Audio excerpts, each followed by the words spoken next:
The Middom Project. Folio 1076.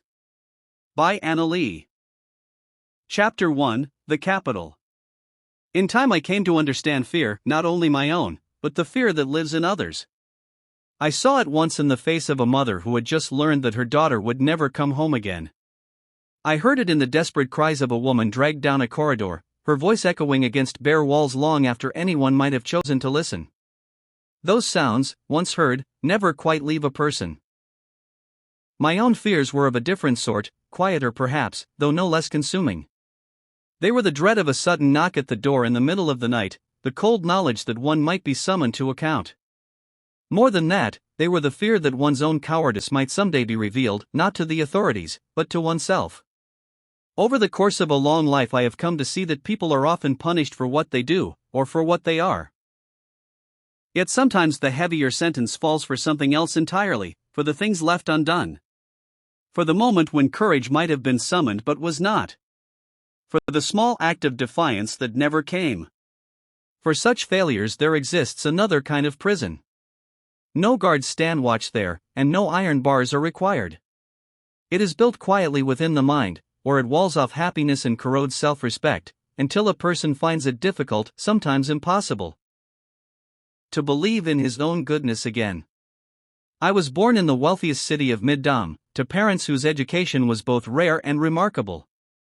In later years I would come to realize that people often mistake education for the possession of a prestigious university degree. That is a convenient fiction. True education begins much earlier, when a child's curiosity is encouraged rather than restrained, and when questions are welcomed instead of feared. In this respect, I was fortunate. My parents possessed that rarer form of learning which precedes any classroom. They taught me to observe the world carefully, to doubt easy explanations, and to seek reasons where others were content with slogans. It was a gift bestowed by chance, perhaps by what more superstitious people might call fate, and by any measure I had been dealt a generous hand. My paternal grandparents had also been educated, though theirs was an education acquired in a far more perilous age, when knowledge was both a privilege and a liability. They were gentle, unassuming people, known and liked by their neighbors. That reputation, humble though it may seem, would ultimately save them. When the educated and the landowners were dragged from their homes, beaten in the streets, and sometimes shot before the watching crowds, my grandparents quietly buried their books beneath the earth. By some combination of caution and luck, they escaped the attention of those eager to expose hidden learning. They hung large portraits of him upon their walls, praised him loudly to anyone who cared to listen, and spoke often of their modest labor in a state-run factory. The depth of their knowledge remained carefully concealed. In Middom it is rare to find a family entirely untouched by tragedy. Yet for the first decade of my life I lived in a kind of innocence. At New Year gatherings I knew only that my mother's parents had died when she was young, and that the elderly couple I called grandparents were in fact more distant relatives who had taken their place. It was not until one grave cleaning festival that the truth was entrusted to me. Until then, festivals had meant only small delights. They were days when ordinary rules softened, when sugar-coated fruit appeared, and hard candies were pressed into my hand despite my mother's usual objections. The grave cleaning festival, however, was different. Even as a child I sensed that something heavier lay beneath the rituals, though I could not yet name it. The preparations began the night before. Incense sticks, paper money, and oranges were placed carefully into thin plastic bags for the journey ahead. The following morning started before dawn, when I was shaken gently from sleep and bundled toward the nearby bus stop, still heavy-eyed and confused by the hour. The first bus was usually manageable. It was cream-colored with a thick red stripe running along its side, and its vinyl seats were cold against my legs. The streets at that hour were quiet, and if I was lucky I could sit by the window and watch the city slowly emerge from darkness. The second bus was another matter entirely. We transferred near the square, and by then the city had awakened. The roads filled with black bicycles, an immense tide of them, flowing through the streets in orderly currents that parted only reluctantly for the bus. The riders heard us before they saw us. Our diesel engine roared and rattled, belching thick black smoke that drifted over anyone unlucky enough to ride too close. When the doors opened we pushed aboard with the crowd, elbows pressed together and shoulders jostling for space. On good days I might capture a newly vacated seat, but the triumph rarely lasted. Before long an elderly woman would appear beside me, gripping a stainless steel pole with pale knuckles, and I would be nudged aside to surrender the place. I was too short to reach the overhead straps, so I clung awkwardly to the edge of a seat or to my parents themselves. Each pothole or sudden stop sent me stumbling, and I complained loudly about the injustice of it all. Until that particular year my parents had endured my protests with patient silence. But on that morning my father placed a hand upon my shoulder and gave it a gentle squeeze. A slight shake of his head was enough to tell me that this was not a day for complaints. We changed buses once more and by 9 o'clock had reached the foot of the hill where the graves lay scattered above the city. As we joined the steady stream of visitors climbing the path, I noticed something that had escaped my attention in earlier years. My mother was moving quickly, far more quickly than usual. Her stride had a kind of urgency to it, as though she were being pulled upward by an invisible thread. Wrapped in her padded jacket, she looked almost like a small determined figure leaning into a strong wind. My father, by contrast, seemed weighed down by the day. His steps were slower, heavier, as though each one required a deliberate effort. It was almost as if the two of them were bound by some quiet equilibrium. The faster my mother climbed, the more my father lagged behind. Halfway up the hill he stopped beside a large stone at the edge of the path and motioned for me to rest. As he wiped the sweat from his brow, he began to explain quietly and without ornament that my mother's parents had once lived much as his own had, though perhaps with a little more comfort. Then the changes had come. They came quickly, he said, and with almost no warning. At the first sign of danger my grandparents had made a desperate decision. They sent their only daughter, my mother, across the city to live with a maternal cousin who bore a different surname. It was a thin shield, but it was the only protection they could offer. My father looked down at the ground as he spoke, his hands resting heavily on his knees. My grandparents, he told me, had been taken away during the Blooming Flowers campaign. My mother had been only 3 years old. For many years she had grown up unaware of this history. Her new guardians concealed the truth until she was old enough to understand the danger that accompanied it, a silent threat my father described as a black dog that lay quietly in wait. When she finally learned the truth, the revelation shattered her. The neat order of her childhood overturned itself like a drawer pulled suddenly from a cabinet, scattering its hidden contents across the floor. She had wanted to rage against the deception, to accuse those who had raised her of cruelty. Yet their kindness restrained her. She knew, even then, the fear that had compelled them to hide the past. Her aunt had taken her in when many others might have refused. That knowledge tempered her anger. Still, she longed to blame someone. She wanted to cry out against the injustice of it all, to shatter the silence that had surrounded her life. Yet she held herself in check, afraid that any outburst might awaken that black dog my father had spoken of. When enough time had passed for the truth to settle within her, her aunt finally brought her to the hillside cemetery. It was still dangerous to visit openly, so they made the journey before dawn.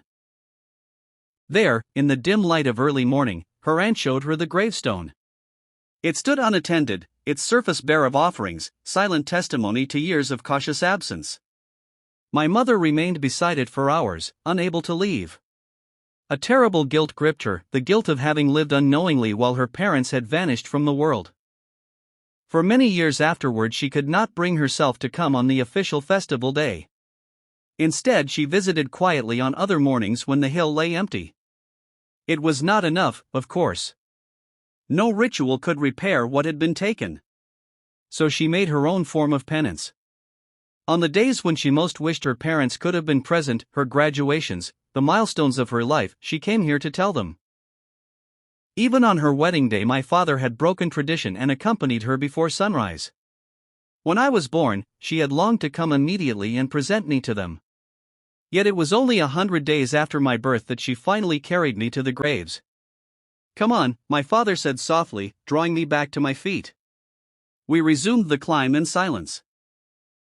Only once more did he speak, warning me that although the worst of those years had passed, only a dozen years separated us from the turmoil of the great cultural abandonment. For my own sake, he advised, it would be wise to keep our family history private. History in Middom, he said quietly, has a habit of repeating itself.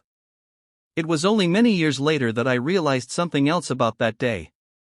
Of all the rituals my parents observed together, this was the only one they walked in silence. When we reached the grave, I noticed, for the first time, the faint swelling beneath my mother's eyes.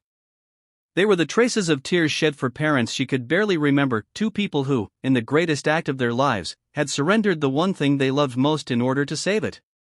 For the first time I was allowed to take part in the ritual. I lit the incense myself and placed paper money into the blackened brazier. On the journey home I stood pressed against my mother's side, feeling the warmth of her body. Only much later did I understand how long she had lived without such warmth herself. Despite the weight of that day, its poignancy gradually receded into the background of my childhood.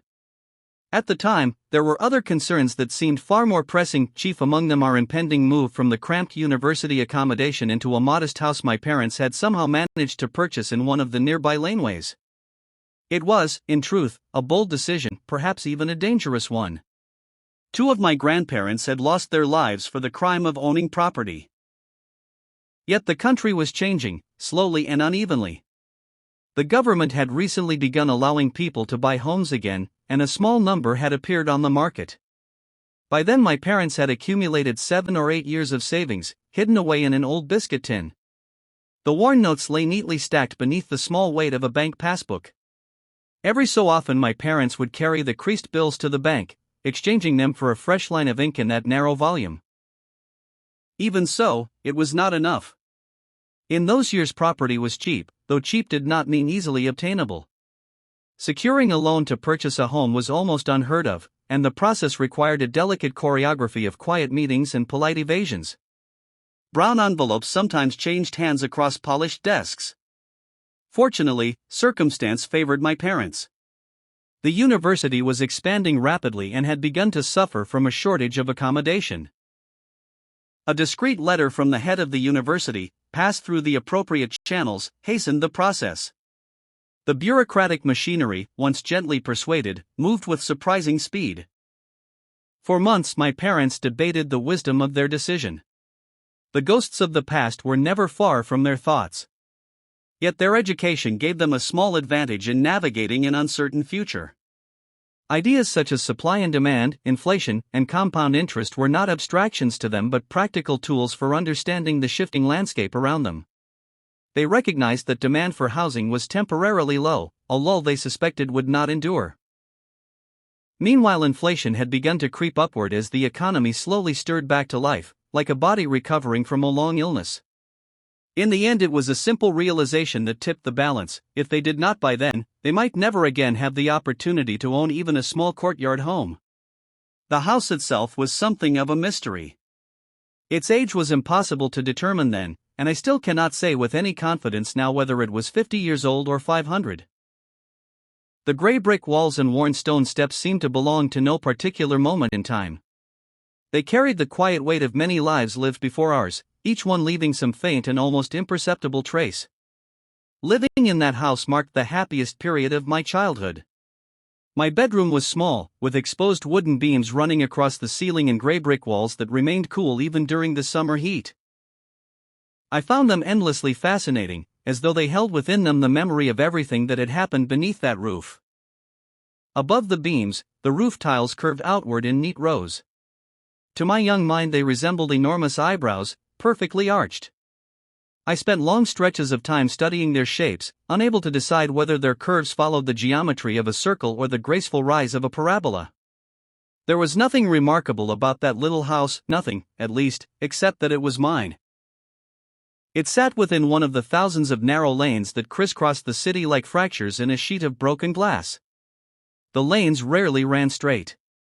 They bent and curved unpredictably, sometimes widening for a few meters before narrowing again without explanation. I imagined they followed the natural contours of the land, shaped long ago by the need to drain rainwater away from the tightly packed houses that lined their edges. Their cracked concrete surfaces bore the marks of many seasons. The slow violence of winter frost and the oppressive weight of summer heat. They twisted through the neighborhood like a drunken Mobius strip, folding back upon themselves in ways that defied simple direction. I spent countless hours sitting on the 3 concrete steps outside our door, watching the quiet theater of the lane unfold. People passed on foot or riding their flying pigeons. These were not birds, of course, but the sturdy black bicycles produced by the famous brand of that name. Each had a small rack over the rear wheel, perfect for carrying bundles or giving a friend a ride. Despite their name, they never truly flew. They wobbled gently along the crooked lane, their riders weaving through the uneven path. I sometimes imagined that if one could chart their motion precisely, the wavering lines they traced might resemble the intricate patterns of a Fourier transformation. An idea that amused me greatly, though I doubt anyone else in the lane would have shared my enthusiasm. For the first few years of my life I lived in a kind of sheltered contentment, cocooned within the quiet warmth of our small courtyard home. Yet childhood innocence is rarely permanent. After a year or two I began to sense that something beyond the walls of our house had begun to shift. It came first as a subtle change in my parents themselves, voices lowered to murmurs, gestures less animated, laughter appearing less often. Ordinarily they were careful to keep the world's anxieties outside our door, as though our home possessed some fragile boundary that could repel the troubles of the city. But after a protest at the university, that barrier seemed to falter. Their unease entered the room like a draft through a poorly sealed window. I remember it most clearly in the quiet moments of evening, when the thin tin serving plates were set upon the table with a faint metallic rattle that sounded sharper than usual, as though the house itself had grown tense. Change was in the air again. It drifted through the city like the flecks of coal dust that sometimes fell from the winter sky, small, dark signs that something larger was moving somewhere beyond sight. My parents, I suspect, hoped to shield me from their fears, though they knew better than most that childhood offers little protection when the winds of history begin to gather strength. Perhaps it was that growing pressure which led them, gradually and reluctantly, to speak more openly about their own past. As children, my parents had grown up less than a mile apart. Yet their paths did not cross until many years later, when circumstance and perhaps a little luck finally brought them together. In those early years both had enjoyed what seemed, at least on the surface, to be happy childhoods. Their families were determined that they should receive the best education available, and their primary school days were bright with the ordinary optimism of children who had not yet encountered the darker currents of their society. That optimism ended abruptly. Just before they were due to begin junior high school, the great cultural abandonment descended upon the country with the sudden violence of a typhoon. In response, each of their families made the same desperate decision, though they did so independently and without knowing of the other. They chose not to send their children to secondary school. It was not a decision about education. It was a decision about survival. Their parents feared that enrollment would expose them to the attention of the little red soldiers who patrolled the streets with a zeal that was equal parts ideological and adolescent. Worse still, school might provide the pathway through which their children could be drawn into those ranks themselves. Instead, they remained at home, their futures suspended in uncertainty. My parents would later describe those years as strangely stagnant ones. Their lives contracted to the narrow space of the front room, where the days stretched long and indistinct. The hours were filled with small routines, study, reading, occasional games, and the endless tasks of helping around the house. Each morning they retrieved their books from their hiding place behind an old wardrobe, mathematics texts and Middamese readers, worn from repeated use. These volumes were their only teachers. Their days acquired a quiet rhythm, punctuated by careful learning and cautious vigilance. For they had been given strict instructions: all evidence of study must disappear instantly if anyone approached the door. The motion became second nature. At the slightest sound of a knock, books were gathered in one swift movement and thrust beneath a mattress or behind a cabinet, as though they were contraband rather than instruments of learning. Their education, inevitably, developed unevenly. Mathematics and literacy could be pursued quietly within the home, and so these became the foundations upon which everything else rested. Other subjects, history, literature, the sciences, remained largely inaccessible. Meanwhile, many of their peers roamed the streets, swept up in the fervor of the times. They marched in noisy groups, shouted slogans, and took part in the destruction of property and reputations with the reckless enthusiasm of youth encouraged by ideology. At first the decision to keep my parents out of school seemed extreme. But events soon vindicated their family's caution. Many of the children who would have been their classmates were eventually rounded up and sent to the countryside, part of a vast campaign that uprooted young people from their homes and scattered them across distant rural provinces. In my mother's case, concealment proved relatively easy. All ties to her original family had already been severed, and in official records she existed only as the daughter of her adoptive parents. In practical terms, she was a child without a past. My father's situation was more complicated, though fortune favored him in other ways. He simply never appeared where officials expected him to be. His name did not appear on any school registers, nor was he visible in the street demonstrations. As the eldest of 4 children, he blended easily into a household of younger siblings whose ages shielded them from suspicion. Even after the streets were eventually cleared of the government-sanctioned hooligans who had dominated them, the danger did not vanish. The policy of sending young people to the countryside for re-education persisted for nearly another decade. Its shadow stretched across every family, leaving parents uncertain whether their children would remain with them or vanish into the vastness of the rural interior. Through all those years, my parents continued their secret studies. They did so quietly, methodically, and almost entirely alone until they reached the age of 16. At that point, their families began cautiously making inquiries about employment. Names were mentioned discreetly. Old acquaintances were contacted through indirect channels. The effort paid off. Their literacy alone set them apart from many of their peers, and both eventually secured positions in separate state-run enterprises. By then, the universities had begun to reopen. Yet the system that admitted students bore little resemblance to the one that had existed before. The national entrance examination had been abolished, and admission now depended largely upon the recommendations of party members. Preference was given to applicants from peasant or military backgrounds. Academic ability was, at best, a secondary consideration.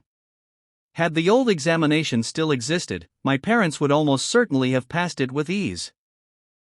Instead, they were forced to navigate a system governed by political credentials. Both proved adept at doing so. They worked diligently in their respective units and cultivated reputations not only for competence but for political reliability. My mother's path into university proved far smoother than my father's. Her adoption had provided a convenient opportunity for reinvention. In official documents, her background was rewritten. She was now described as the daughter of loyal janitors who had been brutally beaten to death by teachers during the chaos of the revolution. The story was absurd, but it was also perfectly suited to the ideological mood of the time. And in an era when the entire society had embraced a kind of collective delirium, absurdities could easily pass for truth. The narrative transformed her into a model revolutionary youth. An orphan who had risen from tragedy to defend the ideals of M's great movement. It was a fiction so useful that few people saw any reason to question it. My father, unfortunately, possessed no such convenient mythology. His background was not politically tainted, but it was not sufficiently virtuous either. Lacking the approved peasant or military origins, he found his applications rejected again and again. Eventually, he took matters into his own hands. He went directly to the nearby capital university and sought out a professor who was rumored to be sympathetic to students with genuine ability. The man listened. More importantly, he tested my father's knowledge and discovered that he was already capable of solving the most difficult problems given to first-year undergraduates.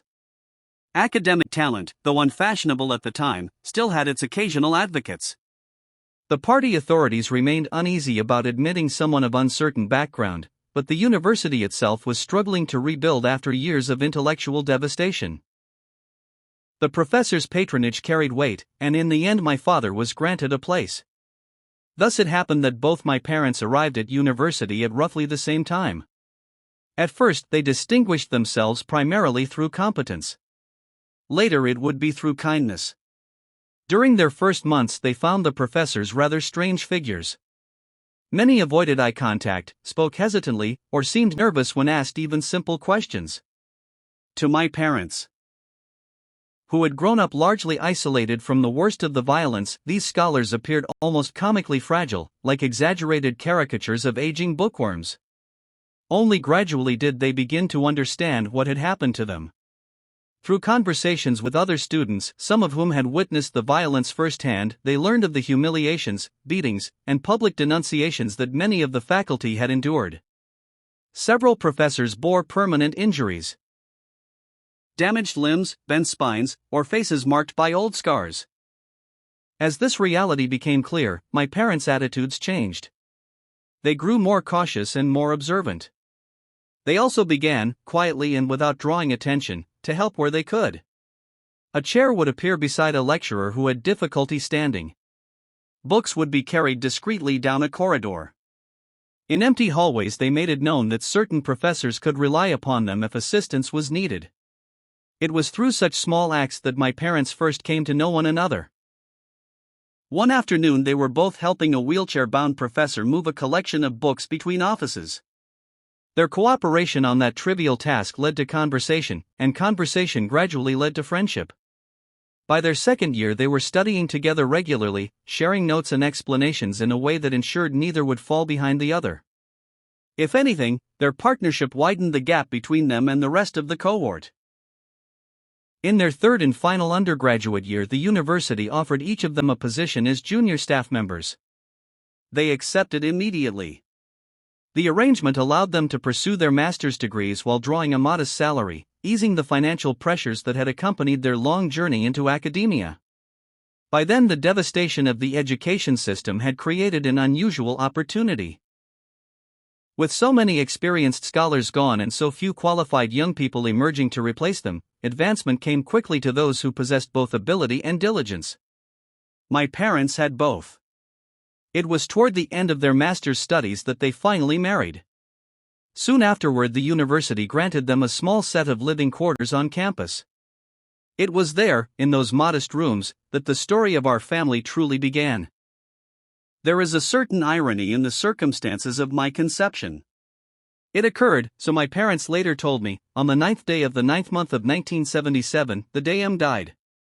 Like everyone else, my parents performed the required rituals of grief. In public they wore expressions of solemn sorrow, their voices hushed, their eyes suitably moist. Yet within the privacy of their small home the day carried a different meaning altogether. Beneath the outward mourning there stirred a cautious and almost unbelievable hope. For the first time in many years, the future seemed capable of opening itself again. All that long suppressed relief, the quiet yearning for a life no longer overshadowed by the past, found its expression in the still hours of that evening. It was in that fragile moment of optimism that my life, unknowingly, began. The political struggle that followed M's death unfolded in its usual fashion, though to a child born later it appears almost predictable in retrospect. Eventually a more pragmatic leader emerged, one who recognized that the country faced a looming demographic crisis. In response, a sweeping new policy was introduced: families living in the cities would be permitted only a single child. My parents had imagined a different future. They had once spoken casually of 2 children, perhaps even 3. Such dreams were not extravagant by the standards of the time. Yet the new regulation arrived swiftly and with little room for negotiation. Had they been born a few years earlier, they might have raised the larger family they once envisioned. Timing, however, is often the quiet architect of our lives. Living in the capital brought with it certain advantages, but it also carried a particular inconvenience. New policies were implemented there first, and enforced with the greatest enthusiasm. Only later did they spread outward, seeping gradually into smaller cities and then the countryside, like water soaking into dry cloth. Had my parents lived elsewhere, my mother might have hurried to conceive a second child before the regulation took effect. In the capital, such maneuvers were nearly impossible. Being mathematicians, my parents viewed the policy with a mixture of resignation and analytical curiosity. They quickly realized that it would produce a dramatic distortion in the nation's age structure. Their own generation would give rise to a cohort scarcely half its size. In purely numerical terms, the policy made sense. Without intervention, the population might eventually swell toward 2 billion souls. Yet mathematics, for all its elegance, rarely accounts for the quieter costs borne by human lives. For several years my parents clung to the hope that the rule might soften. They waited for some subtle change in official language, some hint that exceptions might be permitted. None came. eventually they abandoned the idea of a second child. It was a sensible decision. The regulations remained firmly in place for decades. A second child would not become possible until I was nearly 40 years old. Thus I entered the world as what would later be called a little emperor, one of a generation of children who grew up without siblings. The term suggested indulgence, children doted upon by anxious parents who tied their shoelaces, combed their hair, and hovered over every small discomfort. Many of my contemporaries did indeed grow up as the undisputed center of their family's universe. My own experience was rather different. The university where my parents worked was expanding rapidly, and the shortage of teachers was so severe that certain informal arrangements were quietly tolerated. For the first years of my life, my mother simply brought me with her to work. I became a silent, half-forgotten presence in the back of her classrooms, nursing between lectures and sleeping through discussions of subjects I could not possibly understand. Later she relied on student babysitters and their youthful enthusiasm, bright rattles shaken in front of my face, improvised games played on the classroom floor, and eventually lessons disguised as entertainment. As I grew older, they taught me card games, simple board games, and sometimes the rudiments of the subjects they themselves were studying. In this way, the university became my earliest playground. I remained with my mother until I reached school age. By then, other childcare options technically existed, but no one seemed inclined to enforce them. The arrangement continued largely because it caused no trouble. Even as a child, I understood, however, that this tolerance had limits. If I misbehaved, the privilege would vanish instantly. There was little patience for disruption in an environment devoted to learning. So I learned to behave. In doing so, I absorbed more than the formal lessons drifting from the lectern. I learned the value of concentration, the discipline of quiet observation, and the peculiar satisfaction that comes from solving a problem others find difficult. These were habits my parents valued deeply, and they encouraged them without ever stating their intentions directly. By the time I entered primary school, I found myself several steps ahead of my classmates, not merely in knowledge, but in the patient determination that my parents had quietly cultivated. They believed, with a conviction forged by their own difficult past, that education remained the most reliable path toward shaping a future that might yet prove kinder than the past. Chapter 2: One Dark Night. The dusty lanes of the capital formed the quiet stage upon which my childhood unfolded. Those narrow, winding passages, worn smooth by the footsteps of generations, felt less like public streets than extensions of our homes. We knew every bend in cracked paving stone as intimately as the walls of our own courtyard. Neighbors belonged to the same intricate web of daily life. Doors were seldom locked, and families drifted easily in and out of one another's homes, borrowing and sharing with the unspoken confidence that the community would endure. Voices, of course, were rarely soft. Arguments flared easily, and the endless current of neighborhood gossip flowed through the lanes with remarkable efficiency. A careless remark or minor transgression could be dissected with near forensic attention. Details traveled swiftly from door to door, punctuated by clucks of disapproval or knowing laughter, until some new event diverted the collective curiosity. Yesterday's scandal would then settle quietly back into the dust while a fresh one took its place. At that time, the more oppressive anxieties that would later shape childhood had not yet fully embedded themselves in everyday life. Stories of kidnapped children had not yet entered the public imagination, and the lanes were alive with boys and girls between 5 and 14, racing through the twisting paths with the reckless confidence of those who believed the world to be fundamentally safe. Games spilled across the uneven concrete, and we ran through the alleys as though they belonged entirely to us. The neighbors tolerated the commotion with amused patience. Our noise had become as familiar a part of the lane as the sound of bicycles rattling over cracked pavement. Looking back, I realized that I belonged to the last generation to enjoy that particular freedom. Among the children there existed an easy, unspoken hierarchy.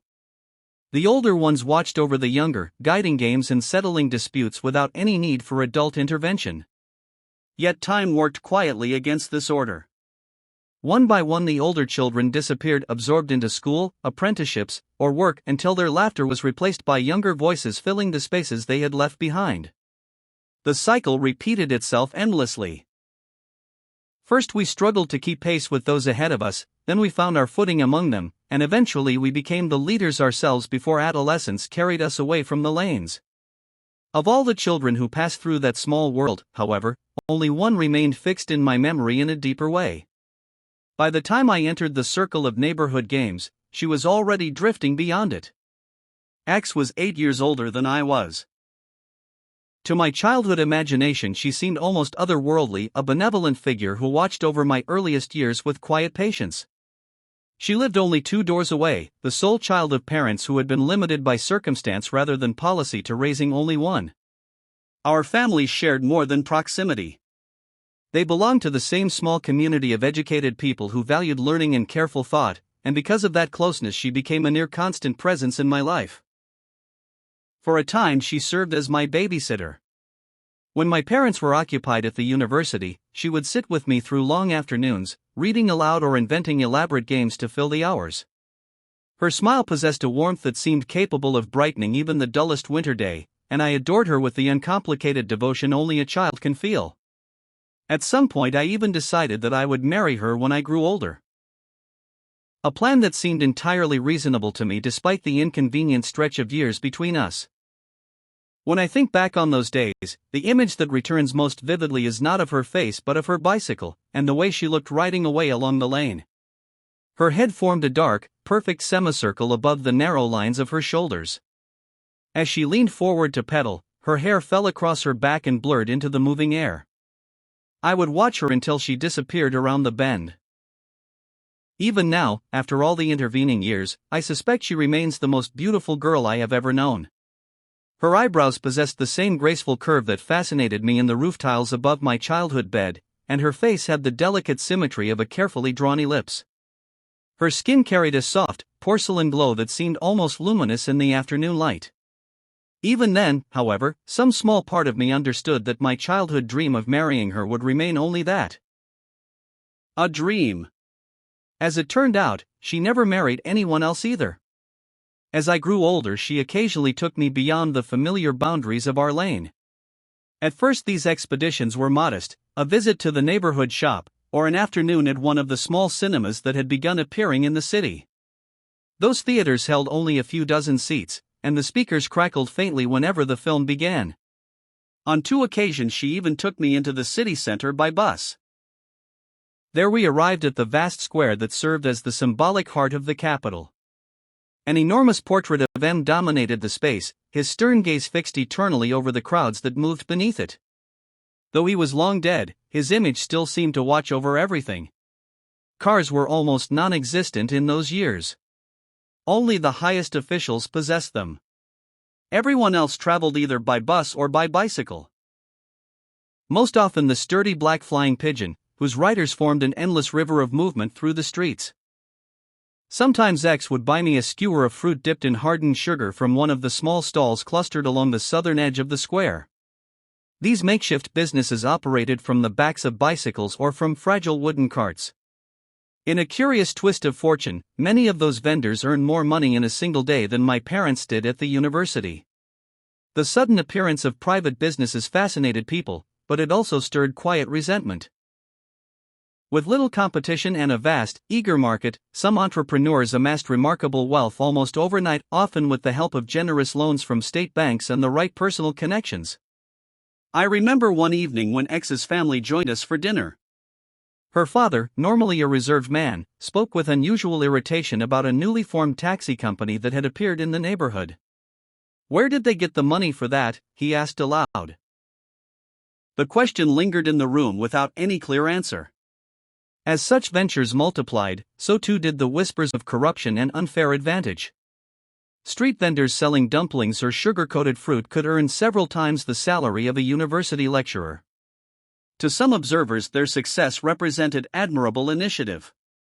To others, it seemed proof that the system rewarded those who knew how to bend its rules. Within the universities, a more cautious tension began to develop. As private wealth grew increasingly visible, students spoke more openly about injustice and inequality. Conversations that had once been confined to quiet corners began surfacing in dormitories and lecture halls. My parents had lived long enough to recognize the danger hidden within such discussions. When students gathered in small clusters to debate politics with the fervor of youth, my parents would gently redirect them towards safer territory. Focus on your mathematics, they would advise. But unease, once awakened, rarely returns quietly to sleep. Not long afterward, the gatherings began. Students assembled in dim courtyards or shadowed corridors, their voices low but increasingly passionate. They spoke of democracy, a concept that for many of them existed more as an ideal than a lived reality. It gleamed like something distant and unattainable, a symbol of fairness and dignity.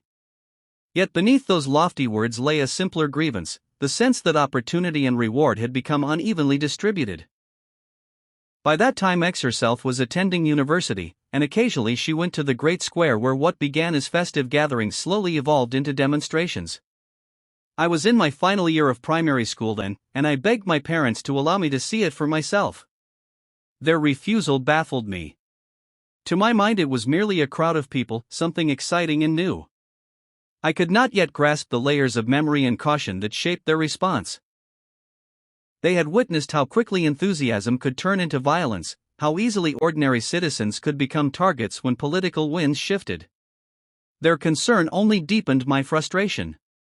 I sensed the fear in their eyes, though I could not understand its origins. To me it seemed that they were erecting an invisible barrier between me and the world beyond our home. When X offered to take me herself, it became a kind of compromise.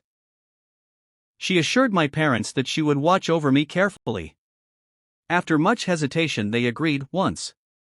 The square had transformed into a sprawling encampment. Tents stretched across the open space like a patchwork quilt, creating a maze of narrow passages. Groups of people sat on the ground or stood in clusters, arguing, chanting, or simply waiting. Megaphones blared slogans that dissolved into static before they reached my ears. The noise was immense, yet strangely unfocused. I searched for the excitement I had imagined, but the longer I looked the less celebratory the scene appeared. The people were not jubilant, they were restless. Something in the atmosphere suggested anticipation rather than joy, as though everyone sensed that events were moving toward an uncertain conclusion. The feeling unsettled me. The heat and the press of bodies quickly drained my energy, and despite the spectacle surrounding me I felt only a growing exhaustion.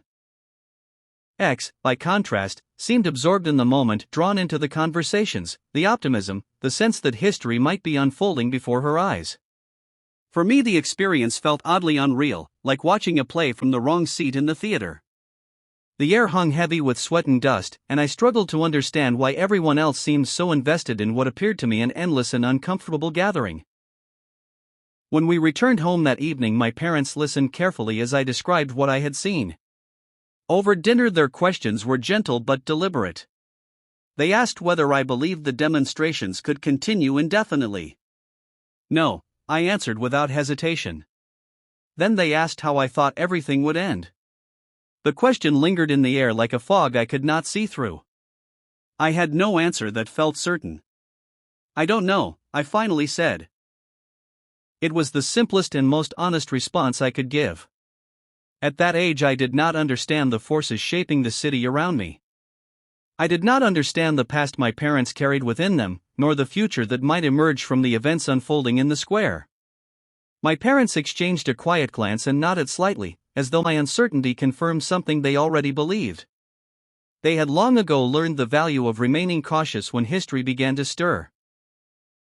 And in their careful way, they hoped I might learn the same lesson before it was too late.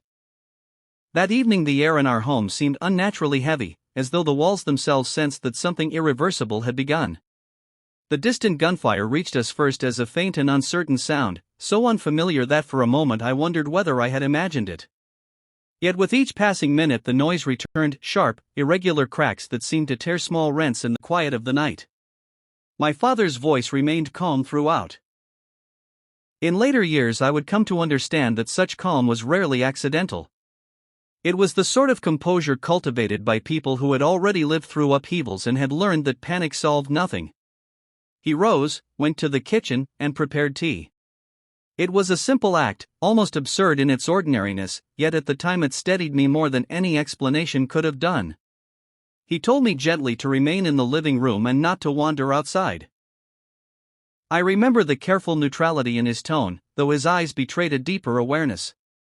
My mother had already begun to pack a small bag of documents, a few necessities, the sort of items one gathers instinctively when history threatens to intrude upon private life. She moved quickly but without drama, as though the habit of quiet preparation had long been ingrained. The knock on the door came abruptly, loud enough to make me flinch. It was X's mother. Her composure had deserted her entirely. She stood in the doorway pale and trembling, her face stretched by a terror I had never before seen in an adult. Her eyes moved restlessly around the room as though X might suddenly appear from some hidden corner. "Is she here?" she asked. "Have you seen her?" Her voice carried the brittle urgency of someone clinging to the last fragile hope that a simple misunderstanding might explain everything. My parents answered gently, but there was nothing they could offer her except the truth. She left soon after, her footsteps echoing around the courtyard. By then the gunfire had grown unmistakably louder, and beneath it came the deeper rumble of heavy vehicles moving somewhere beyond the neighborhood. I felt a tightness in my stomach that I could neither name nor escape. We waited for hours. The sounds outside never entirely ceased. From time to time the gunfire flared again, followed by long stretches of uneasy quiet. I sat on the sofa with my hands folded awkwardly in my lap, unsure what to do with them, listening to the night unfold in fragments of noise and silence. Even as a child I sensed that something fundamental had shifted. The familiar world of dusty lanes and childhood games, the world in which I had spent so many carefree afternoons, seemed suddenly fragile, as though it might collapse at any moment. I slept little that night. Whenever I closed my eyes, images drifted through my thoughts. Soldiers I had never seen, the darkened streets beyond our gate, and above all the memory of X's mother standing in the doorway with that expression of desperate hope. By morning the city felt strangely altered. Martial law had descended with a suffocating finality. The streets that had once pulsed with life now lay silent, as though the circulation of the city had been abruptly cut off. In the following days X's absence became the unspoken center of the neighborhood's anxiety. Her parents searched tirelessly. They borrowed bicycles from neighbors and rode out again and again, ignoring the curfew as though ordinary rules had ceased to apply to them. In times of catastrophe people cling to the smallest possibilities, and the thought that X might still be somewhere injured perhaps, or stranded, sustained them through those first desperate hours. They visited hospitals one after another. Their love for their daughter had not diminished, if anything, it seemed to have become the only thing that remained. Yet even that love appeared burdened now, weighed down by a sorrow so heavy that it threatened to consume them entirely. Each day without news seemed to drain a little more strength from them. Their faces took on the deep weariness that one sometimes sees in those who have traveled too long through grief to imagine a return to ordinary happiness. The neighborhood, by contrast, learned quickly how to forget. At first there had been anxious questions and whispered speculation, but these soon faded. Life in the laneways resumed its usual rhythms. People spoke again of minor quarrels, of work assignments, of small household concerns.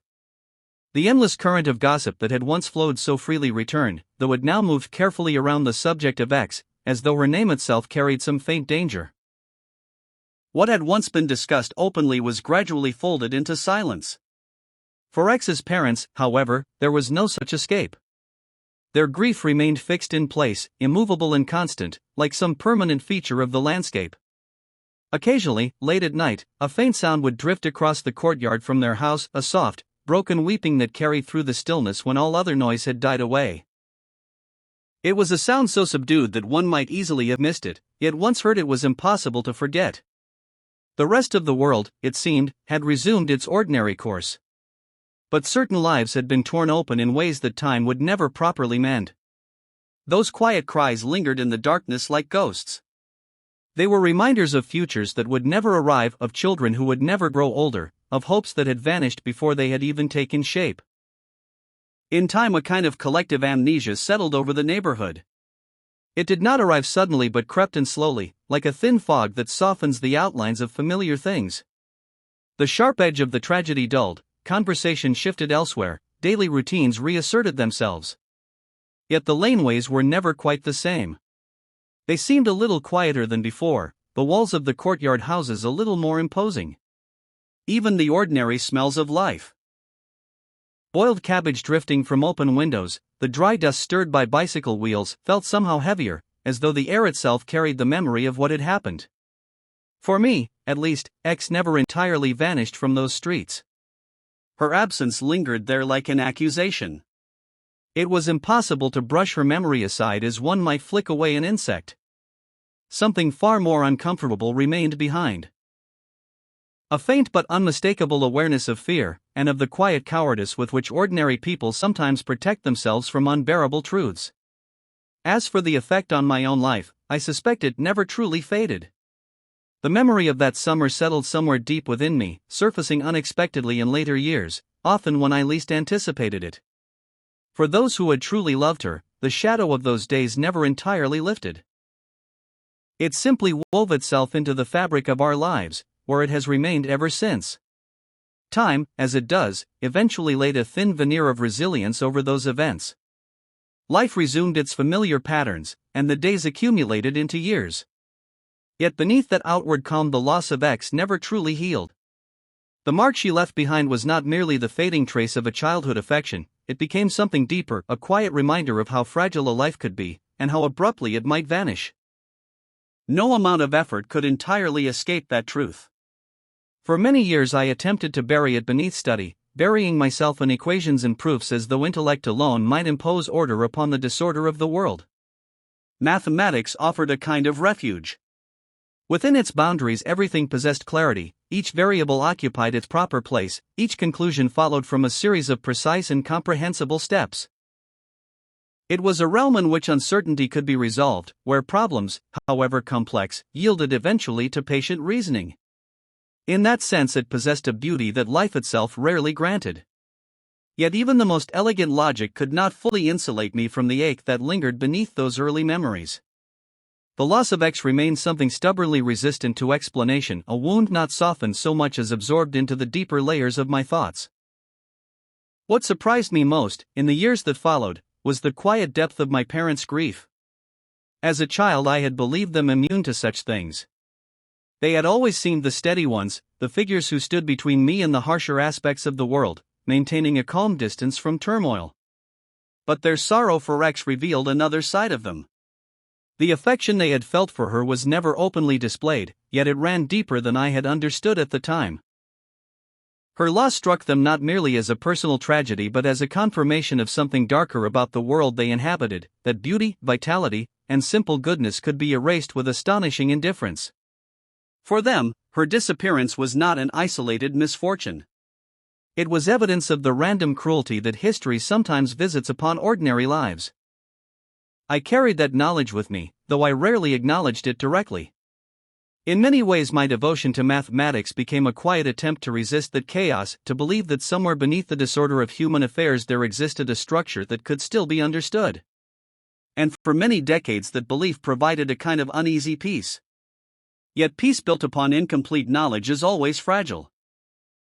Nearly 50 years later, when I finally learned the truth of how X's life had ended, the fragile understanding I had constructed over a lifetime collapsed with startling ease.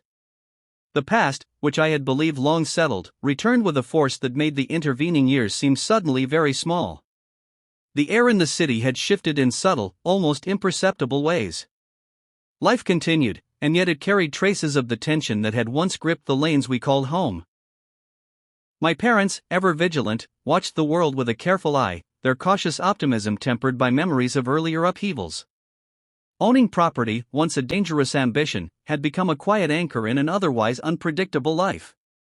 The purchase of the second home, made with careful calculation rather than ambition, was both a safeguard and a small assertion of permanence, a way of ensuring that the future, however uncertain, might still be ours to navigate. As the capital continued to grow, the streets swelled with newcomers, foreigners and migrants alike, bringing new customs, languages, and perspectives. The once quiet laneways now hummed with a different energy, a mixture of hope, apprehension, and restless curiosity.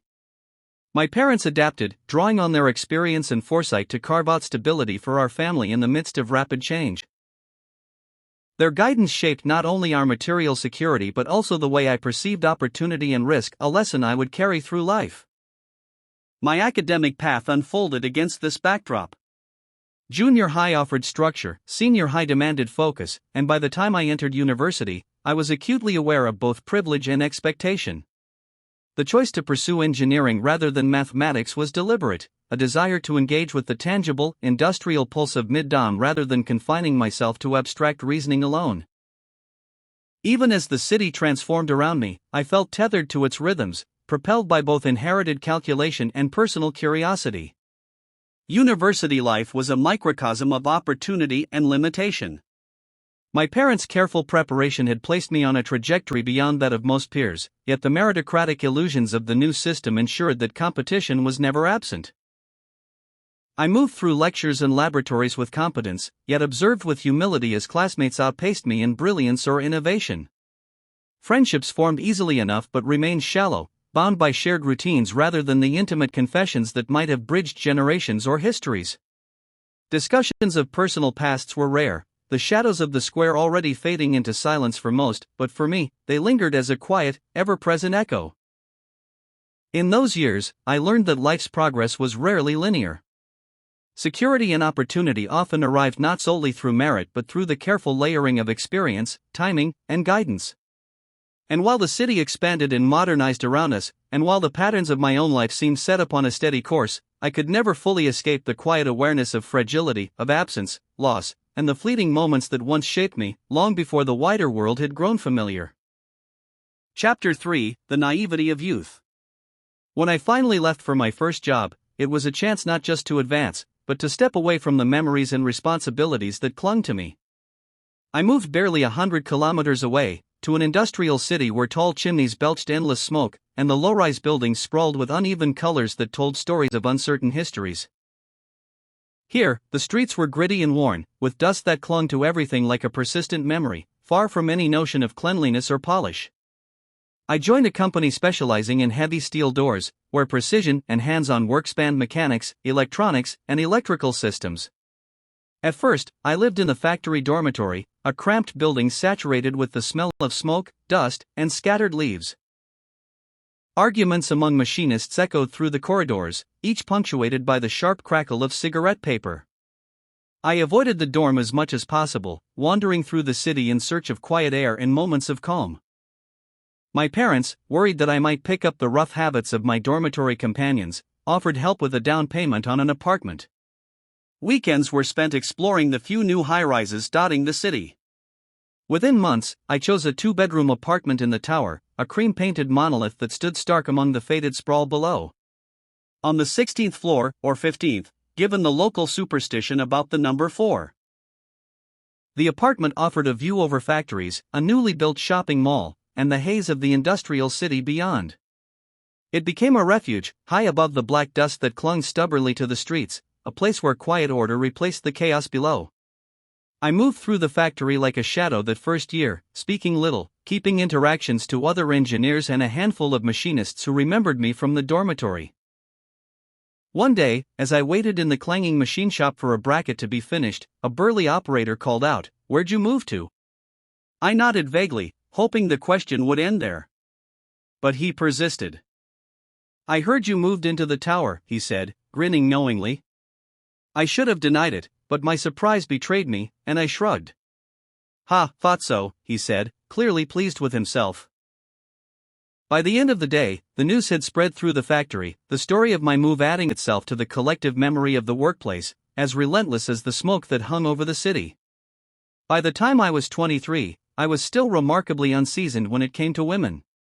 This wasn't unusual. The university, with its dormitories of 8 students per room, discouraged privacy or intimacy of any kind.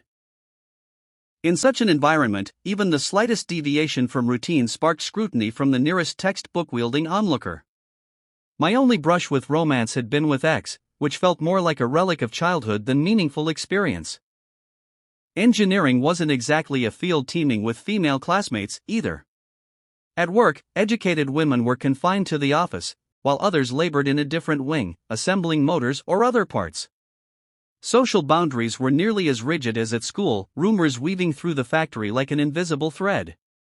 Interaction was limited to fleeting moments on the buses or in the lunchroom.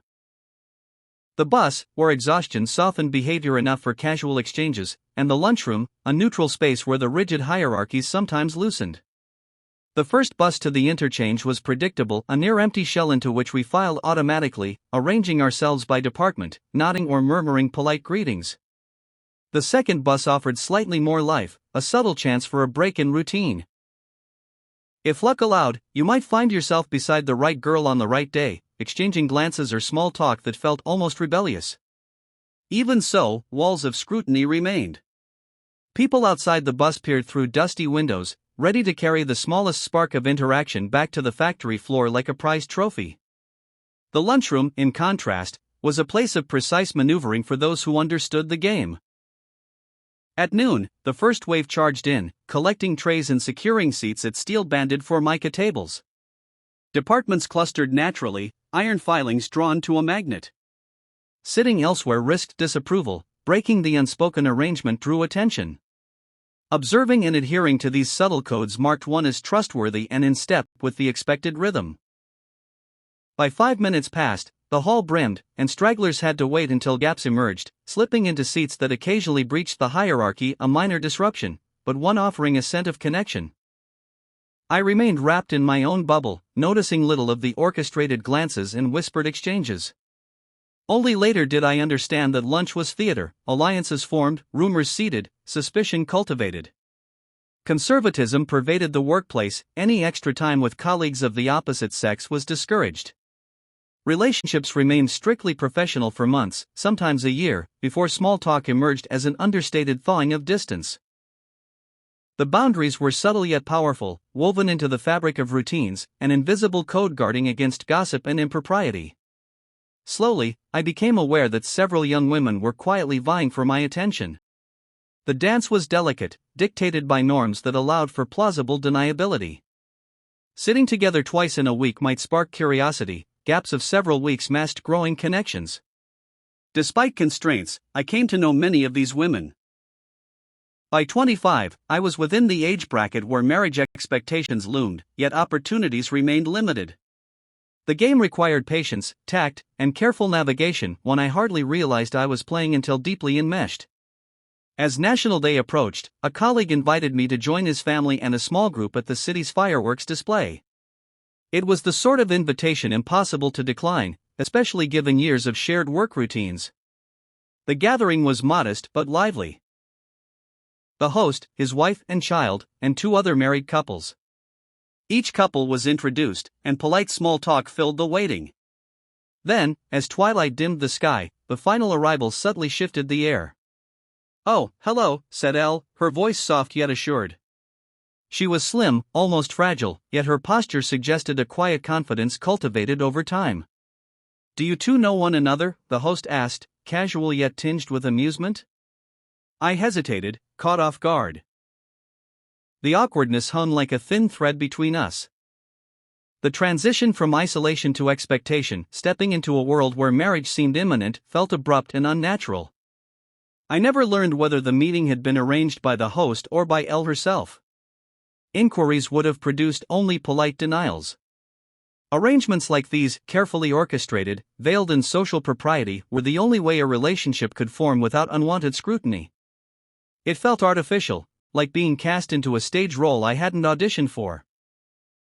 I couldn't shake the sense of passivity, merely swept along by currents I didn't fully understand. Yet over the coming months, Elle and I were discreetly brought together at various gatherings, culminating one Sunday afternoon in a quiet park meeting alone. At work, the other women gradually drifted away from my table. Elle had won the subtle race, not by capturing my heart, but by outmaneuvering the competition. She proved pleasant, capable, and easy to be around. A companion both steady and agreeable, whose presence required little effort to enjoy. At New Year, I returned home to visit my parents and the familiar faces of our neighbors. In my absence, my parents had renovated my bedroom, adding a second bathroom, a small but meaningful change. Yet other transformations rippled through the city. The roads were busier, more cars and motorcycles weaving through the lanes. Handheld electronic games, once a novelty, had become ubiquitous, symbols of the era's swift advance. New Year was lively, filled with the usual bustle of family and friends.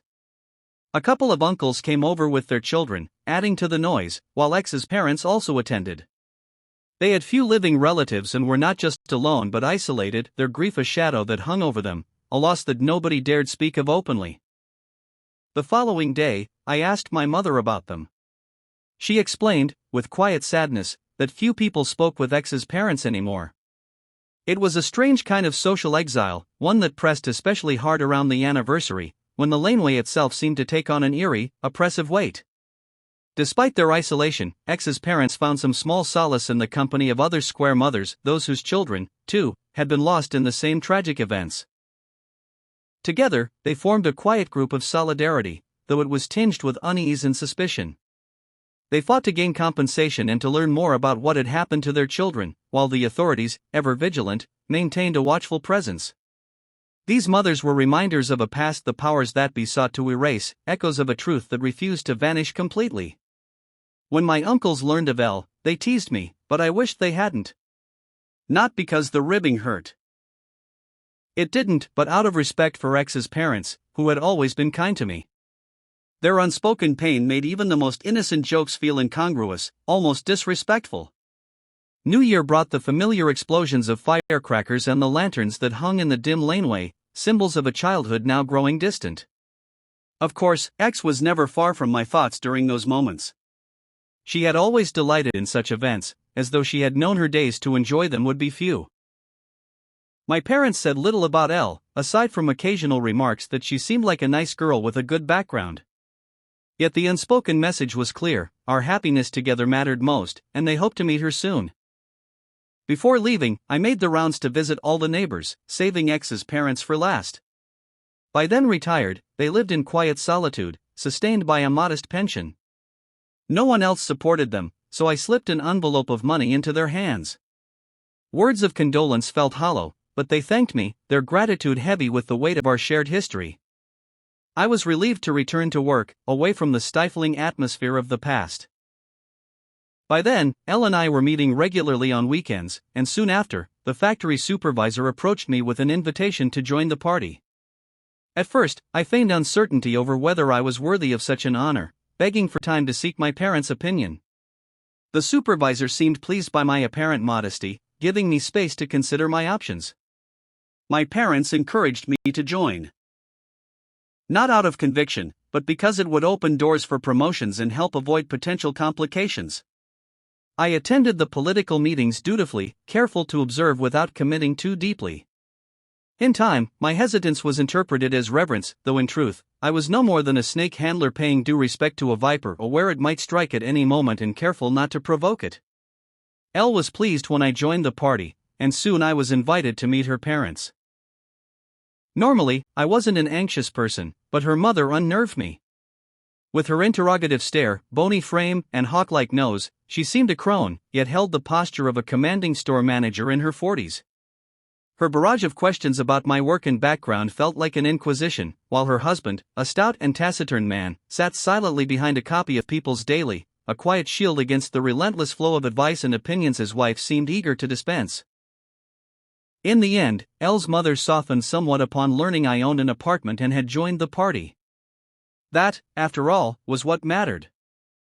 Marriage, for us, was a formality, a step expected as much by duty as by desire. The party encouraged it, as did our parents. It wasn't about love, it was about connections. Did I love Elle? We said we did, but in truth, we barely knew each other.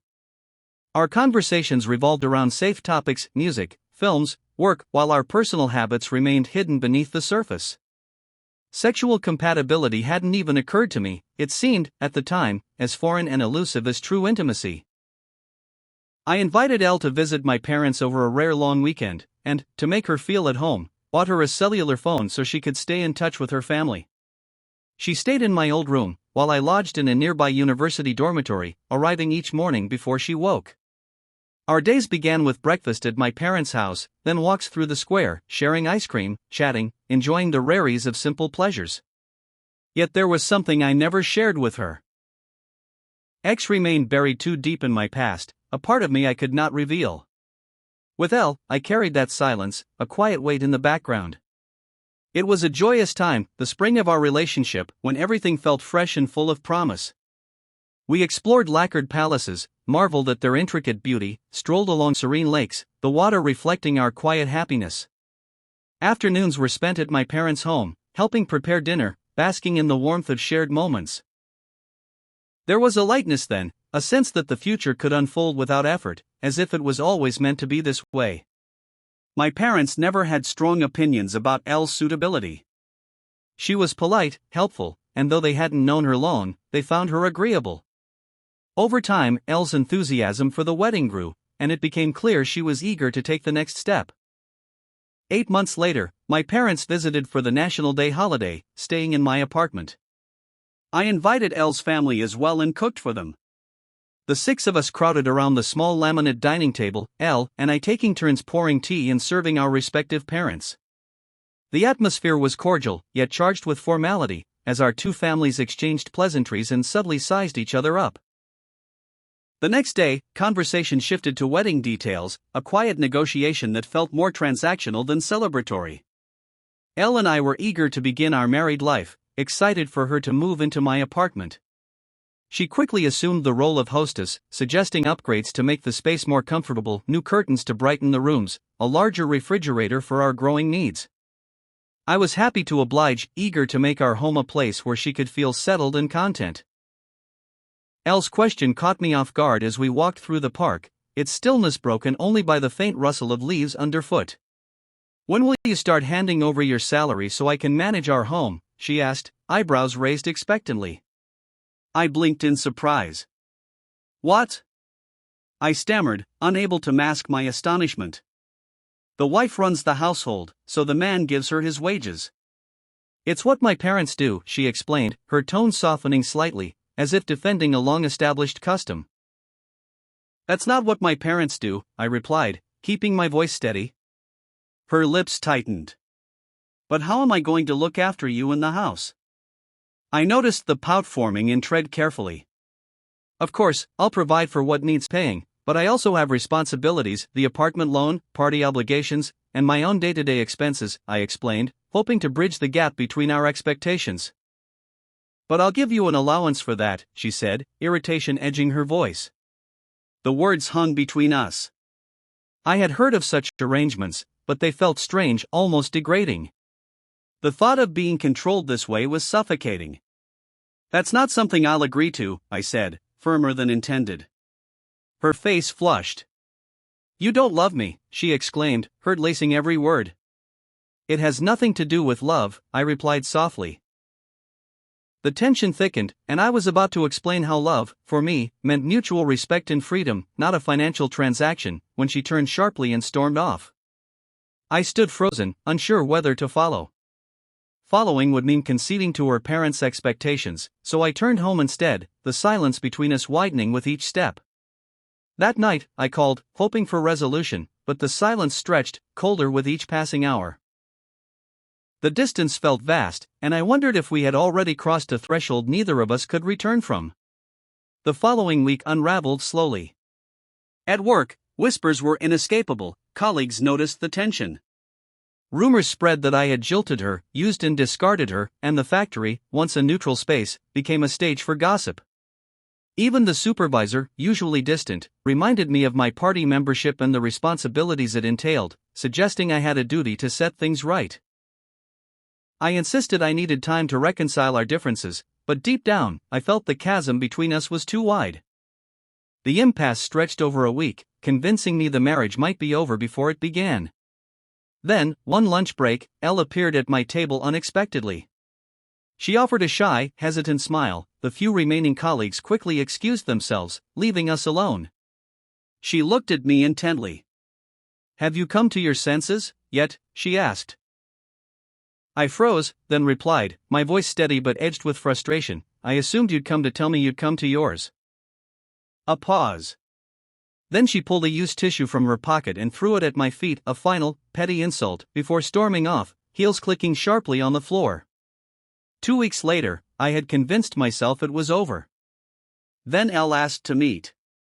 I braced for the end, expecting her to call everything off. But when we met, she didn't. Perhaps she couldn't face her colleagues after the gossip, or maybe she could not bear the thought of giving up the relationship and all that it offered. I considered ending things myself, to spare the tension, but knew the ramifications at work and beyond would be severe. It was easier to hold on, to cling to familiar discomfort than risk something new. Ultimately, Elle backed down. She never admitted fault, we pretended nothing had happened. I hoped she understood I wasn't a pushover. I agreed to give her an allowance but kept control of my finances, sending the rest of my salary to my parents. Not because they needed it, but because it felt safer out of her reach. From that point, our relationship stabilized. The tension eased, and we settled into a routine. Eventually, the party granted permission for us to marry, and a few months later, we did. Chapter 4: Married Life. After the wedding, we settled into a quiet rhythm, our lives simpler, more predictable. The usual tensions between newlyweds, those inevitable discoveries of quirks and habits, were strangely absent. Perhaps it was because my parents had long taught me to handle household chores, or because living alone had taught me the ins and outs of maintaining a home.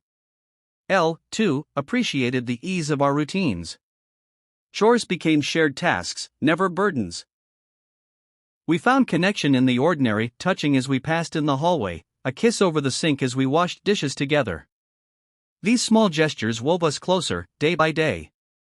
It was a good time to be young, newly married, and hopeful. The world around us seemed to thrive, wages rose, living standards improved, and I advanced at work, earning a promotion. About a year into our marriage, Elle became pregnant. The news brought quiet joy, a soft anticipation that grew with each month. As her body changed, we drew closer, bound by the shared wonder of what was coming. Elle's growing roundness became a source of affection, each curve a visible testament to the life we had created together. When she gave birth to H, our son, the following days were a whirlwind. My parents visited briefly, polite and curious, their attention primarily on the baby. Elle's mother, ever the proud matriarch, declared, with quiet triumph, "Our daughter has given you a grandson." My parents smiled, bemused. Soon, Elle's parents moved in, enforcing the strict confinement customary for a new mother. Elle was bound to her bed, venturing only to the bathroom. Her mother took over cooking, relieving some weekday burdens but denying me the weekends when I might prepare a meal leisurely. I retreated for long walks, seeking quiet outside the suffocating apartment. As the weeks passed, Elle grew restless and irritable, chafing at the rigid routine. Her mother insisted on adherence, a practice rooted in centuries of custom. Despite tension, Elle eventually rose from her bed, regaining her strength, and it became clear that authority rested with her and her mother. My own voice diminished, and I found reluctant relief in leaving each morning for work, where my opinions still held sway. Her mother's gradual encroachment felt relentless, and I endured, swallowing frustration, until the day I had to fight to hold my own child. Each attempt to explain that I worked long hours and wanted to bond with H met with resistance. The tug-of-war over him seemed unending. Months later, as H began sleeping through the night and eating solids, I suggested that Elle's parents return to their own home, giving us space. I avoided framing it as relief for myself, but could not deny the suffocating effect of their presence. I expected Elle to support me, she often complained of her mother's dominance. But when I proposed that they stay only during the day and for meals, her reaction shocked me. Anger simmered, silence stretched on, and for 6 months I bit my tongue, treading carefully around every conversation. Resentment simmered like stones in my gut, but any expression seemed likely to shatter our fragile household. When Elle returned to work, her focus shifted, and she became less attentive to domestic conflicts. Determined to prepare for the party exams, I tried studying at home, but the constant chatter between Elle and her mother made concentration impossible. I began staying late at the factory, lingering after everyone else left. The quiet there offered sanctuary, though it cost me dearly at home. Elle grew livid over my late returns, accusing me of prioritizing the factory over our apartment. I explained calmly that it was the only place I could study, but her frustration lingered. One night, after missing the last bus, I slept at my desk. At 6 in the morning, Elle's voice crackled through the phone, demanding an explanation. Half asleep, I muttered something about losing track of time. Our tempers flared, voices fraying, and for 2 hours, we argued over familiar points, looping around the same helpless conflicts. Behind us, Elle's parents quietly withdrew, perhaps sensing the strain. Elle's father began subtly nudging his wife toward the idea of leaving, perhaps longing for the quiet he had once known. Divorce carried heavy stigma, but it seemed that only when our marriage threatened to unravel would he push for a solution. For a long time, Elle and I maintained a tenuous truce. Defined more by tension than peace. Resentments lingered, unspoken but heavy. I made efforts to repair our marriage, coming home immediately after work, helping with the baby, and speaking cautiously. Her parents left after dinner, and I claimed the second bedroom as my workspace. Arguments flared now and then, usually over trivialities. What unsettled me was not the content but the roots. Elle would resurrect old grievances, adding new ones atop the old. Her resentment grew like stones, each heavier than the last, leaving me to wonder if the weight would become unbearable. I tried to speak calmly, but she dismissed my concerns, saying only that I should behave better. Not long after, I passed my exams and received a pay raise. Elle eagerly proposed buying a larger home, but I refused. Prices had risen, and we had not yet paid off the current apartment. I also feared that a move would bring her parents back permanently. I kept finances concealed, a barrier against impulsive decisions and intrusions. It was not that I wished to deny her happiness. I wanted a warm, peaceful life together. We compromised, enhancing our home with new furniture and air conditioning. Modest as it was, the space grew comfortable. I hoped, perhaps in vain, that comfort might satisfy her, and that buying a car would ease her desire for more, bringing us closer to the fragile harmony I longed for. With a steadier rhythm in our lives, our relationship softened, growing easier, more companionable. The car helped. We arrived home earlier from work and ventured further on weekends, visiting parks and scenic spots. I spent my free time trying to rekindle the quiet happiness Elle and I had once known, hoping it might return if I was patient and attentive enough. We did things together as a family, and I made small, affectionate gestures, taking her hand while we watched television, kissing her warmly when I returned or left the apartment. The demands of new parenthood still weighed on us. Elle was recovering, and both of us felt the strain of sleepless nights and early mornings. Intimacy had taken a back seat, particularly with the pressures of a claustrophobic home. Back when her parents had stayed, Elle worried they might overhear us, adding another layer of tension. I'd felt like a teenager again, nervously awaiting any sliver of privacy, hoping for a moment alone with my wife where I could hold her freely. To me, it was one more reason her parents shouldn't live with us. Yet I understood Elle's need for support, and so at the time, I let the thought go unspoken, focusing instead on carving out corners of closeness within the limits we had. The constraints were real, but my hope endured, as did my wish to recover the intimacy we had once taken for granted. She said nothing, only dabbed her mouth with a tissue and left the table. The silence that followed was oppressive, each of us cornered, struggling to meet halfway while clinging to the little ground we still possessed. After that, we both retreated into separate pursuits. I poured myself into my career, securing another promotion, while Elle was encouraged to apply for party membership, gaining a sense of purpose. Had we been born a couple of decades later, perhaps our lives might have been different. We might have sought affairs or parted ways in search of more compatible lives. But these were different times, conservative times. I resigned myself to the likelihood of spending the next 50 years climbing the party ranks, attending meetings, and living out an unsatisfactory marriage alongside my unyielding wife. Soon after H turned 5, I received an unexpected summons to the main office. I was perplexed. The factory had rarely addressed me directly, and my production records had always been solid, even as orders increased. I was led into a small antechamber, furnished with plush couches and a redwood coffee table, a space designed for comfort, yet feeling more like a waiting room for judgment. Opposite me sat the factory head, impassive as ever, and beside him, a portly man with a pronounced double chin I didn't recognize. His gaze, intense and unyielding, made me uneasy. The secretary poured green tea into porcelain cups, but the man's eyes never wavered, studying me as if inspecting an object for flaws. Silence hung heavy, broken only by the soft click of the inner office door closing, signaling that we were finally alone. The factory head stood and introduced me. "This is Party Secretary R. He'd like to speak to you privately about an important matter." R rose from his seat. We must have looked an odd pair, I, lean and wiry, he, round and bloated, his belt cinched high in a vain attempt to keep his trousers in place. He shook my hand, firm, unremarkable, and the factory head quietly excused himself. R's silence stretched, as if weighing me in his mind. His beady black eyes never left me. Finally, he spoke. "You're younger than I expected." No answer seemed required, so I remained silent, unsure if one was even desired. He flipped through a file on the coffee table, pages rustling under thick fingers. "You have an excellent record. A fine education, and you've been admitted into the party. I'm told your work has been flawless." A knot of panic tightened in my chest. Was I about to be scrutinized for some minor lapse I had overlooked? My stomach churned, but R, noticing my unease, waved a hand dismissively, signaling me to settle. "I've come to make you an offer," he continued, voice lowering to lend weight.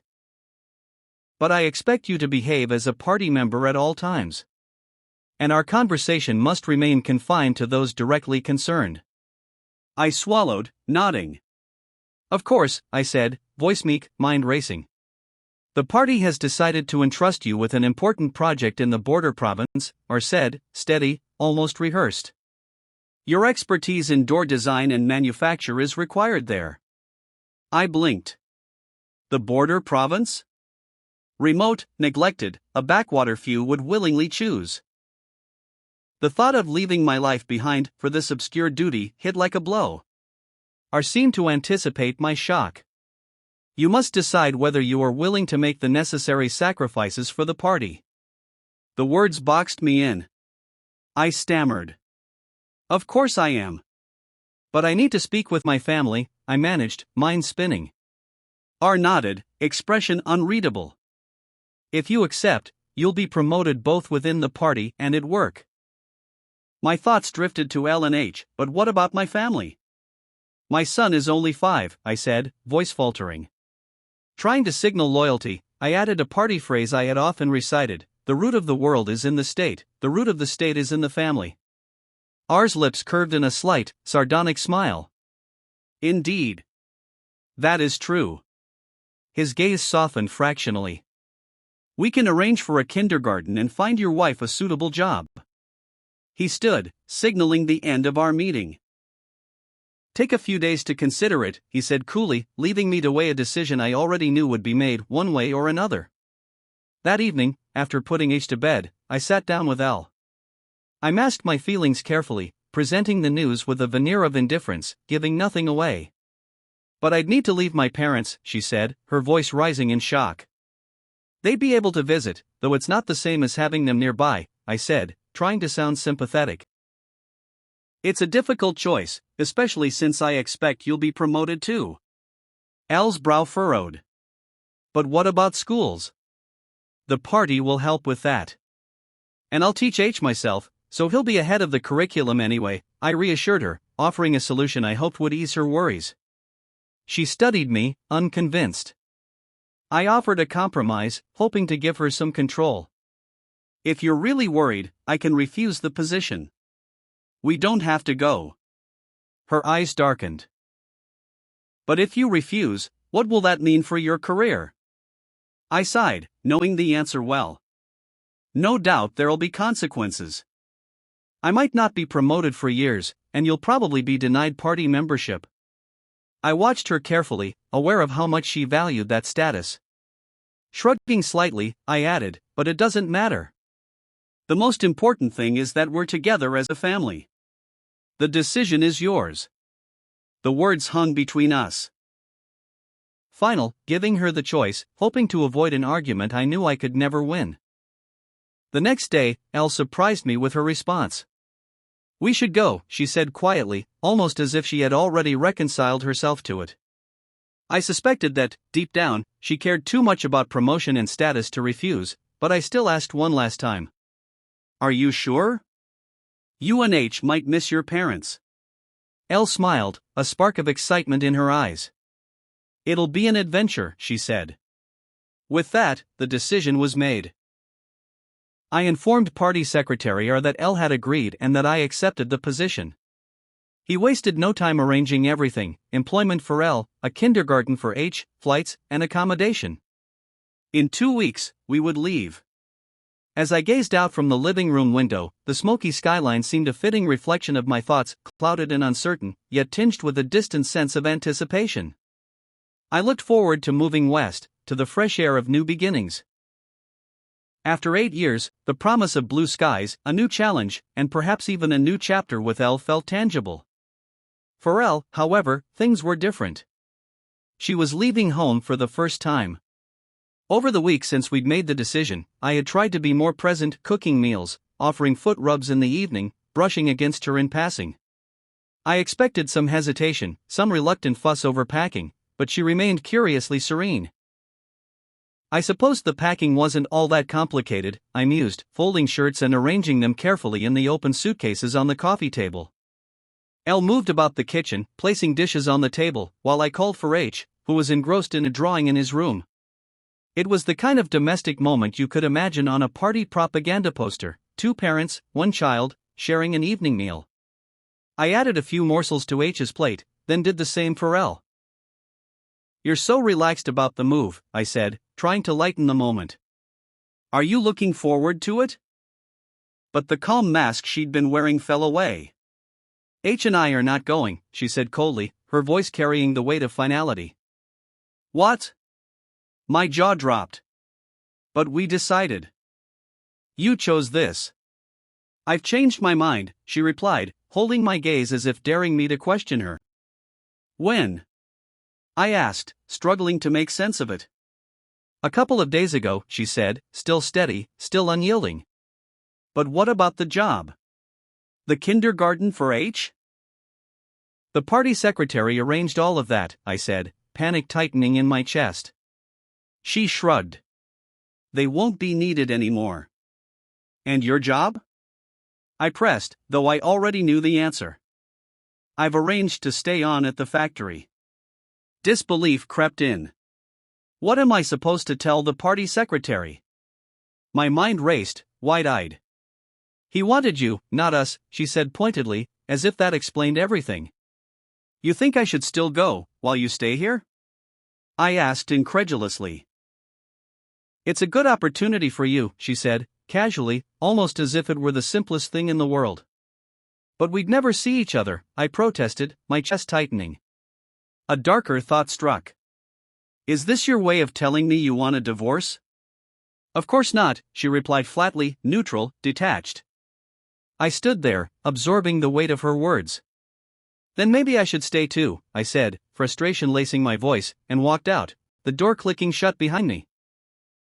The uncertainty hung heavy in the air. I found a quiet corner in a nearby restaurant, ordered a beer, and let my thoughts swirl. Elle and I had walked together to the edge of what could have been a fresh start, a leap into something new, and she had pushed me in, while she calmly climbed down the ladder herself. She had removed herself from the equation, preserving her own comforts. It was a divorce without paperwork, no custody battles, no loss of status, a marriage that functioned in name only. The neatness of it stung more than I expected. Should I call her bluff? There were professional reasons to go, personal reasons, yet none to stay, or so it seemed. Still, the thought of abandoning H tightened my chest. What kind of environment would he be left in? The decision gnawed at me. The next evening, I requested a meeting with the party secretary at 8. When I told him Elle would not be going and asked him to cancel her flight and H's arrangements, his fury erupted. Party members support the party, he roared. They keep their promises. I raised a hand, calm in stark contrast to his outburst. He blinked at me, confused. Yes, they do, I said quietly, firmly. My wife may not keep her promises, but I keep mine. The rage melted into shock, then understanding. The anger wasn't at me, it was at Elle. He saw it now. At his insistence, I recounted the sequence of events. I'm sorry. Do you still want to go? He asked, voice softening. I think I must, I said, the weight of my words final. He understood. He knew this wasn't just about the party. Elle had used the situation to isolate and humiliate me, securing her comfort while pushing me away. Is there anything I can do for you? He asked, tone now sympathetic. I paused, then requested, could you change my flight to one from the capital? I need to visit my parents. He agreed, and within an hour, his secretary confirmed the change and sent me the new itinerary. The plan solidified. I didn't want to make a scene with Elle. It would have served no purpose. Instead, I told her sudden change had interfered with party member seating on the flight. I would leave the next afternoon from the capital, departing early in the morning. The next day, I kissed H goodbye and left. It wasn't dramatic, there was no point in anger or spectacle. H mattered most, and I had to act strategically. I told Elle I would call when I could. On the bus to the capital the next morning, I called my parents. They were surprised but not shocked. They had watched from afar as I tried to protect myself, unaware of the full stakes until now. Is there any hope of reconciliation? They asked. I shrugged, the weight of everything settling heavily. We haven't spoken of divorce, I said, voice hollow. Right now, I'm focused on maintaining a relationship with H, teaching him, doing what's best for him. My parents understood. They had seen enough to know this wasn't about career or marriage alone, it was about survival, strategy, and safeguarding what truly mattered. That first week in the border province was a blur of activity. I quickly settled into a modest apartment, while the pace at work proved relentless. The factory was a world of its own, new processes, unfamiliar machinery, and colleagues whose faces I was only beginning to remember. Each day was a cycle of observation, fact-finding, and deciphering the dynamics of production. I made a point to meet everyone, to learn the rhythms of the workplace, and to anchor myself in my role as best I could. Evenings, however, told a different story. They were consumed by emails, each one more frantic than the last. Colleagues, friends, and former associates all asked the same question: was it true that I had abandoned L and H? I kept my responses short, repeating the same story over and over. L had originally agreed to come, with flights, a job and a school arranged. She informed me of her decision only the day before I left, and I had little choice but to continue with the original plan. It was the truth, or at least the version of it I was willing to share. The most surprising message came from the factory head. He expressed genuine concern, apologizing as if he had somehow contributed to the chaos. He explained that he had only learned of Elle's decision the day before my departure, and that she had arranged with her manager to stay behind. Party Secretary R, he added, had been furious and demanded a full explanation. His tone carried a hint of apprehension, as if he feared being caught in something larger than he understood. The secrecy surrounding the party's involvement was palpable, and it became clear that R's influence had ripple effects reaching beyond me. The factory head's careful words felt like an attempt to clear the air, to shield himself from a storm he could barely control. On the third evening, I called Elle. I expected little, but thought it important to maintain some semblance of communication, if only for H. Our conversation was eerily neutral, more like a discussion about the weather than two people trying to bridge the gaps in their lives. Voices steady, measured, formal, it was as if no rupture had occurred at all. When I spoke to H, helping him with his homework, it felt like a distant, muted version of fatherhood. The call ended quickly, and I sank into the quiet of my apartment, staring at the empty walls. I wondered where things had gone wrong, what I might have done differently, and what, if anything, lay ahead for us. Chapter 5: The West. The factory where I now worked stood among several nearly identical, glass-fronted buildings lining an arid, sandy street. Their rows of windows gazed outward like watchful eyes, overlooking a landscape as desolate by day as it was by night. The silence around the factory was unsettling, broken only by the occasional rumble of delivery trucks lumbering along worn roads. Twice a day, the streets briefly stirred to life. Early in the morning, and again at dusk, streams of workers in grease-streaked blue boiler suits trudged from the bus stop, heads bent, steps heavy with exhaustion. For the first week, I joined them in this quiet pilgrimage, hoping to establish some connection with a casual word or two. Their replies were limited, curt, and eventually I abandoned the attempt. I soon settled into a different routine, arriving earlier than most. The echo of my heavy boots reverberated down concrete corridors, punctuated by wooden doors marked with weathered nameplates and framed photographs of past achievements. My own small office was tucked into one of these hallways, where only the hum of a computer and the hiss of the boiler accompanied my morning ritual. After powering up the computer, I'd inspect the factory floor. At that hour, the floor was usually deserted, save for the occasional cleaner moving slowly between lines of workbenches, methodically wiping down surfaces that would soon be coated again in dust and grime. In my mind, I could picture what this place was meant to be: a system of precision, metal sheets cut, welded, and assembled with seamless monotony, flowing toward waiting trucks. Even then, I knew the vision was idealized. The gap between that vision and the gritty reality was precisely why Party Secretary R had sent me here. My assignment was not only to oversee production but to untangle the deeper issues hidden beneath layers of bureaucratic polish. Back in my office, I prepared a mug of green tea, watching from the window as a silent line of workers filed toward the factory entrance, faces etched with weariness and tension. It was clear why morale was low. The factory consistently failed to produce the mechanically driven steel doors it was supposed to. The challenges were not insurmountable, yet the air was thick with unspoken frustration. I suspected a misalignment between my skills and the problems I was tasked to solve. Ordinarily, I would seek out department leads, request assessments, and collaborate on solutions. Here, even brief eye contact seemed to draw scowls, as if my presence alone was unwelcome scrutiny. I moved cautiously, wary of aligning too closely with anyone before understanding the dynamics. Reports and test results suggested, on paper, that the doors should function perfectly. Yet reality refused to comply. Blame shifted subtly in the documentation, with vague phrases hinting at issues without accountability. Critical tests were poorly described or skipped entirely, and those performed often lacked the rigor to expose true flaws. Worse, the intended applications for the doors were unclear.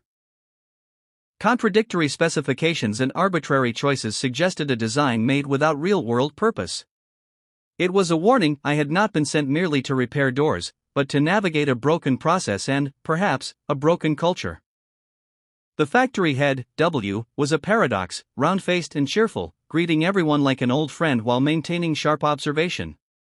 His position derived from party loyalty rather than technical skill, yet his geniality masked cunning. He had delayed our initial meeting to observe me, to let the managers reveal their strategies in the scramble for influence. By observation, I had mapped the factory's structure. 3 teams managed different production facets.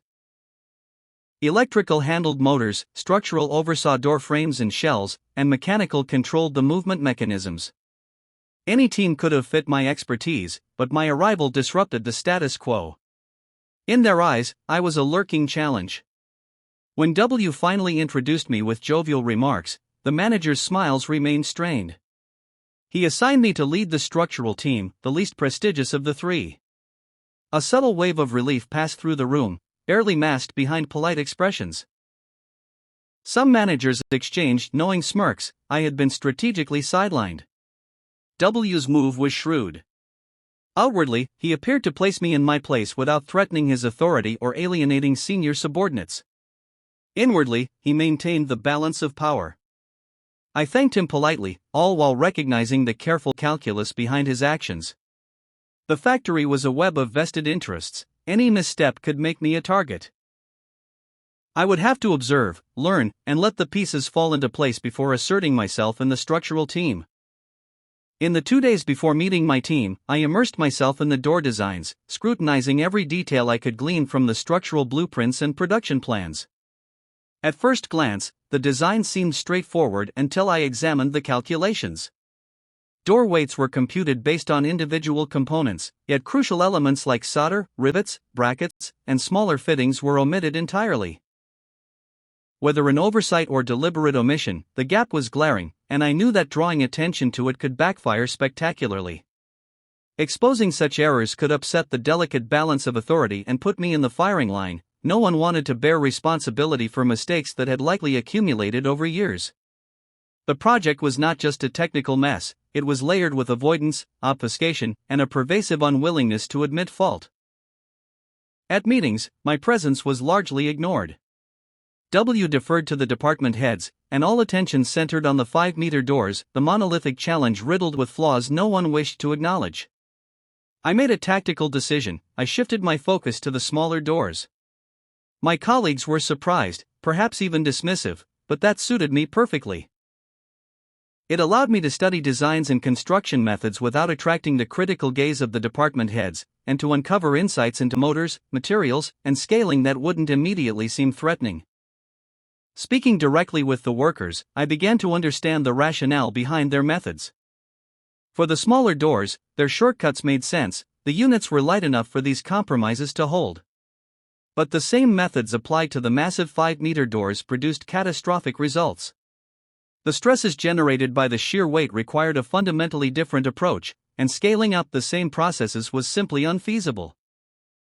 To say so outright, however, would be tantamount to suggesting a complete overhaul unthinkable in a workplace where saving face outweighed addressing flaws. I realized that any real change would have to come from W himself. If he reached the conclusion on his own, he could implement adjustments without publicly losing authority. My task, then, was to plant seeds of doubt, subtle nudges, carefully timed observations so that he might start questioning the current designs on his own. It was a delicate game of influence, one that required patience, restraint, and strategic subtlety.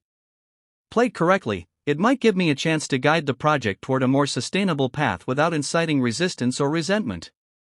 In those early days, life was a quiet struggle, a tangle of engineering puzzles, political dances, and the silent weight of my personal life. I tried to talk to Elle, but her cordial tone skirted the deep fissures that had cracked our lives apart. Words were exchanged, nothing more. Her polite detachment felt like a door I no longer knew how to open. I lived in a freshly constructed apartment complex at the edge of the old town, where evenings and weekends stretched long and unbroken. Alone, I wandered through narrow laneways that twisted and turned like whispers of 1,000-year past. Tilting mud-brick walls and terraces stood as sentinels, defying both the earthquakes that had shaken their bones and the slow erosion of time. The alleys stirred in me a pang of homesickness, though they bore little resemblance to the world I had left. These buildings were sun-baked brown, so different from the somber gray bricks of the courtyard homes I grew up in. The old town had charm, yes, but like most Middamese, I had once regarded it as outdated, lacking the conveniences of the present. Plans to sweep it away for sleek, modern structures seemed logical, a practical improvement. Yet over time, a quiet transformation took root. I began to picture the lives that had crossed these streets generations before me. Faces I would never know, shadows lingering in the timeless rhythm of footfalls and laughter, of loss and love. I felt nostalgia for a history that was not mine, and in that yearning, a bridge emerged, binding my own present to an ancient past. In these cobbled streets, under the muted glow of street lamps or the dappled shade of a summer afternoon, I found a fragile peace. The mysteries of my own life seemed lighter here, as if the ancient walls lent a patient ear, listening without judgment. I had few companions, and most nights I dined alone in the old town. When loneliness sharpened its edge, I returned to my apartment, letting the low twang of my guitar or the soft glow of my computer screen fill the stillness. My crew was 28 strong but fractured along lines that ran deep. Diverse in origin, they were anything but unified. Mistrust showed in sidelong glances, muttered comments, and open displays of contempt. Weekly meetings were exercises in tension management, the unspoken rule clear: sit with your own group or suffer the silent ire of those across the divide. One day, the last man to arrive, a brawny Middamese worker, dropped heavily into the only empty chair beside a man from another background. "Something stinks here," he muttered, a smug edge in his voice. Chuckles and sideways smirks rippled among his allies. The remark was a challenge, not just to the man beside him, who kept his gaze fixed on the table, but to me as well. The Middamese faction was testing whether I would side with them or call them out. He expected me to ignore it. Instead, I smiled lightly. "Yeah, it's all those spices," I said, prompting a few chuckles. "But I wouldn't worry too much," I continued, addressing him directly. "I smell, too. It's probably from pork and chicken feet. You just didn't notice because I smell like you." His smug look faded, replaced by confusion. But what we're all smelling here isn't spices or pork. It's something else that binds us together. The room fell silent, wary but intrigued. Ever have your wife or kids tell you that you smell after a day at work? I asked. I bet they didn't say you smelled of sweat or spices. What they smelled was metal. That's what marks all of us, no matter who we are or where we're from. So how about we focus on that scent and leave the rest behind? For a moment, they just looked at me. Slowly, tension eased, one or two nodded. I circled the table, casually asking each man what he was working on. Patterns emerged, menial tasks went to minorities, while prestigious work, like welding, was reserved for those with the right background. Walking out of that smoky, tension-filled room, I realized that the technical challenges would be the least of my concerns. One young ethnic man, still smarting from humiliation at the last meeting, seemed especially vulnerable. I kept a careful distance, feigning indifference while monitoring him. Over the week, he was moved between workstations 3 times, obviously orchestrated. Asking who was responsible would have been a trap. I pretended not to notice. At the following week's meeting, I announced a new task: each member would create a nameplate. Stifled grumbles echoed, but I explained that 5 welding stations would be allocated, and interference with another's work would result in immediate termination. The results surprised me. The nameplates revealed a range of styles and skills, the finest often crafted by ethnic minorities, proudly inscribing their names in native scripts alongside Middamese. I photographed each team member holding their plate, then sent them into the meeting room. At the meeting's close, I complimented the craftsmanship, then revealed the plates were welded to the respective desks. Everyone now has a place in the team, I said, eyes sweeping the room. A few faces tightened in suppressed anger. The week passed quietly, but the calm was fragile. On Monday morning, I arrived to find a nameplate destroyed, warped and charred, clearly intentional. Whispers spread through the factory. I made no alteration to the 10 o'clock meeting. When the team assembled, ethnic members looked taut with frustration, others wore smug, conspiratorial grins. I projected the week's schedule. I see we had some excitement this morning, I said, tone even. Arrogance danced in the culprit's eyes, but I continued, calm. If you expect to keep your job, the person responsible must explain themselves to the team. Silence stretched. I pointed to the clock. You have 1 minute. The minute dragged on. I shrugged and clicked a button. A 20-second video flickered on the screen, unexpected. The guilty man froze, suddenly unsure, yet still smug. Take your things and never come back, I said, barely glancing at him. You can't do that, he sneered. You've got 5 seconds, I replied, pointing to the door where security waited. Desperate, he looked for allies, but no one moved. With a final snarl, he stormed out. I let silence linger, letting the impact sink in. Now, I said, breaking it, we've lost 6 hours of production time. The owner of the nameplate has 6 hours this week to make a new one. 6 volunteers will make up 1 hour tonight. Every member of the ethnic group raised their hands immediately, 3 Middamese followed. I selected 2 from their ranks and nodded. We're a team, I said. We all know our roles. No need to repeat the schedule. Then I walked out, leaving stunned silence. 15 minutes later, W's secretary summoned me. I asked casually about her weekend, aware of the dozen eyes on us. W didn't rush when I entered his office. Finally, he said, measured, I hear you've reduced your staff. Yes, I said flatly. No team can accept sabotage. He studied me. Do you know who you just sacked? I'm not sure it matters, I said. I didn't have much choice. He's the nephew of the deputy mayor, W said slowly. You didn't sack him, I did. And I suspect the deputy mayor will be glad someone finally gave the little shit the boot. W paused, weighing me, then tilted his head. Maybe. I walked back to the workspace. The 6 hours of extra labor were more symbolic than productive, but by week's end, the new nameplate was even finer than the original. I allowed myself a subtle smile and a nod.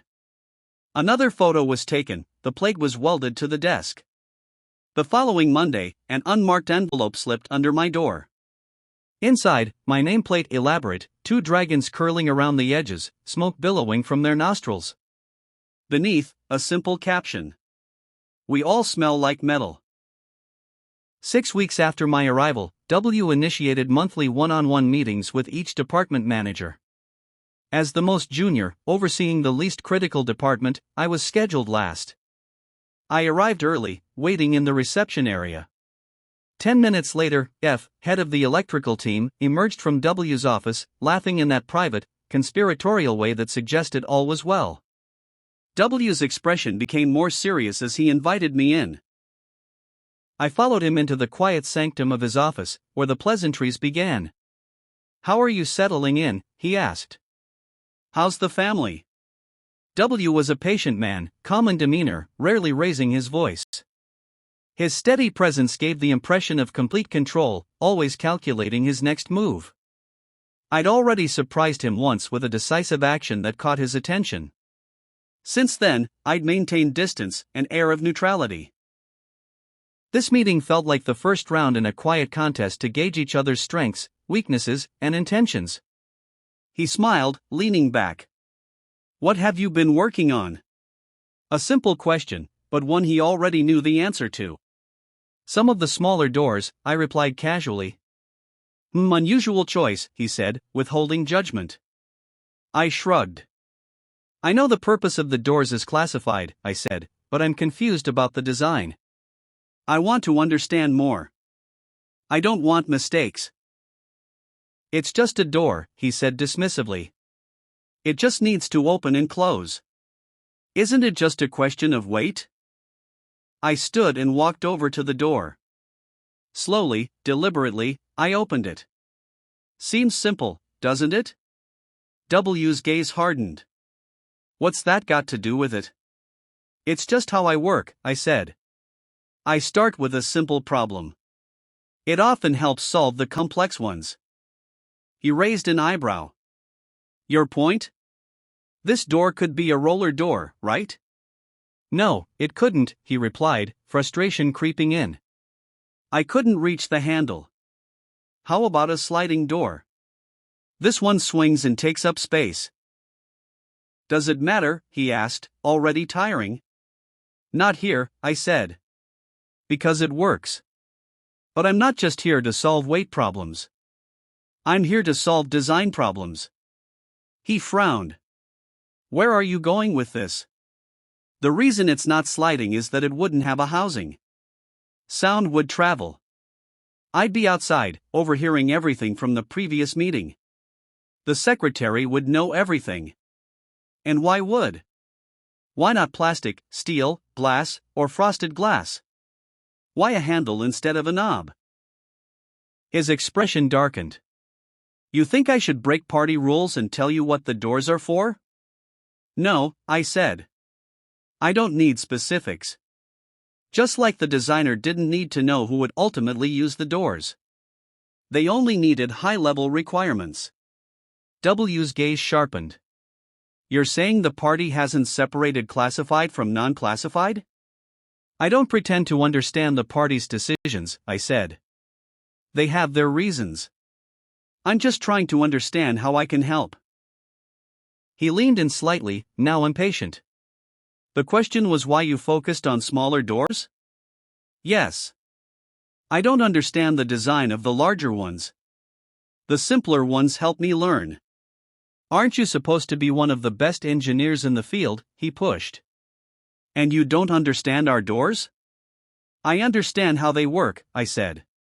What I don't understand is why they were designed this way. Every choice tells a story, not just what the designer did, but what they didn't do. W nodded slowly. We're making huge steel doors. Steel is expensive, it's for strength or security. A roller door would suffice for normal protection. But steel suggests high security. Okay, he said. High security applications. The problem, I continued, other design elements contradict that.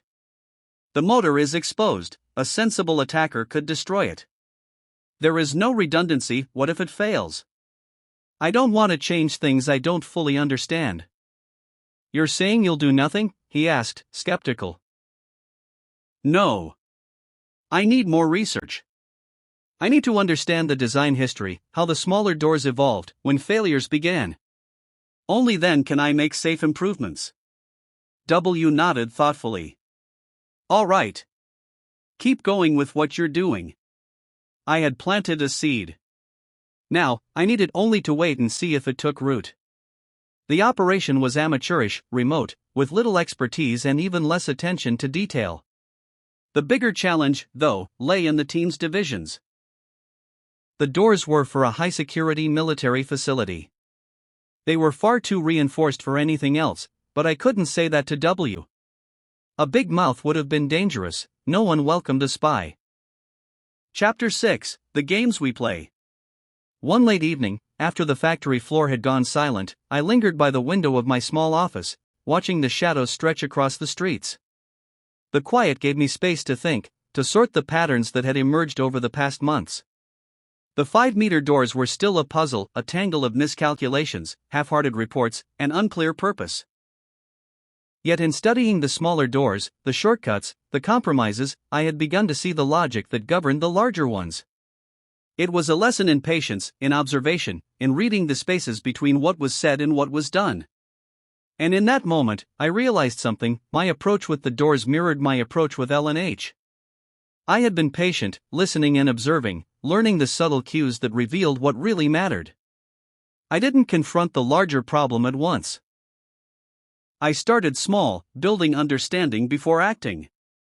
At home, L's playful deer and H's tentative questions were like the small doors, signs pointing to deeper truths, patterns waiting to be understood before any intervention could succeed.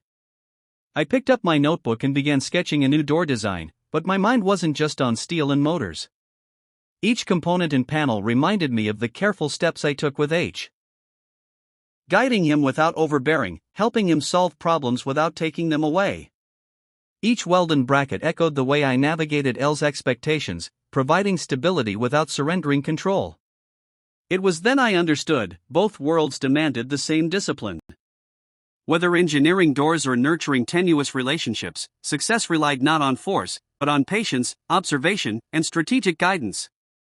Small interventions, timed precisely, could reshape outcomes without confrontation. I leaned back, letting the dim light fall across my face. For the first time in months, I felt a quiet satisfaction. The factory and my life at home were not separate arenas, they were two halves of the same challenge. And if I could master the principles of one, perhaps I could master the other.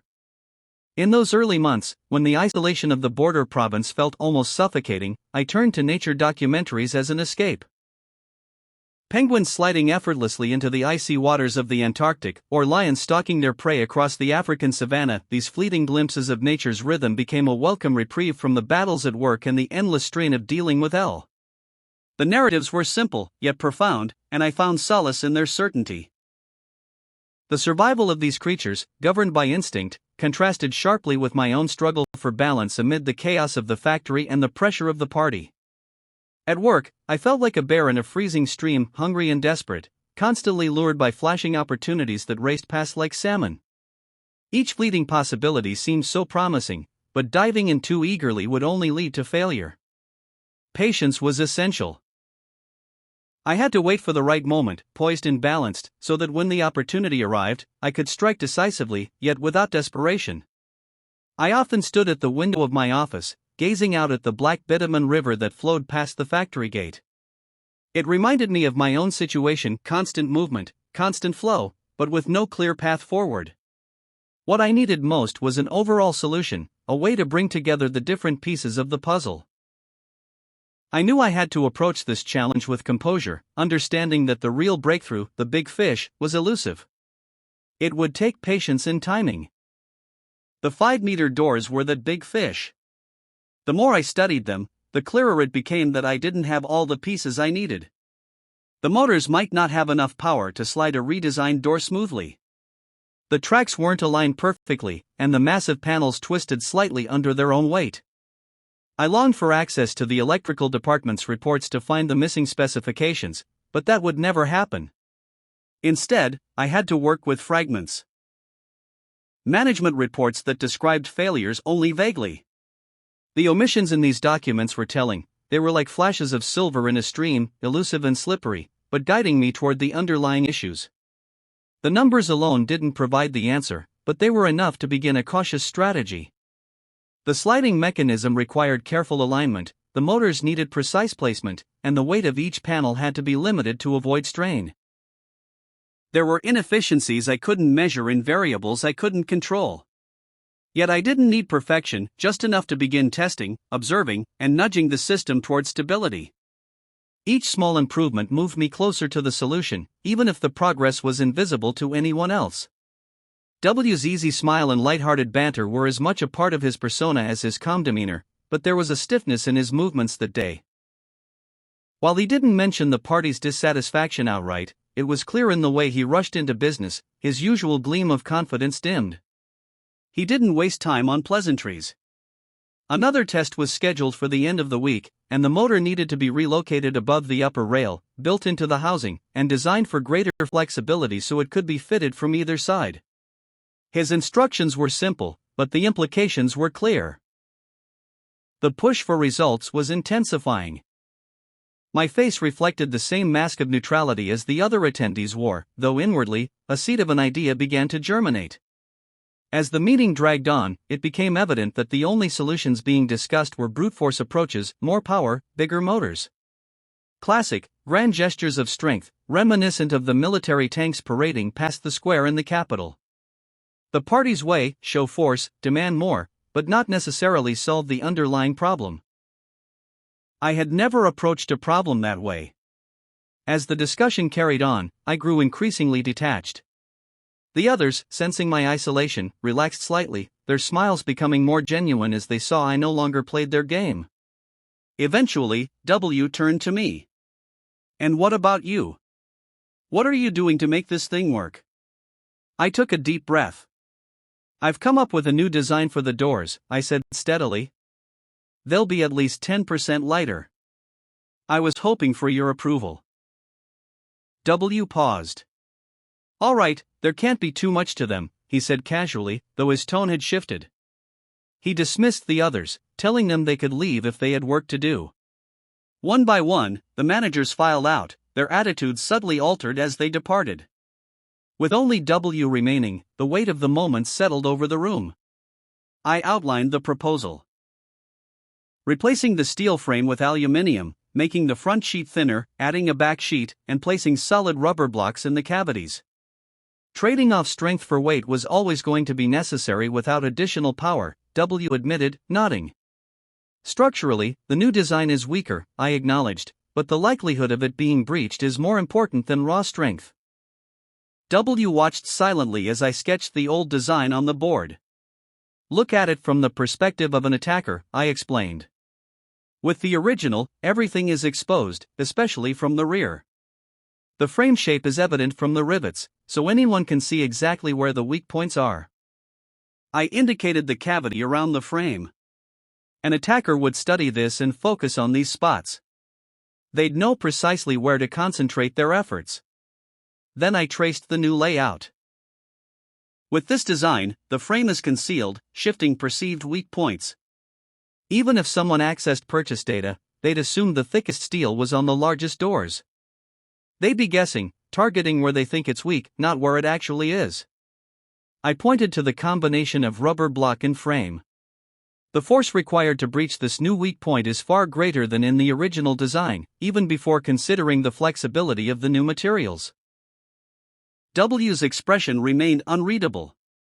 "I'm not sure I want to rely on predicting an attacker's thinking," he said cautiously. "You don't need to," I replied calmly. "The door's properties will absorb energy differently. It won't be as rigid as it seems. Much of an attack's energy will buckle the structure rather than penetrate it. We lose little by going lighter." W paused. "Can you calculate that?" "Not without specifics of the attack," I admitted. "But the principle is sound." "What about cost?" he asked. Aluminium isn't cheap. It's more expensive by weight, yes, I explained, but lighter overall. Costs won't increase significantly, possibly even slightly less than with the old steel doors. He leaned back, nodding thoughtfully. Then, a faint smile appeared. Okay. Try it. For the first time in weeks, I felt a subtle relief. The seed had taken root.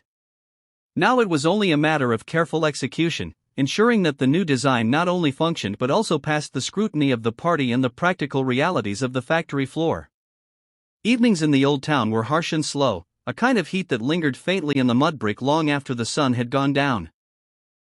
The walls were cracked and sun-bleached, their surfaces rough under my fingers when I brushed past them. The streets were narrow and uneven, littered with dust, a few clumps of straw, and the occasional tumbleweed rolling along like it had nowhere else to go. I stuck to the quieter alleys, away from the main streets where the vendors shouted and the occasional bicycle rattled past, kicking up clouds of fine sand. Here, the air smelled faintly of smoke, roasting lamb, and old leather from the small shops that sold wooden toys and hand-forged trinkets. It wasn't clean, and it wasn't meant to be. I liked that. It reminded me the town was alive, stubborn, surviving in the desert with nothing but grit and routine. I went looking for toys for H, but the search became an excuse to wander. I ran my fingers along the edges of carved wooden animals, felt the weight of a spinning top in my palm, and listened to the faint squeak of tiny wheels rolling across the worn stone. These weren't mass-produced things, they had weight, purpose, and imperfection. Each uneven line told me someone had made it with hands, not machines. Evenings grew cooler, though not cold, just sharp enough that I pulled my sleeves down against the desert wind. I imagined H unwrapping the toys, turning them over, finding their flaws and quirks, delighting in them the way I had when I was a boy. That little ritual of imagining him made the city feel less lonely, even if the alleys themselves were silent most of the time, except for the occasional dog barking or a child's distant cry. Most of my colleagues would never understand this. They rushed through the city to find cafes with ice-cold drinks and plastic chairs in the sun. They didn't come to the old town at all, preferring modern blocks and sharp angles. The old town, with its cracked streets, uneven steps, and stubborn dust, was slower, harsher, and more honest. It was a place to watch, to learn, and to remember that the world outside the factory wasn't all control and structure. I tucked the toys into my bag and felt the weight of them like a promise. Not just to H, but to myself, a reminder that small, tangible things mattered. That the grit of the streets, the roughness of the walls, and the quiet persistence of people making their way through the desert could teach lessons even the factory couldn't. The factory buzzed with the frenzied energy of anticipation, the air vibrating with the noise of grinders, the sparks of welders joining pieces of metal, and the distant hum of machinery. It was as if every action, every movement, carried the weight of the moment. In the lunchroom, the clattering dishes and conversations quieted as the reality of the approaching test day set in. Expectations hung in the air like the smoke from the welding torches, thick and heavy, impossible to ignore. We were all too aware of the stakes. If we succeeded, it would be as a collective effort, no matter how fractured the cooperation among us had been. But failure had its own specter, and we all knew that when the dust settled, someone would be made the scapegoat. The thought of who that would be added an undercurrent of tension to everything, a silent game of survival where each group shielded their innovations and ideas, only to be unveiled when the time came to claim credit or avoid blame. As the day of the test arrived, the atmosphere grew charged with an intensity that was hard to describe. It reminded me of the opening ceremony of the Great Middom Olympics a few years earlier, a spectacle filled with grand gestures, a promise of greatness, and the looming possibility of failure. At the rear of the factory, an enormous frame stood, towering over the workers like a platform for glory or a gallows for defeat. It was the focal point of the entire operation, surrounded by spectators who'd gathered to witness the moment that would define the future of the project. My team encircled the great door, now lying flat on an enormous trolley. We guided it like a sacred banner, steadying it as we waited for the reckoning to unfold. Great straps were placed around the perimeter, securing the door for the lift. We stood, frozen in place, our blue uniforms blending into the backdrop of the factory floor. It felt almost like a performance, as if we were actors in a play, each of us waiting for our cue. But as I stood there, poised and tense, my eye was drawn to a single figure moving silently around the room. A thick-set man, moving with purpose, circled the perimeter of the anticipating crowd, and my pulse quickened. I knew what was coming. The moment I'd feared was here. This man, the one who had been lingering in the background, reached P, the head of the mechanical team. He leaned in, whispering something urgently. My heart sank as the straps had started to tighten, lifting the door into the air, as P noticed something was wrong. The black stripe of rubber on the rollers was missing. I had cut it off half an hour earlier, a gamble, and now the absence was glaring, something that no one could ignore. P's reaction was immediate. His fists clenched, and his eyes locked onto me with a fury that could have scorched me where I stood. His gaze felt like a physical force, threatening to burn through me. But I couldn't let him see my reaction. I forced myself to maintain composure, pretending not to notice the heat of his stare as my heart raced in my chest. The tension in the air thickened as the moment of reckoning arrived. P was a frustrating presence. A clumsy, hostile man seemingly immune to scrutiny, his past failures always blamed on insufficient power rather than his own incompetence. His verbose contributions in meetings masked a lack of substance, and his reports were more confusing than enlightening. Over time, I had learned to distrust him, but observing him closely only confirmed that his failures had been swept under the rug, leaving him untouched and complacent. His insecurity, though, was another obstacle. He guarded his position fiercely and wouldn't tolerate suggestions or criticism from me. I had noticed discrepancies in the friction profiles of the lighter doors, the reports glossed over them. Initially, they showed a linear relationship, as expected, but as the doors grew heavier, friction should have increased more sharply. The data felt wrong, but I couldn't push for further testing without drawing attention, and certainly not without risking P's wrath. Concrete evidence was the only way forward.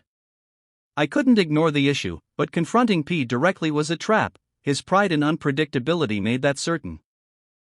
The day before the test, I tried to set it aside. But at 3 a.m., gnawed by the suspicion that this small discrepancy could make or break the project, I turned on my computer and pulled up the report again.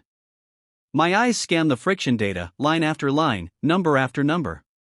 At first, it looked perfect, clean, linear, orderly. Then I saw them. Tiny, stubborn dots at the far left of the graph.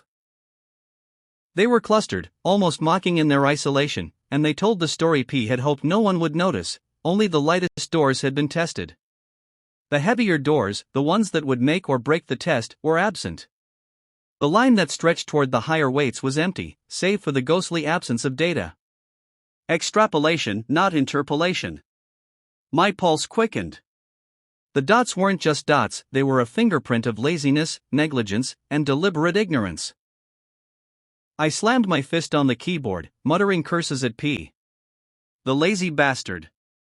He had cut corners, thinking no one would see. Seeing the gaps didn't solve the problem, but it made the path forward unmistakably clear. The next morning, I acted. Without warning, I cut the rubber from the casters, reducing the friction profile and uncover the truth, something P had chosen to ignore. The dots had told me everything I needed to know, now it was up to me to follow through. As the door lifted, my heart raced. Doubt gnawed at me, was this worth the risk? Had I overestimated my solution? Both sides of the door were now covered with steel plates, and I could feel the workers' eyes on it, full of skepticism. Their expressions spoke volumes. They believed it would be too heavy to move, that our efforts would collapse under the weight. Low murmurs spread through the crowd, a mix of resignation, disbelief, and subtle anger. One man muttered, "At least it looks good," but even that seemed like a feeble defense against their unspoken expectation of failure. I tried to steady myself, recalling the work that had led to this moment, the welder's long hours, the precise placement of rubber blocks, the careful recalculation of weight and flexibility. The collective doubt pressed down on me, almost tangible. As the straps were removed and power connected, it felt as if the factory itself held its breath, silently anticipating collapse and waiting to place blame. Later, a video would reveal what I hadn't noticed then. Everyone had unconsciously stepped back, forming a tentative halo around me, the anticipation of disaster etched into their posture. The tension grew unbearable. F, head of electrical, shifted nervously. 10% power, he called out. Nothing.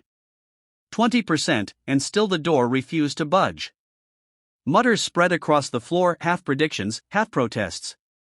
The door seemed to confirm their fears. Too heavy, a foolish amateurish mistake. Eyes darted between the motor and the steel, whispers carrying astonishment and disbelief, tinged with shock at the audacity of adding another steel plate. By the time the power reached 40%, the sense of impending failure had peaked. The murmurs thickened, subtle glances exchanged, a silent commentary on who would be blamed. And then, at 50, it began. A low creak, a shudder, and the impossible started to happen. The door shifted, slowly, almost imperceptibly at first. A gap wider than a foot appeared between frame and door. Movement. The motor groaned, struggling under the load, but the door moved. Tentative exclamations started to rise, mingled with gasps. Eyes widened, disbelief mixing with a reluctant admiration. Try 60, someone suggested. I held my breath as F reset the door, then applied power again. This time it moved smoothly, the grinding replaced by the satisfying rhythm of progress. A collective intake of breath rippled through the room. Astonishment and awe replacing doubt. The factory erupted. Cheers, claps, shouts of astonishment and relief. Colleagues congratulated each other, pats on the back met with grins and laughter. I caught P's eyes, fear, disbelief, hostility, and offered a small, calm smile, knowing he couldn't hide his shock. The moment felt almost unreal. I wandered into the dining room, where the air had finally lightened. An elderly woman, ignoring the normal rules, served me early before anyone else had arrived, filling a plastic container with food. I nodded my thanks, retreating to my office and closing the door behind me. The weight of doubts, tension, and long hours lifted, if only for a moment, and I allowed myself a quiet, deep breath of relief. The hours after the test blurred into a haze of excitement, yet beneath the euphoria, a quiet war raged in my mind. The factory hummed with voices and footsteps, but I remained tethered to the technical minutiae. Where the improvements had originated, how the data aligned with what I had suspected. Most of my colleagues didn't care about the science, they were simply relieved that the doors had moved. Success, once achieved, seemed inevitable in retrospect, but in the moment, it felt fragile, precarious. By the 4 o'clock management meeting, I was ready. The mood was celebratory, and warmth radiated through the room, but I kept my focus. First, I approached F, clapping him on the back and offering genuine congratulations for his work. He blinked, surprised by the gesture, then smiled, a small, cautious relief passing over his features. Then Pete, predictable as ever, gave the standard pleasantries, but I caught the flicker of unease in his eyes. His hand twitched slightly under the table, brushing against the edge of his notebook. He feared exposure.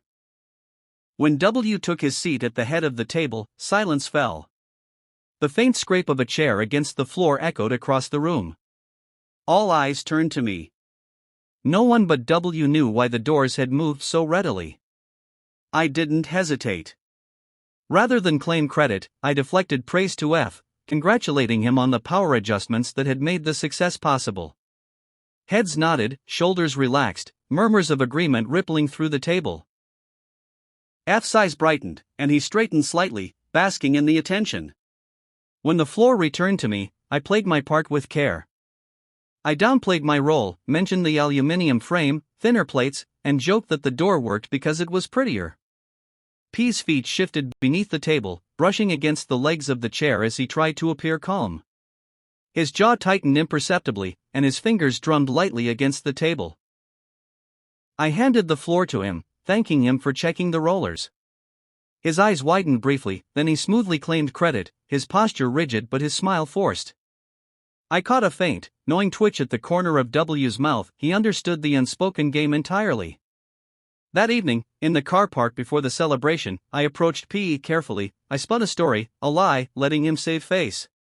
When one of my welders was attaching the casters, he melted the rubber. There wasn't enough time to replace them, so I had them cut off, I said lightly. I should have told you, but it was chaos this morning. P accepted it without hesitation, shoulders relaxing slightly. It's okay. I was going to cut them off anyway, he replied. His gaze lingered briefly, curious but wary. We continued talking, the lies slipping effortlessly between us, both of us silently acknowledging the truth yet leaving it unspoken. By the end of the night, as we ate, drank, and laughed at the nearby restaurant, the grudging acceptance I had sought was finally tangible. I noticed the subtle relief in F's posture, the tentative relaxation in P's expression. My colleagues knew I wouldn't expose them, and in return, they accepted me.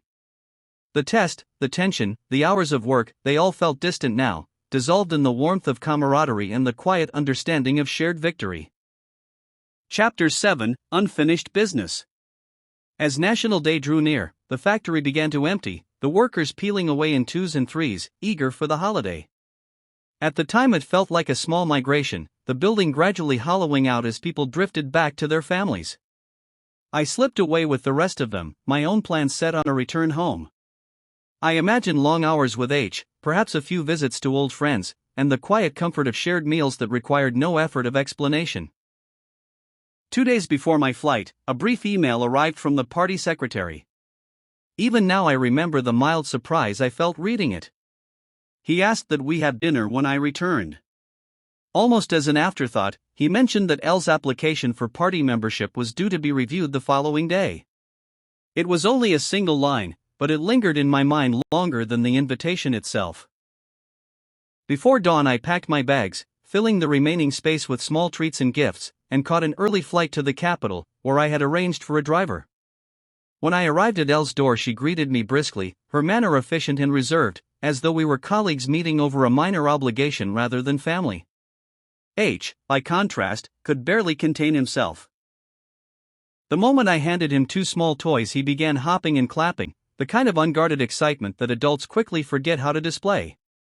While L prepared lunch, I unpacked the gifts and arranged them in neat stacks on the table. Their bright colors stood out against the dull interior of my suitcase. When she called us to eat, I stepped into the kitchen and helped carry the plates to the table. L remained polite but distant. When I asked how she was, she gave a faint smile before saying, "Without money, there's little we can do." Even then I knew the remark was not entirely honest. Her housing was secure and her salary respectable. Yet complaints like that were rarely about facts. I tried to shift the conversation. "The West is nice," I said. "You might like it there. The food alone is incredible." She dismissed the idea with a small wave of her hand. Thankfully H broke the awkwardness. "Where do you live?" he asked. "In a boring old apartment block," I replied, laughing a little. Boring was accurate enough, if not the old. It was simply one among the endless rows of apartment blocks that seemed to appear everywhere. "But I don't spend much time there," I added. "What I like are the streets nearby. Little laneways that remind me of your grandma's house. They're yellow though, not gray." "Yellow?" he asked, pointing to his bright t-shirt. "Like this?" "Almost," I said. "The buildings are made from mud, a pale yellow, maybe a little darker than your shirt." I could see his imagination beginning to stir. "Children like you probably helped build them," I added playfully. "They dig up dirt, mix it with water, and shape it into walls." L's voice cut in, flat and unmoved.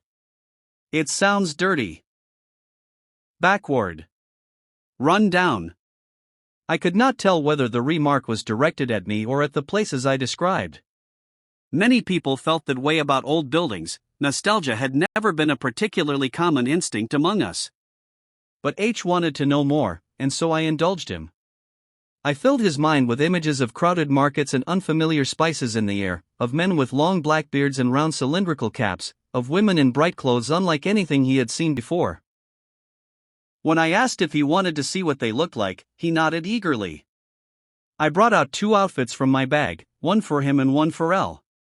They were not truly authentic, more of a compromise between the original style and what people back home might tolerate, like the dishes in foreign restaurants, altered to suit local tastes.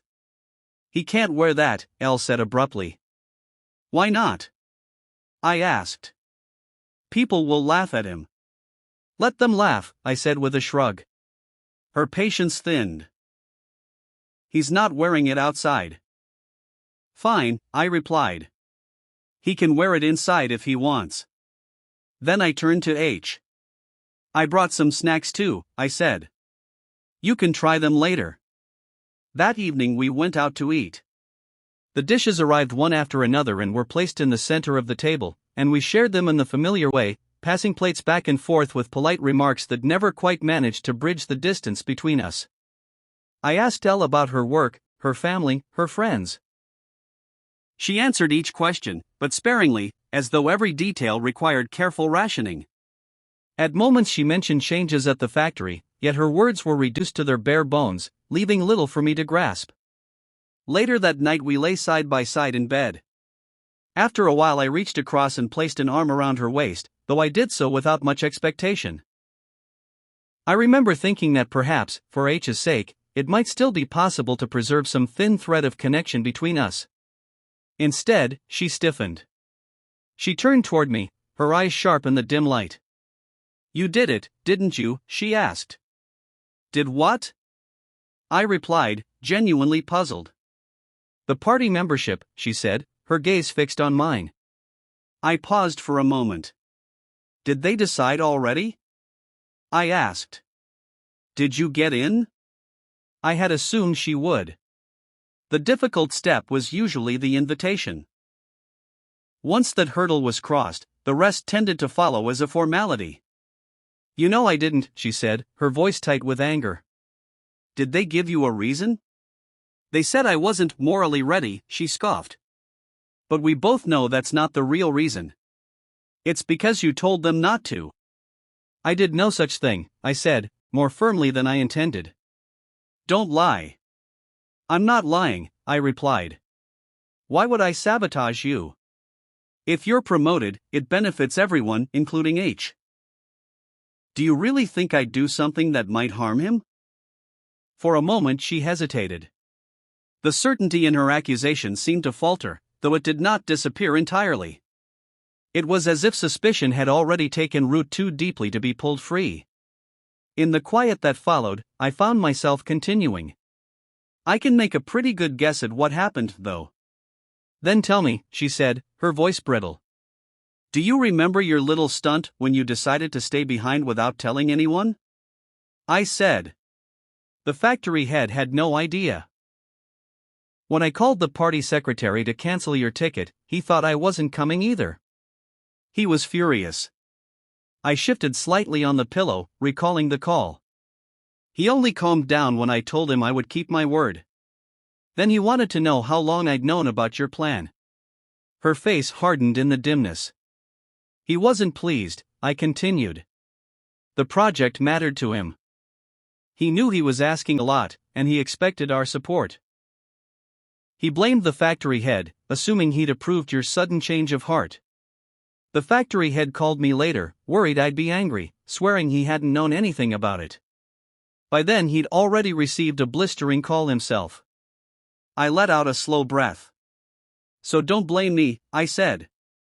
And don't expect people to support your application when you've already managed to irritate the people whose support matters most. After that there seemed little left to say. I turned onto my side and pulled the blanket closer, the conversation already feeling exhausted. In the silence that settled over the room, I closed my eyes. Even then I suspected she understood the truth of what I had said. But understanding, I had already learned, was rarely enough to change anything. The following day we visited Elle's parents. They greeted me with the same careful politeness I remembered from earlier visits, their expressions uncertain at first, as though unsure what tone the occasion required. The hesitation faded, however, once I handed over a thick envelope whose contents required no explanation and a bag filled with local delicacies I had brought from afar.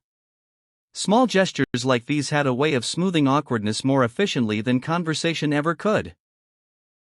I poured tea for everyone and asked after their health, remarking that they were fortunate to live so close to family. There was a note of wistfulness in my voice that I could not quite conceal.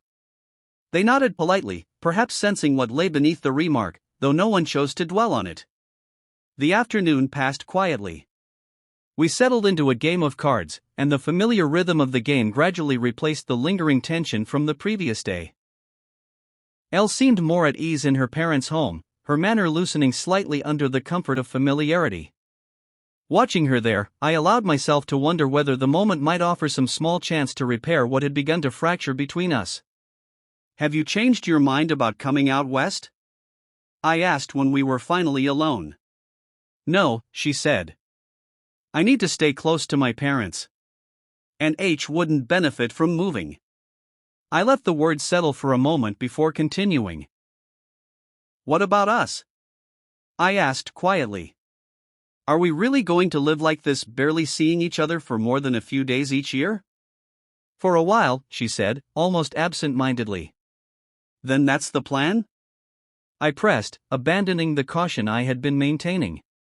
"To live apart? No intimacy? Just this?" "Yes, I suppose so," she replied, her tone carrying little curiosity about the question. "Does that mean you want a divorce?" I asked, keeping my voice as steady as I could. "No," she said. "That would be bad for H. People would look down on him." I resisted the urge to sigh. "I'm not even here most of the time," I said. "People wouldn't notice." "They might," she replied. "And anyway, there's no reason for it. We don't need to divorce." I looked at her then with a sudden clarity that, in retrospect, should probably have come earlier. The situation was unlikely to resolve itself quickly. Divorce was a card she had no intention of playing. Maintaining the arrangement, however strained, preserved every advantage she held. It allowed her to keep the structure of things intact, to retain control of the situation without relinquishing anything. Even then, I sensed that whatever remained between us had already begun to exist more in form than in substance, held together less by affection than by the quiet inertia of circumstance. The following evening, just before leaving for dinner with the party secretary, I mentioned the meeting to Elle in passing. I told her where I was going and added, almost casually, that if there was anything she wanted me to relay, I could do so. For a moment she hesitated. I noticed the brief flicker of calculation in her expression. The connection was valuable, perhaps more valuable now than it had ever been, but there was also risk in appearing too eager. In the end she shook her head, settling the matter with quiet finality. The prospect of another application weighed too heavily on her mind. A second rejection would only deepen the murmurs surrounding the first. When I arrived at the restaurant, the party secretary greeted me with a warmth that bordered on familiarity, as though we were old friends meeting after a long separation rather than acquaintances brought together by circumstance. He introduced me to his wife, a polished woman with glossy dark hair and nails painted with meticulous care. Before long I discovered that the factory head had also been invited, along with his family. The evening unfolded in an upscale restaurant, the table filling quickly with dishes lobster, prawns, and slices of suckling pig, while bottles of good wine appeared with easy regularity. Conversation drifted comfortably between local matters and the oddities of life in the distant western region where I now worked. Naturally, they asked about my new life. One of them wondered whether I ever felt unsafe. I told them that I managed well enough. I mentioned the recent unrest and the growing police presence, describing the routine checkpoints that had appeared along the road to the factory. Yet I also explained that I had settled in more easily than I had expected. Though I did not mention my habit of wandering through the old laneways had made the place gradually familiar, and the small restaurants where I ate most evenings had begun to recognize me. The reception was not always warm, but it was rarely hostile. Somehow, I added with a laugh, my guitar has become my closest companion. That part, at least, was entirely true. Those quiet evenings spent strumming alone had a way of softening the distance that seemed to stretch endlessly between my family and me. By the time dinner ended, the restaurant had begun to empty. As we descended to the car park, the factory head and his family said their goodbyes and departed. To my surprise, the party secretary then sent his own wife home with the driver and suggested we continue the evening elsewhere. He led me to a small bar tucked discreetly off a side street. Once seated, he raised his glass and thanked me for the work I had been doing, remarking that the reports about the project had been favorable. "You've done far more than you realize," he said. Then he paused, studying me with an expression that was part curiosity, part concern. Oddly enough, the only one who doesn't seem to be thriving is you." I shrugged. "I don't mind," I said. "The work itself has been worthwhile." He regarded me for a moment, as though weighing whether I meant it or whether I was simply maintaining the polite facade that so often accompanied official conversation, the quiet performance I had come to think of as the party show.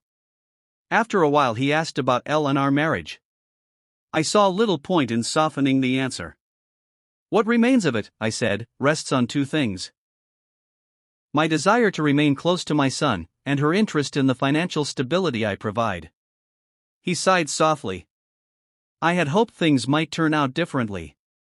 "There's nothing anyone could have done," I replied. "In some ways it was better that things surfaced early." He leaned forward slightly then, lowering his voice. "Did you know the party rejected her application?" "Yes," I said. "Naturally she assumed I was responsible." His eyebrows lifted slightly. "Will she try again?" "Most likely. She's ambitious. And the rejection has stung." He took a sip of his drink before asking another question. "And if the decision had been yours to make, would you have made the same one?" I paused. It would have been easy to offer a diplomatic answer, but there seemed little point. "Yes," I said at last. "She caused quite a bit of trouble." "And next time?" "I'd rather not be involved," I said. "The situation is complicated. I wouldn't want to stand in her way if it affected H." He watched me quietly for a moment. "So there's no desire to hold her to account?" "No," I said, and I realized as I spoke that it was true. "I'd rather move on with my life without carrying that kind of anger. Holding on to it would only hurt me. She'll make her choices, and whatever follows will be the result of those choices." I lifted my glass slightly. "I'll be fine without her," I added. Sometimes the better course is simply to let go and begin again. Chapter 8, Party Boy. Returning to work brought a welcome return to a rhythm that felt, if not easy, then at least manageable. The crisis with the doors had finally passed, and with it the sharp urgency that had consumed so many of our days. What remained was the quieter, more enduring work of engineering and production, less dramatic perhaps, but still filled with its own small and persistent difficulties. The most delicate of these had little to do with machines. The greater challenge lay in organizing the workforce, particularly in managing the uneasy relationship between the ethnic workers and the Middamese. The balance between the two groups was fragile, easily disturbed. If the ethnics were kept too separate, resentment gathered quietly, like pressure building behind a sealed valve. Yet too much interaction could prove equally volatile, each small misunderstanding capable of opening a new grievance. Over time I had come to believe that small, controlled releases of tension were far preferable to the destructive force of a sudden rupture. What few people ever saw was the quiet machinery behind these decisions. Each roster, each shift assignment, was tracked carefully in my spreadsheets. The records accounted not only for skills and experience but also for temperaments and histories of friction. It was a strange form of bookkeeping, part engineering, part human triage. Tilting the balance slightly in favor of the Middamese was not something I did lightly, but it was done deliberately.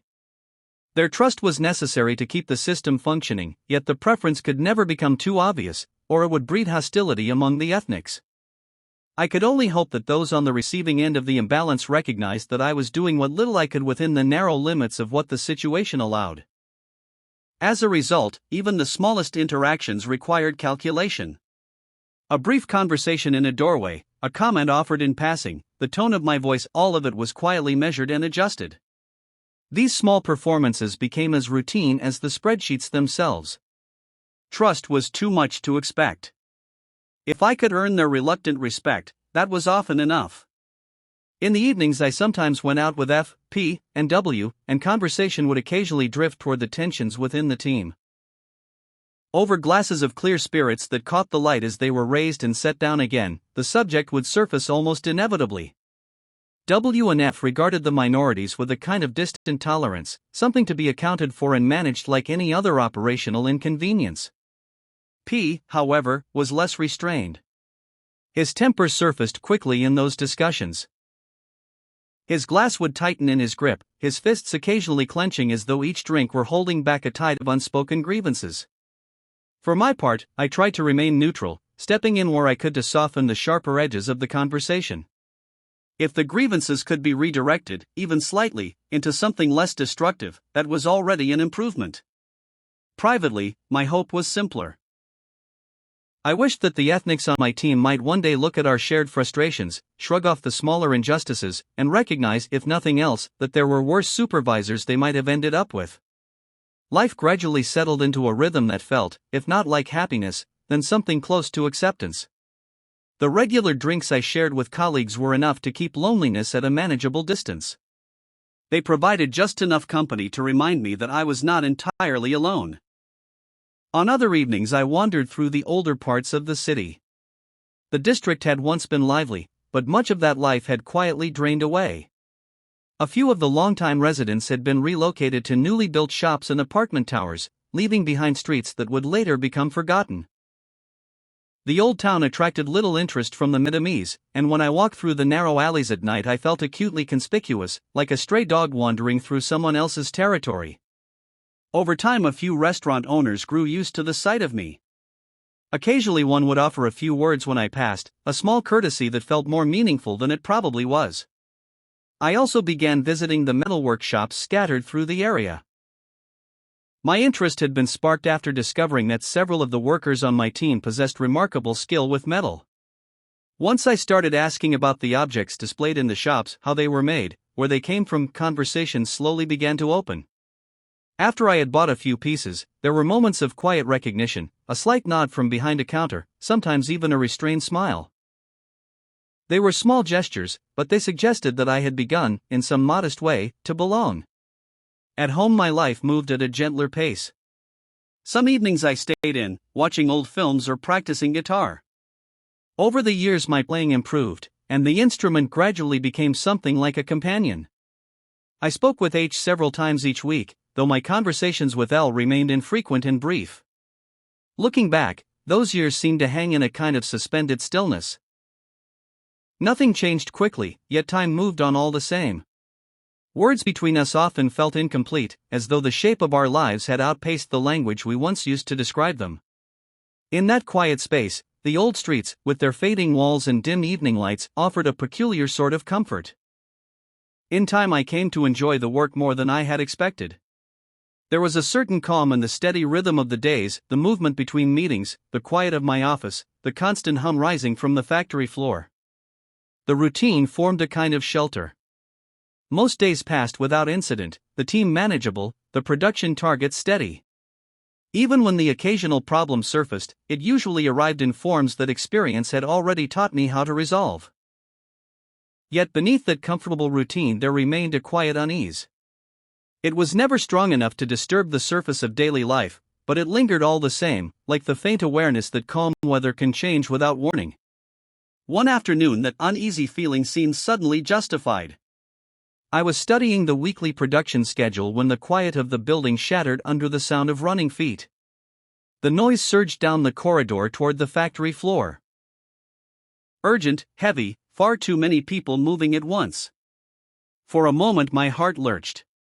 My first thought was of an accident, some terrible mechanical failure that had injured someone under my supervision. I pushed back my chair and hurried after the others, hoping that whatever had happened lay outside my area of responsibility. When I reached the steel landing that overlooked the floor, my view was blocked by a tall woman from accounts who had arrived ahead of me. But even without seeing clearly, it was obvious where the crowd's attention had gathered. The mechanical team. For a brief moment I thought of P, and then it struck me that this was not an accident at all. I edged past the cluster of office staff who had stopped at the edge of the stairs, reluctant to go further. As I stepped onto the factory floor the scene came gradually into focus. An ethnic worker stood at the center of the commotion, blood pouring from his nose, gripping a steel bar in both hands as though expecting another attack. A few steps away a Middomese worker was bent over, clutching his arm. Even from a distance it was clear something was badly wrong, the limb hung at an angle that no arm should ever take. Someone managed to prise the iron bar from the first man's hands. Others rushed forward, some trying to separate the men, others fumbling with improvised first aid. The tension in the air was thick and brittle. Within minutes, the sound of sirens cut through the confusion. 2 ambulances arrived and the men were quickly taken away, each sent to a different hospital. Afterward, the factory floor grew strangely quiet. People drifted back toward their stations, though the energy of the place had changed. I checked briefly on my own team. No one had much to say. The violence had left them subdued, their usual chatter replaced by a heavy silence. Eventually I returned to my office, exhaling slowly as I closed the door behind me. Neither of the 2 men ever returned to the factory. In the weeks that followed, the incident seemed to dissolve into the background of daily life, spoken of less and less until it disappeared entirely from ordinary conversation. Only months later did I hear what had really happened. One evening, after a long session of drinking, P allowed his frustration to slip through the cracks of his usual restraint. The incident, he admitted, had caused considerable trouble for him. In the end, the matter had been quietly settled. The ethnic worker had been threatened with prison if he refused to cooperate, while the company had paid compensation to the Middamese man, despite the fact that he had thrown the first punch. What angered P most was that the ethnic worker had not been jailed. His voice carried a rage as he recounted the details, his resentment rising with each drink as though the memory had never properly faded. The meeting with W left me unsettled in a way I hadn't felt for months. His manner had shifted, he no longer carried the easy, habitual charm that usually softened our encounters. Instead, he paced the office with the deliberate gravity of someone weighing a difficult decision, his expression tight, his brow shadowed with thought. When he asked about my commitment, a familiar question in theory, my stomach nodded in a way it hadn't before. The violence at the factory was still fresh in memory, though I knew I had done nothing wrong. Yet the question carried a weight that pressed against my chest. The inquiries that followed were precise, almost surgical, probing into my background, my understanding of security, my attitudes toward the ethnics. I knew the answers they expected, and I delivered them without hesitation. The ethnics must integrate, align with the dominant culture, and work toward a harmonious society. The words felt hollow as they passed my lips, yet I spoke them with enough conviction to meet his approval. W's rigidity eased, the heavy line on his face softening into the familiar smile I had come to recognize. I gave my usual report on the factory's progress, and the meeting concluded with the outward calm of normalcy. For the following 2 days, I replayed the encounter endlessly, turning over every pause, every glance, every calculated question. Why had he asked about my beliefs so pointedly? There had been no hint of criticism, in fact, he seemed pleased with my work. The possibilities spiraled in my mind, a promotion, perhaps, or a new assignment, something that carried responsibility, maybe even a title I hadn't anticipated. Yet the shape of it remained opaque, a shadow hovering just beyond my understanding. When W summoned me back to his office, the air had shifted again. The pacing, the weighty pauses, all gone. He greeted me warmly, poured tea, and motioned for me to sit as though our previous tension had never existed. Then he spoke of the assignment, and my unease returned in full. This was not a promotion, at least not in the conventional sense. It was something more delicate, more exacting, a task meant only for those with unblemished records and proven loyalty. I forced my expression into neutrality, though a flicker of doubt crossed my mind. I had followed the party line faithfully, yet I could not be sure how accurately they saw me, or how entirely their perception matched reality. On the surface, the assignment seemed simple, overseeing the installation of the factory's doors. But as W explained further, the weight beneath it became clear. What they required was discretion above all else. Someone who would ask no unnecessary questions, stir no trouble, reveal nothing that might unsettle the system. It was the kind of task that demanded obedience without curiosity, quiet without complaint.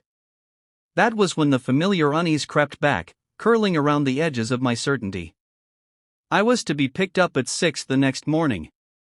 On the surface, the arrangement was ordinary, unremarkable. Yet the implications, unspoken, hovering, settled over me like a storm cloud. What did they truly want? What role had I been chosen to play in the machinery I thought I understood? Even as I left W's office, the question lingered, echoing in the quiet corners of the day: what was this assignment really about? The early morning drive set the tone for a day that felt oddly disjointed, as though I were balancing on a narrow ridge between the familiar rhythm of work and something far less certain. The call to prayer had barely faded when I packed my bag and descended the stairs, yet its echo lingered in my thoughts, insistent and haunting. My curiosity churned restlessly, but I knew better than to voice it. My driver's silence was eloquent enough. This was not a journey for small talk. The city gradually receded behind us, replaced by the vast, shifting expanse of desert. The highway stretched straight and unbroken into the distance, but the landscape offered nothing to orient the mind, nothing to anchor the imagination. After an hour and a half, we veered off the main road, passing through a dusty, sun-baked village before continuing down a nondescript bitumen track. And then, on the horizon, a towering structure rose from the sands, its walls and watchtowers stark against the pale sky. A knot of unease tightened in my stomach. The compound was unmistakably fortified: high walls, observation towers, and a sense of vigilance that seemed almost tactile. Even the guards, one lazily smoking a cigarette, did nothing to lighten the mood. We passed through the gates, lanyards scanned, and entered the car park without ceremony. I followed my driver in silence, absorbing every detail yet making little sense of it. The foreman arrived soon after, a grizzled, weather-beaten man who seemed carved from the desert itself, and immediately set me to work measuring the doors for installation. Hours passed in a blur of calculation and inspection. The workmen were taciturn, almost statuesque in their reserve. I tried light conversation, subtle observation, hoping someone might offer a clue, a slip of familiarity, but nothing came, only the wind that whistled across the compound, relentless and indifferent. When the measurements were complete and the doors deemed fit for installation, I felt a quiet relief, eager to leave the space behind. By the end of the day, I had learned the boundaries of my role. I had not been led beyond the courtyard. There were no further instructions, no invitation to explore, no encouragement to probe. Curiosity here was unwelcome, and any attempt to exceed the task at hand would surely be noticed. I understood, then, that I was here to perform a single function and nothing more. The unease that had shadowed me since the morning now settled into something more solid, a certainty that this was a world of measured silence. The weeks slipped by in a haze of deliberate focus, each day measured and precise as I oversaw the fabrication of the massive door. I selected the workers with care, pushing them to the highest standards, insisting on perfection in every cut and weld. The task had grown beyond its original purpose. It became a quiet point of pride, a personal challenge I could not abandon. The men often avoided my gaze, muttering under their breath at the relentless pace, but I had my reasons. Every detail mattered, not for authority's sake alone, but for the demonstration it would make: proof of skill, of control, of what could be achieved when precision met patience. Yet just as I felt the rhythm of progress settling into place, W's unexpected request arrived. I was to divert my attention to the aluminium suppliers. It was a task I had not anticipated, unwelcome in the moment, but I had come to respect W's quiet command, the way he balanced party imperatives with the practicalities of daily work. His request could not be ignored, even if it meant stepping away from the door project that had consumed me. The next morning, I arrived at the factory earlier than usual, only to be summoned to W's office. Even the secretary's usual meticulous scheduling could not disguise the subtle imbalance in the day. The summons carried an odd weight. W greeted me warmly, yet the undertone of his voice belied the gravity beneath his civility. He thanked me for the supplier information I had already gathered and remarked on the inconsistencies in quality, his disapproval subtle, but unmistakable. Then came the request. I was to source a dependable aluminium supplier and personally visit all 4 factories I had recommended. On the surface, the task was straightforward enough, but it was W's aside about a man I had never met that unsettled me. His cryptic comment about party rules, paired with the look he cast in my direction, suggested that the instruction carried more significance than appeared at first glance. I nodded alone, careful to conceal my uncertainty, aware that every detail, every nuance, mattered far more than the words themselves. The factory was unlike any I had seen, a vast, humming expanse where steam curled from machines like a ghostly fog, clinging to the concrete and leaving a chill in the air. Amidst the roar and clatter, C moved with an almost otherworldly grace. Her voice, high and lively, cut through the mechanical din, explaining the extrusion of aluminium tubing with a practiced elegance that contrasted sharply with the harsh environment. I tried to follow, but the technical details swirled past me like smoke over the machines, difficult to grasp over the relentless noise. The operators were two burly men, their voices deep and accented, difficult to catch against the clamor of the factory. Yet I pressed on, absorbing as much as I could while observing the rhythm of the machinery, the screeching cadence of metal shaped under force and precision. It wasn't until we reached a quieter corner that the atmosphere shifted, giving me the space to focus, to move from observer to participant in the work at hand. The afternoon stretched long, each hour marked by meticulous testing, data collection, and measurements.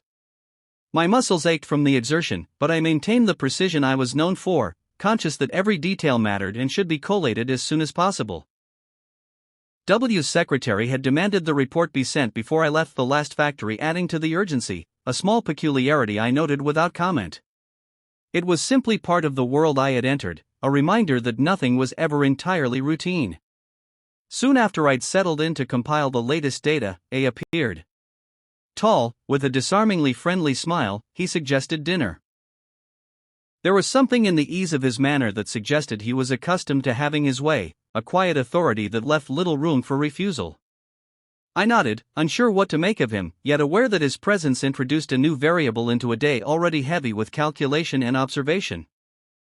The room exuded a kind of deliberate opulence, the long redwood table crowded with men who measured success in wealth and taste.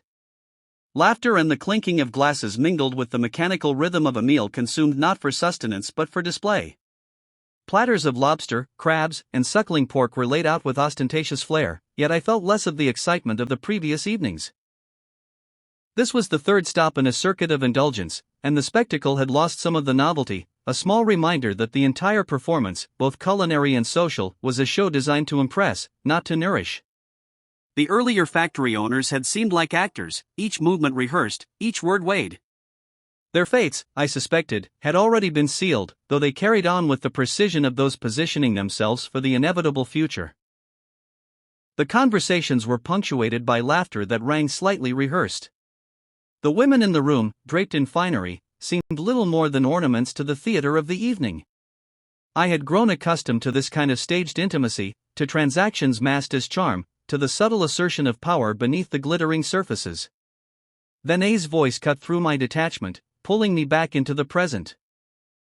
He spoke of his wife with exaggerated reverence, telling a story of the so-called empress, a figure who stood silently behind him, listening to his edicts but slapping him across the back if they displeased her. The laughter that followed swelled like a rehearsed chorus, the room erupting into performative amusement. I remained detached, a spectator to the absurdity, while C offered a contrasting presence, calm, composed, her tolerance slicing through the ridiculousness. She seemed impervious to the spectacle, quietly observing while the rest of the evening unfolded like a practiced farce. Eventually, the group migrated to the karaoke lounge, and I faced a quiet dilemma: retreat to my hotel and risk offending A, or follow along and endure another round of indulgence. I settled on compromise: stay a little longer, but leave by 11. As the others filed in behind C, I found solace in the minor comforts. The music, the brief release of letting my voice carry across the room, the fleeting camaraderie of idle jokes shared with the men scattered among the usual collection of hired companions, their dresses carefully arranged to draw attention without propriety. Even as I sang, a dissonance lingered. I occupied a stage of my own making, set against the artificial applause, the empty cheers, the transient attention. The women, the laughter, the indulgence. They were a performance I could neither join nor wholly ignore. The evening pressed on, a tableau of excess in which I remained an observer, acutely aware of the distance between myself and the world around me. The visit to the city, one of the few places where monuments had survived the tides of time, offered a fleeting but welcome reprieve. On the tandem bike with C atop the ancient city wall, the morning air bit at my skin, sharp and invigorating, and the rhythmic motion beneath us carried me into a rare, almost forgotten calm. The polished stones beneath the tires, the watchtower rising as we approached, it all seemed suspended in time, a weightless echo of centuries past. C, graceful and attentive, asked questions that drew out more than I intended. Her curiosity about the West and her quiet receptiveness created a rare intimacy. I found myself speaking freely of my life, the struggles of balancing work, fairness, and the subtle tensions that lingered in a shifting world. Even the simple beauty of the old streets, the twisting laneways, the muted yellow of the walls seemed to gain depth when shared with her. Later, in a small, quiet restaurant, the warmth of the food mirrored the quiet companionship that had grown between us. Conversation eventually faded into a companionable silence, a shared understanding that needed no words. Back at the hotel for a brief siesta, she quietly slipped into bed beside me. For a moment, the weight of the day, the obligations, and the careful measures of social expectation seemed to fall away. By late afternoon, the world reasserted itself in the form of another dinner with A. Though she and I had grown closer, we still existed within a larger, carefully orchestrated framework. A's perceptiveness highlighted the unspoken roles we all played. My status as guest allowed me some latitude, yet I felt the invisible scale weighing my every movement against expectations. Discussions of the West required a delicate balancing act.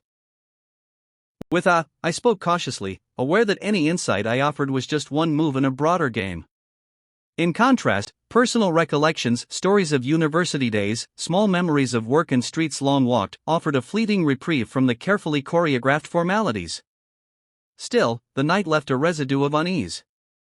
Watching the familiar, almost ritualized exchanges between A and C, I sensed the unspoken question hovering over her. What did she truly feel, and what had she simply accepted?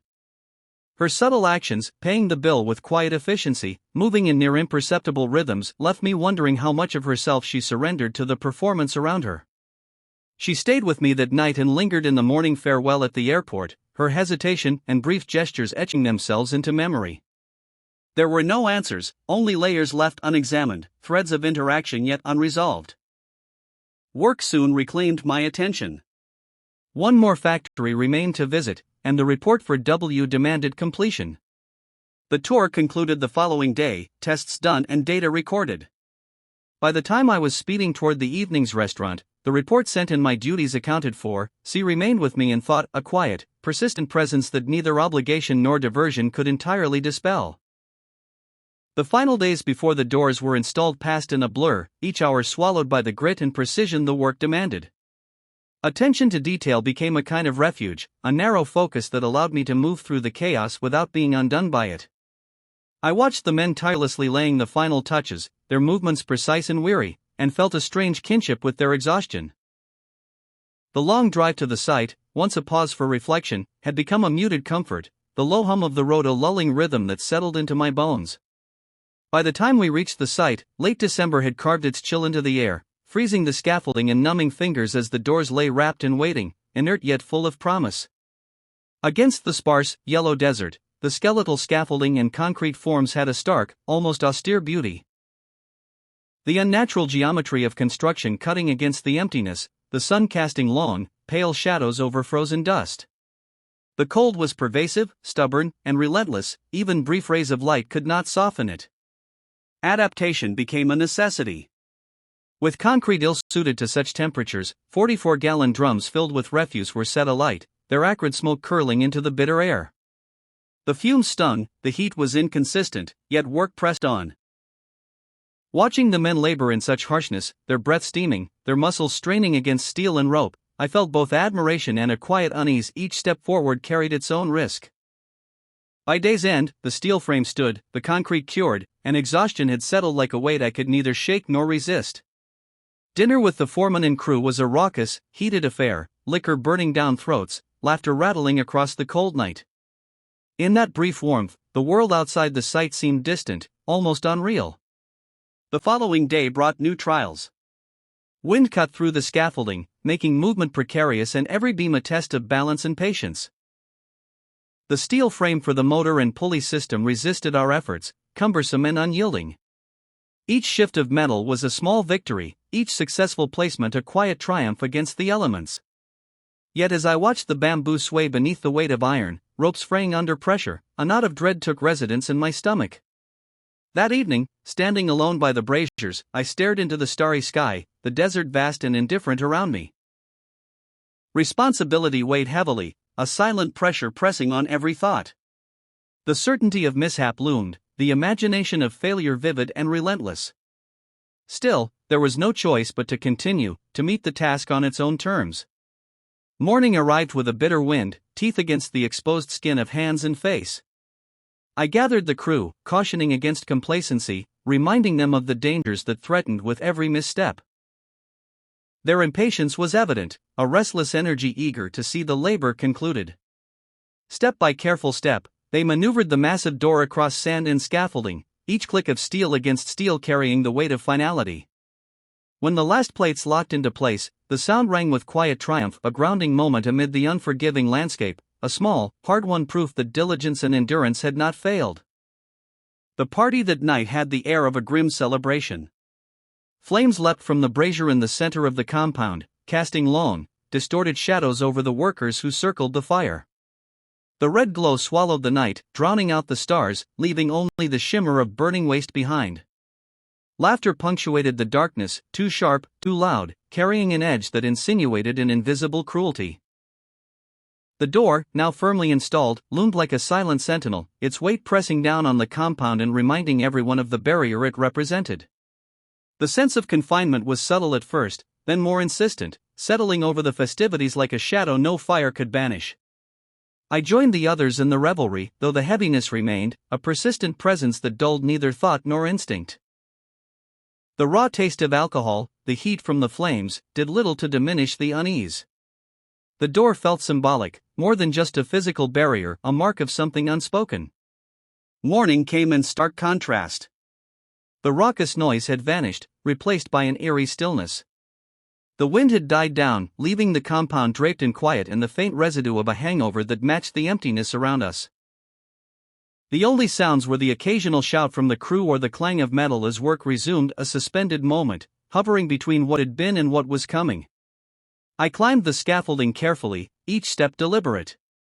As I connected the motor, the door groaned and whirred into life, completing the final link in a process I didn't fully comprehend. The tests followed methodically, my actions mechanical, the rhythm of movement and measurement familiar and strangely comforting. Yet the day felt heavier than it had any right to be. Some part of me, a quiet voice, urged me to leave the tension behind. When the last test was done, I signaled to my driver and sank back into the car seat, grateful for the slow, deliberate crawl of the vehicle as it pulled away from the compound. The hum of the engine and the widening distance from the compound brought a small, fragile sense of relief, a temporary reprieve from the weight of the door, the fire, and the unease that clung to that place. The scene in the kitchen unfolded with the familiar rhythm of family preparation for the new year. The noisy explosion of premature fireworks penetrated the doors and windows, where old traditions clung like the steam rising from boiling pots. My mother chattered casually through the afternoon as she moved between tasks, her voice the steady thread weaving through the fabric of our family. She shifted from topic to topic before returning to the inevitable one, my marriage. She probed gently, seeking glimmers of hope before Elle's arrival, but I could offer little consolation. When Elle and H arrived, their presence served only as a quiet reminder of the fracture between us. The charade of harmony was thin, a facade no one dared disturb, yet the cracks were visible to all. Elle smiled politely, but her distance was palpable, offering fruit to my mother with a deferential precision that felt slightly forced. H remained silent, unsure of how to act. My father's gentle insistence that I purchase a home in the West. An effort to draw Elle closer, to tether us with the pull of family expectations and the promise of a fresh start. I found no words that fit. The unspoken tension settled like dust over the room, impossible to brush away. As we joined in the kitchen preparations, the conversation moved between laughter, gossip, and the rhythmic chopping of vegetables, deftly sidestepping difficult topics. The scene carried a surreal quality, stretching moments just long enough for me to wonder if I was truly part of this gathering or merely passing through it. The familiar scent of the new year filled the room, but with it came the weight of history pressing on my chest. The choreography of family roles, the rituals passed down through generations, all felt ordinary yet charged with meaning. My parents had weathered their own struggles, but this was different, a subtle rupture that no red packet, no carefully arranged dish, could mend. The capital, once familiar and grounded in the comforting rhythm of its streets, had shifted subtly yet irrevocably during my absence. What had once been a sea of bicycles, an emblem of childhood freedom and simplicity, was now yielding to the relentless hum of motors and the subterranean tunnels of the expanding subway, carved through the earth as if some great mole pursued a tireless, underground journey. The narrow alleys and familiar faces that had anchored memory were being consumed, swallowed by the indifferent advance of concrete and steel. Progress, yes, but at a cost I could feel but not articulate, the erosion of something essential, delicate, and irreplaceable. At the park, holidaymakers spilled their energy into the air, their laughter and chatter merging into the hum of a city that had never stopped moving. Too, had changed. The quiet boy I had left behind now carried an air of self-containment, eyes sharper, less easily won. The curiosity I had cherished was tinged with reserve, the warmth between us cooled by months apart. The space created by distance was not just physical, it had carved into the heart of our connection. Elle's transformation was subtler, but more noticeable when we returned to our apartment, manifesting in silences and the small refusals that marked her presence. She retreated, her self-containment a mirror to the tension between us, a quiet fortress that I could not breach. The evenings with friends, once opportunities for connection, became exercises in polite endurance, conversations flowing smoothly but leaving no warmth in their wake. Later, Elle remained behind in the house, her stillness a weight that seemed to thicken with each passing night. Our interactions grew taut, as if each word carried its own burden. Exhaustion settled over us like dust, the weight of unsaid things pressing down after long days spent navigating a delicate truce.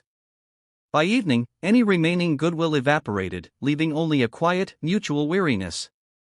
When I returned from these isolating outings, I sensed the shift before Elle spoke. Her measured voice carried the edge of finality, telling me my late returns disturbed her. Her suggestion that I stay in a hotel next time was less an invitation than a quiet declaration. We were adrift in separate spheres. In those moments, the familiarity of home betrayed me. The rooms that once held comfort now felt staged, a theater for tensions I could not script or control.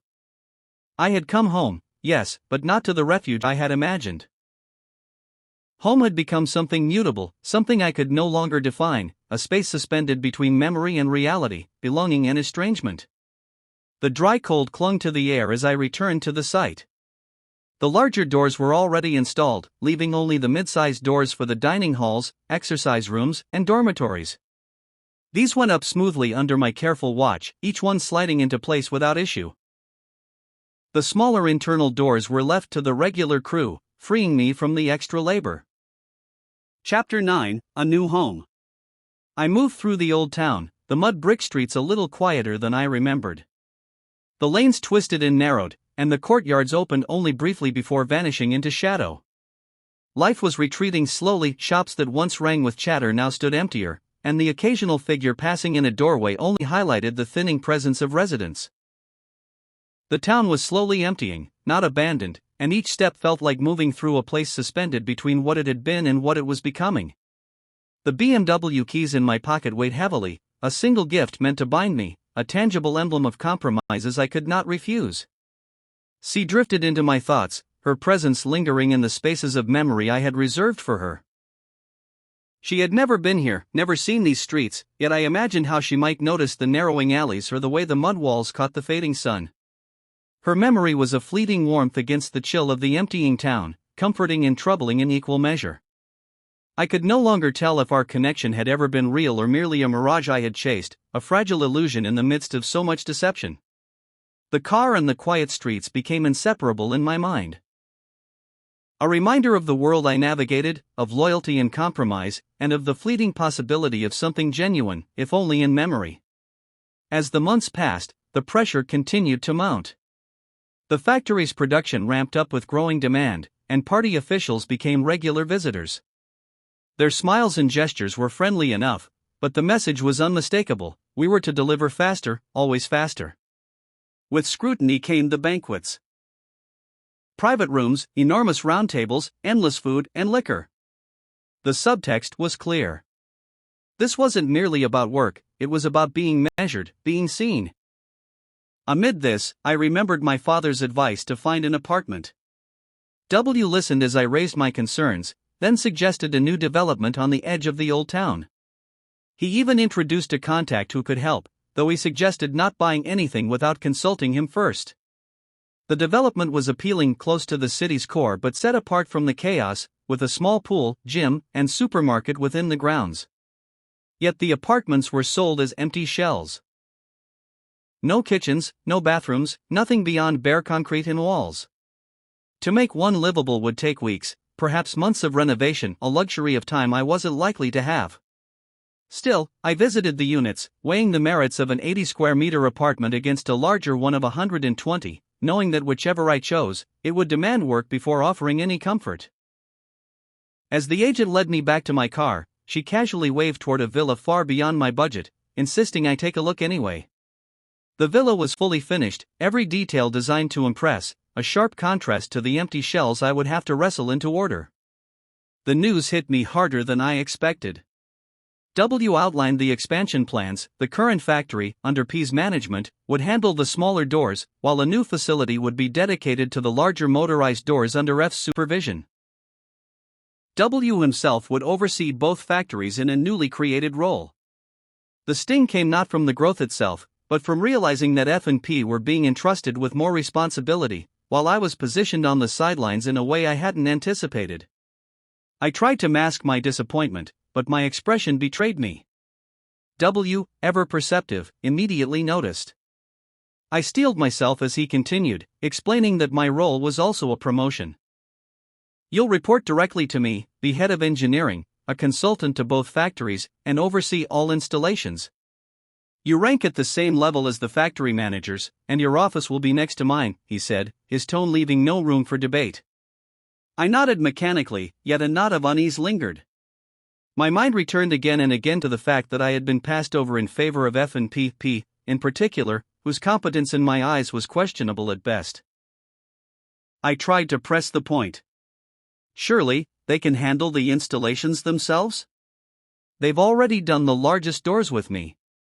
W shook his head gravely. Your methods are unorthodox, but you get the job done. The party leaders don't want mistakes. His words acknowledged my skill, but the recognition was hollow.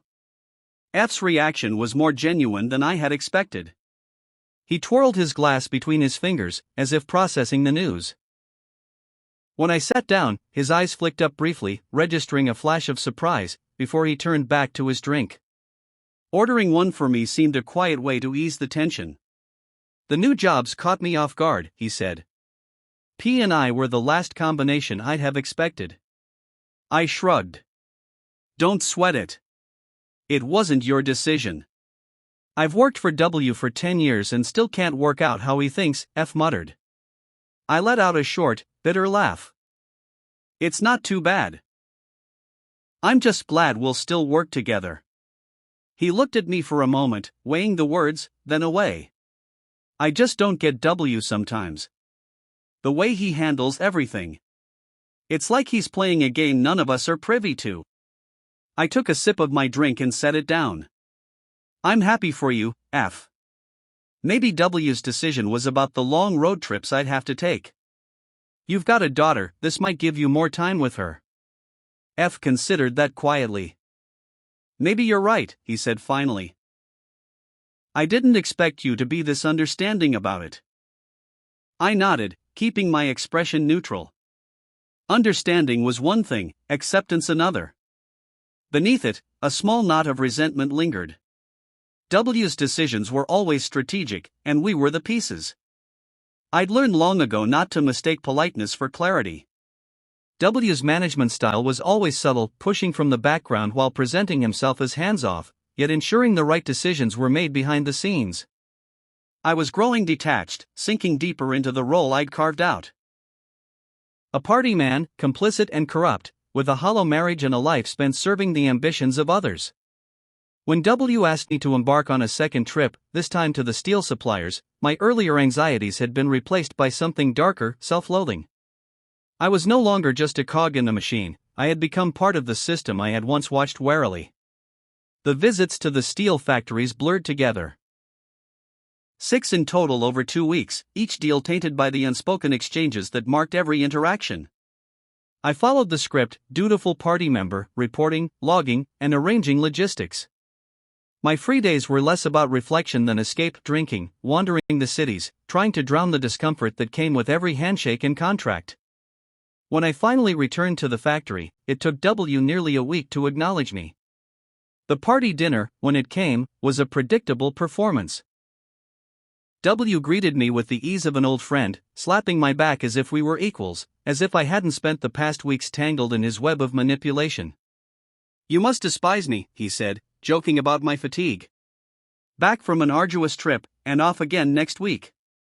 I smiled politely. The rest of the dinner was a show, W circulating the table, charming the others, toasting each guest before finally coming to me. "I've settled on one of the apartments through your contact," I told him as he raised his glass. "It'll be close to my new office and a subway station." W nodded, satisfied. "Good choice," he said lightly, as if he truly cared. The apartment was more than I needed. Its size offered space for future maneuvering, a practical buffer for HFL allowed him to visit, and a higher resale value if circumstances demanded. Most importantly, I had put it in my mother's name, a small, calculated measure to keep it out of L's reach. The second site had an uncanny resemblance to the first, as if these isolated structures were born from the same blueprint, stamped out in concrete and steel to stand as solitary outposts in the desert. The skeletal frames cast long shadows across the sand, giving me an unsettling sense of déjà vu. The wind whipped dust and debris into the sun-bleached landscape, as though the site itself carried a premonition of what was to come, an echo returned from the future. I focused on the measurements, checking each dimension carefully to avoid miscalculations. When evening came, the idea of bunking in the prefabricated accommodation felt oppressive, the walls steeped in the fatigue of those who had slept there before. I chose instead a quiet hotel in the nearest town, where the hum of a temperature-controlled room and the promise of a proper meal offered a small reprieve. I ate quickly, then wandered to a nearby park. Under the stars, I pulled out my guitar and strummed the familiar chords. The simplicity, just me, the instrument, and the night was a brief balm against the relentless grind of construction and the ever-present expectations of the party. I played until the cold stiffened my fingers, then returned to the hotel, empty yet oddly content. The next day, driving the long, empty road back, my thoughts drifted to the apartment I had just purchased. For now, it was little more than an empty shell, its concrete walls as cold and unwelcoming as the work sites I had left behind. Turning it into a home would mean overseeing contractors, coordinating every detail, a new project layered atop the ones W had already set in motion. My heart sank as the sales representative led me to the villa I had once admired. This time, there was no pretense of ignorance. The steel contracts, the deals I'd facilitated, the months of travel, they all pointed to this. The villa, elegantly finished and fully furnished, felt worlds away from the modest apartment I had intended to buy. As she unlocked the door and gestured for me to enter, a sinking realization began to take hold. "Is there something we need here?" I asked, my voice uncertain, testing whether this was a mistake. "Just making sure everything is in order," she replied, unfolding a large map of the complex and handing me the contract. I scanned the paperwork, hoping for some clerical error, but the number printed on my contract, 01254, stared back at me. On the map, it matched the villa, not the apartment block I had expected. I stammered, "Isn't this?" "Yes," she said, breezy as ever, as if nothing were unusual. "Congratulations." She handed me the keys. The foreboding hit immediately. This wasn't a mistake. It was a reward, arranged by W, tied to the contracts I had just secured. Loyalty, measured in months of labor and compliance, had been converted into a tangible, inescapable token. Luxury here was a lever, a quiet instrument of control, a privilege that could just as easily become a chain. Alone in the villa's immaculate, silent rooms, I understood the full weight of it. This was not just a gift, it was a binding contract written in walls and polished wood. My fate was no longer entirely my own. As I settled into the villa that night, unpacking the few belongings I had brought, the distant wail of sirens punctuated the darkness. The city I had slowly grown attached to was tearing itself apart.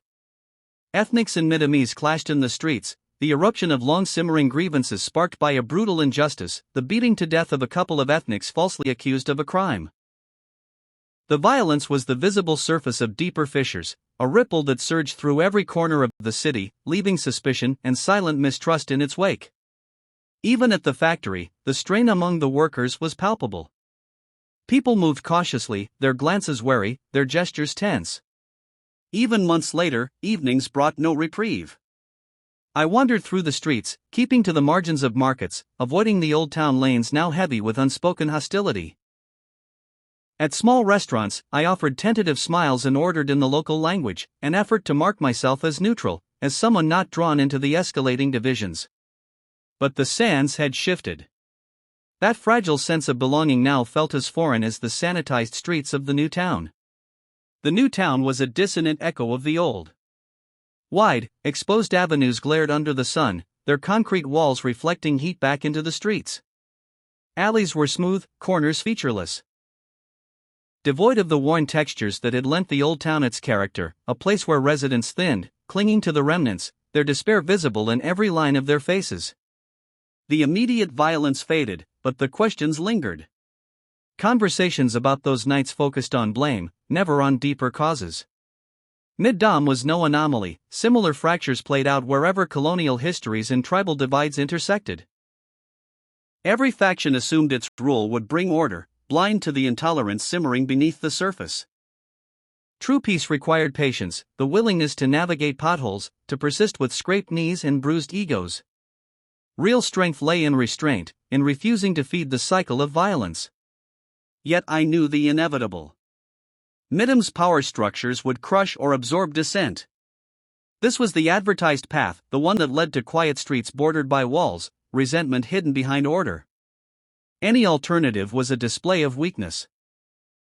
I would not be a soldier, nor a martyr, but the finality of their road was unmistakable. Each day in the villa reminded me of my choice. I had claimed a comfortable place on that path, yet the comfort felt tainted, a constant reminder of the compromises I had made to secure it. The city's quiet carried a tense, uneasy note. Even in the old town, the streets felt different. Familiar mud brick alleys lined with low, yellow walls now seemed narrower, shadowed by the whisper of suspicion. Small clusters of people paused their errands to exchange hurried words, their faces flicking toward anyone who lingered too long. Rumors of arrests and swift punishments circulated like a current beneath the surface. 20 ethnics punished for every Middamese. The disparity was impossible to ignore, and the tension clung to the air as tightly as the dust that swirled across the courtyards. I thought of H, far away, shaped by the pressures of L and the party, their rules tightening around him like a vice. My suggestion that he spend the summer with me met a flat refusal, her voice carrying both authority and distrust. Even at a distance, I could see how the system was molding him, enforcing obedience and careful calculation. I wandered through the old town markets, still vibrant but subdued, buying small pieces of metalwork and ceramics, reminders of the city's enduring soul. Each transaction felt delicate, as though even a simple purchase required negotiation. The streets themselves taught lessons about caution, survival, and the subtle hierarchies that governed life here. The argument with L was inevitable. I reminded her that, whatever our fractured relationship, H was my son too, and that he needed the balance I could provide. Only when I pointed out that his grades were slipping did she relent, a point she could not contest.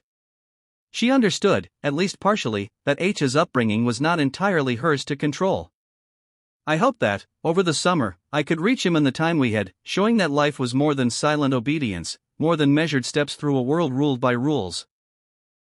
Perhaps even at a distance, I could offer him a glimpse of choice, of something beyond the narrow path L and the party sought to lay out for him. The rhythm of work quickened. 2 projects closed, only to be replaced by 4 new sites, each still in its infancy yet no different in scale or sprawl from the earlier ones. The places were bleak and desolate, hostile under summer's swelter and winter's chill, with heating and cooling systems that barely touched the extremes. The food matched the accommodation, boiled and bland, so I sought refuge in modest hotels in neighboring towns. The laborers were tolerable only in passing. I valued my independence and the space it allowed. The blurred lines around expense claims were another, unspoken perk. By now, my grasp of the ethnic language had grown more assured. In these remote towns, Middamese rarely passed the lips of locals, which drew me deeper into their language and eased my interactions. I maintained my habit of wandering the marketplaces, though wary glances followed me. The slow spread of unrest from the city had crept outward, lending suspicion to every stranger. At one market, I noticed a stall hastily shuttered as a uniformed man passed, while elsewhere, a small group of young men argued in hushed voices before dispersing quickly. Whispers of arrests and brief, unexplained scuffles occasionally reached my ears, spoken quietly, then hurriedly cut off. The pieces I sought, the rare, delicate works with exceptional detail, were seldom found, but I bought them whenever I did, aware that even this small act marked me as an outsider. On quiet evenings, I sometimes drove past the town's edge, far enough to escape the artificial lights, to lose myself under the stars. In those moments, the vast dark stillness unfolded around me, unbroken, though the faint echo of distant tensions seemed to ripple even through the empty desert beyond. Chapter 10: Home, Bittersweet Home. That winter, the cold bit deep, and much of my work unfolded in frozen desolation, the barren landscapes whipped by relentless winds. By then, more sites had been added to my roster, and any thought of returning to the capital for the new year was abandoned. H would come with my parents in the summer. For now, I needed a break from the endless cycle of travel. By then, I had visited 9 complexes. They didn't quite match my early suspicions of military facilities, too remote, too tightly secured, but something about them resisted easy explanation. With the first stirrings of spring, my energy revived. Some projects neared completion, and time in F's factory allowed me to apply insights gleaned from the field. I wasn't the only one intrigued by these remote sites. Late one night at a near-empty bar, F leaned close, asking about them. The band had packed up, waitstaff quietly mopped and stacked glasses. It was the careless hour, and I later felt relieved to know so little. F, for his part, shared worries about mounting tension in the factory, pressing me about my handling of the ethnics. A practical solution, promoting a few ethnics into low-level management, was a pipe dream. Some had talent, but party distrust ran too deep. Rising tensions were a grim reminder that whatever we were building could not be entrusted to them. Increasingly, my time was consumed with political meetings, each grander than the last. Vast conference rooms, banners unfurled above high stages, hollow speeches filled with abstractions. I practiced the art of the empty gaze, straight-backed, present but absorbing nothing. Much was made of ethnic communities' concerns, though solutions were thin, symbolic at best. The rituals were familiar: public support for empty initiatives, gestures paraded as progress. I played my part, approving whatever seemed plausible, leaving the most absurd measures for others to cheer. Most weekends, I retreated to the old town, slipping into winding alleys and avoiding speaking Middamese at the markets. A few sellers grew accustomed to my visits, warming slightly, like Q, a man perhaps 10 years my senior who wore the traditional circular cap. His stall was laden with rugs, mats, and intricate furnishings, a place I often lingered. Perhaps my purchases of fine metalwork softened his suspicions. Each visit, Q patiently named objects for me, helping build my vocabulary bit by bit. Occasionally, I glimpsed a heated conversation between neighbors, or a worried glance at some passing figure, reminders that even here the city's unrest had seeped in. On the road, smaller market towns offered a cooler welcome, and trust was sparse. Sometimes I saw the tension in closed shutters or hurried steps of those who passed. There, I remained a stranger, learning that some barriers could not be crossed with words alone. My parents and H sat beneath the solitary wisteria, its early blooms casting cool shadows over the courtyard. I poured chilled juice into tall glasses and gestured toward the plate of neatly sliced mango, honeydew, and peaches, hoping the colors might spark something. Spearing a piece of mango, I asked H about his friends, trying to lure him into conversation. He shrugged, twisting a loose thread on his t-shirt. "We don't have much time. We mostly play basketball," he muttered. His shoulders slumped, the lively boy who once sat wide-eyed at the dining table now reduced to a shadow. His attention flicked repeatedly toward the tablet on the table, a quiet pull that seemed to absorb all curiosity. I thought of Elle, arguing over screen time, insisting it was her parents who spoiled him. At first, his grades held steady, a facade hiding the slow drift from mental engagement. The screens were a refuge from pressure, a shallow comfort I had once sought in my own youth. By the end of primary school, the cracks were visible. I didn't press him, distance demanded gentleness. If he had lived with me full-time, perhaps I would have pushed harder, but even then, I could not rage. For now, I guided him toward the world beyond the device. I spoke of the swimming pool, the gym, the games room just outside our door. That first weekend, we wandered through the Old Town Market. H's eyes, hesitant at first, lingered on the crafts, hand-carved wooden boxes, delicate metalwork, and the warm glow of mud brick walls. The scent of spices, baked bread, and sun-warmed clay drifted around us, while the low murmur of bargaining voices and the scrape of wooden carts added a pulse to the narrow lanes. I could see a subtle shift. His fingers traced the edge of a patterned rug, his gaze lifting from the tablet, drawn to textures and stories whispered in every corner. We later ventured into the new town, its wide pedestrian mall bustling, bright, and sterile. Shiny concrete and glass reflected the sun, and air-conditioned interiors filtered out the smells and sounds of life. H noticed less, scanning quickly past the uniform shops and smooth sidewalks. The contrast was sharp, and though impressive, it lacked the pull of the old town, which had quietly etched itself into his senses. As the meal wound down, my father turned to H, a glint of mischief in his eyes. "Tomorrow morning, we get to work. Us men will work hard and play hard." He looked to me, softening the command only slightly. "While you're at work, H and I will spend mornings at the table. Afternoons are free, and evenings we'll enjoy our time together. Sound good?" I remembered the square incident and my father's uncanny timing, his ability to balance concern with respect for a boy's growing independence. Fear, he knew, had to be experienced, not dismissed. His wisdom lay in the spaces between words. I nodded, recognizing the rhythm of his guidance. H scowled but agreed. Each morning, coaxing him from bed was a small battle. Often, I woke to a sliver of light beneath his door. My father began the day letting H teach him a video game, laughter easing the tension before redirecting him to books. Meanwhile, my mother prepared dumplings and noodles, familiar anchors of routine. 2 weeks passed. My father was the first to praise H. The boy seemed content, balancing work, leisure, and entertainment in a new rhythm. Not perfect, but for now, it was enough. As we drove southwest, the road climbing into the high plains near the border, the landscape stretched vast and empty. The car wound through arid hills, and I wondered if this journey might reach H, pull him from the flat, lifeless world of screens into something three-dimensional, something real. Could he see struggle not as burden but as opportunity?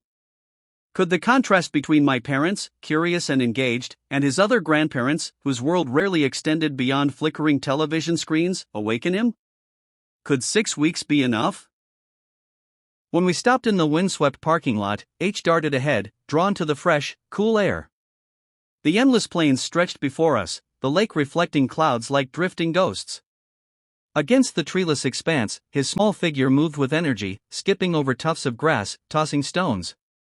He crouched by the lake, trailing his fingers through the cold water, watching the ripples chase themselves across the mirrored sky.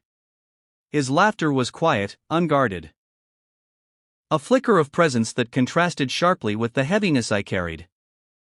Once he had put some distance between us, my father finally spoke. His voice was measured, neutral, yet heavy with unspoken doubt. "You've done well with your living conditions," he said. The snow-capped mountains loomed, the air thin and sharp. A fleeting impulse to smooth over the truth crossed my mind, but even the smallest lie would have felt hollow. I let my gaze fall to the rough path beneath my feet and recounted the web of corruption I had become entangled in. My father's expression was tangled anger, sympathy, disappointment, all at once. My chest tightened, shame settling like a second skin. I thought of my parents' sacrifices, my grandparents' struggles, the lives they had lived differently from mine. H's stones splashed in the lake, the ripples distorting the mirrored sky, his laughter light and fleeting. The openness around him stood in stark contrast to the weight pressing on me, a small emblem of possibility amid the burden of adulthood. I felt like a polished apple, gleaming outside but rotten beneath. Success, family, house, car, all hollow veneers hiding decay. My father's gaze lingered, torn between concern and disappointment. My mother watched, searching for a sign, for guidance amid the tangle. At last, he exhaled a weary sigh. Our family has never been able to avoid treacherous paths, he murmured, the weight of his words settling. When H returned, he sensed the subtle shift. His scowl deepened slightly, a quiet acknowledgement that something had changed. He withdrew, leaving the tension unspoken but felt, and I realized that no matter our efforts, he too would one day understand the paths we had chosen and the price they demanded. The last 2 weeks of H's visit were the hardest. He drifted through the villa with restless irritability, half-heartedly joining meals of stewed goat and lamb, or fresh fruit from the local markets. Trips to temples, markets, and performances held only fleeting interest. A brief spark would vanish, leaving him slouched, tapping a foot, or idly twisting the hem of his t-shirt. One evening, after my parents had gone to bed, he slouched onto the sofa, spinning a pen between his fingers, eyes flicking occasionally to a tablet lying on the coffee table. "This is supposed to be my holiday," he muttered. "I know school's tough," I said lightly, trying to lure him away from the screen. "But this is a chance to see another side of life. The factory workers don't earn much, yet they work hard every day. You've got the chance for a better life." He barely looked up, lips pressed in a line, tapping the pen idly against the armrest. "You've got all this," he said, gesturing vaguely at the room. "While we live in a little apartment. You and your mother could have this too," I replied, keeping my tone calm. "I help with the mortgage, but this is your grandparents' home." He made no response, leaning back, feet dragging along the floor, as if waiting for the conversation to end. "It's different now," he said after a pause, almost to himself. "Everything's harder."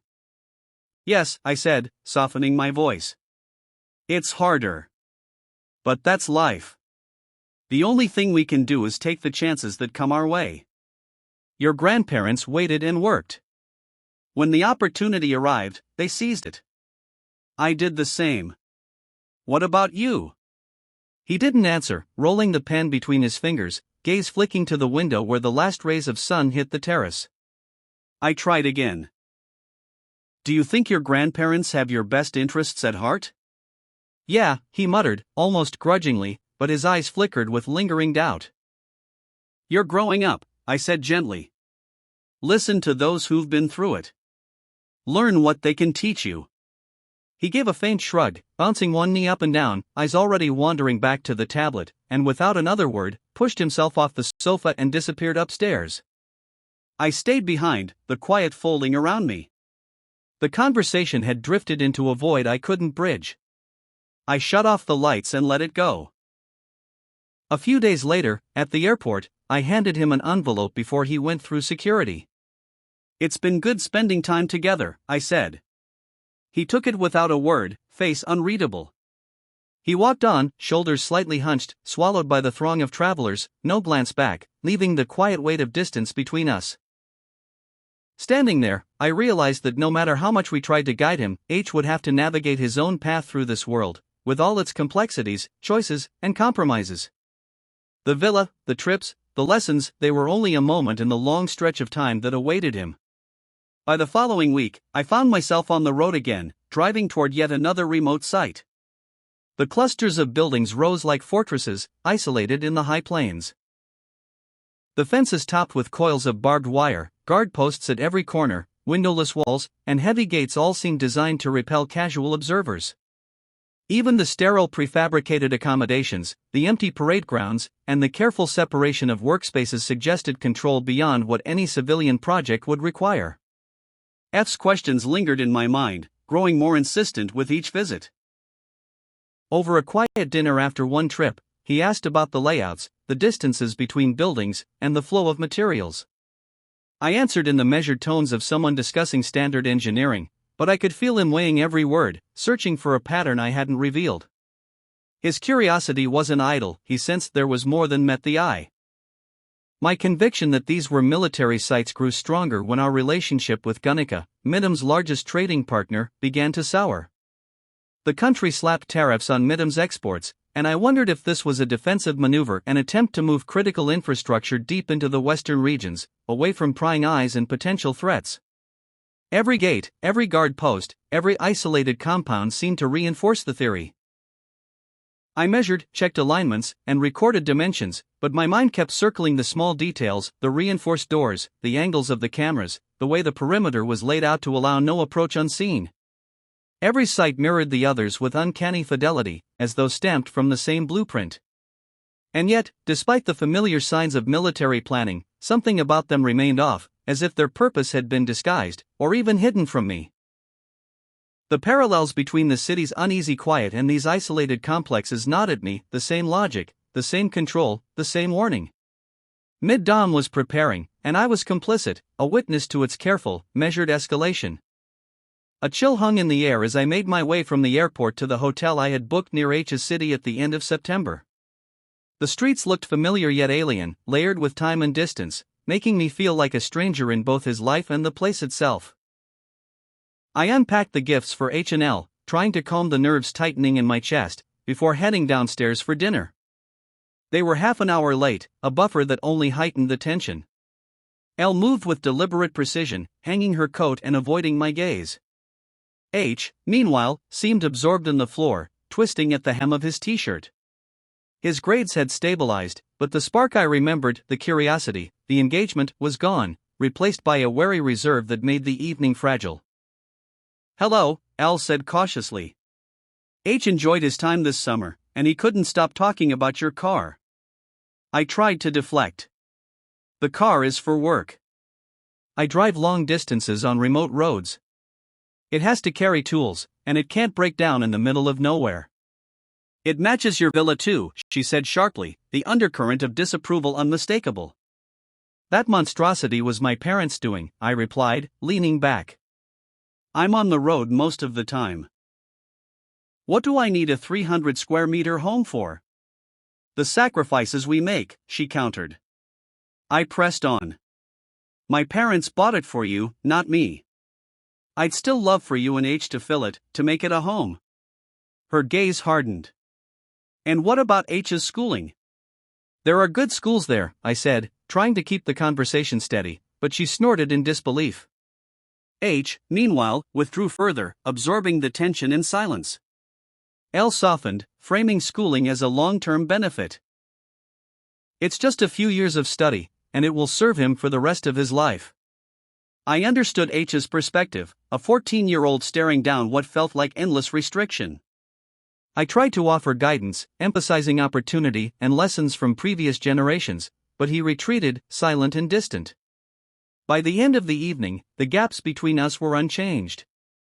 L's distrust, H's withdrawal, and my own tangled preoccupations left the space heavy with unresolved questions. I retreated to my room, aware that this visit was both necessary and insufficient, a fleeting attempt to bridge distances that had been widening for years. I had hoped to reconnect with old friends over the holiday, but most had left town. I was left largely alone, hunched over my laptop at the small laminate desk in my hotel room, questioning why I had come. The days passed in quiet isolation, broken only by a second awkward dinner with L and H at her parents' home. The meal was stiff, punctuated by long silences, a performance of civility stretched thin. L's parents voiced their concerns about H's attitude toward studying, though there was more than a hint of irony in it. Their own leniency during his formative years, particularly with things like phone access, had likely done little to instill the discipline they now seemed to expect. H sat sullenly through their critique, shoulders hunched as if trying to block it all out. Eventually L's mother steered the conversation elsewhere, her tone carrying something that sounded like curiosity wrapped in reproach. "I hear you have the most beautiful crystal chandelier in the living area," she said carefully. "Yes," I replied. "It's beautiful. Though if it were my choice, I'd probably have gone for something simpler, downlights, perhaps." I met her eyes briefly. At least in my presence she had never openly commented on our living arrangements, though I had little doubt she had her opinions. I often imagined her quietly weighing the material comforts against the distance I had inadvertently placed between her and her daughter. She looked puzzled. "Then why didn't you choose them?" "It's owned by my parents," I explained, feeling a familiar weariness settle in. "They insisted on buying it in the hope that L and H would join me." "I don't enjoy rattling around in such a large villa by myself, it makes me miss home." After a moment I added, that chandelier, and most of the rooms, just gather dust. It's a pity you haven't visited. A frown flickered across her face before she quickly smoothed it away. But I had caught it. It looked almost like resentment or perhaps regret.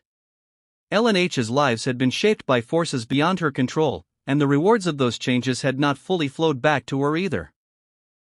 I had begun to find a strange amusement in these conversations. We circled endlessly around safe, mundane topics while carefully avoiding the truths that hovered just beneath them, each of us performing our part in a quiet choreography of politeness and restraint. Chapter 11: The Betrayal.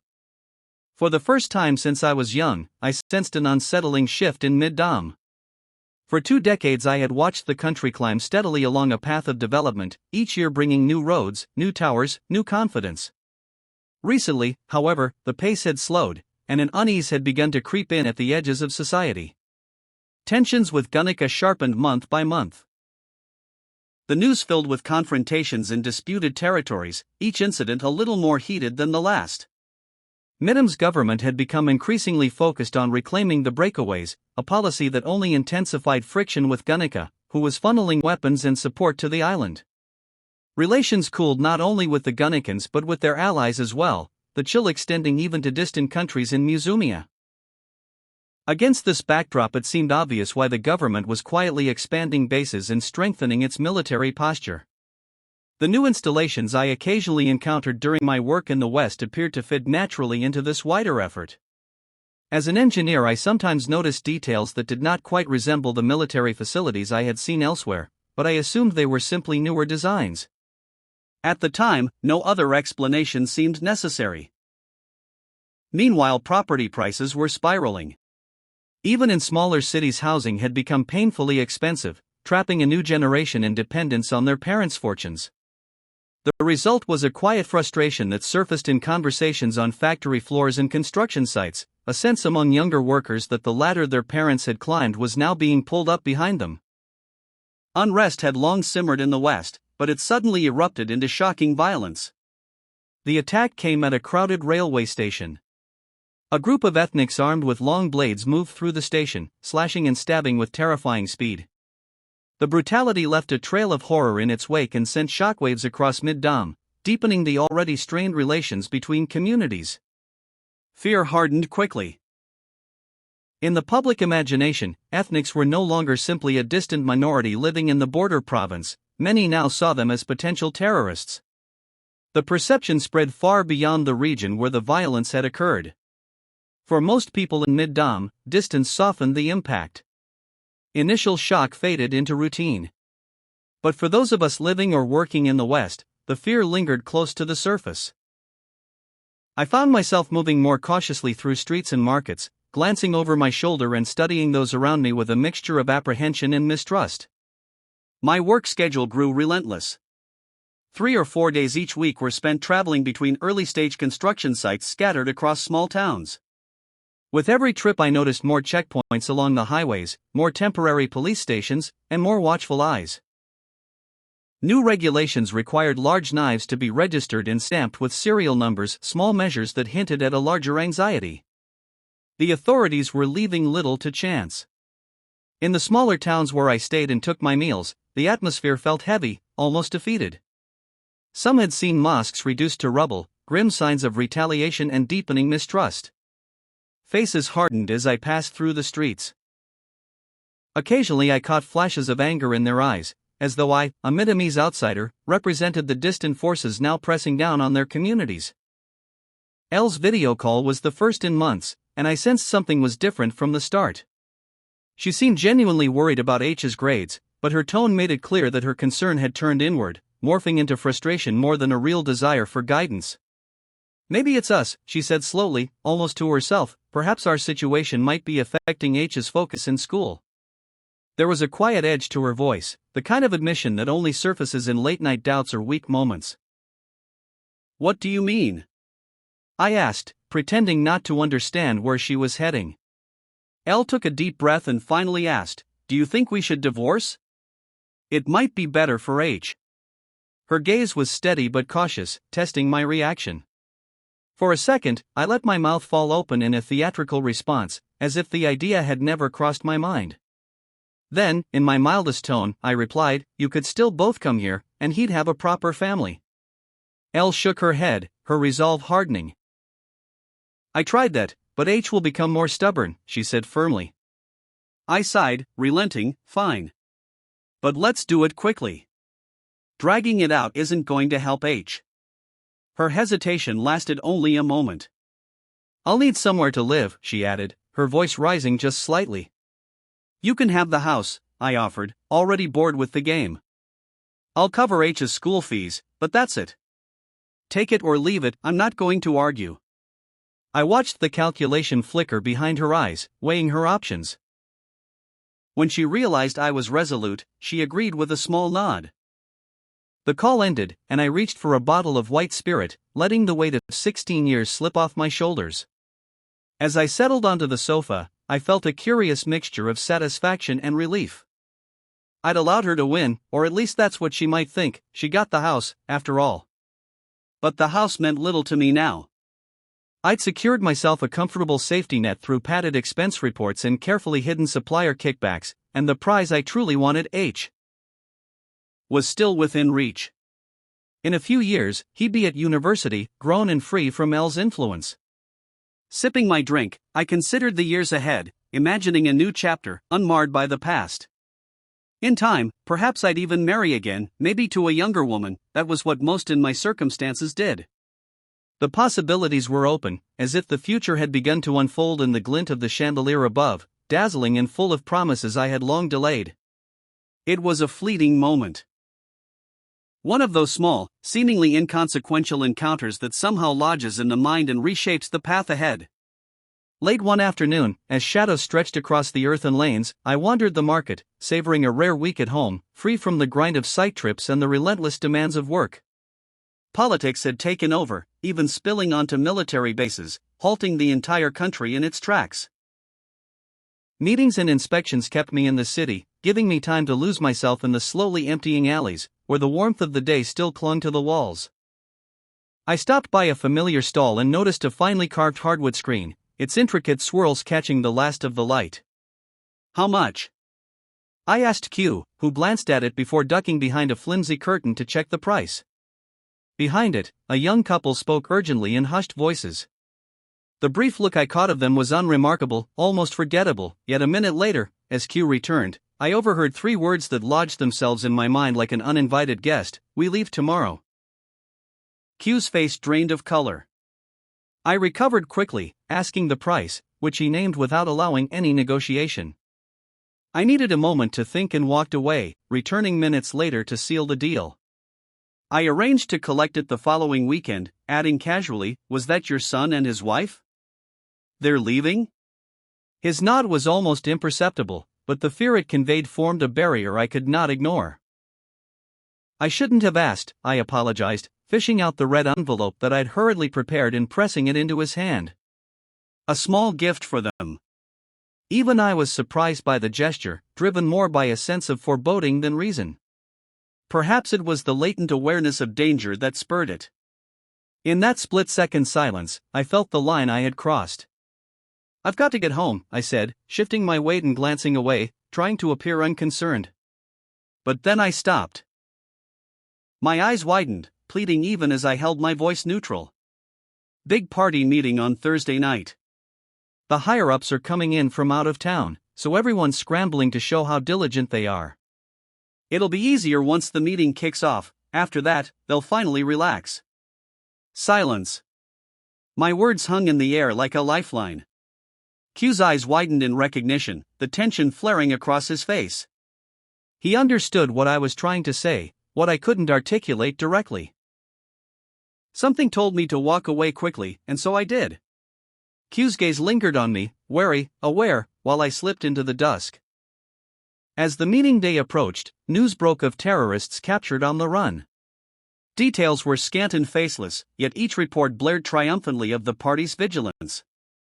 Watching it all, I couldn't stop thinking about that young couple, where they were, whether they had delayed their escape.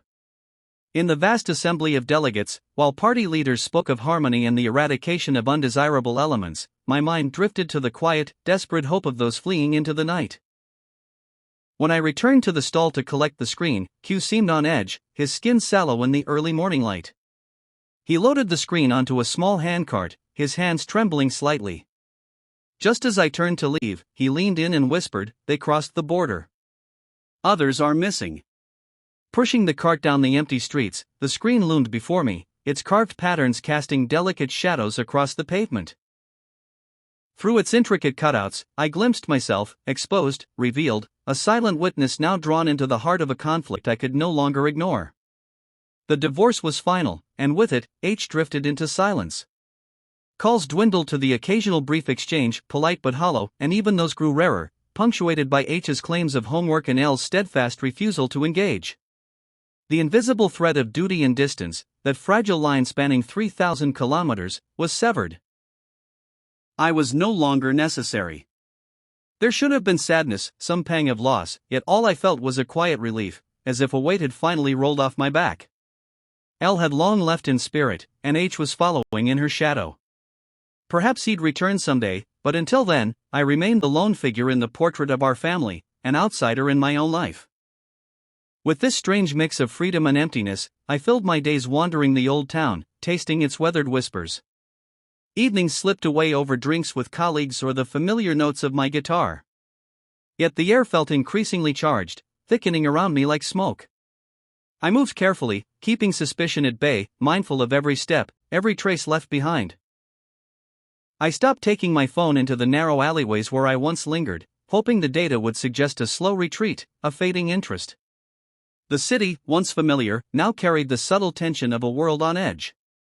The faint hum of distant construction, the occasional chatter in markets, the glint of watchful eyes on the streets all suggested a society bracing itself, anticipating something yet unnamed.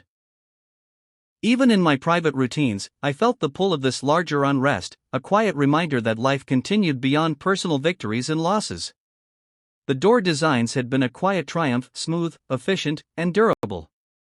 Problems, minor as they were, had always been resolved over the phone. But this time, the site insisted on my presence. One of the main doors was sluggish, grinding through its motions with the weight of sandstorms pressing down on its gears, and the maintenance manager feared an imminent failure. I set out, the endless dunes stretching before me like waves, the road a lone, dusty corridor threading through the desert. As I drove, my mind wandered to thoughts of the compound. I imagined the scene waiting for me there. Khaki uniforms, armed sentries, stern faces braced against the Gunnikin's ever-escalating provocations. The news of military buildup hummed constantly, underscoring every facet of daily life. When the compound finally came into view, two dark silhouettes materialized against the gray walls, guards, still as shadows. They watched the cloud of dust trailing in my wake. I pulled my features into a mask of calm indifference, feeling the weight of their gaze as I stepped out of the car. After presenting my ID and party card, I nodded, acknowledging the officer's silent scrutiny until he signaled for the gate to be opened. The door strained as it rolled ponderously, its joints creaking under the desert's weight. The officer glanced at me, all business. "What do you need?" he asked. I explained, mentioning the motors above the doors and the scaffolding required. With a glance at his watch, he nodded. "I'll have it ready. We'll grab some lunch while it is set up." The canteen was spare and silent, just two men in charcoal uniforms nursing cups of coffee at a nearby table. Lunch was a scoop of something nondescript, portioned by an ethnic worker, a rare presence here.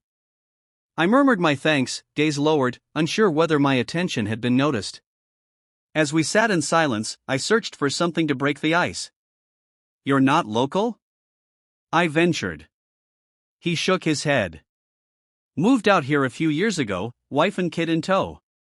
"Me too," I replied, a smile creeping in. Though my wife didn't make it out. She had a change of heart at the last minute. "A neat trick," I added bitterly. "Sorry to hear it," he said, nodding with sympathy. "We didn't have much back east, cramped studio, too costly to go bigger. Here, well," he shrugged, "it's different." She didn't need much convincing. "You commute?" I asked. 40 kilometers. On the days off, or even just for a night. Keeps things fresh, keeps her happy, he chuckled. Lunch over, we returned to the courtyard. The scaffolding was set up, and I noticed guards herding a line of workers in dark blue jumpsuits. I barely registered them until one turned at the sound of the door. Ethnic. A guard struck him roughly on the back of the head, and he turned back in line, eyes downcast. The problem was clear as soon as I opened the motor compartment. Sand had seeped in, crushed into powder, clogging the pulleys and weighing on the machinery. I blew it clean and checked the mechanism as a guard cycled the door, observing strict routine. The door's movement was smoother, but still a bit labored. I removed the base plates, clearing sand from the rollers, testing again until the door finally opened as it should, smooth, silent, undeterred by the storms that left their mark on every surface. As I finished, I glanced back at the courtyard, at the guards and their shadows stretching long over the sand, a reminder of the careful order beneath the surface, the quiet tension threaded through every gesture and glance. W had aged noticeably. He'd put on weight, and years of drinking had softened him, left him slower and wearier. It was a surprise when he suggested dinner. We drank cautiously at first, but before long, he asked me about the sights. The words twisted in my gut, forcing my answer out steady and blank. I've only seen the courtyards, so I don't really know. I suppose it's none of my business, and if the party wanted me to know, they'd tell me. W simply nodded, not meeting my eyes. As the night wore on, with more drink loosening the tension, he broached the topic of some of the minority workers. I explained that they were skilled but made it clear.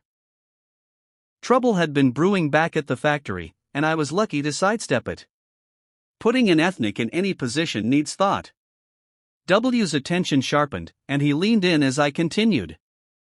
Managing those teams was walking a razor's edge.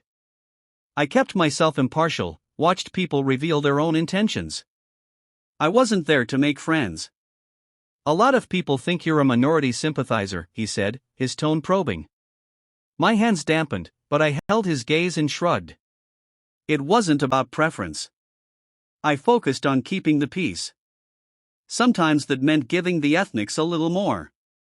Adjustments had to come slowly, too fast, and I'd risk more backlash than I could afford. The ethnics handled the bulk of the dull work, but I made sure they saw a bit of the challenging jobs too. I paused, then added, if people took it for politics, they weren't seeing the point. I was new and had to make things work. What about when you sacked that kid? W pressed, an amused glint in his eye. That comes up a lot, I replied dryly. Did his benefactor do much to defend him? W snorted. No. Maybe he'd had enough, probably glad to let him face consequences for once. Just did the routine call to save face. I could see W appraising me, so I added, had I known he had ties, I might have found another way. But that's hindsight. And what about your reputation, he asked. People thinking you took the ethnic side? I considered, choosing my words. The Middamese knew they'd get better deals than the ethnics, but I squared the ledger a little. I didn't balance it though. Some didn't like it, but they kept quiet when they saw things calm down. The results were there, the minorities got something, the Middamese got to lose a nuisance. They didn't love the adjustments, but they saw the benefits. What happened after I left? I asked, turning it back on him. Did my replacement flip things back? He shook his head. No. I gave a small, satisfied nod and a sardonic smile. So, did he lean toward the minorities too, or did he just know sense when he saw it? W waved it off. We sat for a while, caught in our thoughts, until he spoke again. What do you think the party will do with the minorities? Their attacks will bring a crackdown. There's no real choice but to act if they want to keep things stable. So, you agree with the party? I considered carefully. It's better than bloodshed. And after? That's what will matter most. Calm things down, enough to keep society intact. What if they go in hard, he pressed. Then it's because they see something we don't. People outside always have opinions, but managing 30 million people isn't the same as 30. They know the risks, and I trust they know best. 2 days later, W asked me to return to the same site, this time to inspect the smaller doors. I nodded, concealing any hint of unease. It felt as if I was being pulled closer to the party's web. They were cautious, probing my connection to the ethnics. My only real misstep had been my suggestion to Q, but the parties I rarely missed anything unconventional. Walking the old town wasn't illegal, yet it sent a signal. The elegant screens and boxes weren't forbidden, but they had a scent of otherness. And if they came sniffing, the stash of cash in my closet would make that scent a stench. Chapter 12, The Point of No Return. The empty coffee cup sat before me, the faint warmth lingering in the smooth porcelain. I stared at it absent-mindedly, momentarily wondering if I had overstayed my welcome in the cafe, denying the owner a paying customer. But I hesitated to move, reluctant to leave the comfort of the atmosphere.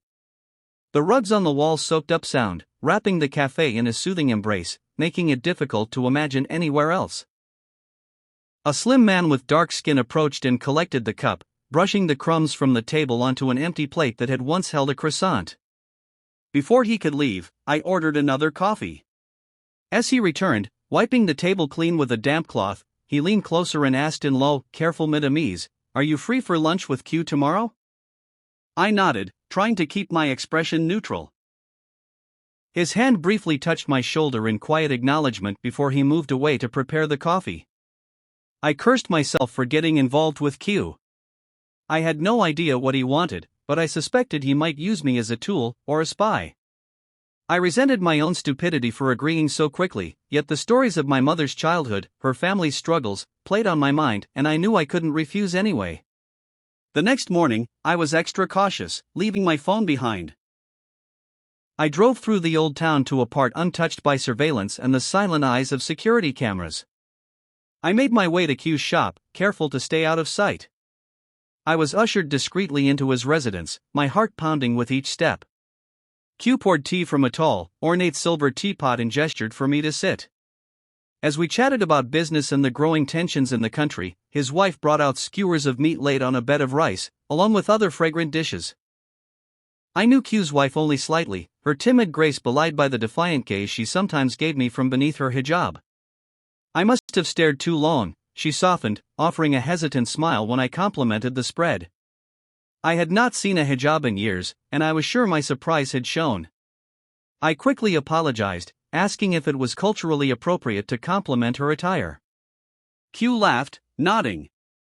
"In this household, you'll be forgiven much, my friend." Turning to Q's wife, I told her how lovely she looked.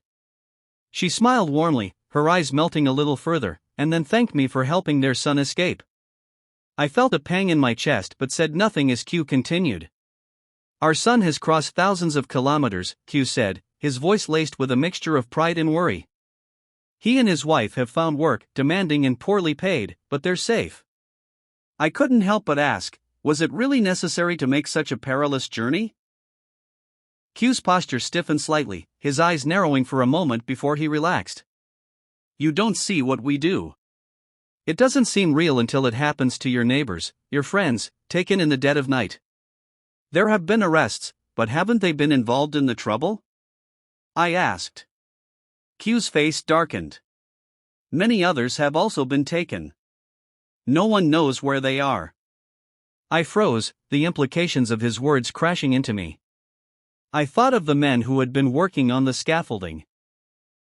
Ethnics who had seemed out of place to me at the time. Suddenly, I could not ignore them. My thoughts spiraled as I connected the dots, the sites, the workers, the fear. Soon after, Q's wife brought us coffee and disappeared into another room. Q sighed deeply. "You've been good to us," he said. "You saved our son." I shook my head, not wishing to take credit. It was he who chose to face those dangers. "I asked you to come here to thank you, but I also wonder if you might be willing to help us in another way," he said, his voice low, tinged with hesitation. A chill ran down my spine. I wanted to refuse outright, but I knew it wasn't that simple. When labels became real people, with feelings and families, it was hard to say no. Q stood up and walked to a sideboard, retrieving a long object wrapped in a velvet bag. He handed it to me, and its weight surprised me. I loosened the string and revealed the sword inside. It was the finest piece of metalwork I had ever seen. I ran my fingers over the intricate fretwork, lost in its beauty. 200 years old, Q murmured. This belongs in a museum, I said in awe. Indeed, it is a fine blade, he said. And I hope it will tempt you. My heart raced, suspicion creeping in. What happens to blades like this if the authorities find them? I asked, already knowing the answer. They would be confiscated, registered, he muttered. I knew well the dangers of owning such a relic. Confiscated was probably a euphemism for destroyed. Q's gaze hardened. I think you understand the cultural significance of this blade, perhaps more than most. Our neighborhoods are being destroyed. Guards move us without warning, and we can't hide our heirlooms. We fear they'll be lost forever, lost to time, unless you can protect them. You want me to look after them? I asked, incredulous. He nodded. Dozens of them, perhaps more. I stared at him, my mind racing. That would put me in great danger, I said softly, my stomach turning. What if I fail? What if I lose them? The risk is great, he admitted. But I offer it to you because I believe you are one of the few who can understand the gravity of what's at stake. We cannot keep them safe, but perhaps you can. My hands trembled, my heart heavy with the weight of his words. I knew the danger, and I knew the price. We sat in silence for a long while, the enormity of the request sinking in. Finally, I spoke. A plan that's not viable would do no good, I said, a thought forming in my mind that would change my life irrevocably. We spent hours discussing the impossible, agreeing to meet less often and arrange a meeting in a cafe on the outskirts of the city in 2 weeks. I promised to consider what I could do. When I left, it felt like I was walking through a labyrinth, its walls closing in on me with each step. I could feel the pursuit, the shadow growing closer, and I knew I was being drawn deeper into something far beyond my control. And yet, as terrifying as the thought was, I couldn't turn back now. I had crossed a line, and the consequences loomed large.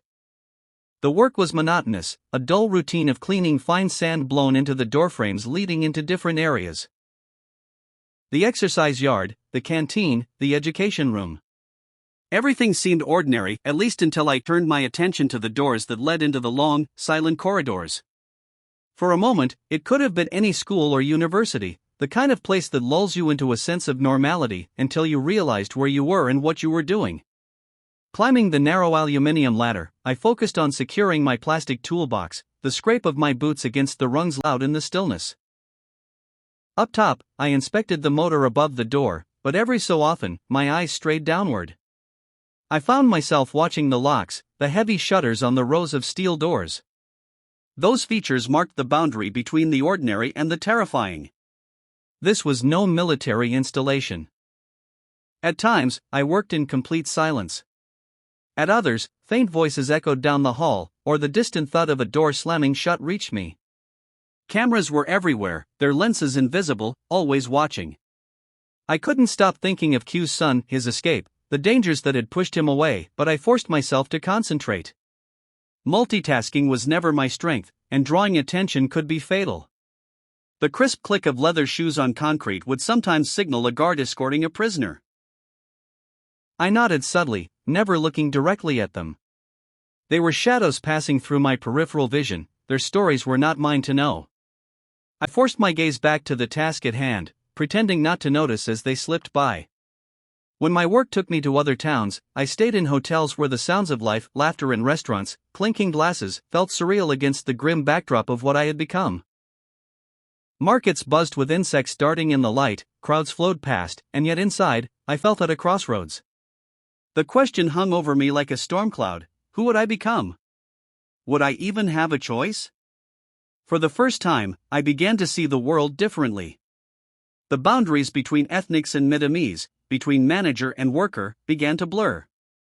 We were all individuals making choices, caught up in systems and structures beyond our control. I realized the pack I belonged to wasn't as unified as I had thought. We all endured judgment for things we hadn't done, for things beyond our control. It made me uneasy, but I couldn't stop thinking, Q's family were not the ones carrying out the atrocities. They weren't the ones slashing at innocent people in train stations. And I was not the one taking young men from their families. Yet those thoughts were dangerous, a betrayal of everything I had been taught. The pack, the system, allowed no nuance. I found myself caught between two worlds. Every clang of a door echoing through the hallways felt like complicity in something terrible. That sound became the soundtrack to lives being stolen, the young men ripped from their families, lives upended. And yet, at the same time, I had helped others escape. I had aided in smuggling artifacts and people, walking both sides of a line that could not hold. I was a double agent, loyal to no one but myself, keeping my head down and my thoughts hidden. My heart longed for the beauty of the objects I was tasked with protecting, yet dread gnawed at me. What would Q think if he knew the truth? What would he say if he knew who I had become? Fear settled deep in my chest. There was no easy way forward, no simple answers. In this world, every choice came with a price. The coffee shop was packed, the hum of voices blending with the constant traffic noise from the busy street outside.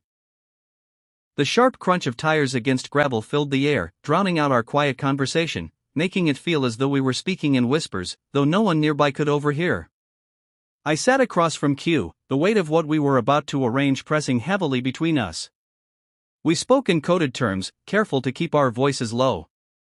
The deal was set, the swords would be delivered, clearly labeled, the blade separated from the hilt as a precaution. Each came with a detailed description, including the sword's history and the identity of its rightful owner. I felt the cold weight of the first payment slip into Q's bag, the corrupt cash crinkling as it settled into the folds. It was a necessary transaction to ease my conscience, yet a part of me recoiled.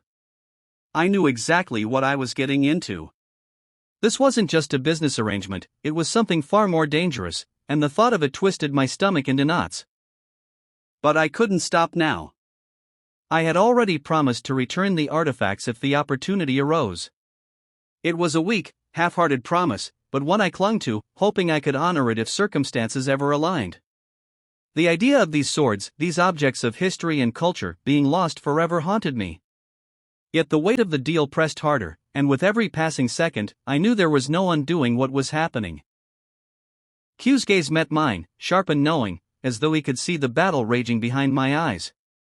I didn't want to disappoint him, but more than that, I didn't want to disappoint myself. Each time a sword changed hands, the ritual was the same. I would drain the last of my coffee, steady myself, and slip into the bathroom at the back of the restaurant or cafe, where an ethnic man, with his unervingly gaunt face and silent, efficient movements, would hand over a wrapped blade before disappearing. The weight of each package felt heavier than the last, as if it carried not just the cold steel inside, but the countless stories, lives, and sacrifices tied to it. Each sword pulsed a heartbeat of a culture gasping for air in a world that sought to smother it. Unwrapping them alone at night was a humbling, almost sacred experience. Despite their age, each blade gleamed as though forged yesterday, every intricate detail of its craftsmanship astonishing. The dedication of those who had preserved these pieces through generations struck me as I traced my fingers along the patterns.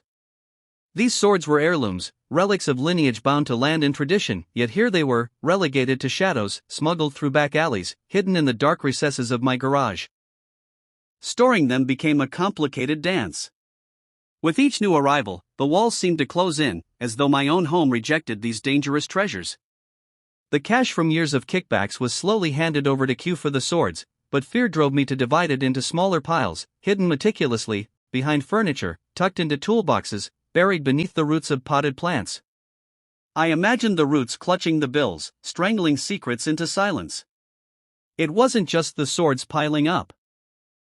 A mounting sense of danger settled over me. By the end of the month, I had 10 blades, a collection too large to be dismissed as innocent. Yet they kept coming.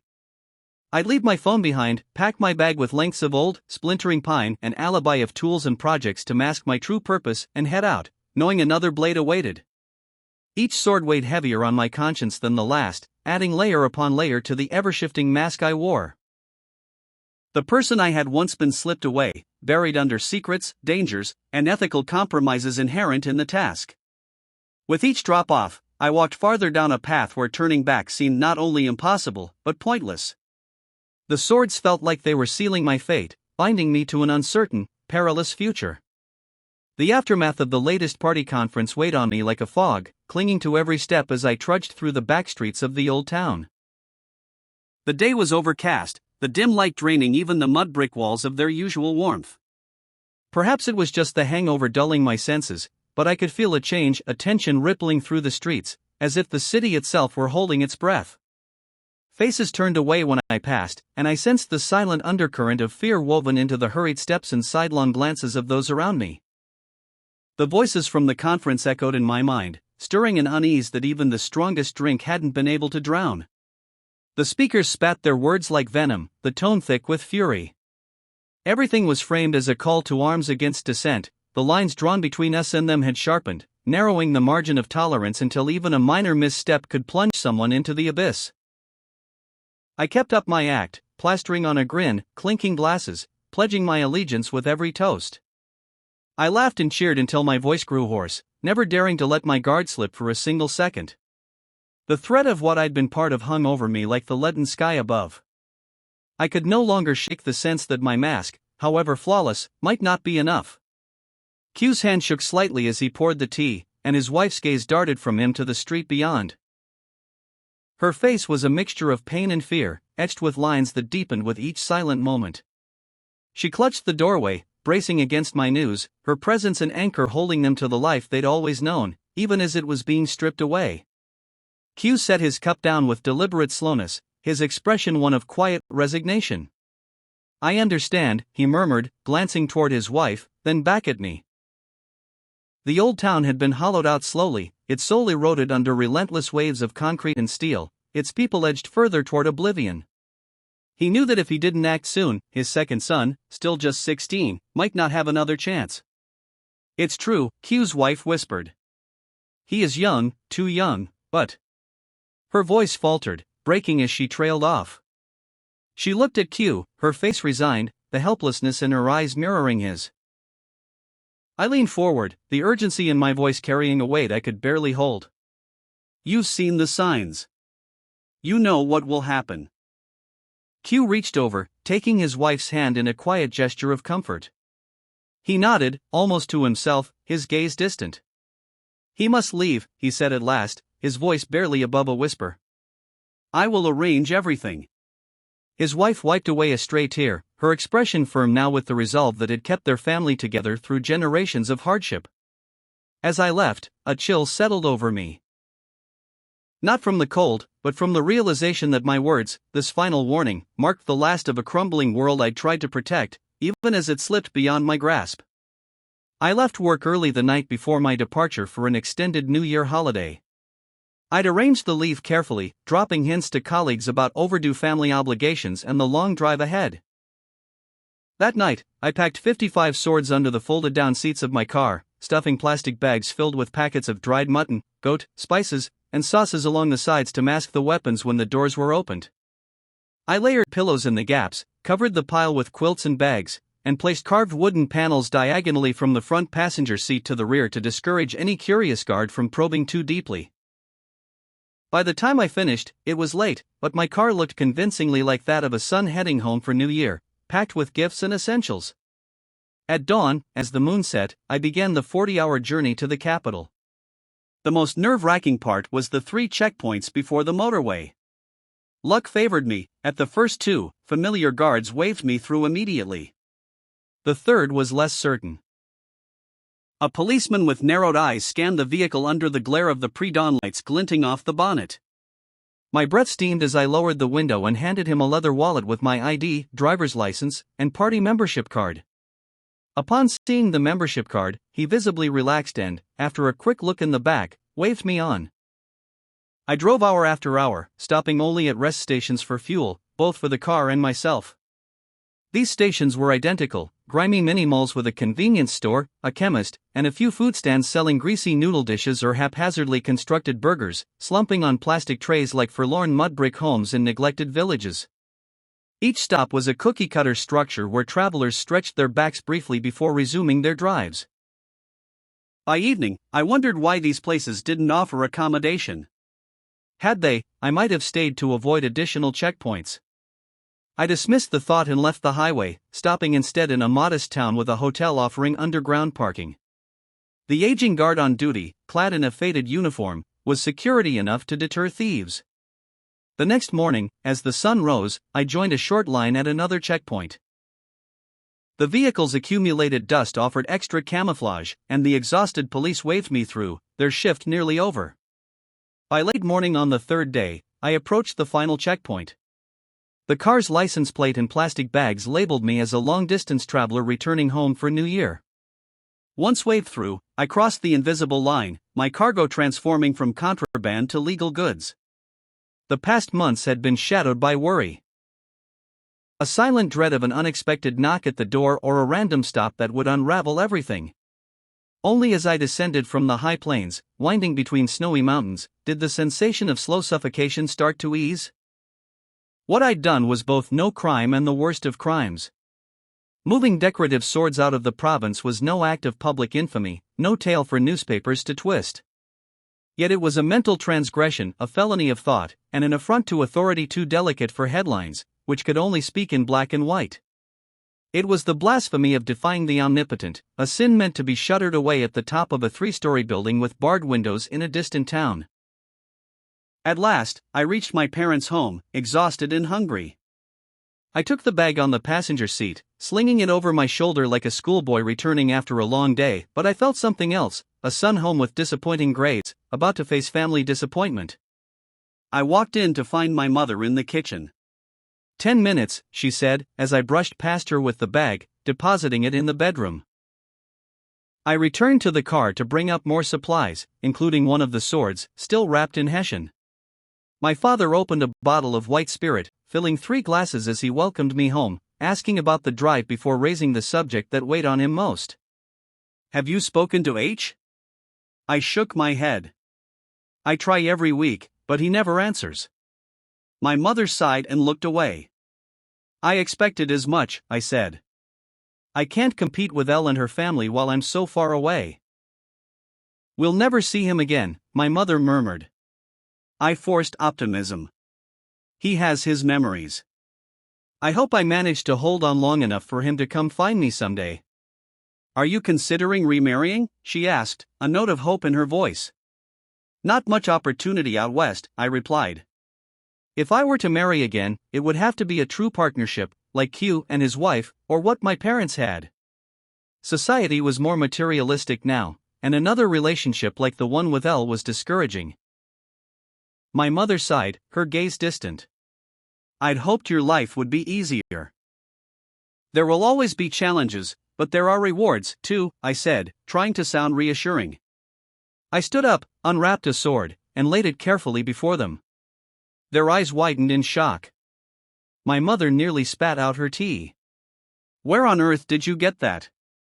Ignoring the question, I said, "It's a family heirloom. 250 years old." "It must be worth a fortune," my father said, fingers lightly tracing the intricate metalwork. "It's priceless, irreplaceable. And I have 50 more in the car."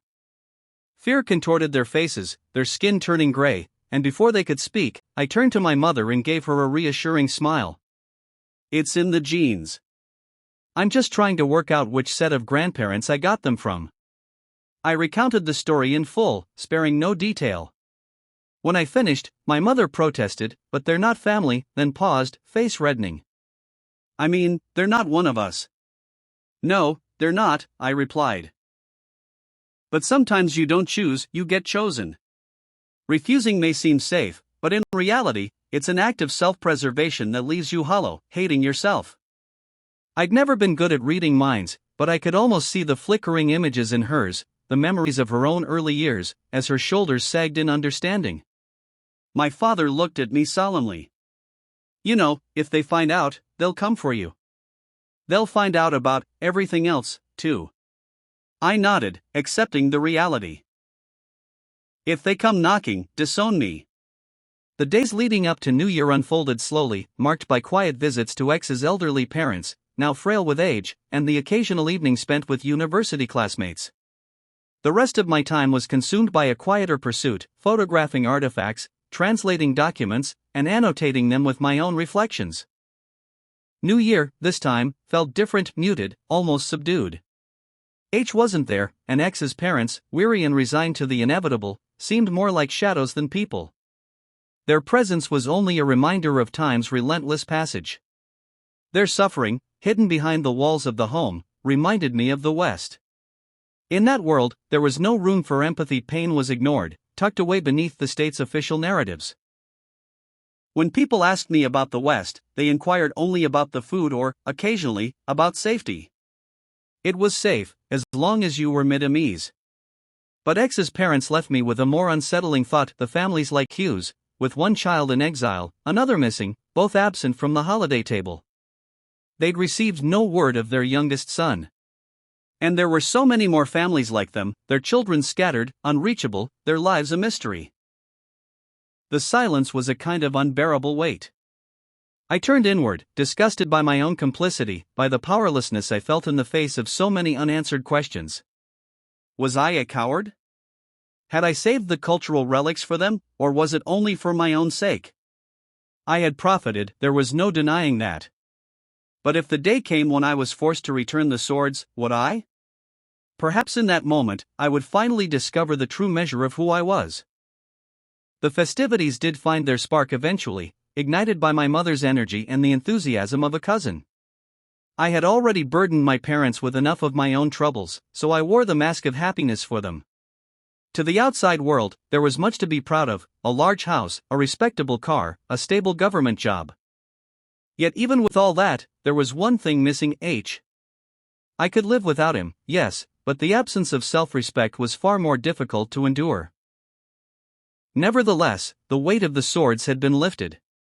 The journey home stretched out before me, 4,000 kilometers of solitude and reflection. I welcomed the silence of the long drive, the rhythmic sounds of the desert, its ancient winds whispering over the barren earth, erasing traces of time. Along the way, I stopped at many sites, most preserved by the harsh conditions of the desert and their remote isolation.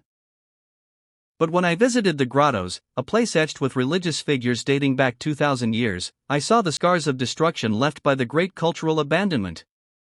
Yet time, distance, and exhaustion had made the destruction feel almost feeble, a shadow of what might have been feared. Chapter 13: The Things We Do to Other People. It was during the New Year that the Great Plague began to spread, its viral shadow first striking 1,000 kilometers from the capital. I had already outrun it, moving ahead of the invisible tide that would soon drown the country in fear. The city closed its gates only weeks later, as though the walls of an ancient fortress were being sealed for a siege. Temporary fences sprang up at all exits, leaving only 2 or 3 main roads open, accessible to the privileged few. In that brief, uncertain window before lockdowns, I met Q in a wedge-shaped cafe nestled at the bend of a narrow laneway. Its entrance was unassuming, tucked between worn buildings, easily overlooked. But inside, the space opened unexpectedly, vast and quietly charming. It had become a refuge for the ethnics who lived nearby, often unnoticed by the hurried passers-by. It was the perfect place for me to tell Q, in whispers, that the swords were no longer here, safely hidden, far from the city, in a place where the struggles of the ethnic community barely registered. Q's grin spoke of grim triumph, yet the rising tension gnawed at me. The whispers of our actions, like smoke curling through the air, had already spread through the community. I found myself too close to the epicenter of something much larger than we had anticipated. Q had stopped coaxing reluctant owners. Now, the swords were thrust into his hands, desperate transfers made in haste. Hidden away in forgotten buildings, buried under heaps of rubble, the blades waited, silent, for the next step. The city itself seemed to undulate during those days, as though an unseen force had shaken it, like the earthquakes that often rattled the region. The whispers of the virus grew louder. Workers from the east, who had once filled the factories, remained in their hometowns. It wasn't until months later that the virus breached the city's defenses, creeping in like a silent tide, unnoticed until it had already arrived. As the outbreak escalated, districts were placed in lockdown. My villa, with its high walls and secluded courtyard, became a temporary refuge. The kitchen, stocked with frozen goods, was enough to sustain me for months. The stillness of the courtyard offered rare peace, though even then I felt a simmering dread, as if the walls of my home were no longer merely physical but symbolic, a preview of a future I wasn't yet ready to face. In confinement, I turned to my guitar, singing to keep the silence at bay. It was the only escape, the only way to stave off the creeping sense of isolation. Eventually, there was a crack in the silence. A door malfunctioned, another needed urgent repairs. A pass was issued. I prepared for the journey out, donning a full protective suit and undergoing a virus test. As I drove through the streets, the city felt abandoned. The honking of horns, the calls of street vendors, the vibrant hum of daily life. All were gone, replaced by the solitary echo of my car's engine bouncing off cold, empty concrete. It was as though the world had stopped spinning, and I was the only one left to witness it. When I reached the desert, the eerie silence of the city faded into a more familiar stillness. The suit and the surroundings made me feel like an astronaut, an outsider venturing into a strange new world. Every passing moment of solitude reinforced that sense. Hope for human interaction was quickly dashed, as I found myself isolated even further. The site I visited had been sterilized before I arrived and would be again once I left. My room, a small, empty white space, save for a single bed, was locked behind steel doors. I was as much an inmate as an employee, separated from everything and everyone. I worked late into the dimming light, the only evidence of life the occasional clatter of a meal placed at a safe distance. At night, I collapsed onto the thin mattress, its metal frame unyielding, a reminder of the harsh days to come. For long months passed before the restrictions were finally lifted. The world outside remained uncertain, and the city was forever changed. I pushed open the door to the restaurant, stepping into the quiet refuge of a small street off the main road. The dim light inside softened the harshness of the world outside. I scanned the room, a sparse scene, only 3 tables occupied. An old man sipped his coffee. 2 middle-aged couples sat across from each other, each pair far enough apart to make the space seem even more cavernous. Only ethnics, I noted. They followed a code of honor, one that offered a semblance of safety in these times. It wasn't them I worried about, but my own, my brethren. With practiced ease, I made my way quickly to the back of the restaurant, where a pair of porcelain sinks sat tucked between the 2 bathrooms. I washed my hands with the ritual care of one who had learned to trust nothing in these times, especially the cleanliness of a restaurant. First, water, then an alcohol solution from one of the bottles that always sat at either side of the sink. A brief but necessary act, a quiet pause before stepping deeper into the tangled web of the world outside. I turned to face the restaurant from the rear. The customers paid no attention to me as I slipped into a private room, my hand brushing the door jamb. The chiseled surface caught me by surprise, and it was only as I stepped inside that I realized the door had been rehung, perhaps deliberately, to offer privacy. I left it ajar, a subtle gesture that mirrored the secretive air of the place. Q was waiting, standing still, watching me as I entered. Without a word, he crossed the room and embraced me, his arms warm, the grip firm but brief. "How are you?" he asked, his voice a whisper. He gestured to a seat, his eyes scanning the room briefly before speaking again. "I wanted to invite you to my home, but the streets are quiet. You'd be noticed. How is your wife?" I asked, though my thoughts were already turning to the next piece of business. "We both had the virus," Q replied, his voice dropping lower. "It hit her harder than me, but she's fine now." Before I could respond, the door opened and a young woman entered, carrying a tray of food. She placed it carefully on the table, then exited without a word.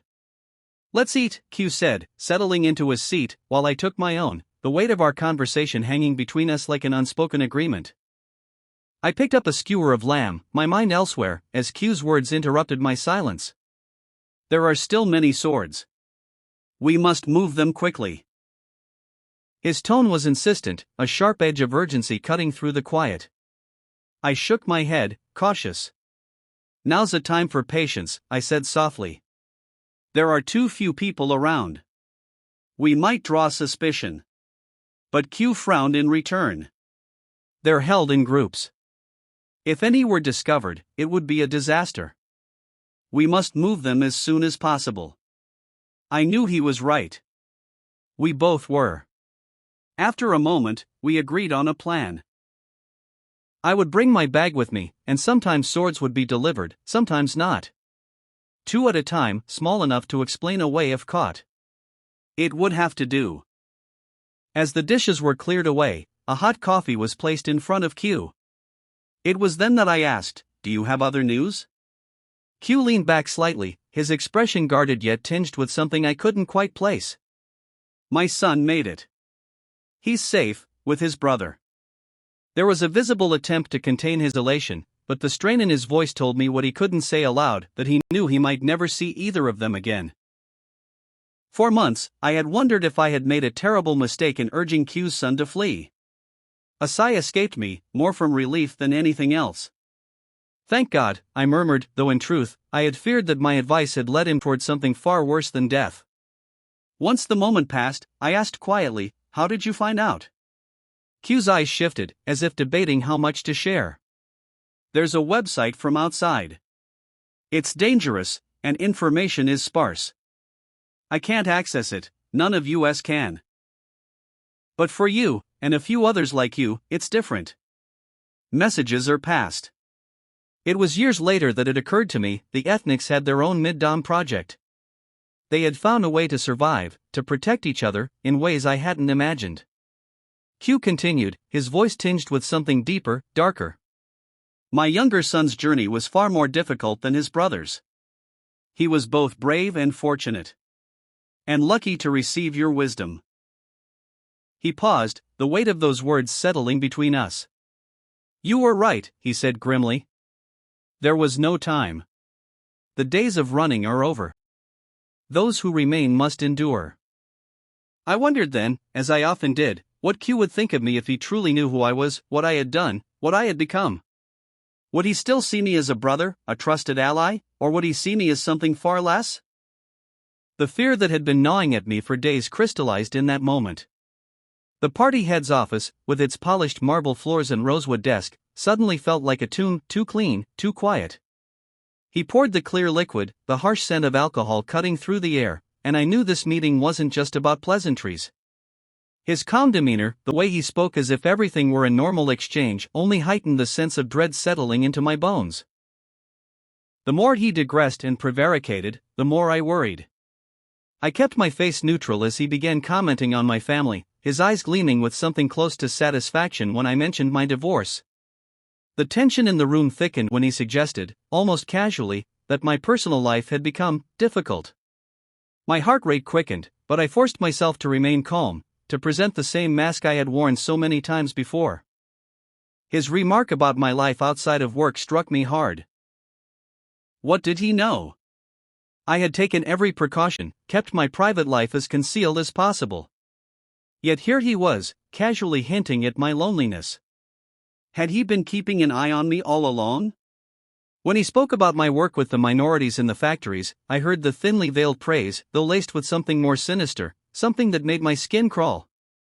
The mention of cross-cultural marriages caught me off guard, a cold chill washing over me. Of all the scenarios I had imagined, this was not one of them. The offer of a bride hung in the air like a specter.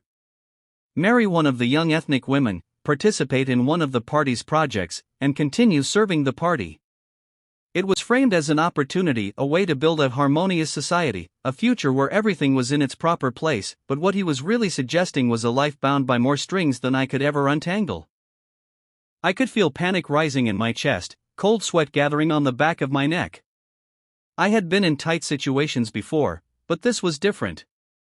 I had imagined many reasons for a meeting like this, but none had prepared me for a proposal so intimate, so invasive. I tried to keep my voice steady, playing along as though I hadn't just been offered a life sentence disguised as a reward. "I'd never considered remarrying," I said, my voice too tight, betraying the tension. "It has been a long time since I've had a partner, and I have a teenage son. I'm getting a little old to have another child." The words sounded hollower with each syllable. But the party head simply nodded, as though my hesitation was expected, even welcomed.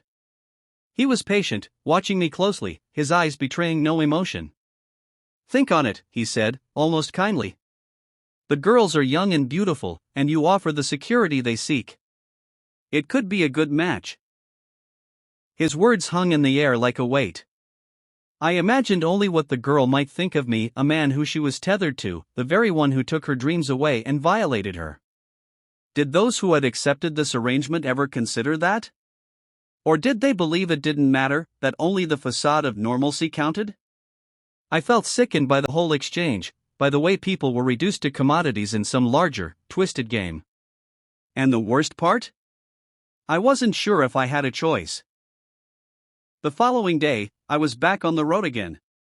During lockdowns, it had been only emergency jobs, but after they lifted, the backlog of routine maintenance stretched endlessly. I often stayed in nearby towns, which was preferable to sitting in a cell, watching the world on a flickering screen, eating slop off tin plates, drinking watery tea.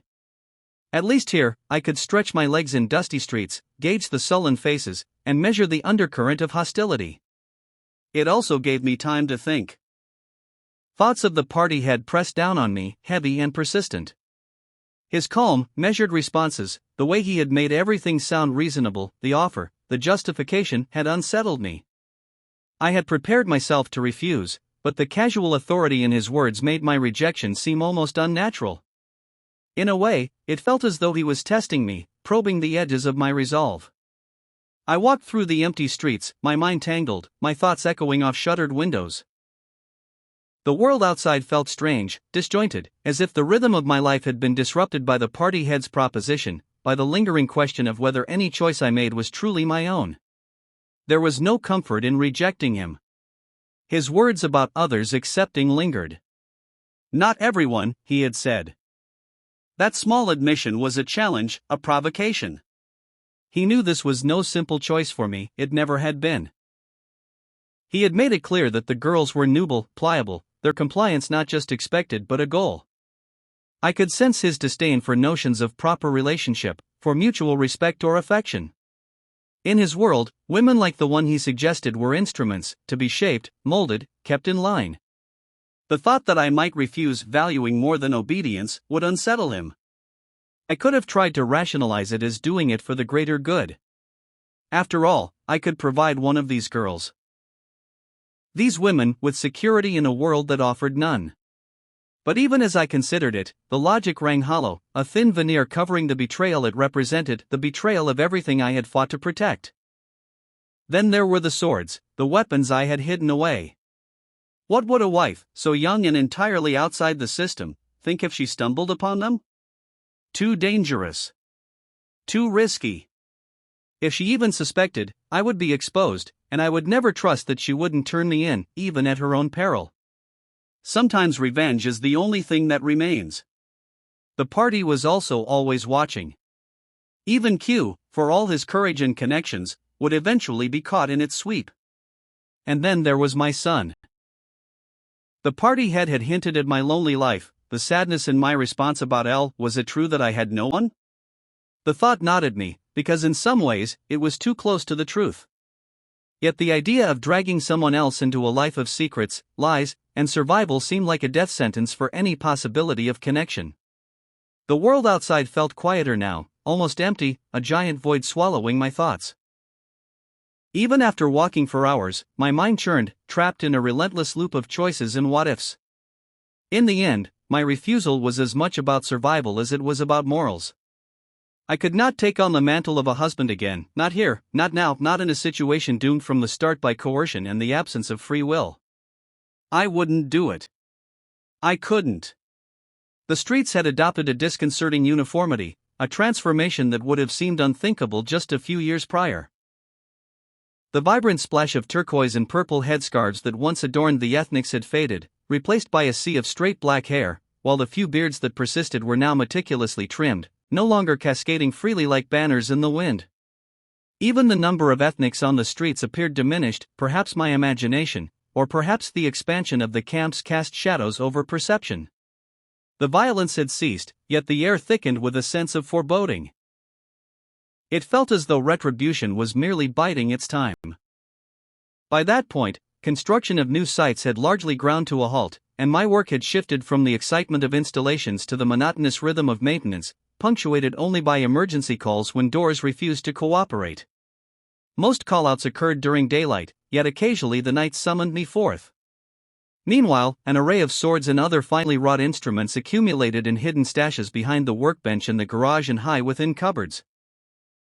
None would remain undiscovered should a raid occur, yet fear had transmuted into a dark blend of disillusion and depression as I sat in a corner of an empty bar with the alcohol blurring my thoughts. The factory lacked sufficient work for its dwindling number of employees, and lamented the economic devastation wrought by the plague, pondering how we might sustain operations at 2 factories.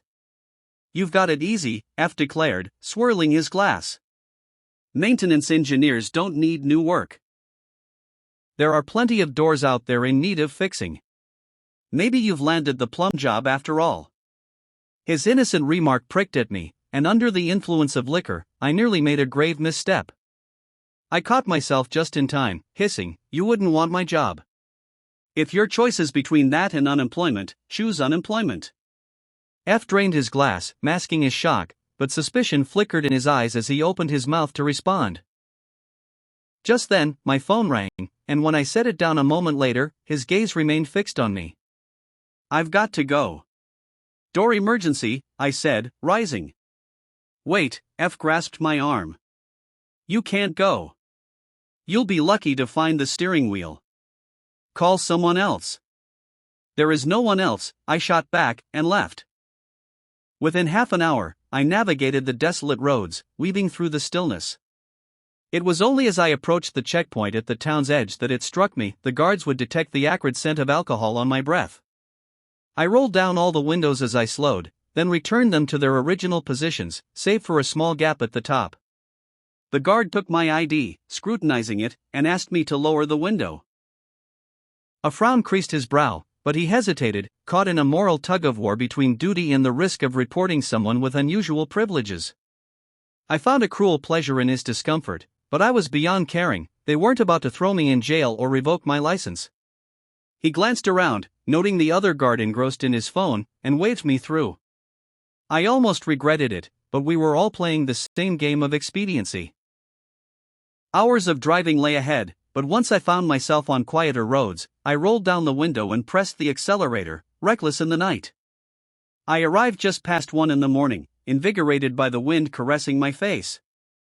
I took a swig from a water bottle to wash away the dryness and any lingering scent of alcohol. Led swiftly through the blinding lights of an empty corridor, I reached the dining hall door, jammed slightly ajar. The culprit soon revealed itself. A missing screw anchoring the base plate to the floor. Dust and debris had accumulated over time, jamming the rollers.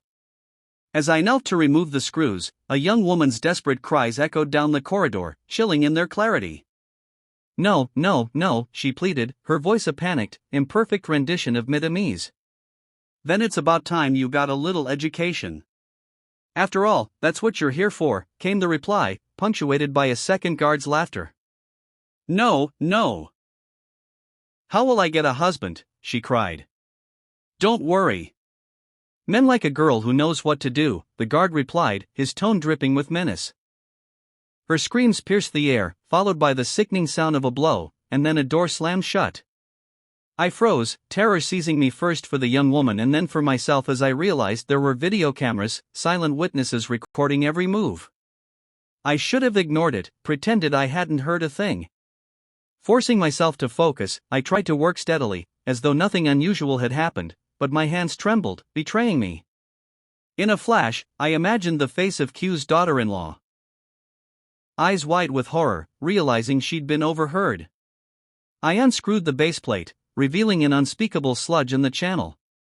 It wasn't simple grime or neglect, something sour lingered in the air, and I guess the screws had vanished long ago, leaving inmates to kick crumbs or tiny scraps of food into the channel, a weak, silent protest, the only one they could muster. I was scraping away the last of it when I heard footsteps echoing down the corridor toward me. The guard rounded the corner and stopped. "What are you doing here?" he barked. Staying on my knees, I held out my lanyard with my ID card, masking my fear with feigned boredom. Just fixing this damn door before breakfast, I replied, a studied indifference in my voice. His face softened with relief. How much longer? About 15 minutes, tops. He nodded and turned, and moments later, I heard a door close. Likely, he'd gone back to instruct them to wait until I was done before taking the girl away. I wanted to flee, but forced myself to finish as calmly as possible. Normally, I'd check the electrics too, but today, I only watched the door open and shut, packed up my tools, and made my way out, each step deliberate as I suppressed the panic hammering in my chest. I reached my car, started it, and drove away. 20 minutes later, I pulled off the road and stumbled out. The night was pitch black. It took a moment for my eyes to adjust. I staggered to the sandy edge, retching as the stars stared down, cold and indifferent. For a long time, I didn't move, haunted by the thought that my silence had perhaps sealed a young woman's fate, her scream an echo that would haunt the corridors of my mind for years. I was utterly trapped. And yet, it was there, under those cold stars, that I began to search for a way out. Q had long felt the weight of history, a burden passed through generations that anchored his family to this one crooked shop. Its walls leaned as if tired, its roof sagging beneath the invisible weight of ancestors who had lived, loved, and passed on in the rooms above.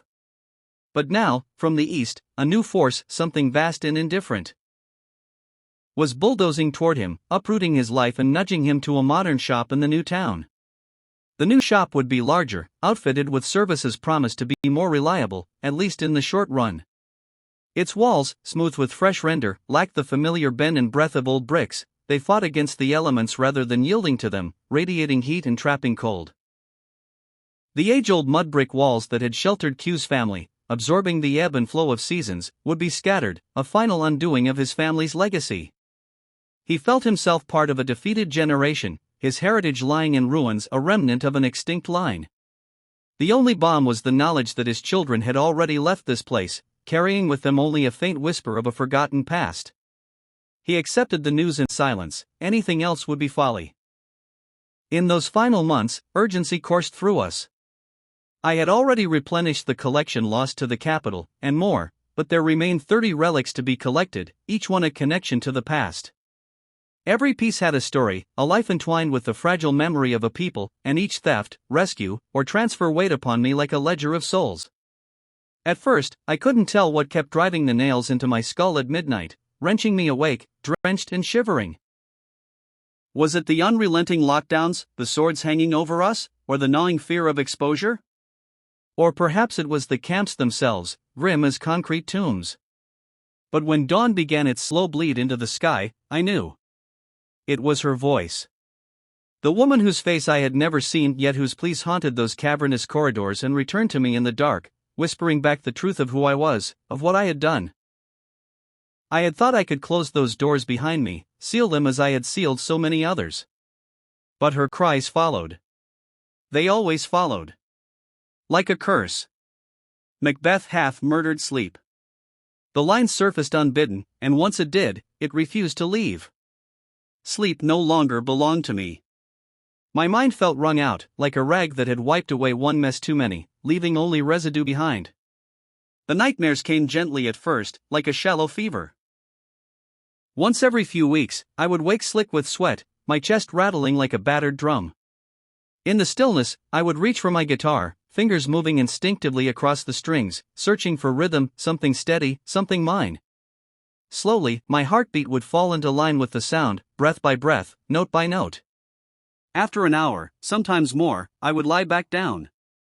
But sleep had already withdrawn its offer. At best, I drifted into the edges of it, snatching a few pale, insubstantial hours before dawn. Then it worsened.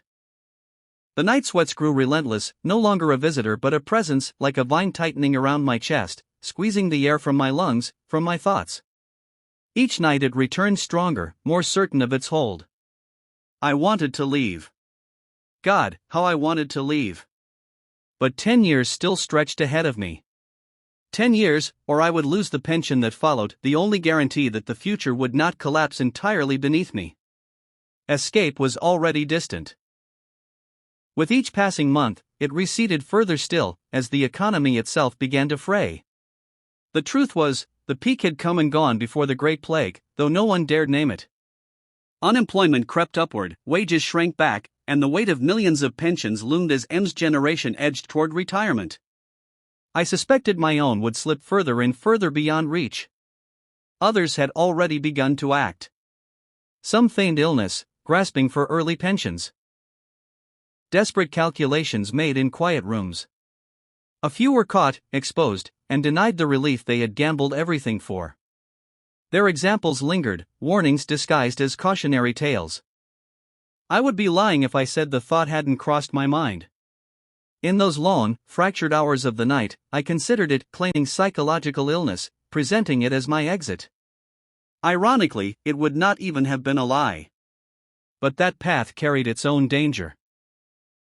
To speak of such things would be to reveal too much, to expose sympathies better left buried. It would invite a different kind of scrutiny, one that did not fade with time. A different nightmare altogether.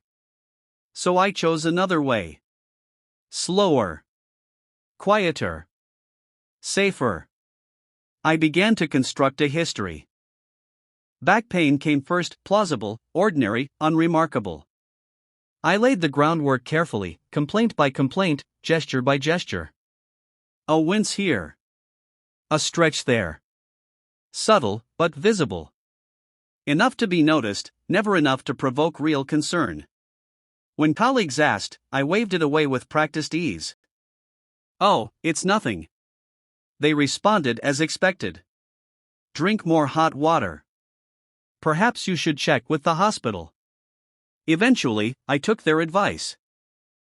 The doctor prodded and pressed as I lay on the gurney, his fingers moving methodically along my spine, testing each vertebra in turn. He hummed softly, a performance of careful thought before arriving at his conclusion with measured certainty. Degenerative disc disease. It was almost too perfect. Pills were prescribed. Stretches recommended. Rest encouraged, though never quite granted. And so, piece by piece, appointment by appointment, I began to build my escape. Not by force, but by record. Chapter 14, Other Troubles. People lived in a silence of their own making, a silence that nurtured the illusion that each of us was the sole architect of our fate. When things went awry, it appeared as isolated misfortune, a solitary misstep in the dark. The party ensured that bad news rarely escaped. When salaries were cut, I assumed it was just our factory, never imagining the same blow was rippling across the country. But the isolation ran deeper than money. Those pushed to the margins were quietly discouraged from speaking of their troubles, and any whisper of injustice was kept close to the chest. Complaints had their place in hushed voices over dinner, murmured in bed beside a partner, or shared in bars with trusted friends. My own fears remained locked within, a private burden I carried everywhere, to work, to home, through narrow laneways and along empty highways. I felt like a modern-day Robinson Crusoe, marooned not by distance but by silence, a solitary witness to the agonies inflicted on the ethnics. It was easy to believe I was alone. But it is vanity to imagine oneself unique among billions. One summer evening, I sat beneath a jasmine vine spilling over my neighbor's wall, stray petals falling onto my keyboard, when I stumbled across something that unsettled me, a set of footprints in the sand, reframing my solitude. They belonged to someone equally nameless, but far bolder. In reading his story, I could taste his fear. My own man Friday. And yet, if I was honest, it was I who was his. He was a kindred spirit, someone who had hidden his true self for years behind the mask of obedience, until the moment he sensed an opening, slipping a USB drive into a computer. I imagine he did it in plain sight, beneath cameras that hovered like watchful eyes, trained not on the obvious movements of the crowd, but on the subtle hesitation of those who lingered. He must have forced his breathing steady, clamping down on panic as billions of bytes flowed into a silicon arc. Data destined for the one person capable of striking a real blow, a researcher in Musumia, who would build a website and lay the truth bare, a banquet of evidence that would make the teeth of power ache.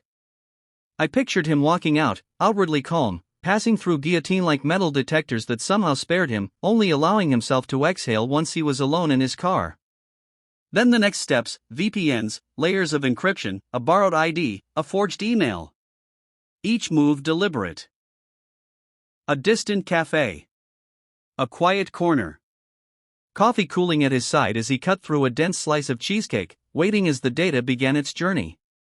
And in that narrow beam of transmission, each flicker carrying fragments of something corrosive and undeniable, the truth he had chosen to release. He could not know if it would reach its destination. Still, his face would remain composed. It had to. In the days that followed, the fear might have receded, only to flare again when news of the leak emerged, burning bright, like magnesium reduced to ash, a tension that would take time to fade. I returned to the article, 10 gigabytes of speeches, images, spreadsheets, internal files from the provincial police, now open to the world. I poured myself a glass of liquor and threw it back, the burn cutting through the heavy scent of wilting jasmine. The government dismissed the material as so-called internal documents, branding it fabrication, a conspiracy of hostile forces. But the denial rang hollow. The volume alone defied belief. And though Middom's newspapers fell into line, repeating that the policies had the endorsement of the ethnics, the truth was already loose, an ember unlikely to be extinguished. Reading about the camps, I found myself numbed by the endless claims, counterclaims, and tangled statistics. The truth dissolved into numbers so vast they dulled the senses, 200, 2 million, it made little difference. Everything collapsed into an amorphous many. Brutality reduced to data, stripped of sound and sensation, of anything that might make it real. It became easy to look away, to let the mind drift towards something softer, something easier to bear. But reality does not permit escape, it asserts itself. The hatred, captured in 1,000 pitiless eyes, has a way of seeping inward, leaving an imprint that lingers long after the moment has passed, surfacing again in the quiet. How often had I faced that reality? Too many times to count. And yet, to recount it here feels futile. There are limits to what language can carry. The greater the horror, the less shareable it becomes, until it settles as something private, lodged deep, returning without warning, unchanged by time. It was around then that I encountered something that unsettled me more deeply than I expected. An ordinary maintenance job, on an ordinary sunny day. But as I entered the main compound, I stopped. Rows of children, hundreds of them, were doing star jumps to a bright, cheerful pop song. Some could not have been older than 5. In the back rows, a few rubbed their eyes with their sleeves, yet still moved in unison, together, apart, together. The rhythm was perfect. The scene was not. It felt rehearsed, curated, as if cruelty had been dressed up and made to perform. My legs threatened to give way as I crossed the courtyard, keeping close behind the guard who led me toward a door on the far side. Cameras hung overhead, fixed and watchful. I kept my gaze low, steadying myself, forcing my thoughts back to the task at hand. The door. Only the door. Up close, the mechanism was immaculate, too clean. The rollers and pulleys showed none of the neglect I would have expected, yet the motor told a different story. The brushes were worn far beyond their life, crudely adjusted, as if someone had tried to force more use out of them. A surge had already burnt it out. Even without context, the conclusion was unavoidable: the door had been used often. Far too often. This was not a place I was meant to understand. I finished the repair and made for the exit. But as I turned down a corridor, I heard a child speaking, softly, in her native language. A guard stood nearby, his back to me. He turned sharply and struck her, sending her to the ground. I did not stop. I lowered my gaze and kept walking. The next day, I returned to the hospital and reported a pain in my back. I kept more than 100 blades in my home, each one disassembled, labeled, and catalogued with its history. But the steady flow of new acquisitions had slowed to a trickle before stopping altogether. In their place came other artifacts, though only rarely. Perhaps it was for the best. By then, I was already unraveling, fewer site visits, almost no late hours. I drank more. I slept less. And when sleep came, it brought nightmares. When Q was arrested and sent to the camps, the news landed with the dull force of a blow. He was in his late 50s, already worn thin by the slow accumulation of compromise and shame. If the children could not be reached, the parents would suffice. And in that logic, it was hard not to wonder whether Q's children had been the intended targets all along. It took me 6 weeks to visit his wife. She was a quiet woman, now quieter still. Alone behind her stall, diminished, moving with a kind of careful restraint, speaking in a low murmur to her customers. I watched from a distance, feeling the urge to approach, to offer something, anything, despite knowing how little it would matter. When the street had thinned and no Middamese eyes lingered, I stepped inside. I said nothing. I let her see me place an envelope into the drawer of an old dresser, then turned and left. Even as I did it, I felt the hollowness of the gesture, and despised myself for needing to make it. A week later, I sat alone in one of my usual cafes, a hollow pocket in the passing noise of traffic, watching the city continue with quiet indifference. A contact relayed her message: "Thanks, but please don't do it again." She had enough money. The risk was too great. That year dragged, each day stretching into the next without shape or purpose. I felt unmoored, and the surplus of idle time became its own quiet torment. The party secretary could not fault the quality of my work, but he was perceptive enough to notice what was missing: a fire that had gone out. Fortunately, he attributed it to my back pain. One afternoon, he called me into his office, poured a drink, and suggested I take extra time off around New Year to visit family back east. We spoke little, our attention drifting instead to the watercolor landscape on his wall, each of us lost in our own thoughts. I accepted his advice and began preparing for the trip. Security had tightened by then. At one checkpoint, a guard began searching my car, ignoring my credentials. For a moment, I thought it was over. But the line of impatient drivers behind me, horns blaring, broke his focus, and he waved me through. My parents had aged noticeably during the lockdowns. Their voices were thinner now, worn by time. They moved slowly around the kitchen, careful, deliberate. I suggested they come and live with me, but they resisted, unwilling to leave their friends. Unwilling, perhaps, to leave what remained of their lives. Instead, they urged me to visit my son. They still hoped to see their only grandchild one last time. I had not spoken to H in years. Still, I kept trying, calls marked in my calendar every 6 weeks. After 18 months without a reply, he changed his number and blocked me entirely. I could not refuse my parents' quiet pleading, though I already knew how it would end. I stayed in a hotel and visited my old apartment. The New Year decorations on the door had faded, curling at the edges where the tape had loosened. I knocked. The hollow echo lingered longer than it should have, as if the emptiness inside had found its voice. Out of habit more than hope, I went to L's parents' home. It was older still, and no more forthcoming. The following day, I met with old friends and colleagues. There were the usual greetings, the same polite questions about life in the West. But when I asked about L and about H, they all claimed they had lost contact. It rang false, yet they held to it without hesitation. It felt rehearsed, a quiet agreement that required no words. Loyalty, or fear, or both.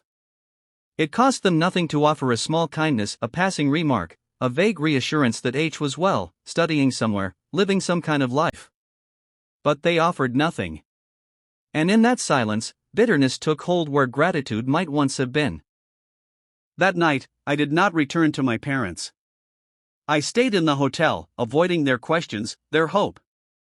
I sat in the stiff upholstered chair and drank until the bottle was empty. When I finally went back, they said nothing at first. Their disappointment hung in the room, heavy and understood. They poured tea and asked how I was. I shrugged, offering something vague, that H might still reappear one day. For the rest of my stay, I tried to distract them. I took them to their favorite restaurants, small places they rarely visited anymore. They welcomed the outings, and for a while, it was enough. I held on to those moments, brief, ordinary, and fragile, as if they might soften what we all knew could not be changed.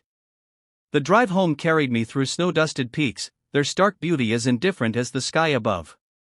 I felt no relief. Another cache of swords awaited me, and the 60 I had just delivered had done nothing to ease the hollowing inside me.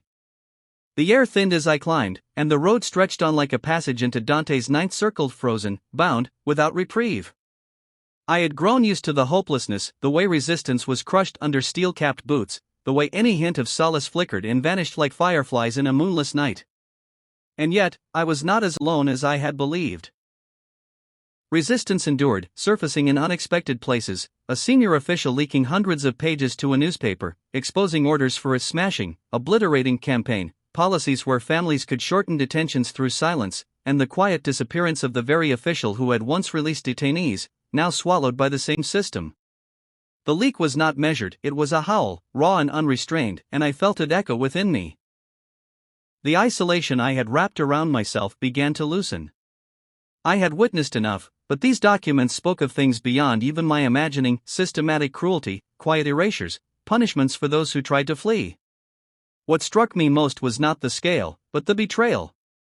The state's insistence on binding loyalty to itself with loyalty to the country had always been there, but now I saw it clearly for what it was: a deliberate entanglement, designed to make dissent feel like treachery. Official denials followed, predictable and hollow, dismissals of smears, assurances that the ethnics lived contented lives. Nationalism would be summoned, as it always was, to shield the narrative. But I found myself thinking of a different audience. Somewhere, beyond the reach of slogans, records would remain archived, preserved, waiting. And in time, they would speak, not loudly, but with a cold permanence that could not be argued away. I imagined the composure in the central offices. The practiced calm masking something closer to fear. Whoever had released the documents might never be found, but the response would come. It always did. I adjusted accordingly, moving with greater caution, a new vigilance settling into habit. And with it came a shift. The grief I had carried began to harden into something else. Not hope, but anger. A clearer line took shape in my mind, separating country from government, something I had once blurred without thinking. They could claim their version of truth for now. But what had been done would not vanish, and neither would the memory of those who had seen it. The government prevailed in the propaganda war, its message a balm to collective pride, smoothing over what lay beneath. Evidence proved no match for identity, for the quiet comfort of belonging, which asked nothing of its audience beyond belief. What unsettled me most was not the effectiveness of the illusion, but my own difficulty in stepping outside it, even when the cracks were plainly visible. The manufactured videos, often fronted by foreigners, still permitted at the time, became a staple. Happy ethnics performing curated fragments of culture, their lives flattened into a single, repeatable image of color and movement. Forced smiles, rehearsed joy. It was crude, but it worked. The government did not need sophistication. A handful of outsiders placed carefully within these scenes was enough to persuade millions. One figure stood out. His face, arranged into a stiff imitation of the thinker across countless thumbnails, lent an unintended irony to his claims of insight. He was a high school dropout who spoke no Middamese, who had spent barely 2 weeks in the border province, yet spoke as if an authority on dozens of ethnic groups whose histories stretched back centuries. His commentary was thick with borrowed language, universal affluence, intangible cultural legacy, phrases worn like ill-fitting clothes. I could never decide whether he believed what he said, or simply understood what it would earn him. His videos functioned as unpaid propaganda. Each one reinforced a familiar pattern: because he had not personally witnessed camps, they could not exist. Walls became schools. Watchtowers became infrastructure. Absence of evidence, rebranded as proof. It was not the argument itself that unsettled me, but the ease with which it was accepted, the readiness to replace complexity with something simpler, more reassuring. I found it difficult not to fixate on him, and resented myself for it. Social media was never a place where truth settled, it was a stage, populated by performers and sustained by attention. Audiences gathered, algorithms amplified, and somewhere behind it all, the machinery of endorsement turned quietly. Real knowledge endured elsewhere, in archives, in journals, in records that demanded scrutiny rather than applause. What G produced would not last. It would dissipate, like most things designed for immediate consumption. At best, it might survive as a minor footnote. More likely, not at all. I occasionally wondered what became of him. By then, he would have been an old man, retired, perhaps, or gone entirely. Or perhaps he continued, repeating the same arguments, that Middom was democratic in its own way, that dissent was unnecessary, that acceptance was wisdom. In quieter moments, I imagined a different end. Something closer to the fate reserved for those who mistake proximity to power for protection. In the end, it made little difference. Within a decade, figures like G vanished from view. Middom closed itself off, drawing its borders tight around the narrative it had constructed, sealing both its people and its truths away from outside scrutiny. The quiet felt heavier than usual. My guitar filled the night in soft, uneven notes, the sound folding into itself beneath the weight of my thoughts. The moon had slipped behind the concrete sentinels where my neighbors lived, and the narrow courtyard felt less like a home than a temporary refuge. I had grown used to solitude, but that night it pressed harder than before. As I played, the bottle at my side shifted, liquid tapping faintly against the glass, a small, hollow rhythm. Then my phone rang. Too late for a call. Too abrupt for anything good. I saw the number and knew before I answered. My father was gone. He had died without seeing H again, without even the promise of it. It had been sudden, they said. Quick. As if, in the end, he had simply stopped waiting. I sent messages to a few friends, asking them to pass the news along to H, though I knew it would lead nowhere. I did not expect a reply, and none came. The silence felt final, though it had been years in the making. I returned to the capital to be with my mother. She seemed untethered, moving through her grief with a quiet disorientation that never quite resolved. I took care of what needed to be done: papers, arrangements, the slow dismantling of a life built over decades. I persuaded her to come back with me, away from the city she had known all her life. The move happened quickly, possessions sorted, a few cherished things packed and sent west. She followed, but something in her did not. I was rarely away from home after that. The demands of appearances and the need for caution kept me close. I hired a maid to look after her during the day. She was present, but diminished, moving through each day with the same quiet absence. Community activities filled her schedule, but not her time. She attended out of habit, not interest. She slept downstairs, in the room I had prepared. I remained upstairs, in a space that was entirely mine, yet felt no less confining for it. The years that followed passed slowly, almost imperceptibly. Work dwindled. What remained was routine, maintenance, preservation, the careful sustaining of appearances. I could have passed it on, but secrecy left little room for delegation. Instead, I leaned into the fiction of my back injury, building a medical history detailed enough to withstand scrutiny. The work was no longer about what I did. It was about what I concealed, holding the line between my life and everything beyond it. Chapter 15: The End of Many Things. It felt as though I were living inside a half-forgotten memory, each day a faded echo of the last, like a washed-out watercolor left too long in the sun. The sharp edges of cruelty had worn down over time. I had become something like a mule, burdened, beaten, yet still moving forward without purpose or resistance. The cruelty had not disappeared. It had simply become ordinary. The old town, once alive with its narrow lanes and layered histories, was nearly gone.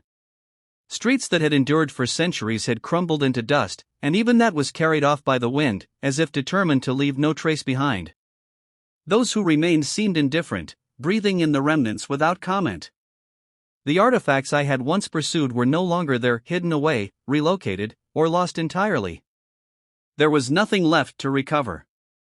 Everything had shifted to the new town. It stood as a hollow imitation, wider streets, taller buildings, but none of the weight or meaning of what had come before. It felt constructed rather than grown. Still, I went there, returning to the same cafe, searching for some fragment of news about Q.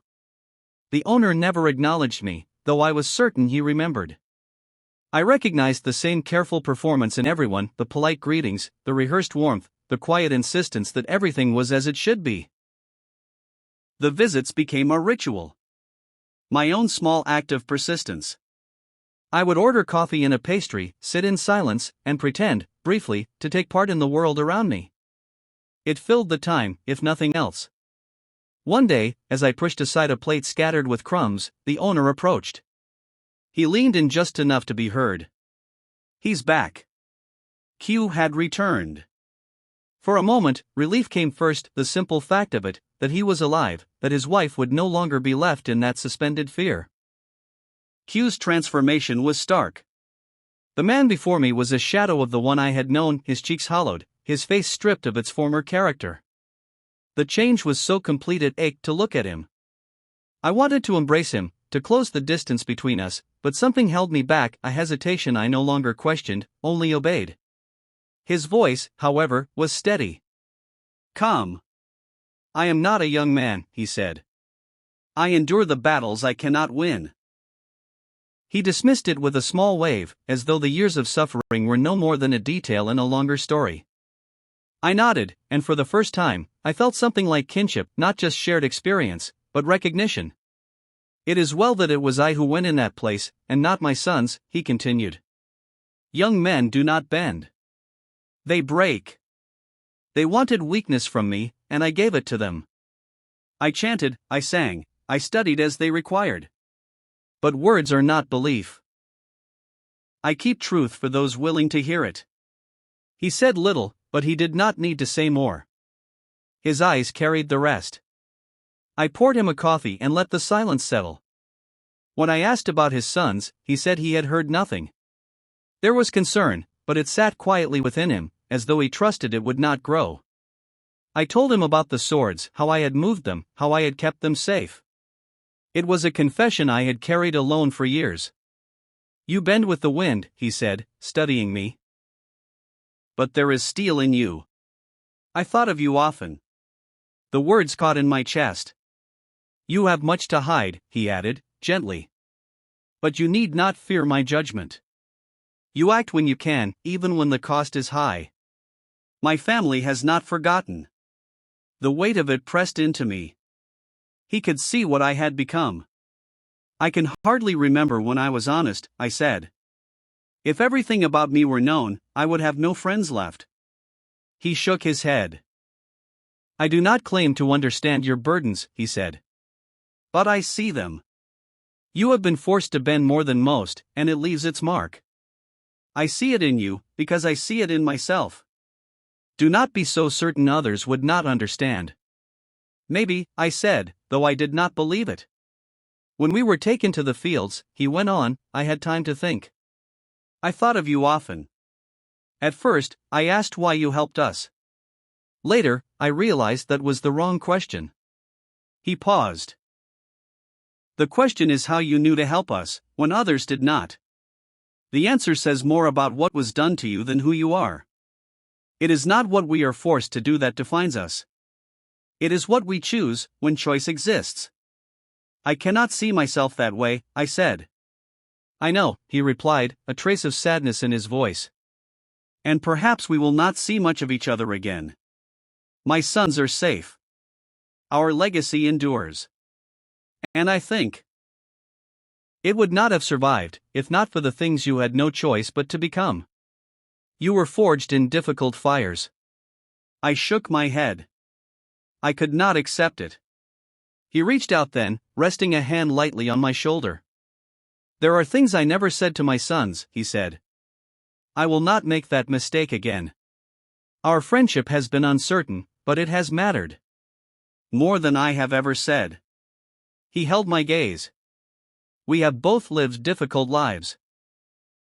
That means we have both done things we would rather forget. Perhaps we will have time ahead of us.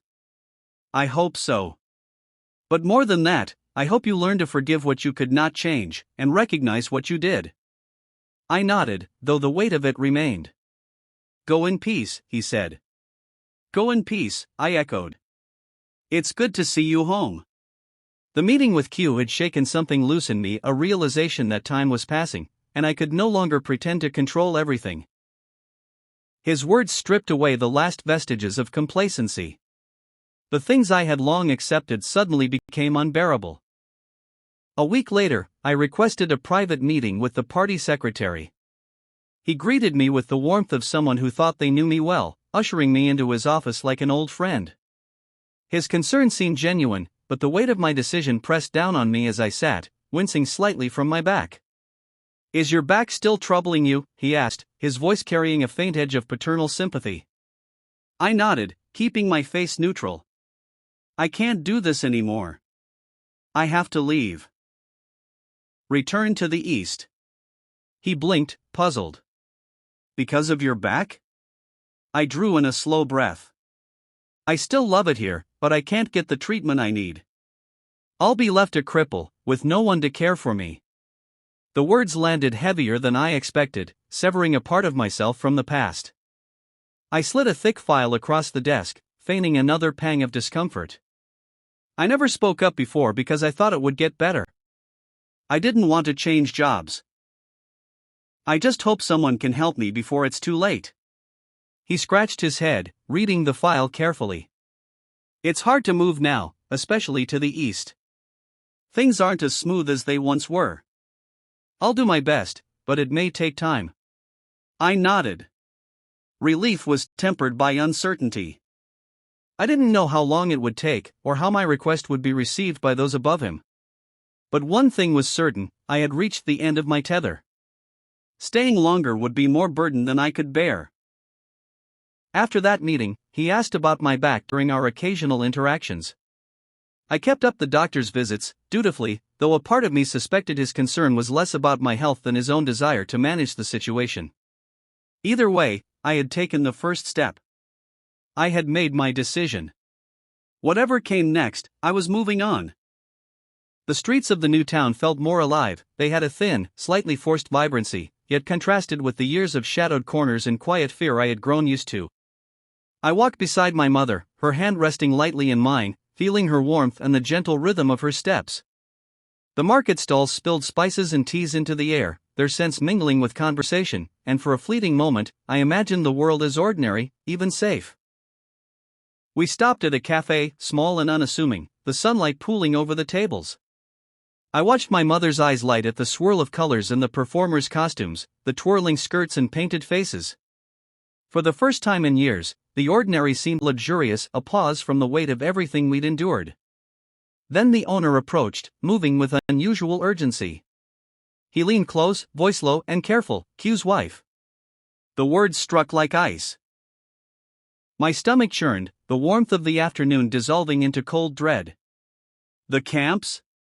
I barely whispered, my heart hammering as if the sound might alert the shadows themselves. He nodded once, tight-lipped, before slipping back into the flow of the crowd, leaving the words hanging between us, heavy and sharp. My mother looked at me, concern knitting her brows. "What did he say?" I swallowed, the words I wanted to speak too bitter, too sharp for her ears. I shook my head, trying to anchor myself in the normalcy of the cafe, my voice distant but soft. "I'll tell you later." Her hand stayed in mine, squeezing gently, grounding me. Around us, life carried on in the chatter, the music, the scent of bread and tea, but the past had leaned close, whispering its presence.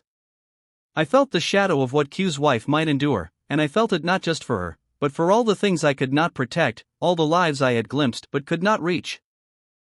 In that moment, I realized the delicate balance I had lived on for so long. The illusion of freedom, the quiet of the ordinary, was more fragile than I had believed. Even here, with sunlight and laughter around me, the past pressed in, reminding me that some shadows could never be left behind. I could feel the weight of silence as I entered Q's shop in the slow hours after lunch, when the world seemed to hold its breath. When he saw me, a flicker of hope lit his eyes, quickly tempered by the familiar pain that never fully left him. There was no bitterness in his greeting, no reproach for my absence. We both knew that endurance sometimes meant waiting for the right moment.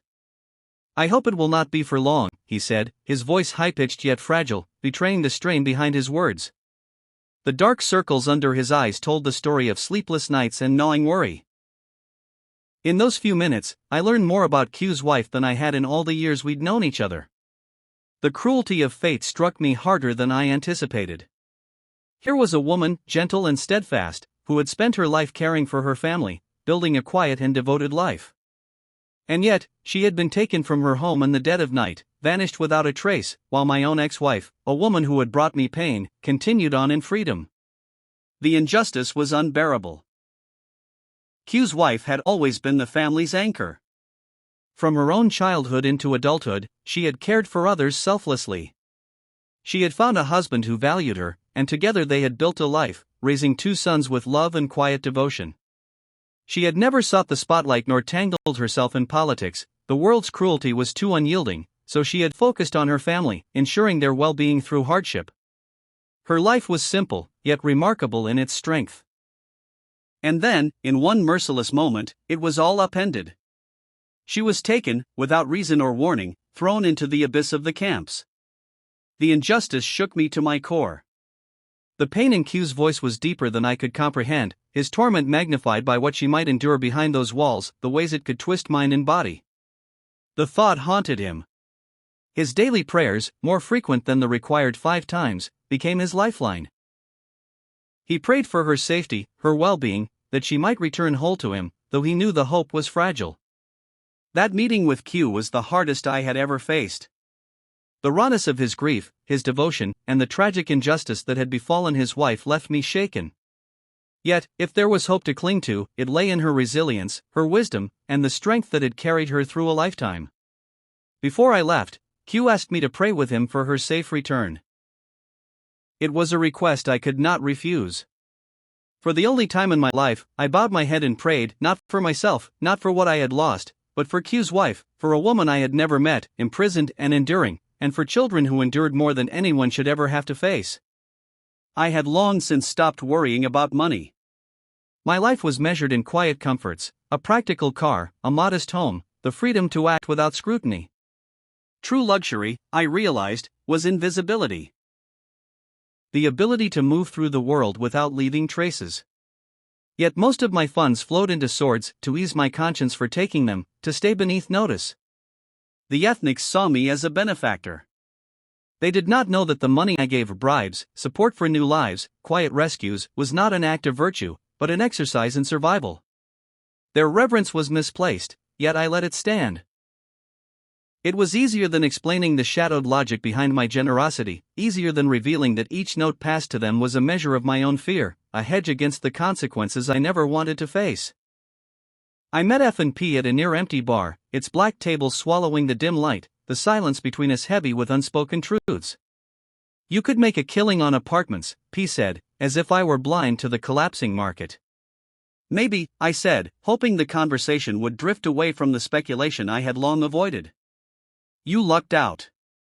Prices halved.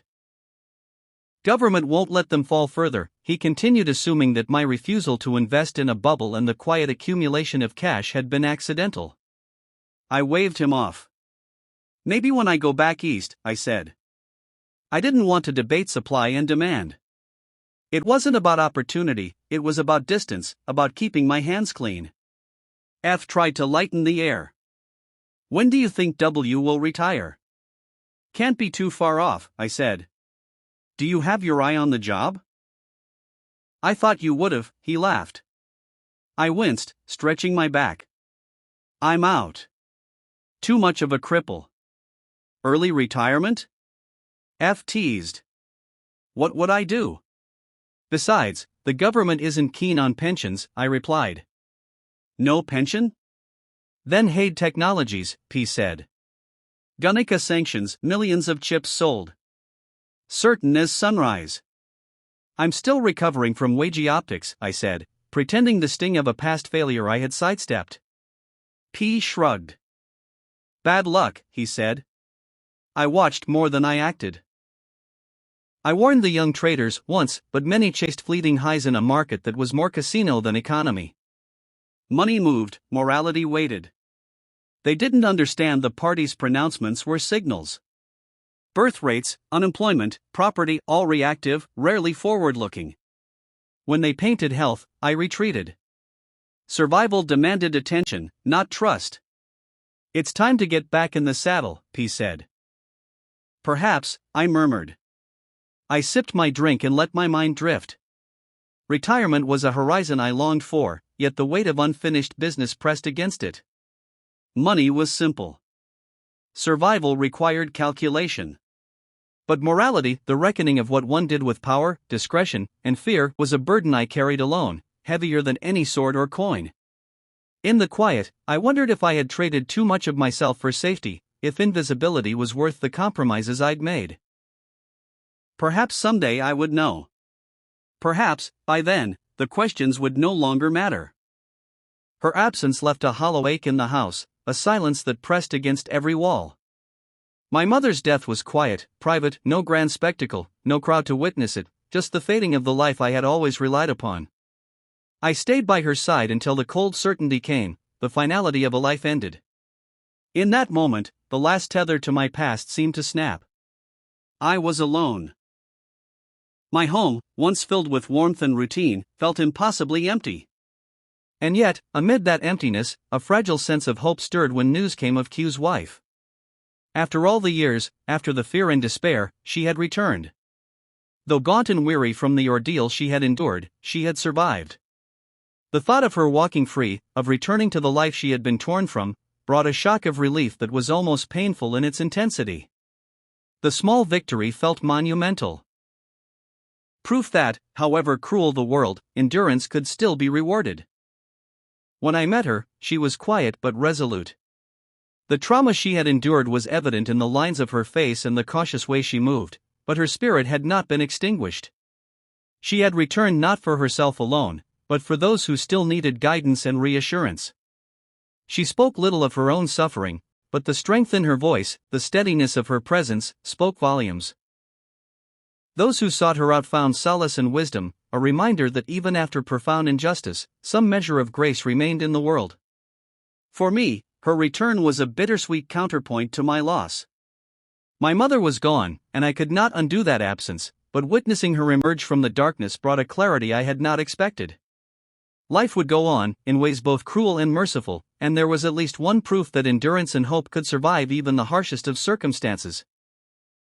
When the call came, it was of immense relief. The party secretary had news of a job in a small quiet city, the kind of place where I could quietly disappear. A factory had an opening, one that appeared suddenly, nothing flashy, but they could do with my skills, he said, offering little more. The days that followed were a blur of packing, property visits, and final arrangements. My mother's absence hung over everything like a persistent shadow, a quiet reminder that the world could change in an instant, and that those I loved would not always be there. The apartment I had chosen back east felt practical, safe, but emotionally neutral, its bare walls a canvas for the life I was about to build, or perhaps hide behind. Still, the thought of leaving the West, the desert, the narrow streets, the new town with its quiet markets, brought a small, persistent ache. The worst of it, I realized, was leaving Q behind. Our friendship had been forged under the weight of history and secrecy, a rare bond that had survived fear, imprisonment, and countless compromises. The thought that I might never see him again made my chest tighten. Our farewell meal at Q's home carried an unusual gravity.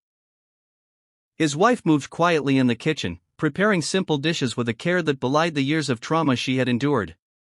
The aroma of lamb filled the room, and for a fleeting moment, the world seemed ordinary, peaceful. Q and I spoke in measured tones, skirting the edges of memory, avoiding the unspeakable. Yet in his eyes, I saw an understanding, a silent acknowledgement of everything that had passed between us. Before the meal, we took a photograph together. The camera clicked, freezing a moment of connection I feared would never recur. I had never told Q the full extent of my involvement with the camps, and I knew I never would. That omission lingered between us, but somehow, in the shared silence and small gestures, we communicated what words could not. Afterwards, I handed Q the will, detailing the temporary custody of the swords and the properties that safeguarded them. His concern was evident, but he accepted my reasoning without argument. Then came the USB drive. Q poured rich, black coffee into a silver pot, spilling a little on the purple tablecloth, and handed me the drive containing a letter for his sons, photographs, and other sensitive information. He explained the process for uploading the file to a foreign website, one I could only access through a VPN once I had left the province.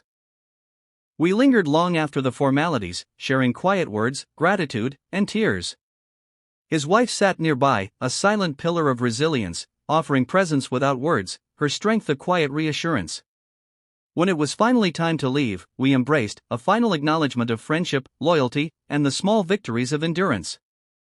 As I stepped out into the streets for the last time, the weight of everything pressed against me.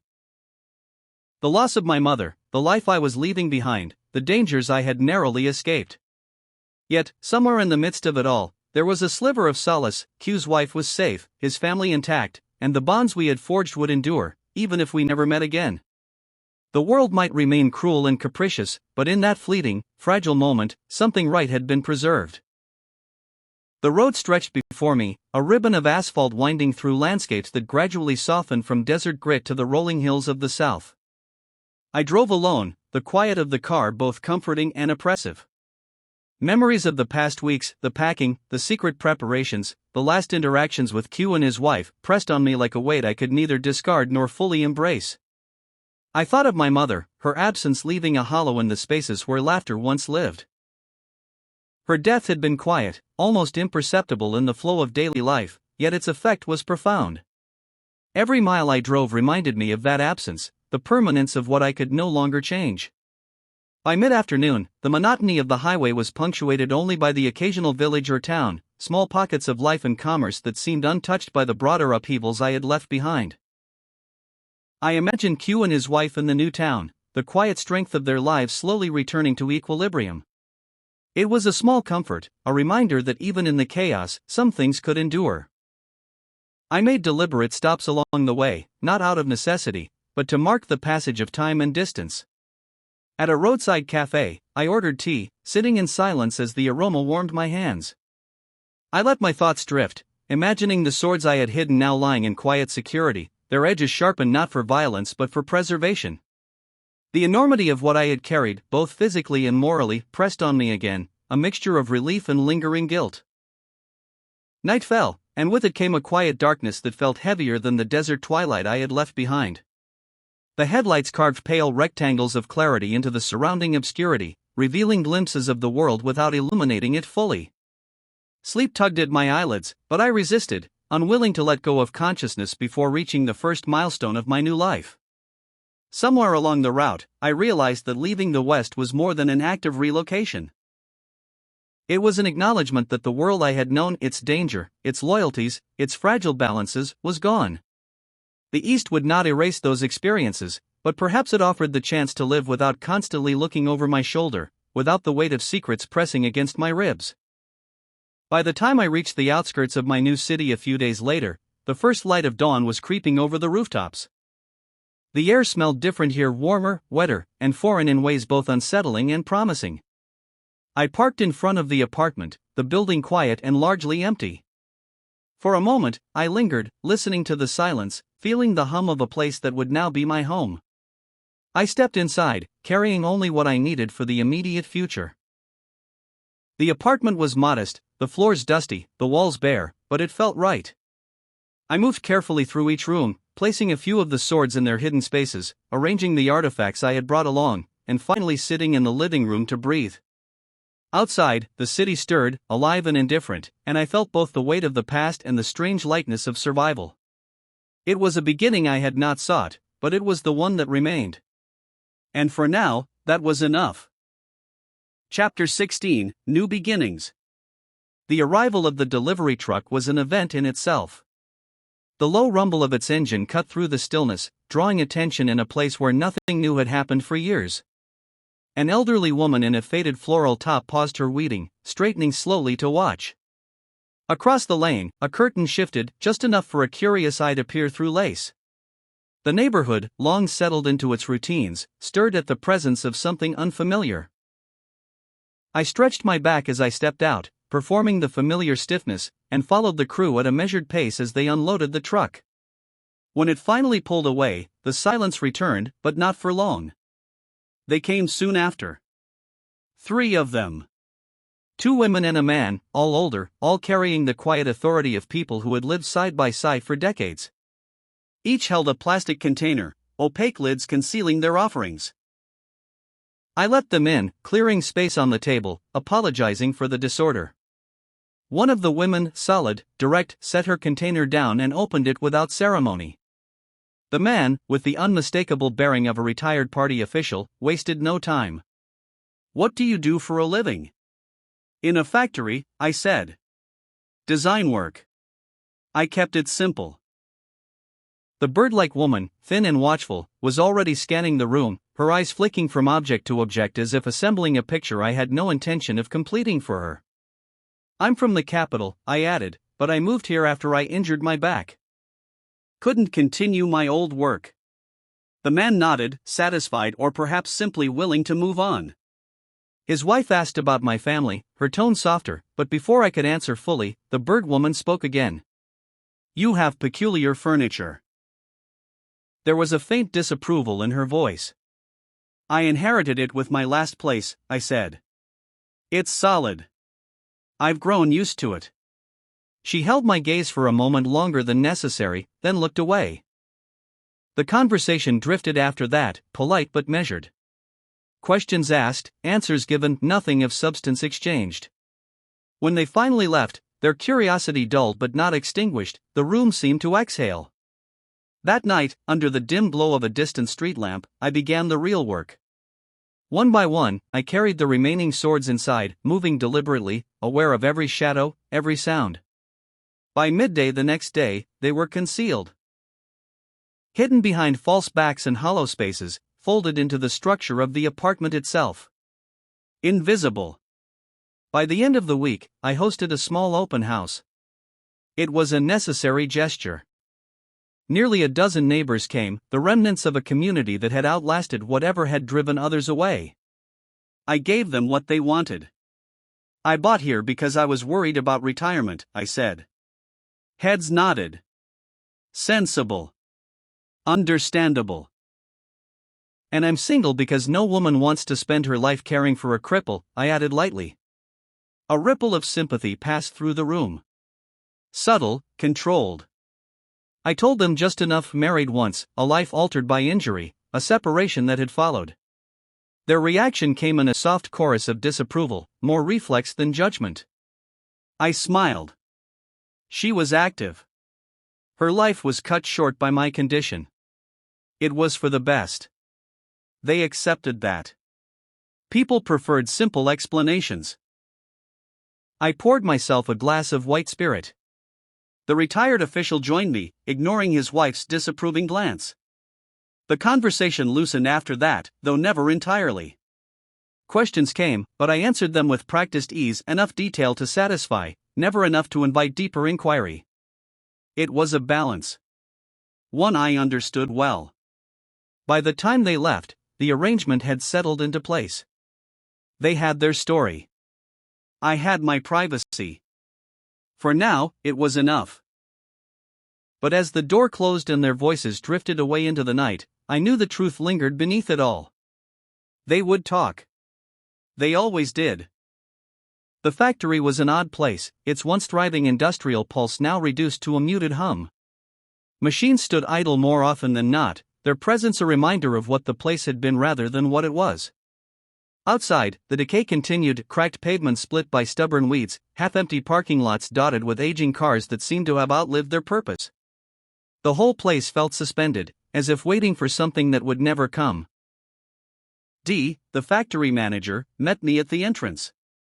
He was thin, almost gaunt, his slight frame accentuated by a stiffness that made him seem perpetually impatient. His greeting was perfunctory. "You'll oversee a couple of engineers and assist with installing large doors," he said flatly, as though reciting from memory. That was all. He led me through the factory with brisk efficiency, his pace suggesting he had no interest in prolonging the exercise, or pandering to any disability. There was no attempt at welcome, no effort to explain more than necessary. It was a tour in the most functional sense, nothing more. At one point, he stopped and turned to me, his expression sharpening. "Are you up for this kind of work?" The question hung in the air, edged with doubt. I met his gaze. "It won't be a problem." He held my eyes for a moment longer, as if weighing something unseen, then nodded and continued walking. The doubt didn't leave him. It lingered, unspoken, shaping the silence between us. Back in the office, I met the two engineers. They could have passed for brothers, same round faces, same black-framed glasses, same careful manner.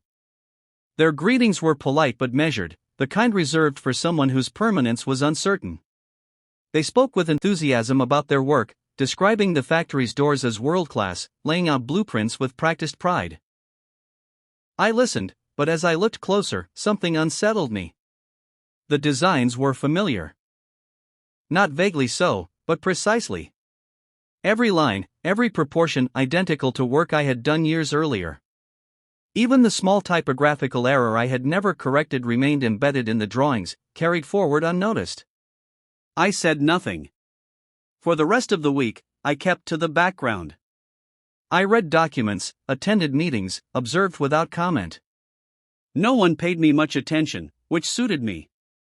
It gave me space to think. The production schedules drew my focus. There were far more small doors than large ones, an imbalance that felt wrong, though I couldn't immediately say why. It lingered in my mind, a quiet irritation. Then I noticed the installation logs. The smaller doors were consistently marked as installed. The larger ones, the outer doors, were not. I read the entries again, slower this time, as if repetition might resolve the inconsistency. It didn't. If anything, the pattern became clearer. By the time I left that evening, the thought had settled into something heavier. Not a conclusion, not yet, but a direction. I returned home distracted, my mind turning over the details, trying to force them into something coherent. The streets blurred around me. I nearly stepped on the container outside my door. At the last second, I jerked my foot aside, clipping it instead. It toppled, the lid shifting just enough for a thick brown liquid to spill out onto the concrete.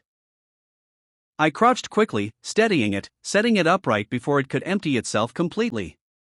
Inside, I placed it on the kitchen table and stood there, looking at it longer than I needed to. I didn't open it. Not then. Instead, I turned away and went to bed, the unanswered questions following me into the dark. Over the next few days, I worked methodically through the installation schedules, tracing them backwards from the present, looking for inconsistencies. It didn't take long to find one. The largest door on record had been scheduled for installation 4.5 months earlier. It hadn't been installed. It hadn't even been rescheduled. It simply stopped. I noted it, then moved on, forcing myself not to linger. There were always irregularities in places like this, missed deadlines, forgotten entries, quiet omissions that meant nothing on their own. Still, I didn't forget it. I kept to a routine. Lunch in the canteen. Rice, a couple of stir-fried dishes, eaten quickly and without attention. I chose corners, edges, places where I could observe without being observed. On the 5th or 6th day, I sat with a group I hadn't seen before. The conversation was louder than usual, animated. A broad-shouldered man in a boiler suit dominated the table, his hands cutting through the air as he spoke. All of a sudden, a dozen police vans showed up, he said. 5 or 6 officers out of each one. Took all 8 of them in minutes. Efficient as hell. Something in the way he said it, half admiration, half disbelief, caught my attention. Jesus, where was that? I asked, keeping my tone light. He glanced at me, measuring. My hometown. During National Day. The energy at the table shifted. Conversations faltered. A few of the others looked down at their food, suddenly absorbed. I pushed, just a little. Saw a lot of that out west a few years back. The ethnics and all that. Didn't think it was happening here. His expression tightened. Just some graduates. Couldn't find work, he said. Piss weak. It stopped quick enough. The dismissal came too fast, too rehearsed. Not conviction, containment. I let it go. In this economy, I said, shrugging, not surprising. Then I asked about his family. The tension eased, conversation drifting back to safer ground, but something had shifted. A line crossed, however lightly. I made a mental note not to step over it again.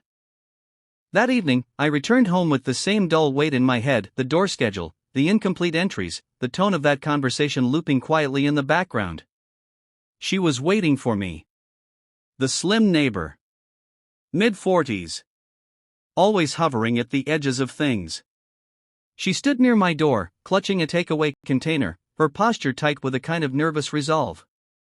When she saw me, she stepped forward and pressed it into my hands without a word. I hesitated, then took it. Up close, I could see the expectation in her expression, not quite hopeful, not quite anxious. Something transactional, though unspoken. It struck me then that I had become a point of interest. Not just the new arrival, but something else. A possibility. A variable to be tested. A last resort, perhaps.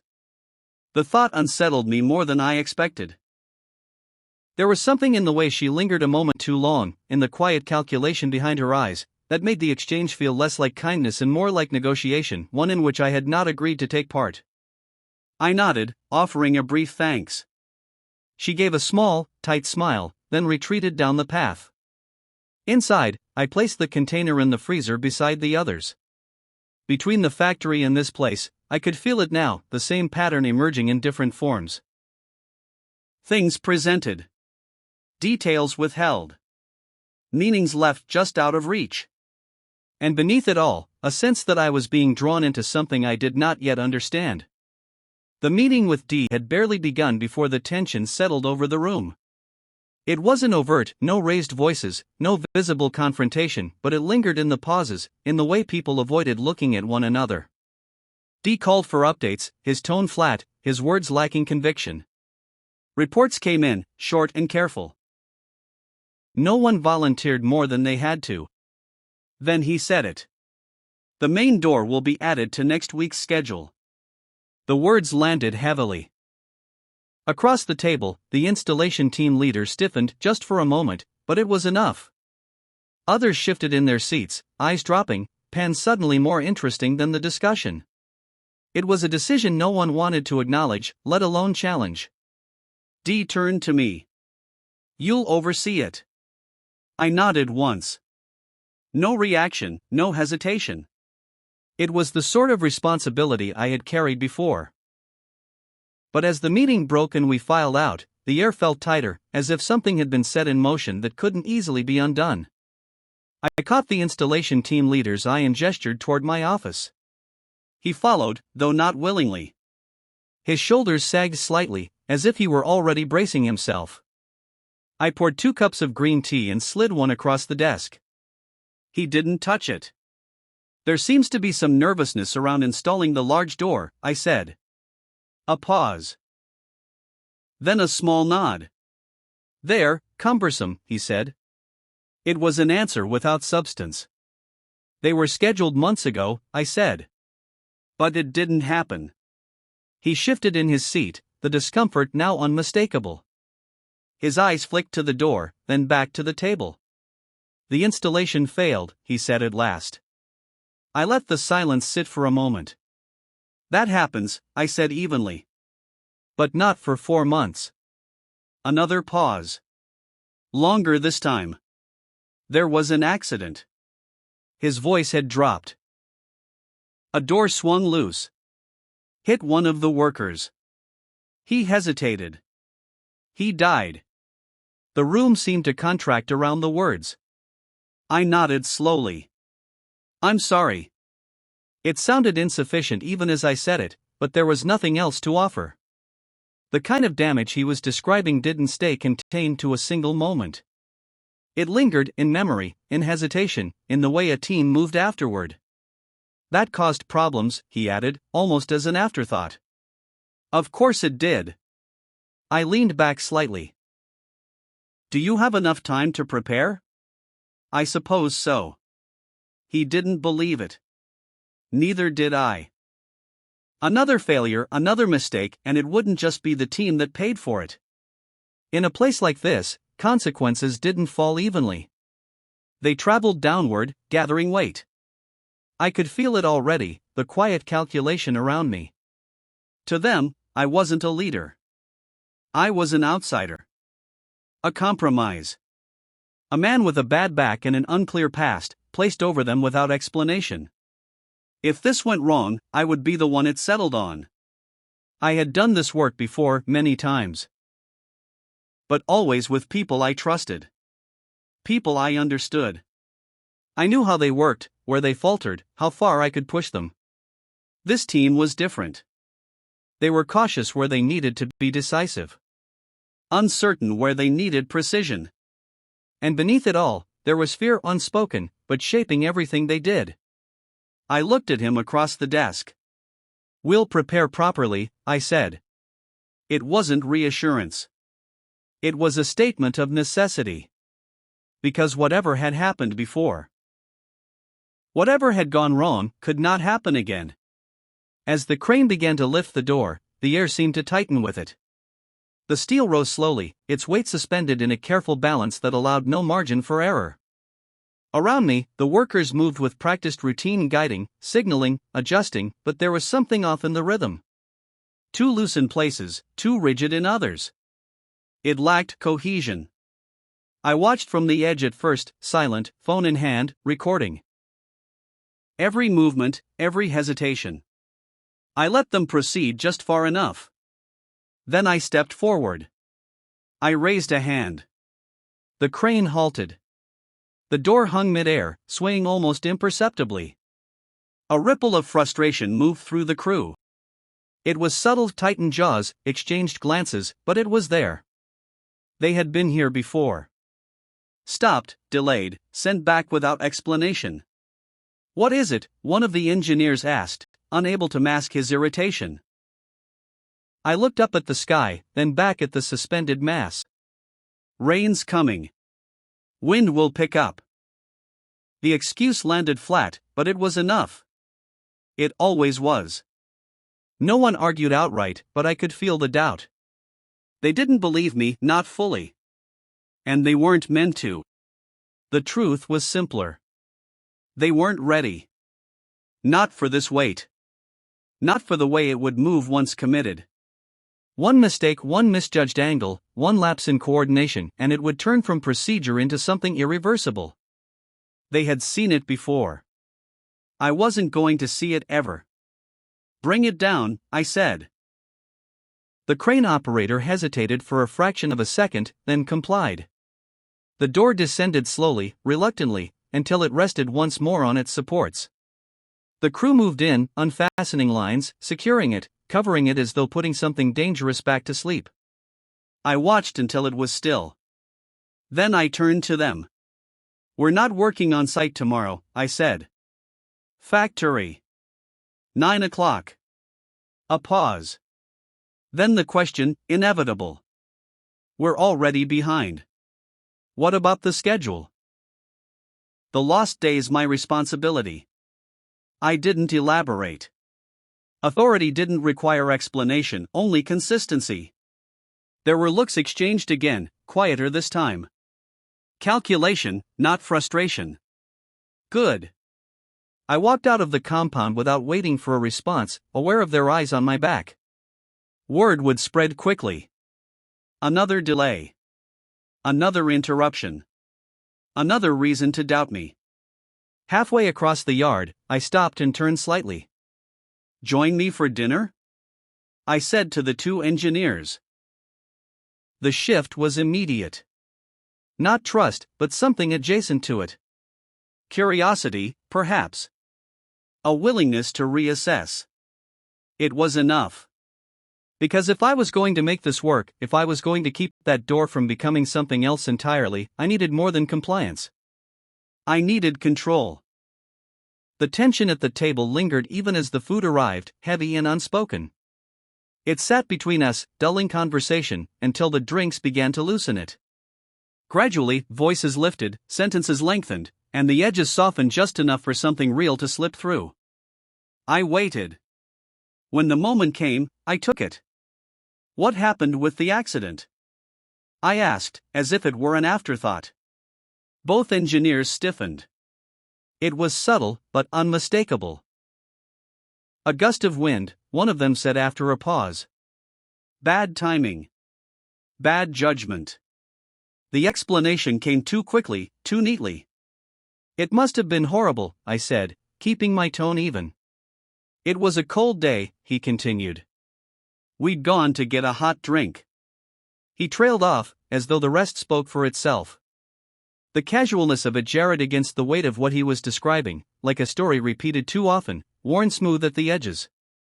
I let the silence stretch. It must have been mayhem after, I said quietly. That shifted something. The second engineer leaned forward slightly. It was pretty awful, he admitted. Afterwards. And the chief installer? I asked. He was sacked. I repeated it, slower this time. The chief installer. They both nodded. No hesitation. No doubt.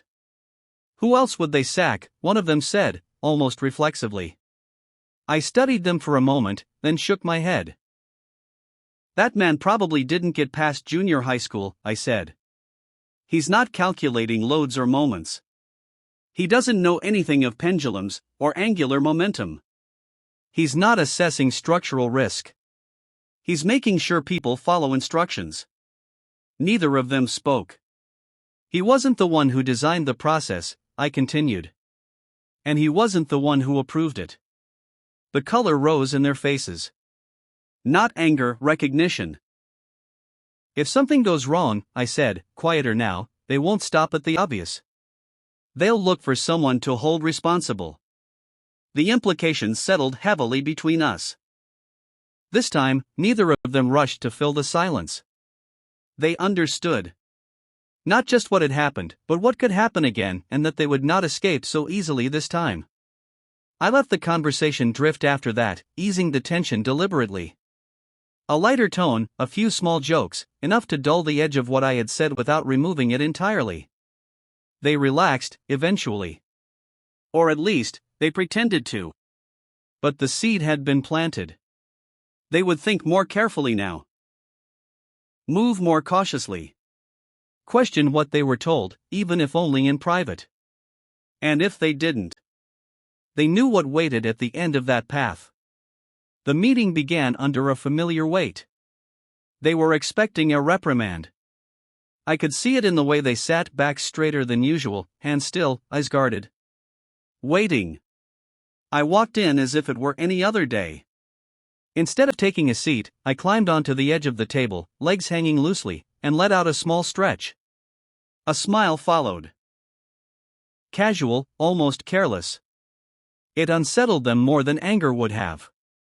First rule of today's meeting, I said, glancing around the room. No criticism. That landed harder than anything else could have. Confusion flickered across their faces.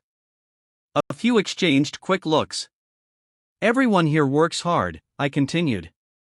And everyone's doing their job. I let that sit for a moment before adding, but sometimes we get so used to things working, we forget to think about when they don't. A few heads lowered. Not in shame, recognition. I brought up the images. 3 stills, taken from the footage. Their faces obscured, but the scene unmistakable, a door suspended mid-lift, bodies positioned just a little too close. I pointed to the screen. What happens if that cable snaps? No one answered.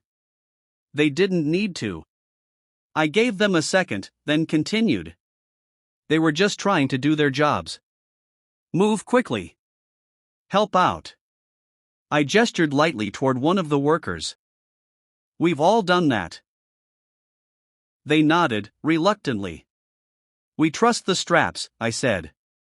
We trust them every day. 1,000 times. 10,000. I paused, then tapped the image. But you only need to be wrong once. The room tightened. If that snaps while someone's underneath, I let the sentence trail off. They finished it themselves. I straightened slightly, letting my tone shift, not louder, but firmer. If something goes wrong, it doesn't stop with one person. I looked from one face to the next. It comes down on all of us. The mood shifted again, less confusion now, more resistance. A quiet resentment, the kind that builds when responsibility starts to spread too widely. I let it surface. Unfair? I asked. No one spoke, but I could see it in their expressions. I get that, I said, nodding. Then I tapped my chest lightly. I go with you. That caught them. I'm not walking away if this fails. If it goes wrong, I'm done too.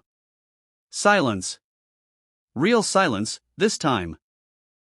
The kind that forces people to reconsider. Then I eased back, just slightly. But it doesn't have to happen, I said. We're not here to replay what went wrong. We're here to make sure it doesn't happen again. I smiled, lighter now, but controlled. We can control this. The tension didn't disappear, but it changed shape. It wasn't just fear anymore. There was something else mixed in: uncertainty, yes, but also a tentative engagement. They were thinking now.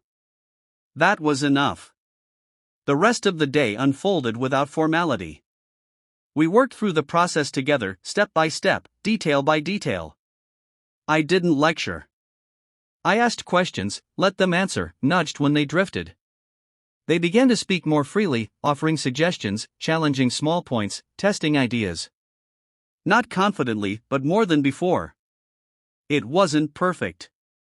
It didn't need to be. Because the real shift wasn't in the procedures we wrote down. It was in the way they started to see the work. Not as a set of instructions to follow, but as something they were now accountable for. Over the next few days, we worked through the medium-sized doors. Progress came slowly. They missed steps. Hesitated at key moments. Drifted from the procedures we had laid out only days earlier. But something had changed. Not dramatically, just enough to notice. By the end of the week, the rhythm was different. Still imperfect, but no longer careless. Every installation was recorded. I reviewed each one, logging every deviation, every correction, every moment where instinct overrode discipline and where discipline managed to pull it back. The records grew quickly, a quiet ledger of both failure and improvement. The large door remained untouched. It hung over everything we did, not physically, but in the way people moved, the way they spoke. A presence waiting to be acknowledged. By Friday afternoon, I could see D's patience thinning. He didn't say much, but he didn't need to. It showed in the way he lingered, in the questions that circled the same point. When are we moving forward? The answer, for now, was when we're ready. The following week, I brought the team together again. This time, I gave them numbers. Protocol violations, laid out plainly. Then the responses, how often they had corrected themselves, how often someone else had stepped in. The first number was high. The second was rising. That was what mattered. I handed each of them a sheet, only their own. Violations listed. Corrections noted. A ranking, but one they alone could see. No comparisons, no public hierarchy. This goes to 0, I said. That's the goal. I let that settle before adding, but not immediately. A few shoulders eased. You'll have time. Use it. I didn't criticize. There was no need. The numbers spoke clearly enough, and more importantly, they showed movement. We're improving, I said. That's what counts. This only works if we move as a team. The mood shifted subtly, but unmistakably. Not trust. Not yet. But belief, perhaps. Or the beginning of it. They were starting to see that I meant what I said, that I wasn't there to single someone out when things went wrong. That mattered. By the end of the meeting, the energy in the room had changed. There was a quiet eagerness now, a sense of building towards something. The large door. It sat in all of their minds, just as it did in mine. I know you want to get it done, I said. No one denied it. But we're not touching it, I continued, until I'm certain you can handle it safely. A pause. Then, more firmly. It stays off limits. There was a collective exhale, part frustration, part acceptance. We don't rush this, I said.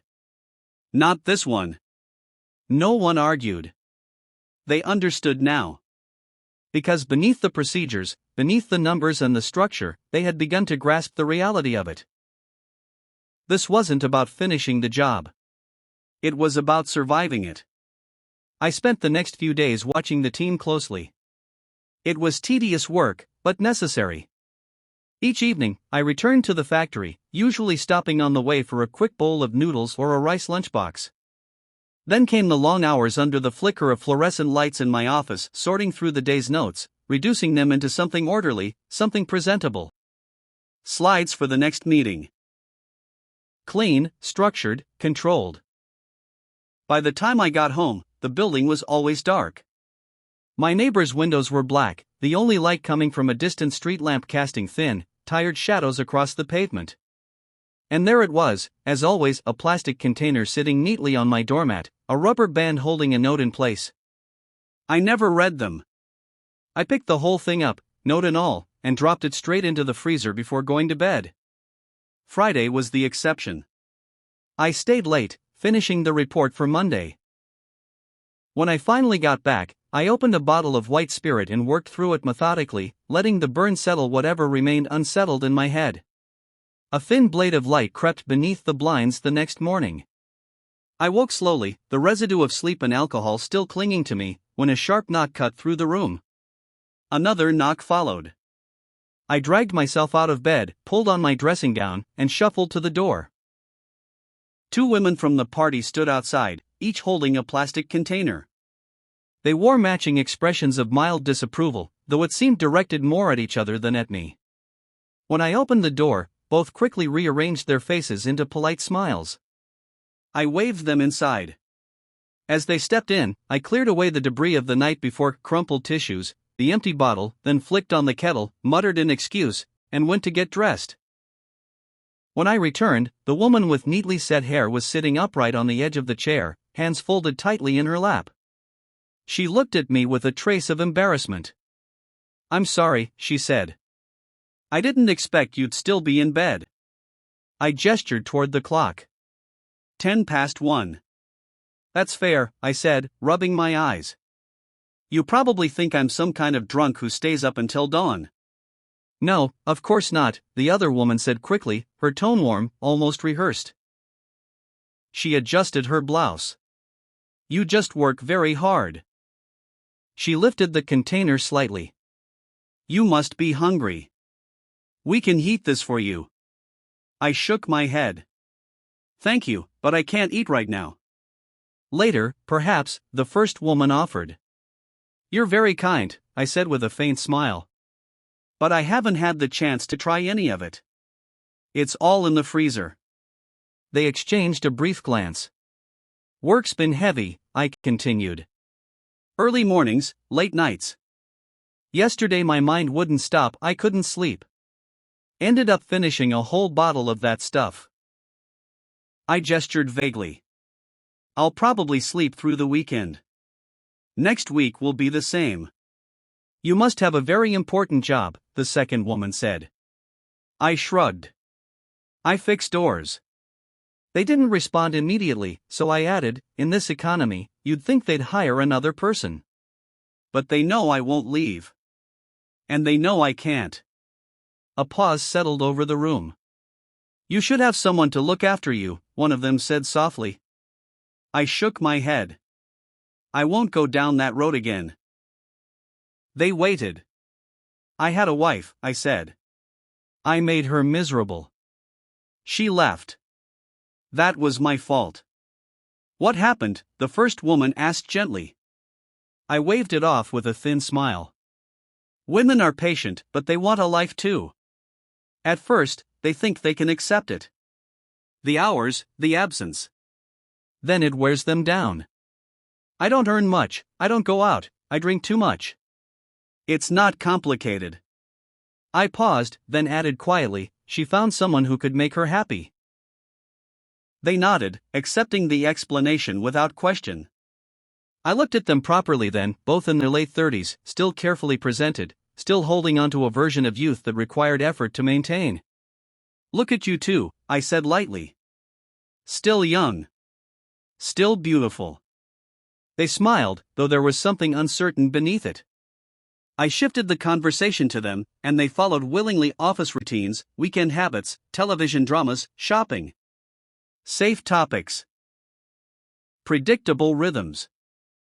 When they finally stood to leave, I walked them to the door. "You don't need to bring food anymore," I said. "I'm on a strict diet for my back. I mostly eat at work." They hesitated, then nodded, their smiles polite but restrained. The door closed behind them. The apartment fell silent again. Only the faint hum of the fluorescent light remained. By Thursday, the schedule was complete. I announced that the main door would be installed the following day. A tense stillness hung over the compound as scaffolding went up on either side of the massive structure. Instructions were shouted in short, sharp bursts, echoing off the unforgiving walls. I stood to the side, watching as the men secured straps and guide ropes, then began the delicate task of lifting the door. Every muscle in their bodies tensed, every face tight with concentration, as the bottom edge was carefully eased into its rolling channel. The crane pulled the door as vertical as it could, and the men inside the compound filed quickly to the opposite side, preparing to lever it fully upright. It was like watching a slow, practiced dance, everyone moving in perfect sync as the crane released its straps. The door wavered briefly, then was guided into position. Workers climbed the scaffolding on either side, steel bars in hand. A loud clang echoed as the bar met the door housing, dropped into place, and was secured. There was no cheering, no shouts of triumph, just a silent thumbs-up passed between the workers. They bent over, hands on their knees, exhaling the tension of the morning. Lunch was more animated. The team allowed themselves a small celebration, their relief and pride breaking through. Afterward, the electrical crew hooked up the motor, powered the door, and tested its operation. In the afternoon, I had the team focus on the smaller doors, giving them a break from the heavy lifting of the morning. Together, we watched the final testing of the main door. It moved smoothly, silently, exactly as it should. We didn't need words. The quiet satisfaction of a job done well was enough. Over time, my neighbors had accepted that I wasn't worth the effort of their attention. I waved and smiled whenever I saw them but quickly retreated into the safety of my apartment. Society was changing, and women were in short supply. Both ladies eventually found partners and moved to newer districts, leaving their old familiar routines behind. At the following Monday's meeting, I showed a sped-up video of the large doors installation. I highlighted the challenges we had faced, the risks we mitigated, and how the team had come together to orchestrate a smooth, well-planned operation. The video demonstrated not only technical skill but also the team's growing cohesion. At the end, I congratulated everyone for meeting the week's schedule and set my sights on gradually catching up with the 6 months we were behind. As the meeting wrapped up, a couple of team members gently helped me to my feet. After that, the team seemed more attentive, even solicitous, and Dee surprised me by asking me out for a drink. At the bar, he opened the heavy glass door and immediately grabbed the bottle to pour white spirit into my glass just as I was about to reach for it. "Good job on the door," he said. "It's a relief to see it in. The team seems to have warmed to you." I nodded, taking a sip. The West taught me that if I couldn't bring people over to my side, I'd have endless trouble. "What was it like there?" he asked, genuinely curious. "Not easy," I replied. "People don't forget hatred and violence. So after that, this must have been a piece of cake, right?" He chuckled, thinking it a light-hearted joke. I smirked. "Not exactly." "Really?" He raised his bushy eyebrows, intrigued. I knew I'd be seen as a cripple, foisted upon them by the party, and that I'd have to prove my worth. It was the same with the ethnics. Dee shifted, the comment striking a little too close to home. "Didn't that piss you off?" I shrugged, sipping slowly. "I didn't see the point. It was never really about me. It's about how we classify people. To the ethnics, I was just another Middamese manager trying to push them around. Here, it wasn't much different. I was like a plain brown box given to a child as a gift. The kid doesn't like it because nice gifts come in glossy boxes with pictures, but they open it anyway. Sometimes it's the crappy present they expect, but every so often, it's something surprising. Something cool. None of us chooses what box we come in," I continued. "I came in a brown one. What we can control is what people get when they open it. And when the kid gets a nice surprise, hopefully, they learn you can't know what's inside until you open it, and it's best to reserve judgment. D looked at me thoughtfully. You have an unusual mind. I shrugged, a faint smile playing on my lips. I lived in an unusual place at an unusual time. As we installed doors of all shapes and sizes, my team moved through the compounds and left without a second thought. Their lack of curiosity was almost reassuring, though the purpose of these sites wasn't hard to piece together. It had been a dozen years since the economy had nosedived after the foreign factories pulled out, and graduate unemployment had surged. Many of those grads, backed by family money, were discouraged from taking low-paying, unskilled jobs. They became like new cars left in showrooms too long, losing value month by month in both the job and marriage markets. People had started calling them double zeros, referring both to the year 2000 they were born around and the zero they had to show for themselves. After years at home, gaming or drifting, some became restless, stirring up trouble. There were no official mentions of riots, but I knew the code. They were being encouraged to take up work in the countryside, to become responsible citizens. H was a double zero himself, but my nightmares focused on the others, on those for whom choice had never been an option. While the double zeros faced consequences for their actions, it wasn't hard to see how the lack of hope and opportunity had led many down a troubling path. Over the next 3 years, I was shuttled from site to site. Safety was my primary focus, along with subtly signaling the deterioration of my back, to hint that my time in the field was nearing its end. By then, I was in my 50s, 7 or 8 years from retirement. I did less work, but with every slow day, the nightmares worsened. I drank more, wondering if that was how things would end, just a slow fade to black. Then, one evening, the phone rang. It was H. Chapter 17, The Prodigal Son. In the fable of the prodigal son, it is the son who dreads his reception upon his return, only to be surprised by his father's warm embrace. For us, the roles were reversed. When H called, it was completely unexpected. He was 28, and I hadn't heard his voice in over 10 years, so long that I wondered if the overly cheerful tone on the phone was really his, or just another scam. I tiptoed around the past, listening for familiar details, letting H reveal small, specific memories that assured me he was my son. Meanwhile, I dodged any attempts to fish for information, keeping my skepticism in check. H's voice was upbeat, almost eager, as though he wanted to override my doubts. He mentioned a trip we once took out west. Even once I was sure it was him, I remained cautious, unsure what this sudden contact might signify. H seemed both to understand my wariness and, at the same time, eager to glean what he could about my life in the years we'd been apart. During our third call, he mentioned he was considering a trip out far west and hoped to visit. I told him I'd left that part of the country 4 years ago. H also said he'd been working only sporadically, and I believed him. By then, his generation had found a public outlet for their frustrations. They were filling the new housing developments, for which I had fixed so many front doors. One day, H mentioned that L had remarried, the first real clue to his true motivation. It seemed his mother's new husband saw him less as a golden child and perhaps more as a freeloader.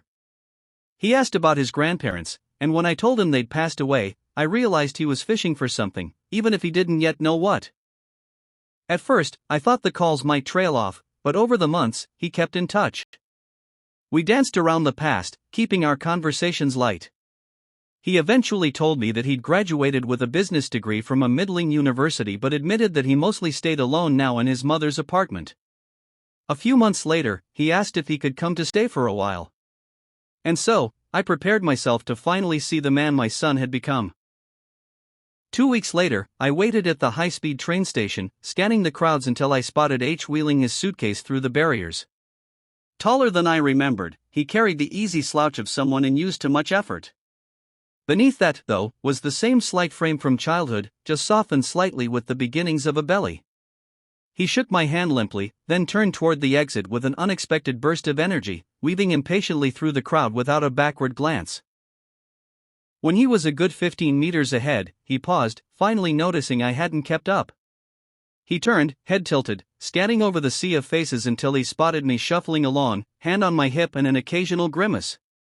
I had no intention of revealing everything just yet. Did you hurt your back? He asked. Occupational hazard. Moved here to seek better treatment, I replied, keeping it vague. He didn't respond, not until we reached the car. You've still got this old thing? He said, incredulous. I turned the key, the engine came to life with a low, steady purr. Even after all these years, it still runs like new. One of the last foreign-made cars. But it's so outdated. Why not get an EV? I shrugged. It's a reminder of the standards I should aim for. As we drove into the community, I held back a smirk. I could tell H had expected a sleek villa in a newer complex. His gaze flicked over the modest row of apartment buildings, barely concealing his consternation. As evening drew in, H and I sat around the small, round table by the entrance, the murmurs of frogs rising and falling over the nearby river. A soft darkness gathered around us, and I filled his glass with a measure of white spirit. This place isn't much, I said with a half-smile, but I like being able to step outside onto the grass, into the shade of the plants. Aren't the frogs a bit loud? H asked, raising his voice slightly to cut through the throaty choir from the riverbank. They'll settle down soon enough. I watched him for a moment, half expecting him to finally ask why I was here of all places, but he held back. So, I offered, what have you been doing these past 10, 15 years? He paused, perhaps gathering the courage to reassemble his story. I didn't do well in high school, caught between the two of you, so I didn't know who to ask for help, he said. I was always there, I said softly, feeling an ache neither of us could fully bridge. University went better. I was older and more focused, but by then jobs had dried up. I thought maybe Mom could help, but it was the kids of party members who got whatever jobs came up. Back before the virus, sure, I said, topping off our glasses. But when you graduated, you'd need to be very senior. Mom said you ruined things for me, he said, voice edged with an old grudge. That you blocked her membership. That's why I couldn't get work. A bitter sadness seeped through me. I shook my head. She probably believed that, but it wasn't true. Hurting her would mean hurting you, and I'd never do that.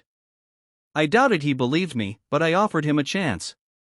Do you want to hear my side of things? It may not match your mother's. H nodded, and I recounted our past as I remembered it, including my interactions with the party. I couldn't tell if he saw how much I'd missed him all these years. I told him about the old party secretary, long retired, who would be happy to clear things up if H ever cared to ask. In my heart, I knew his beliefs were his own to choose, just as his future would be. I had always been only a passenger in H's life. After listening intently, his face unreadable, he sighed and shifted. After graduation, I applied for thousands of jobs. Never got close. None of my friends did either. It was the same everywhere, I said, refilling our glasses. Mom and I talked about it, and neither of us thought I should waste my time on a dead-end job.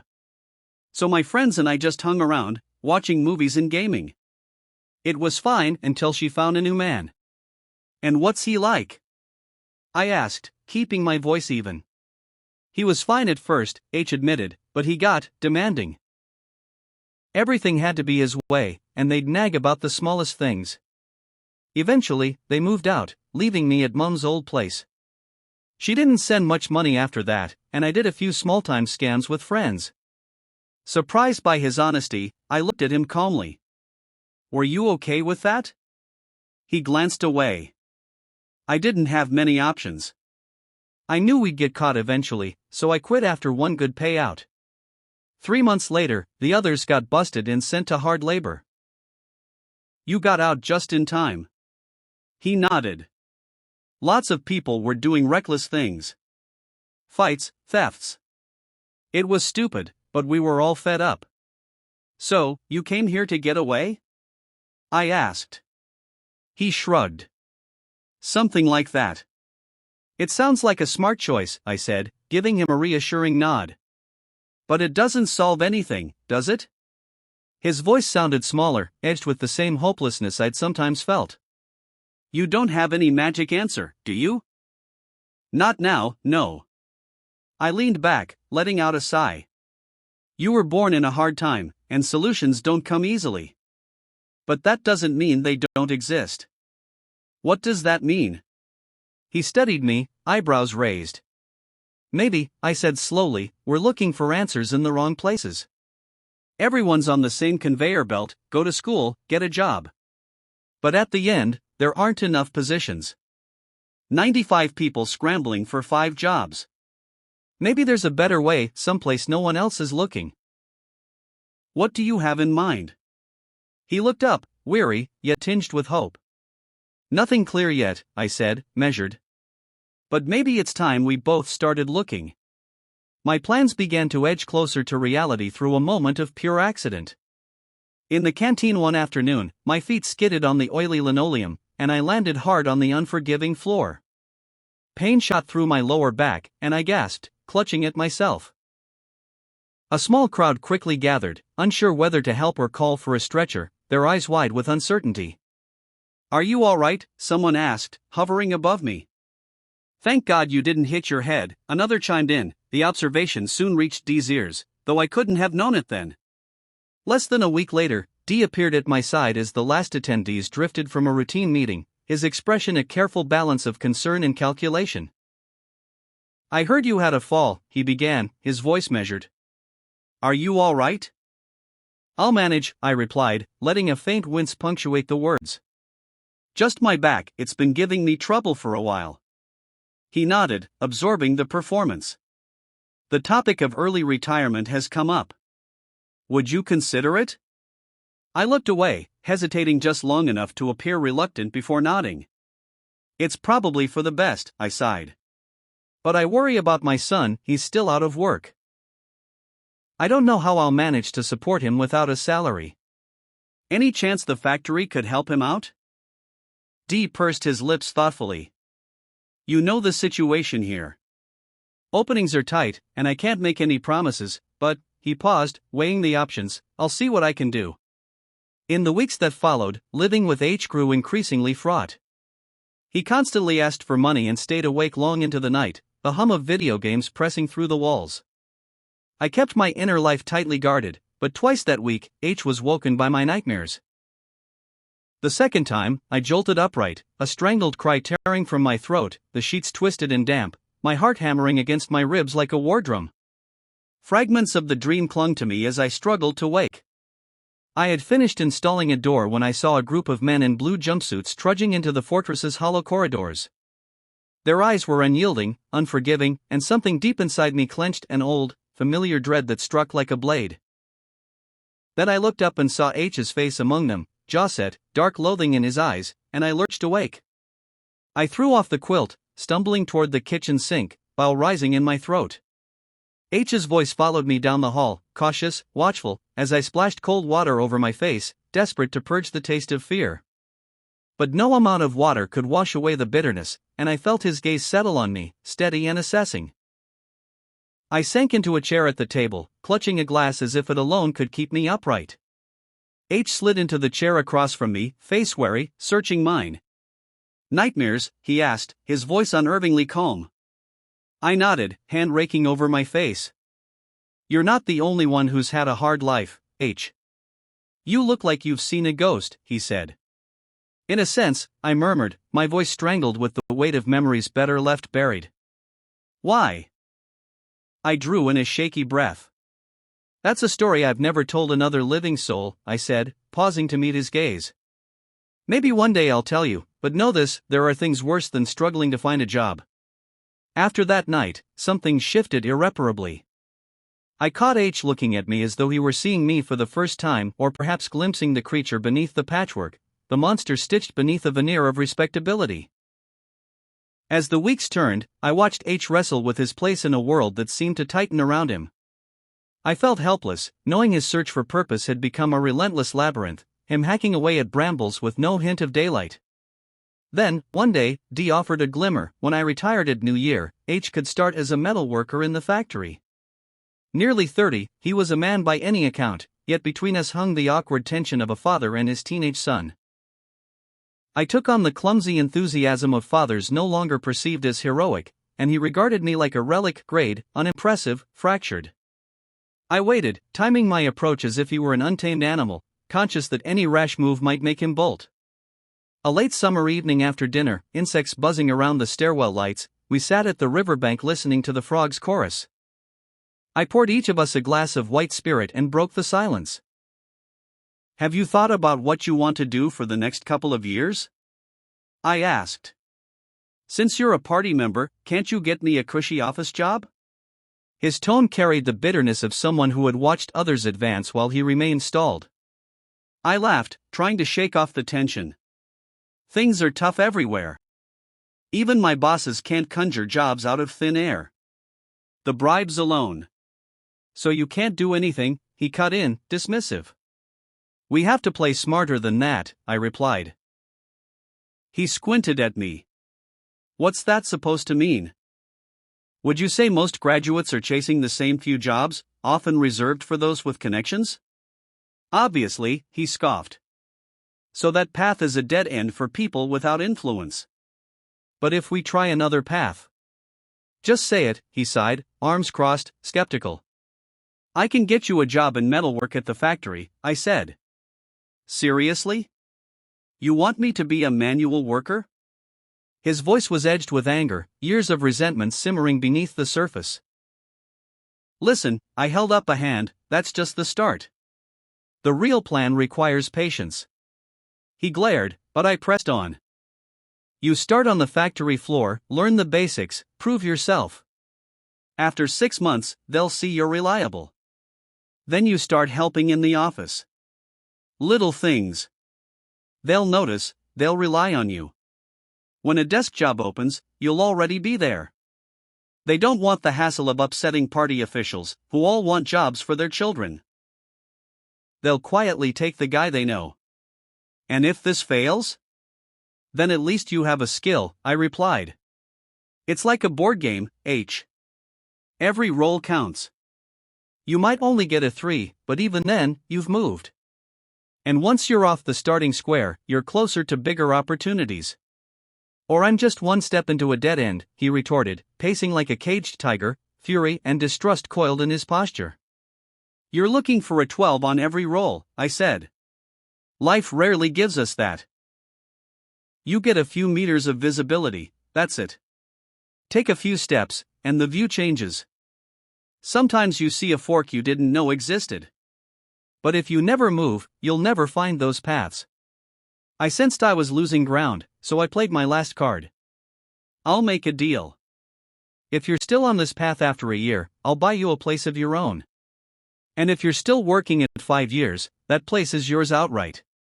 He opened his mouth to speak, but I held up a hand. "Don't say anything now. Think about it for a week. Then we'll talk." In the dim light, I could see him weighing my offer, the words lingering between us like a half-drawn breath, the quiet of the evening pressing around us as if waiting on his answer. Chapter 18, When Life Turns on a Dime. The week passed slowly, tension hanging over each meal and conversation. H seemed lost in thought, and I kept my distance, knowing too well that pushing him could close him off for good. All I could offer was the faintest outline of hope, a glimmer of light at the far end of a long, dark tunnel. Yet I couldn't shake the worry that he might be too steeped in apathy to see it, drifting like a fish in endless water, unable to grasp any anchor I threw. When the weekend came, I poured us each a glass of white spirit, bracing myself as I sat across from him. "I'm sorry that life's dealt you a bad hand," I began, hoping he'd hear me. H shrugged, expression unreadable. "Have you thought about what I said?" I asked. "Yeah," he replied, voice flat. "It's not much of a plan. Just turns me into an untouchable." The words hit hard. I felt the moment slip away, the fragile thread of hope straining. I pushed down the urge to react, keeping my tone calm. "Maybe for a little while," I said. "But things will change, if you give yourself a chance." He shook his head bitterly. "It'll never change." "There's already a shift happening," I insisted, though he looked away. "Some people are clinging to jobs out of fear or obligation, but they can't hold on forever." "Maybe," he muttered, unconvinced. "That's when your window opens. Those who get in first, before the floodgates open, will have experience when the real opportunities come. I leaned forward, trying to meet his gaze. Look, you've had a rough start, but you could still finish strong. He scoffed, eyes sliding to the floor. I don't believe that. Why not at least try? I asked. What's the harm in seeing where the path might lead? Because I know what's behind that door, he shot back, frustration lacing his words. And it's nothing but disappointment and failure. The harshness stung. I almost retorted, almost pointed out that doing nothing wasn't exactly reaping rewards. But I bit my tongue and drew a slow breath. Fair enough, I conceded, feeling like I'd stepped back from the edge of a cliff. So what is your plan? He looked at me, eyes hardened. I don't have a plan because there isn't one that'll work. I searched his face, hoping for a crack in his resolve. Where do you see yourself at 50, 60? This place only has 30 years left on the lease. Where will you live? How will you support yourself? I don't care, he said, flatly. Yet I saw it as I linger on new clothes, gadgets, small comforts he claimed to ignore. He wasn't indifferent, he just didn't see a way to get what he wanted. I glanced around the room, unadorned walls, well-worn floor, and felt a bittersweet satisfaction. Let him live simply for now, let him see reality stripped bare. Then why not at least give yourself a chance? I asked, a final plea before silence took hold. He didn't respond. He turned, walked inside, the door closing softly behind him. Left alone, I poured myself another drink, the sharp bite of the white spirit a bitter comfort as I sat in silence. I watched H, trapped in his own dismal cycle, like a prisoner locked in his own mind. The nights were the hardest, his face lit only by the shifting glow of his screen. The unnatural light cast an eerie pallor over him, the intensity in his eyes a hollow echo of the joy or satisfaction I had hoped to see. He was consumed by the need to level up, to reach the next milestone, but it was a hollow victory. There was no light behind his eyes, no spark, only motion, a mechanical filling of time. I often sat nearby, a bottle of white spirit in hand, quietly observing. His body twitched slightly with each flicker of the screen, as though each burst of light was a small, unacknowledged wave of energy coursing through his weary frame. His brow furrowed, lips pressed tight, but no smile ever broke through. The silence around us thickened, a weight pressing down, heavy with disillusionment. I tried to tell myself I knew what I was doing, that I had a knack for breaking down barriers. I had navigated minefields of prejudice and frustration with the ethnics, with the handicapped, slowly chiseling away at walls that divided us. But this felt different. H wasn't angry, he wasn't resisting, he was just nothing. No words, no strategies, no motivation could pierce the fog that enveloped him. Even the games, once an escape, had lost their magic. He played, but it was a rote act, a monotonous drift to pass the hours. Time slipped through my fingers. I questioned what I could do next. Should I issue an ultimatum? I knew deep down that wouldn't work. Desperation nudged me toward confrontation, urging words that might break the stalemate. But I feared the weight of those words, the irrevocable finality of an ultimatum that could sever us completely or trap him in a corner he couldn't escape. The pressure mounted, but I resisted. I wasn't ready. Yet, as fate would have it, the ultimatum came, not from me. It was one of the last warm days of the year. The sun was sinking when I returned with a plastic bag of chicken wings and oily fried flat rice noodles, long stems of green vegetables tangled in the soy sauce-coated strips. I set the bag on the outdoor table, the other hand gripping a bottle of white spirit. I turned to call H, but he appeared first, carrying 2 glasses. He sat without a word, while a stray cat slithered between my legs, soft as mist. H popped the lids of the takeaway containers, wrestled chopsticks through the plastic, and began to eat. Silence stretched between us. I attributed it to the confrontation he knew was coming. The storm clouds of our relationship had thickened on the horizon, black and menacing, and I waited for that first heavy drop. I got an email, he said, voice flat, saying I must either provide proof of a job or attend a full-time government-run education program after New Year. My chest tightened. The camps, the nightmares, they all surged back. Yet somehow, the drop had held off. I inhaled slowly, regaining control. I guess that isn't unexpected. Why not? H asked, surprise flickering. The number of 00 incidents has been climbing. The government wants control, wants to make people work ready. You're fortunate, you have a choice. It's not much of a choice, he snorted. The first heavy drop struck my chest, spreading cold across my shirt. True, I said, trying for calm, but at least you won't be under the government's thumb if you choose. It can't be worse than being an untouchable, he snapped. I swallowed the urge to yell. Instead, measured words, you're an adult.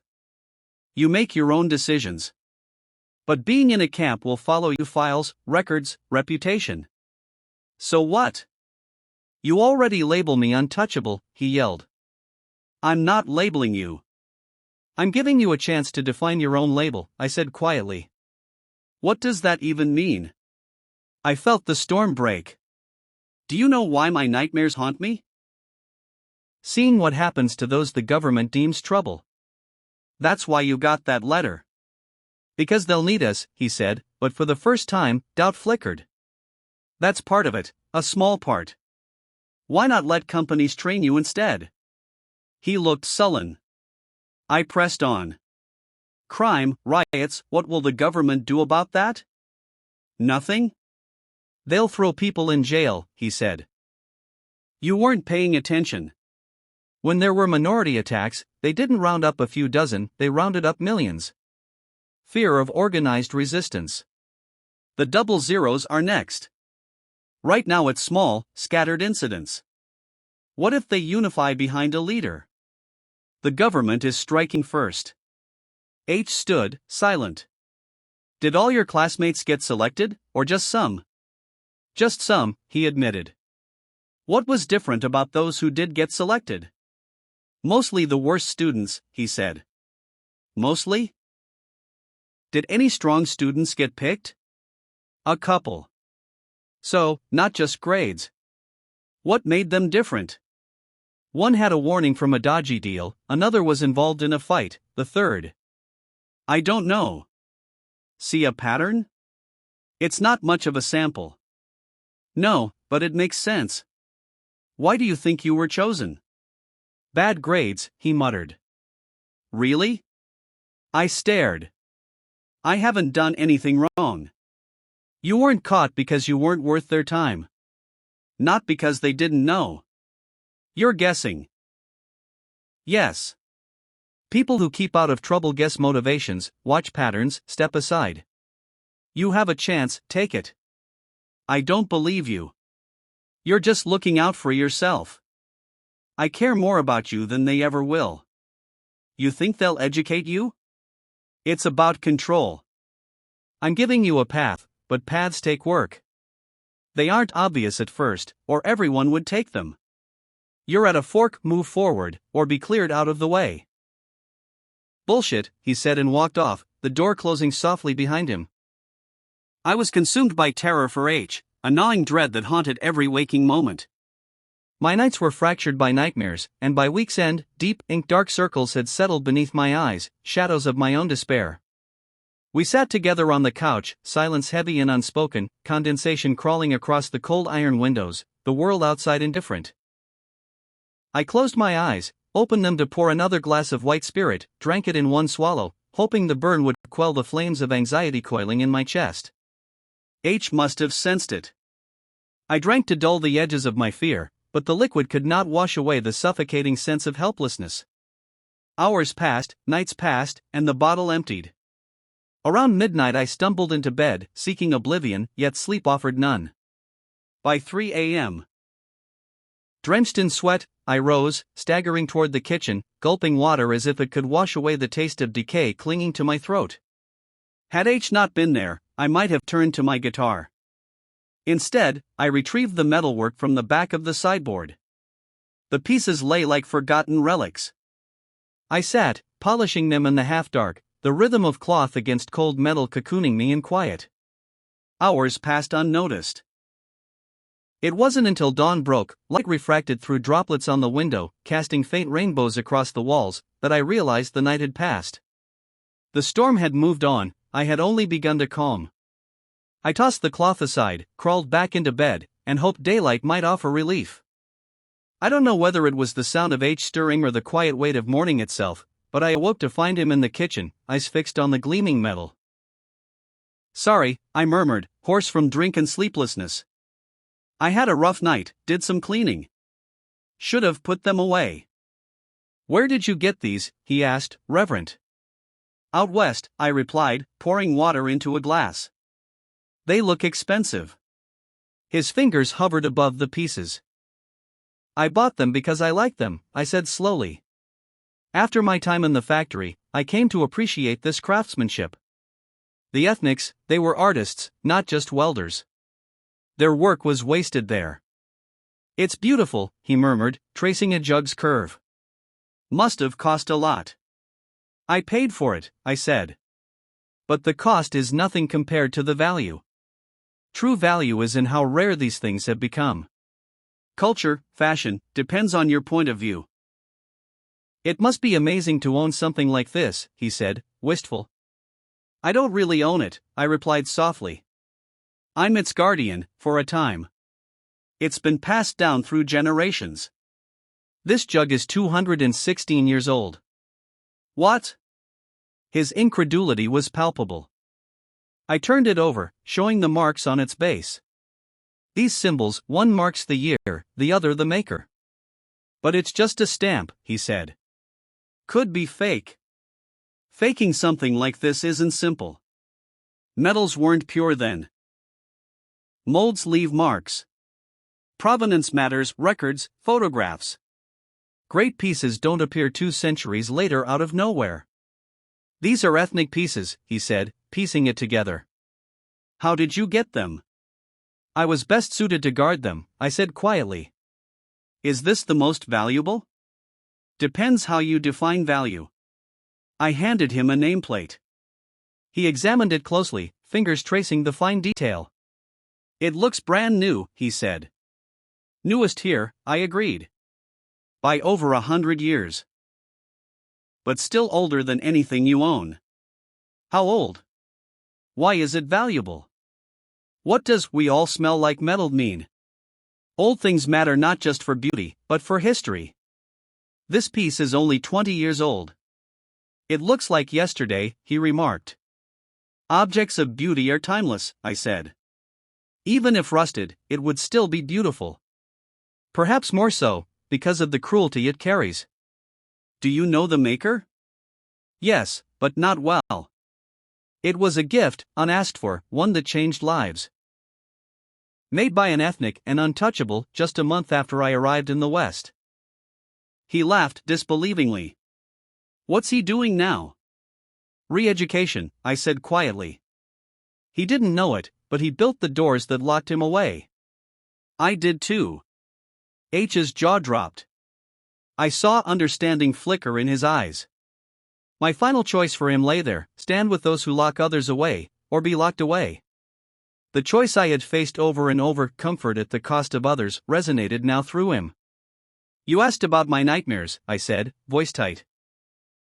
"They're from seeing what happens to people sent to those places. It would devastate me if you ended up in one.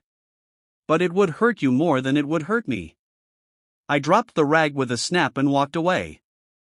I didn't return until late that evening, and by then, the alcohol had dulled whatever edges remained of my spirit. Life had proven itself impossibly cruel. I had helped Q's children escape, but I could do nothing for my own. It felt like an unrelenting injustice. Like being bound in chains I couldn't break, watching a future slip through my fingers while others found their way. The following day, I crossed paths with H just before dinner. He was still in his pajamas, face sullen and closed off as ever. I didn't attempt to argue, there was no point forcing words into a silence that would only snap back in defiance. Instead, I said quietly, "If you're going to that kind of school, you should at least get yourself into some shape beforehand." He barely reacted, merely looking at me. "I've bought a train ticket for Wednesday," he said. That was all, and I let it pass. The remaining days before his departure slipped by swiftly, as they often do when one is compelled to follow their course to its conclusion. I told H he was a man now and that I accepted his decisions. I had no choice but to accept them, no matter how much I disagreed. They were his to make, and whatever the outcome, I would never throw those choices back in his face. He was my son, and the complicated dance of disagreement and conflict would always be part of our relationship. My support, though not always in the form he might wish, would continue as much as it could.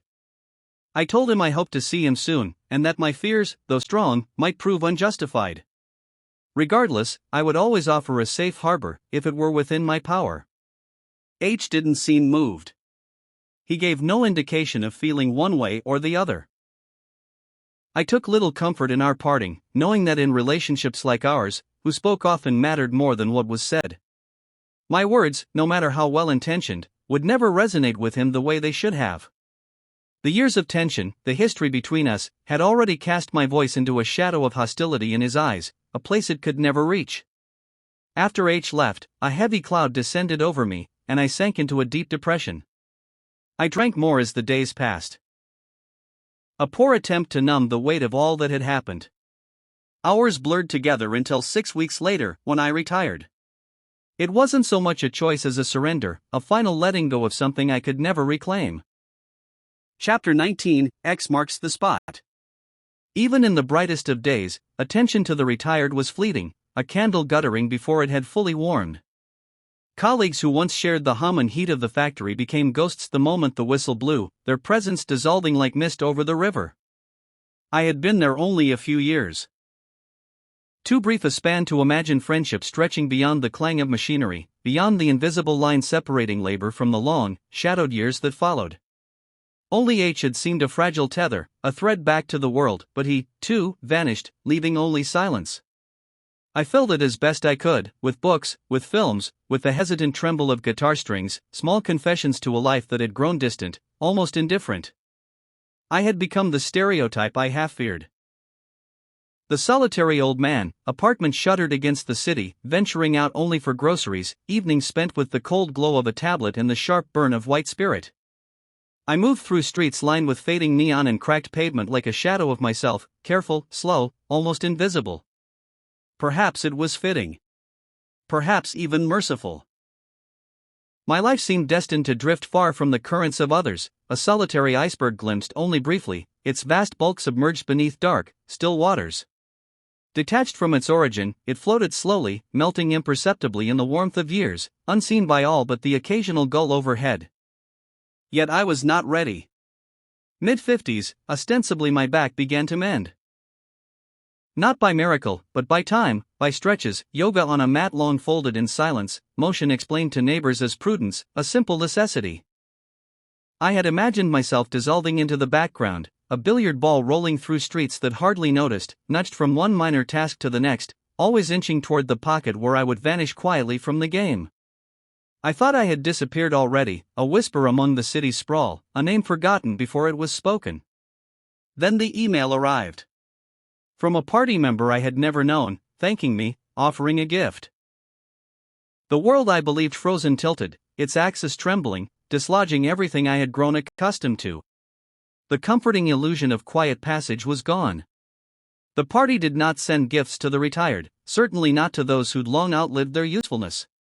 It was like stepping into a house long abandoned, dust thick in the air, walls whispering of rooms no one had returned to. I considered ignoring it, dismissing it as error or misfire. But something dark, magnetic, insistent pulled me forward. Whoever sent it knew my party number. And with that knowledge, dread long dormant stirred, coiling tight. Fear I had buried beneath decades of quiet, beneath books, music, and routine, surfaced suddenly, crisp and undeniable. My number, I realized, had been called. Silence was no longer an option. Decades had prepared me for absence, for the slow erosion of presence, for winter mornings when the city seemed to sleep and the river held only the reflection of pale clouds.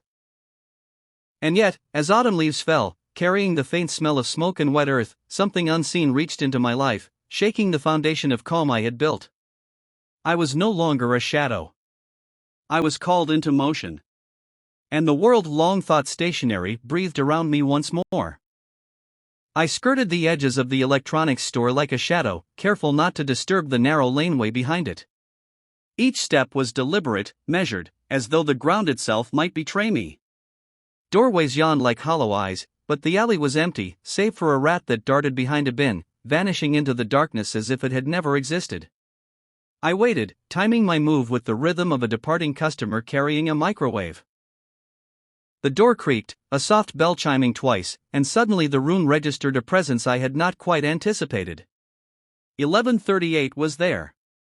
Younger than I had expected, slim, precise, the kind of sharp, studied look that spoke of classrooms and habits still remembered. Confidence clung to him like a second skin, effortless and unfamiliar. He asked after my back, as though it were the most ordinary topic imaginable. With a slight pivot, he led me to a small room at the back and poured tea, each movement careful, ritualized, charged with meaning. Tea. The word alone made my stomach tighten. In this world, drinking tea was never just tea. It was an invitation wrapped in warning, a quiet prelude to observation, a polite staging of interrogation. The cup would cool between us, untouched, the silence pressing, heavy with unspoken questions.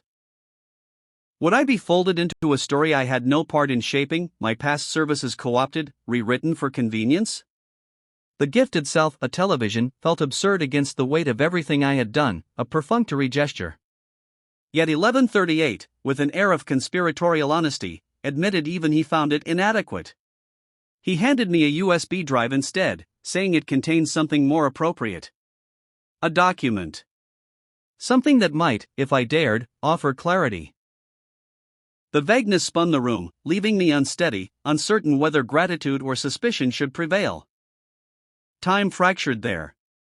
Seconds stretched, then stuttered. Questions I longed to ask were deflected, explanations withheld. When it ended, 1138 shook my hand with a politeness rehearsed, almost too precise. He apologized for not delivering the gift to my door, said he wanted this encounter in person, and hoped we would meet again. Under what circumstances remained a shadow, opaque and unsettling. I emerged into sunlight that cut like glass, the world tilting. The alley behind me seemed smaller, the city suddenly vast and unfamiliar. Something stayed inside that room, intangible, lodged in the pit of my stomach. And I knew, with a slow, certain dread, that this was only the first step, that the real descent, with all its fear and anticipation, had yet to come. The television was installed late in the late afternoon, silent, inevitable. Installation was swift, precise, almost automatic, no words were expected of me. I waited until evening, until the curtains were drawn, the apartment dim and quiet, before pressing the button. The familiar weight settled dread, slow and cold. I poured a glass of white spirit, the liquid trembling in my hand, and turned to face the screen. Files appeared. GCXJ_ABC1. GCXJ_ABC2. GCXJ_BBC1. GCXJ_BBC2. Letters and numbers that meant nothing and everything. My finger hovered, shaking, before clicking the first one. The car. The motorway. Desolate. Familiar mountains, white-capped and hazy, like ghosts etched against a clouded sky. Music, low and relentless, thrummed under my skin. My chest tightened, my pulse loud in my ears. I leaned forward, drawn in, unable to look away. Then the voice. English. Clear. Slow. Soft, deliberate. English, a ghost I had not heard in decades. Subtitles flickered in Middom. My stomach clenched. The words were strange, yet familiar, like a melody half-remembered, haunting. He spoke of fear. Of family. Of helplessness. And his eyes that glinted with sorrow, with resolve, formed a face I knew. I was reminded painfully of Q. My chest seized. Recognition like a cold wave.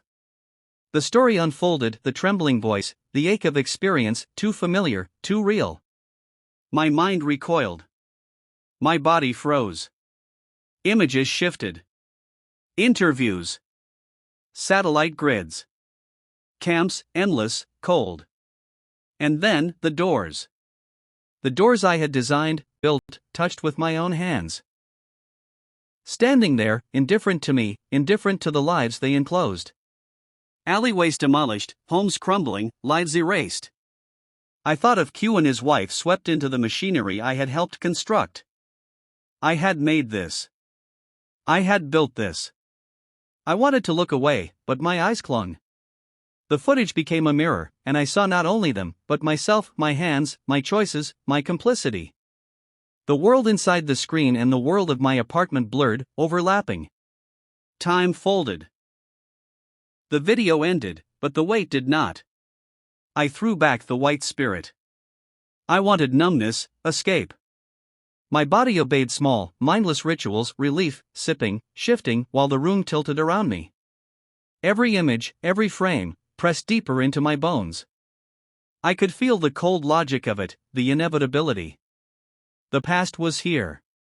The machinery I helped assemble, the people I touched, the choices I made, they were all here, demanding recognition. And I knew, with absolute certainty, that this was only the beginning.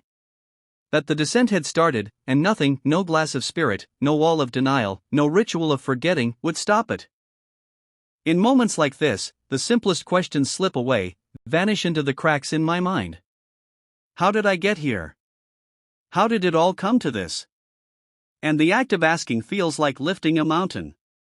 Morning comes, light slicing across the room in thin, deliberate lines, softening everything yet sharpening nothing. Coffee in hand, I drift through the residue of last night's terror, sleep leaking away, leaving a hollow ache behind the eyes. I turn on the television. The second video opens. I skip ahead. Then a third. A fourth. A fifth. The wait is the same, relentless. 10 in total. Interviews, documentaries, news reports, some new, some old. How did these reach me? An old man in a small Middom city, when the VPNs are gone, shut down years ago, the world's windows boarded? The final file stares at me. Different and executable. I hover, finger trembling. Curiosity overcomes caution. I click. A message appears. We all blank like blank. I stare. The blanks pulse. The first a verb. The second a noun. My heart hammers at the endless possibilities. Snorting, I try, we all drink like fish. A red cross appears. I laugh bitterly. The muck of my mind. Each video a punch to the chest, an assailant I'm drawn to. Each one takes a piece of me. Then shame. Slow, creeping. Nauseating. One after another, the stories gnaw. The guards, did they feel this too? Were they numb to it all? Or did they see humans as objects? Had mercy simply never existed? Strength crushing weakness, and the world moving, indifferent, as if this were natural. And then, the worst. The realization. The creeping, cold certainty that the world knew. The camps. The brutality. The suffering. Everyone knew. Except Middom, or so I told myself. Denial. We fool ourselves. Eyes open, mind recoiling. We choose ignorance. And in choosing, we are complicit. I watch. I cannot stop. Videos blur. I think of Q. His eyes. His sorrow. My guilt.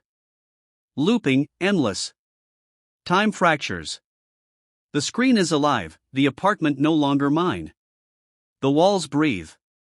Shadows shift. I am part of it. I am trapped inside it. I pour another glass of white spirit. But escape does not come. It never comes.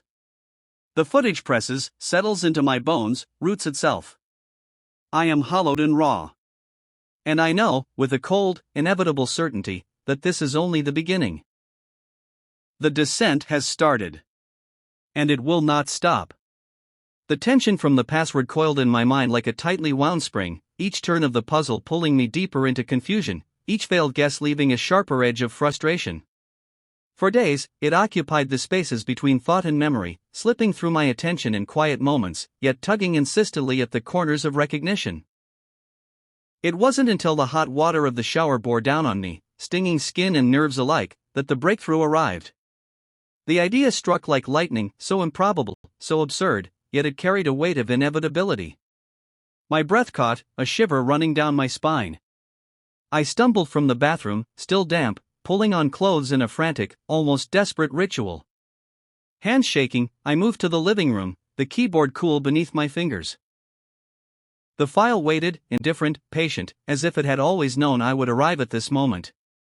My fingers moved instinctively. The screen flickered, shimmering with a strange, almost anticipatory light, and then, a wave of affirmation, a massive tick blossomed across the display, sweeping from one corner to the other. "We all smell like metal." I froze. My jaw slack. Disbelief pressed against my chest.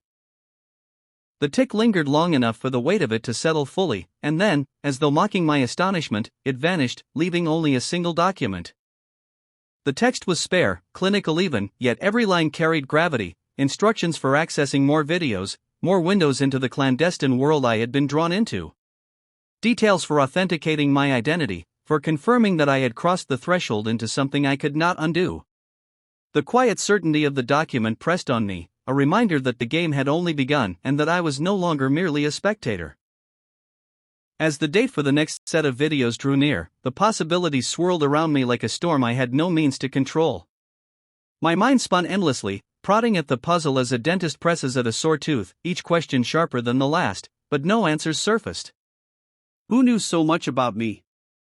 And if I was so transparent, so easily read, how had I managed to slip under the radar for so long? The thought pressed against me with the weight of inevitability, a trap tightening around my chest. The only certainty emerging from the chaos was that I would return for a second USB. 1138, and whoever lurked behind him in the shadows understood this, too. Resistance was futile. They already held enough knowledge to expose me if they chose. What, then, remained to protect? On the day itself, I approached the store with the same meticulous caution as before. Inside, 1138 waited, calm and polished, the same practiced politeness cloaking him like a uniform. The moment he saw me, he rose, greeting me with a smile that carried the ease of familiarity, yet set my nerves taut. "Ah, your new e-book reader has arrived," he said smoothly, as if discussing deliveries were the only business between us. For a heartbeat, I allowed myself a distraction, the casualness, the normality, but it dissolved quickly. Another customer approached, asking about headphones, and 1138 excused himself, melting seamlessly into service. When he returned, he carried a slim box. Without ceremony, he handed it over after I paid. Yet even in that small exchange, one question had lodged itself firmly in my mind. "Would you meet with me privately?" I asked, voice low, deliberate, steady despite the tremor beneath. For a moment, his expression faltered, the practiced mask slipping. Hesitation. And then, just as quietly, he agreed. Our meeting unfolded on a Tuesday morning, in a small coffee shop pressed along a main road that had been dug up so many times the asphalt had become a patchwork quilt of ruts and scars. Each passing car produced a rhythm of dull thuds, tires thumping against the uneven surface, as if announcing its passage to the world. The cafe itself was narrow and deep, a relic from the Middom of a more prosperous era, businesses once tightly squeezed together, now laying empty. I passed the only other customer, and found 1138 seated near the back, absorbed in his phone. I sat across from him on a stiff, uncomfortable chair, the leather creaking beneath me. He set down his phone and ordered coffee without looking at me, and when the drink arrived, I wasted no time. "Who are you?" I asked, voice low, deliberate. A hint of a smile curved his lips. "I'm a shopkeeper with an interest in the arts." I shot back, sharp. "You're more than that." "Neither of us reveals our secrets, it's a bad habit we share," he said, smooth, composed. I leaned in. "I'm at a disadvantage." You know things about me that no one should, while I know nothing about you or what you want. That alone should tell me it's time to disappear." My words were a challenge, a probe. For a brief moment, something in his expression shifted, something unspoken, like recognition of my presence in ways I did not yet understand. "I sincerely hope you won't do that," he said, cool, precise. "I'm just an old man with no need for more trouble." "What do you want?" He sighed, regarding me carefully. "I'm not here to bring you trouble. If I were, this conversation would hardly be necessary." I pressed on. "Apart from a few videos, why should I get involved in some scheme I don't understand?" 1138's face took on a faint melancholy, as though the weight of unspoken truths rested there. "I can't reveal what I represent. I've already said more than is permitted. We exercise extreme caution. My true purpose remains hidden for now. But the videos should make clear that what we offer is rare, valuable." I rose, jacket in hand, the instinct to leave pressing. "I'm not sure it is." "Wait," he called. The voice was calm, but deliberate. "I have something to show you." I paused, curiosity halting my retreat. He produced a small object, wrapped carefully in cloth, from his pocket. I took it, unwrapping the folds to reveal a silver box, exquisitely crafted. The surface was etched with intricate patterns. Underneath, hidden script whispered of care and precision. "It's a fine piece of work," I said cautiously, turning it over in my hands. "You and I are collectors." "We have much in common," he said. "Then why all the secrecy?" I asked, studying him closely. "You, too, are cautious. The more valuable the secret, the more discretion is required. Your secrets are considerable, you'll need time to trust me fully." As for mine, he trailed off, leaving the thought suspended. "Vague hints," I muttered. "Meaningless. I've not asked for your secrets because I know you won't share them, just as I won't disclose mine, not yet. I'm only asking that you keep the tokens I provide. Familiarity will build the trust we need to be of benefit to each other," he said, patient, measured. Then, almost involuntarily, words emerged from some hidden corner of my mind. "I'd like to see what you have on the square incident." The admission startled me as much as it startled him. 1138 raised an eyebrow, studying me with an intensity that mirrored my own curiosity. "I'll see what I can do," he said, voice quiet, his gaze lingering, weighing, searching. The disc 1138 handed me was a treasure trove, an archive overflowing with hundreds of files, documentaries, serial dramas, novels, each one a window into lives and worlds I could scarcely imagine. I tried to approach it methodically at first, but the sheer volume was overwhelming. So I let myself drift into it slowly, filling my e-book reader with novels set in distant lands, reading in the fading light outside my apartment, letting the quiet evenings stretch and fold around me. By the time 6 months had passed, I had read nearly 40 books and watched perhaps a third of the videos.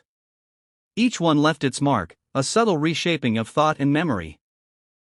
When I finally returned to the shop, I felt a strange blend of curiosity and trepidation, a sense of stepping back into the orbit of something I only half understood. As I entered, 1138 spotted me immediately. He gestured to the back and asked an assistant to take over.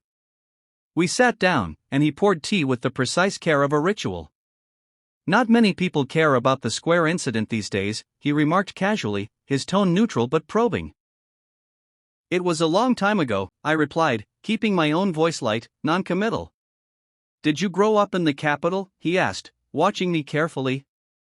I nodded, offering nothing more. "Did you see anything?" His curiosity was quiet, patient, yet insistent. "I was too young. I went there once during those times, but that was weeks before it all went bad. I was in primary school." My voice remained steady, measured. I offered nothing more than the bare truth. "Still, that must have been quite an experience." He sipped his tea, eyes lingering on me, reading. I shrugged. "I guess so, though all I remember was the heat, the noise, and being mad that everything was 5 times as expensive." He leaned forward slightly, pressing. "And that night?" "We heard shots," I said, voice casual, almost careless. My parents were nervous, but we never ended up leaving. I caught the faint flicker in his eyes, a subtle recognition that I was withholding more than I admitted. So why ask for all the videos, he asked, tilting his head, his gaze sharp. I allowed a wry smile to cross my face. Consider it a test to see if you'd actually give them to me. I caught the glint of understanding in his eye and added quickly, and they're a part of my past. He nodded slowly, weighing my words carefully. Sorry if I'm prying. It's just. I was surprised by the request. Only about half the videos are on this disc. I'll dig around and make sure I bring the rest next time. I gave a non-committal nod, withholding any further comment. Sensing the boundary, he placed his mug down, extracted a USB, and handed it over silently. There was an unspoken understanding between us, a recognition that he knew there was more to my story than I had shared, but for now, that chapter remained closed. Life drifted by, unhurried, as I settled into a quiet, almost reclusive rhythm. The nightmares persisted, clawing at the edges of sleep, and I drank more than I should, yet the pretense had fallen away. I no longer feigned injury, no longer hid from the world. On some mornings, I wandered along the river, watching the birds flourish in the silence left by shuttered factories, occasionally spotting a lone boat cutting a path through the water. The rest of my time passed between videos, books, the guitar, and the occasional attempt at writing a song, fragments of myself scattered across these small rituals. My days formed a slow, measured cycle, switching between footage of the square, films, novels, and documentaries. I avoided the square videos before bed, though a small, inexorable part of me remained drawn to them, as if some invisible thread connected me to the past I had tried to forget. That summer, the heat pressed down with an almost physical insistence, nudging me awake before dawn, pushing me toward the wet markets. I would return home with fruit, store it carefully in the crisper, brew a coffee, and settle back into the dim glow of the screen. It was on one such morning, about a fifth of the way into the footage, that she appeared. There she was, vivid and impossibly alive in my memory, her hair streaming behind her as she pedaled down the main avenue toward the square. The shot was grainy, lasting only a few seconds, yet I replayed it 20 times, as though each repetition might yield some hidden truth. Until then, I had never considered what she had worn that day. In those years, the streets were subdued blues, greens, dark browns, blacks. Red appeared only on party armbands or at weddings, decorative touches were rare. Yet X had always stretched the limits. She wore a light green shirt, brighter than the usual shade, speckled with yellow triangles. Her favorite. And in a strange, morbid way, it seemed fitting that she should wear it on the day she died. My hands shook as I realized how dangerous it was to continue searching for her in the footage. It would end in tears, of that I was certain. And yet, after so many years, the compulsion, the need to see her, to know her, to remember, was irresistible. I combed through the videos, hunting for that green shirt, straining for recognition. Occasionally, I thought I glimpsed her again, a flash of green in the crowd, a brief flicker that told me nothing I did not already know. I concluded my search just days before my next meeting with 1138, the familiar coffee shop awaiting me once more, the rituals of inquiry and obsession folding into the quiet cadence of my life. Once the barista had retreated behind the counter, I slid a small velvet bag across the table. Inside rested the tiniest piece I possessed, a delicate locket of gold and silver, worn smoother by time and handling. 1138 lifted it carefully, turning it over in his hand, weighing it, tracing the intricate details with the patience of someone used to reading more than the surface allowed. "You've a good eye," he said finally, his voice neutral, yet carrying a note of approval. He returned the locket to the bag and, with a slight nod, handed me a fresh disc. "You now have everything we have. I hope you find what you're looking for." For a fleeting moment, I let my guard slip. "There was something in what you gave me," I admitted, voice low, almost reluctant, "but I doubt I'll find the answers I'm seeking." 1138's expression softened, as if my honesty pleased him more than I expected. "I hope you do," he replied quietly. "The later ones show more, probably too much. In the early days, the worst was hidden, too gruesome for most, to protect people. But it's been 50 years now, and there's no one left to protect. I nodded slowly, the weight of his words pressing against the edges of memory. My thoughts drifted, unbidden, to X's parents, what they had endured, what they had lost, and the small, fragile pieces we leave behind to mark lives that cannot be fully recovered. I could have rushed through the videos, devoured them in a frantic, desperate attempt to finish, but I didn't. Instead, I took my time, methodical, deliberate. Some of the images were too bloody to bear, a few made me retch. The more I watched, the heavier the air around me became, as if the room itself were aware of the atrocities unfolding on the screen. I had worked through nearly half the collection when a flash of the familiar triangles caught my eye. X's top. My heart seized. But this was no tranquil memory of her pedaling peacefully through the streets. Gunfire erupted nearby, sudden and chaotic, the sound of it seeming to echo inside my skull. I expected the camera to follow the fleeing crowd, but it lingered on her. She gripped the handlebars of her bicycle tightly, frozen, indecisive. Then a bullet struck a figure close to her, and she bolted. Her legs blurred as she pedaled down the boulevard, weaving through panicked bodies, barely maintaining control. Behind her, a tank thundered, relentless, its roar shaking the very pavement.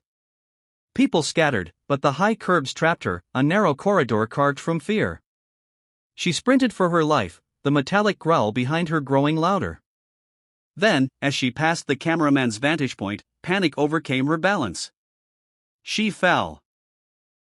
The tank bore down, unstoppable, crushing all vitality in its path. The camera lingered, as though the operator could not fully comprehend the magnitude of what he had captured. In that instant, X, the girl who had lived, breathed, and loved, was gone. The thought that her parents never recovered a body now took on a terrifying finality. What remained of her had been washed away, lost forever in the capital's drains. I sat frozen, numb, staring at the screen. 50 years I had waited, and now I knew. The sheer, unrelenting determination behind the pursuit, it wasn't survival, it wasn't hunting for food. It was vengeance. It was hate. The image of a lion chasing a fawn captures violence, yes, but not the naked, deliberate malice of this. I thought of the tank driver. Did he replay that moment in the cold silence of night, haunted by her face? Or had he buried it so deep he could never see it again?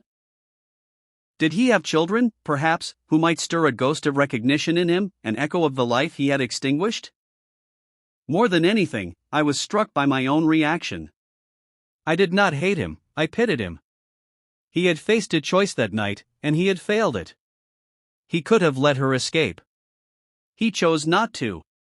My mind drifted to my own decisions, to Q's sons, to the small but consequential paths I had allowed to diverge. In the days that followed, I moved through a strange haze, trying to make sense of it all. The only thing I could hold on to was a simple, terrible truth. Perhaps it could have been different, had kinder choices been made, had cruelty not been taken for granted. When I next met with 1138, I spoke quietly of what I had uncovered in the videos. He listened, nodding, his expression muted, shadowed by a sorrow that seemed both personal and distant. He offered no words of consolation, there were none to offer, but the understanding in his eyes was enough. As our conversation drew to its natural close, he extended an invitation to dine at his apartment, slipping me the address with the ease of routine, as though this were neither the first nor the most extraordinary of our encounters. By now, more than a year had passed since our paths first crossed, and this invitation felt less like a gesture than the next careful step in a bond built of quiet patience and measured trust. I could not ignore the thought that his interest might eventually extend to the artifacts themselves. The swords, their history and their weight, needed a custodian, and perhaps he was the most suitable candidate I could imagine. I was growing older, the years pressing at my shoulders, and no other possibilities presented themselves. Yet a final question lingered, unspoken but insistent. Could I trust him to honor the legacy these objects carried, to guard the spirit of those whose stories were etched into their steel? The question was heavy, like the hum of a distant bell, and I could feel its echo long after our meeting ended. Chapter 20, The Middom Project. I approached the weathered concrete stand before a nondescript building, tucked into an aging district, and pressed the buzzer. The lobby was dim, the ceiling shedding thin shards of dried paint onto worn porcelain tiles below. My eyes drifted to a damp, brown-stained patch above the elevator, where a solitary droplet clung precariously, as though suspended at the end of its strength. I wondered how long the building would endure. A relic of the final, hasty surge of the property boom, when speed and profit had outweighed care and permanence. Thousands of structures like this had risen during that era, most cheap and expedient. Pools once meant for leisure now lay stagnant, underground car parks filled with rainwater seeping into the foundations. Even 1138's building, sturdier than most, bore the slow marks of decay. Cockroaches claimed dominion, and those with means had long since fled to newer developments with blooming gardens and uncracked walls. I knew he could afford a polished high-rise, yet he, like me, preferred a quieter corner, removed from the gaze of others and the pride of facades. Finding his apartment required little effort. The bright red couplets that once adorned unoccupied doorways had faded to pale pink, peeling at the edges.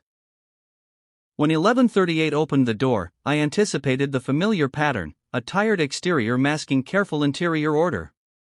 Instead, I was met with enduring simplicity, a humble resilience preserved in the original fittings. Heavy rosewood chairs bore the dents of generations, varnish softened to a matte patina. He poured us each a glass of white spirit, sliding mine across the table. Sitting opposite me, his gaze steady, he said, "It's time to lay a few cards on the table." I raised my glass in acknowledgement. "You already know a few of my secrets." He nodded. "We've known about you for years, hoping you'd consider joining us." "Us?" I asked. "Who, exactly, is us?" "The Middom Project," he replied. "By giving you those videos, you're already an outer circle member." "How can I belong to a group I've never joined?" I asked, bemused. "No one signs up," he said with a small smile. "Members are initiated by the inner circle, with the approval of 5 others." I paused, frowning. "Who initiated me?" "That," he said, "won't be revealed unless you advance to the inner circle, and perhaps not even then." The cryptic answer did not surprise me, though I raised an eyebrow. "I'm not an inner circle member myself," he added. "But as the keeper of the videos, certain privileges are granted." I masked my surprise with sarcasm. "So it takes something special to make it into this inner circle?" Cynicism aside, yes, he said seriously. "The project has watched over you for years." "Because of the artifacts?" I asked, careful with my words. "It's your history," he said. "The memories you carry. You hold a unique part of our collective past." He paused, letting the weight of his words settle. "To gain inner circle membership, one must submit a biography." I blinked, taken aback. "That seems a lot to ask of someone who knows so little about your organization." 1138 shrugged. "Not so much, really. You're no longer young, and the risk is small. I've also been given permission to share some of our history. But for that, we should go upstairs." We moved quietly along the wall to a fire exit, climbing 3 flights of stairs. He slipped a key into an unmarked apartment door. Inside, the space was exactly what I had expected from him: freshly painted walls, oak floors, and shelves lined with books, novels, histories, and contraband volumes that would have been illegal in the outside world. As I drifted along the shelves, I remembered my youth, when books were rare, prized possessions. Here, every volume held a story forbidden, preserved with care. His wife served a simple but satisfying dinner, and 1138 began. The Middom Project's origins stretch back to the early waves of increasing censorship, beginning when you were in the far west. Many academics foresaw the closing of Middom's doors to the world and feared another dark age. They quietly preserved records and artifacts, a silent rebellion to keep history alive. Little groups gathered here and there, people who saw the future and hoped to leave a legacy of the past.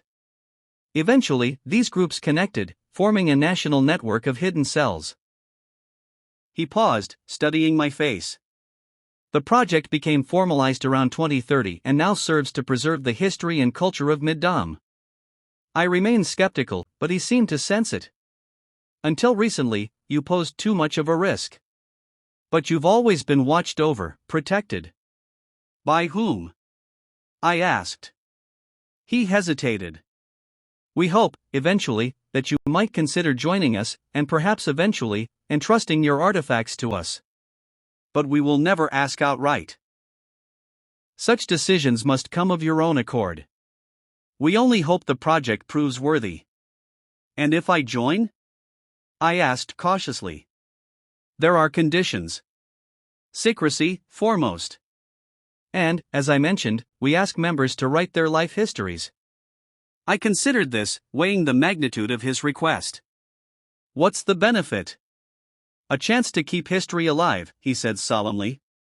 And the privilege of knowing others in the inner circle, those who've lived remarkable lives. You gain access to their stories, a shared legacy. I nodded slowly, absorbing the gravity of it all. This was more than an invitation, it was an opening into a hidden world I had only glimpsed, a path that might define the rest of my days. End of Revision 1, received July 26, 2043. Revision 2 to 1076 post-manuscript submission. Chapter 21, Performances. Perhaps it was curiosity, or simply the quiet resignation that comes with age, that led me to set down the account of my life.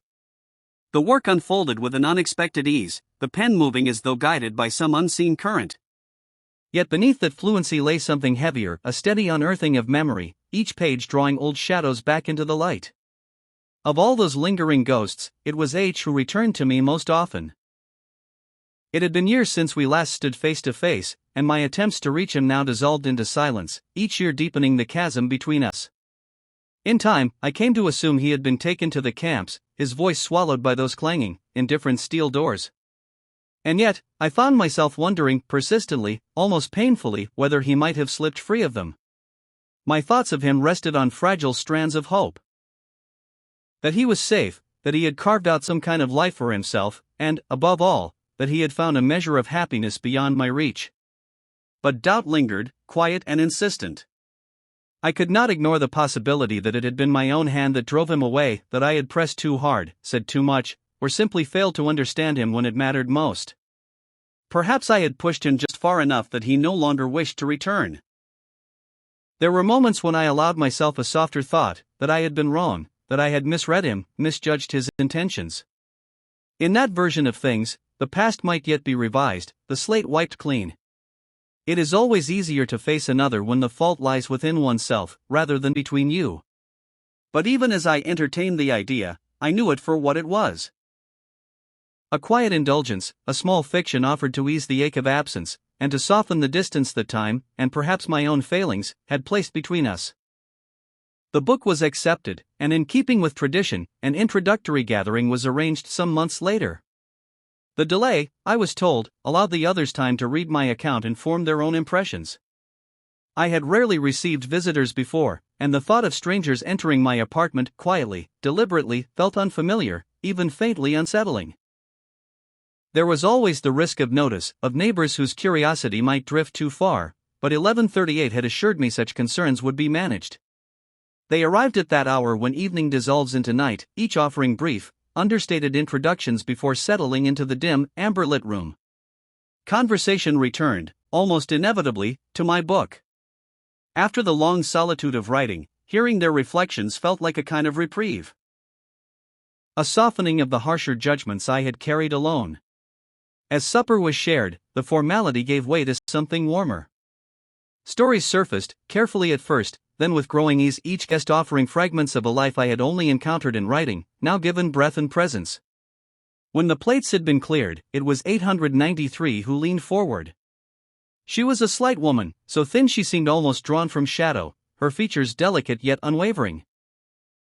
Her voice, when she spoke, was gentle, but firm. "May we see one of the swords?" The room fell still. I rose and crossed to the corner, lifting the cloth from the table. Beneath it lay the small collection of the swords, and the few artifacts I had carried with me across years and borders. Beside them stood my guitar, a finely crafted instrument, one of the few indulgences I had allowed myself. Under the muted light, the blades caught a quiet gleam. One by one, my guests approached, handling them with care, as though each object carried not only history, but something far more fragile. They turned them in their hands, weighing them, tracing their lines. Even the guitar drew their attention. A few reached out to touch it with an unexpected reverence, as if it, too, belonged among the relics. They asked about the origins of each piece, and about the improbable journey that had brought them here. It was nearing midnight when 1138 turned to me, a faint smile at the edge of his expression. "Would you play something for us?" A quiet murmur of agreement followed. I hesitated, then reached for the guitar and sat where I could face them. "Forgive me if it's rough," I said. "I've never played for an audience before. This is a song I wrote for Q's family." 1138 looked up, something sharpening in his gaze. "But they've never heard it?" "No," I said softly, and began to play. The melody emerged slowly, uncertain at first, then gathering shape, woven from memory, from absence, from the quiet persistence of things that refused to fade. When my voice followed, it felt less like performance and more like release, the words finding their place in the stillness of the room. Yellow star, casting thin shadows in the night. Silhouettes the dusty alleys in starlight. With dawn comes the call that echoes in the street. Reaching back in time to when we could speak. The footprints in the desert, erased by the wind. Will the path wind on, or will it rescind? Hopes for our children, our home sustains. The silence of the night is all that remains. Little yellow star, what does it mean? Little yellow star, never to be seen. Little yellow star, burst into flame. Little yellow star, they have no shame. The vast hordes came and told us we're wrong. Gave us their rules, said there's only one song. We thought we were brave, thought we were strong. But the trucks and the tanks rolled on and on. The world stood by and listened to their lies. It was easy to look away or just stand by. Ignore our homes laying crushed on the ground. The foreboding gray towers that soon surround. The final chord lingered, trembling slightly before dissolving into silence. No one spoke. The room held its breath, as though the song had uncovered something too heavy, too long buried, to be immediately named. I had written it for Q's family, but sitting there, I understood it had never belonged solely to them. It carried something broader, an echo of all those who had been silenced, displaced, or erased, yet refused to vanish entirely. Around me, I saw it reflected in their faces, sorrow, anger, and beneath it all, a quiet endurance. Even 1138, so often composed, seemed momentarily distant, his gaze fixed somewhere beyond the walls of the room. When he finally spoke, his voice was low, almost reverent. "Songs like that, they're part of what we're trying to preserve." I nodded. And in that moment, the understanding settled into something deeper than agreement. For all its secrecy, the project was not merely preserving objects or records, it was guarding voices, fragments of truth that might otherwise disappear without trace. And for the first time, I felt, not certainty, but something close to it, that I had found my place within it. A month later, I met with 1138 again. This time, there was a lightness about him, a buoyancy that stood in quiet contrast to the weight of our previous conversation. Whatever shadows had lingered then seemed, for the moment, to have receded, replaced by a contained but unmistakable enthusiasm. "I didn't know you could play like that," he said, a note of genuine admiration in his voice. "And the swords. I must admit, I've never seen anything quite like them." "A few well-chosen props can do wonders," I quipped, allowing a faint smile to surface, though I could not deny a certain satisfaction at his praise. "There's been quite a stir since the videos were circulated within the project," he continued. "You've drawn more attention than you might expect. The idea of an event in the provincial capital has been broached, and there are two individuals in particular who are eager to meet you, though for rather different reasons." He paused briefly, as if weighing how much to reveal, before continuing. "One is a collector, 986. The other, 633, an earlier addition to the project. A psychiatrist. He believes he may be able to assist you." The mention of a psychiatrist stirred an immediate unease, a quiet tightening beneath the surface. There are some kinds of attention that feel less like interest and more like inspection. Yet curiosity, particularly the kind that had long governed my decisions, asserted itself just as quickly. A collector, after all, spoke a language I understood. I suppose I could attend, I said after a moment, choosing my words with care. And bring a few things with me. I'll let them know, 1138 replied. There was no hesitation in his tone, only a quiet certainty that suggested the machinery behind the invitation was already in motion. It did not occur to me until much later that I had been granted a degree of trust rarely extended, even among those within the inner circle. Few were ever permitted to know anyone beyond their own chapter. At the time, I accepted it without question. A few weeks later, I found myself on the southern edge of the provincial capital, turning into a quieter street where a neglected first-floor shop stood half-forgotten by the passing years. Its facade bore the quiet decay of neglect, wires sagged low overhead, and the tiles along the entrance had long since chipped and cracked, their edges worn smooth by time. I had barely stepped from the car when 986 appeared. He moved with such silence that his presence startled me, a tall man, thin, with a graying beard that gave him an air of austere refinement. After a brief introduction, he asked if I needed help. I gestured toward the rear of the car, and without further words, we each lifted one of the heavy bags, carrying them inside with the kind of discretion that had long since become instinct. The interior was long and dimly lit. Along one side stood a table draped in black cloth, facing two uneven rows of mismatched chairs, as though assembled from a dozen different homes. At the far end, a second table held food, and beside it a coffee urn released a thin, wavering column of steam into the stale air. As I settled, 986 placed a bottle of water before me with quiet attentiveness. I opened one of the bags and slid the first sword free, carefully unwrapping the cloth until its polished surface caught what little light the room offered. "May I?" he asked, his voice edged with something close to reverence. I nodded. From his pocket, he produced a pair of white cotton gloves and slipped them on with deliberate care. He lifted the blade as though it were something sacred, turning it slowly in his hands, studying the craftsmanship with an intensity that bordered on devotion. As I unpacked the remaining weapons, he glanced toward me. "You have more than 100 of these?" "Yes," I said. "Some are hidden far from here. I carry the trust of many." He inclined his head slightly.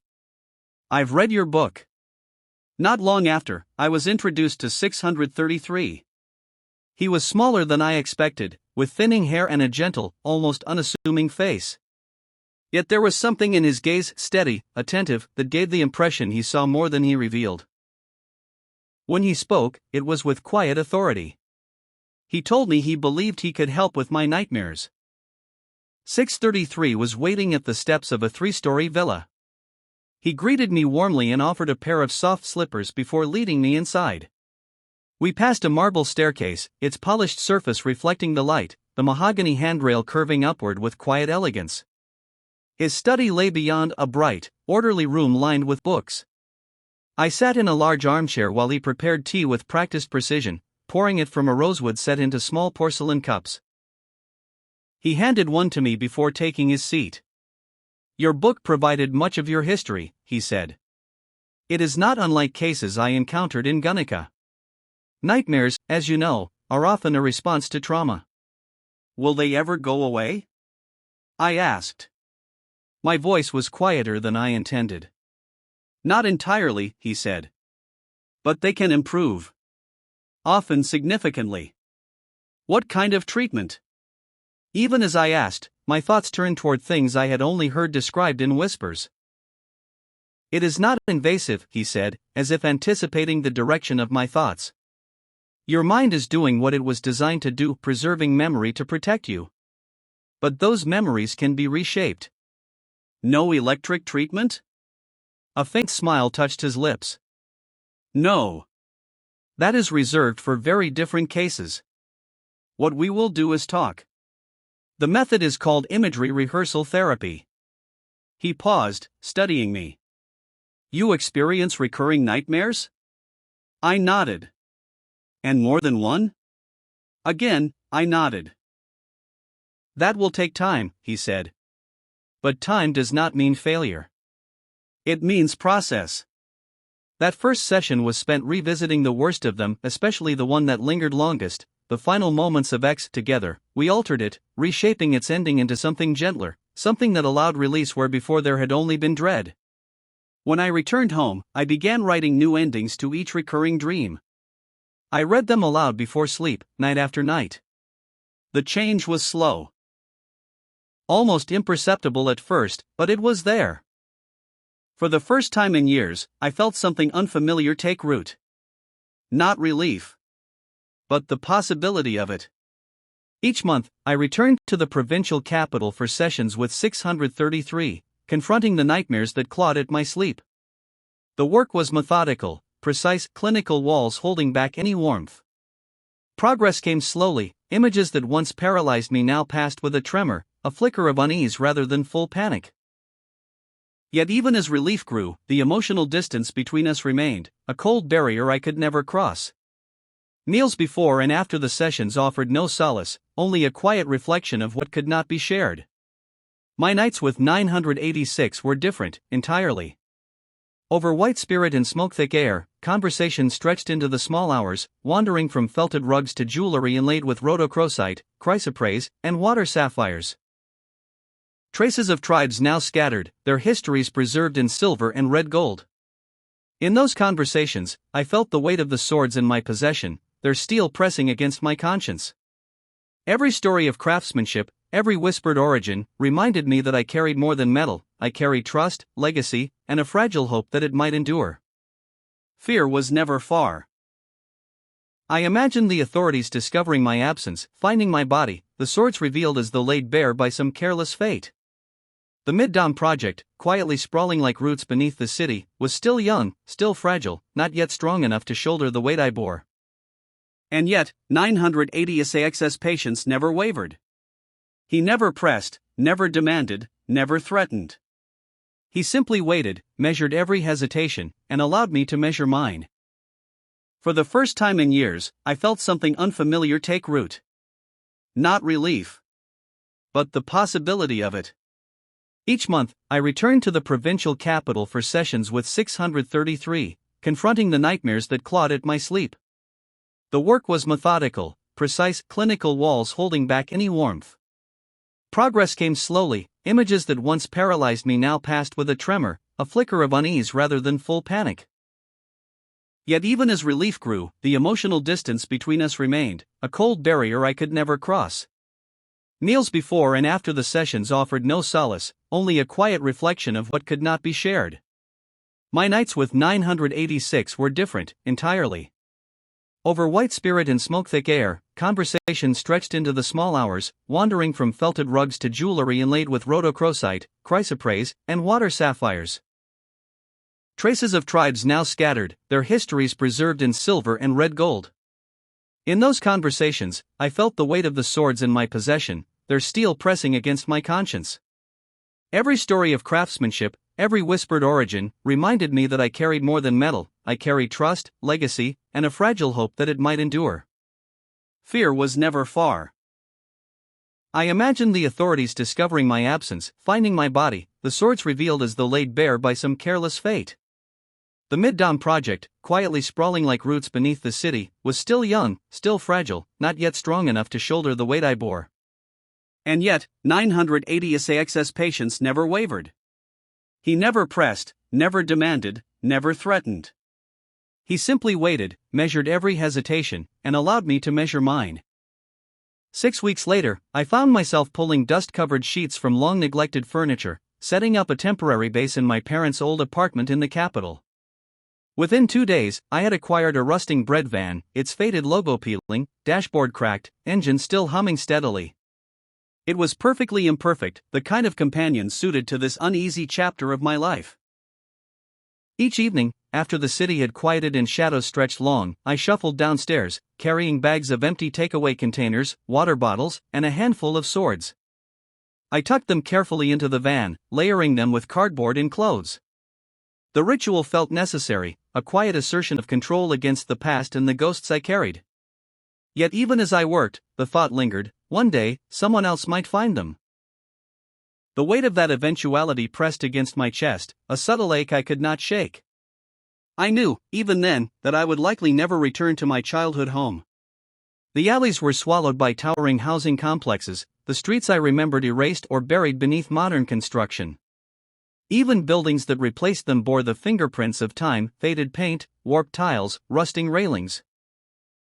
Historical sites, though preserved for tourists, felt artificial, scrubbed clean of the grime and life that once marked them.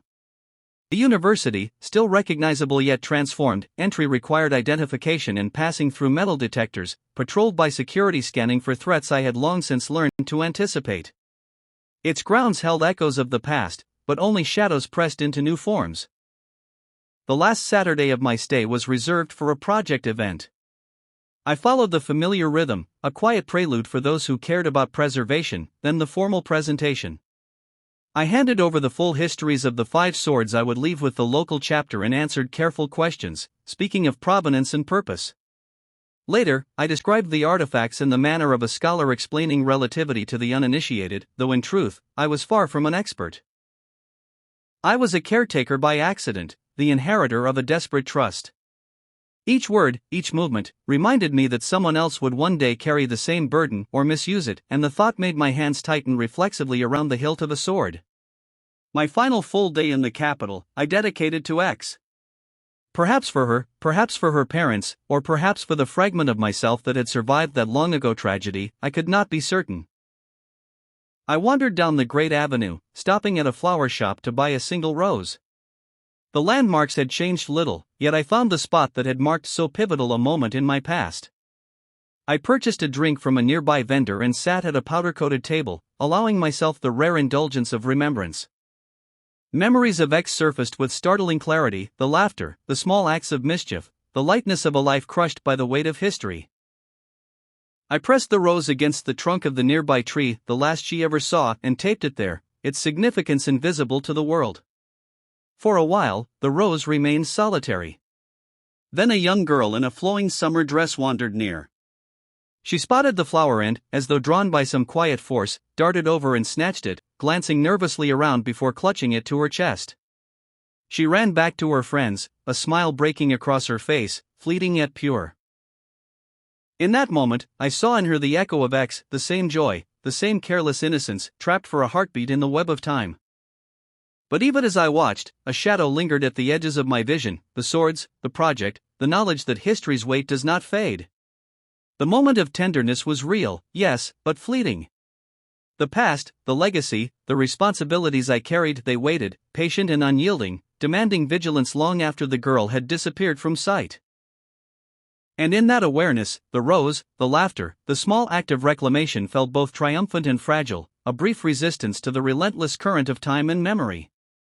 As I rose from the table, leaving the girl to her laughter and the rose to its quiet vigil in other hands, I felt the dual pulse of memory and responsibility.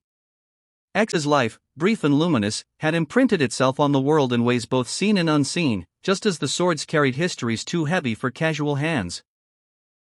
The project existed to preserve these fragments, yet the burden ultimately rested with those who had lived it, who had seen the cost and understood its meaning. I had walked through alleys of memory and danger, carried the weight of both grief and duty, and in that fleeting moment, it became clear: keeping history alive was not simply about safeguarding objects or recording events.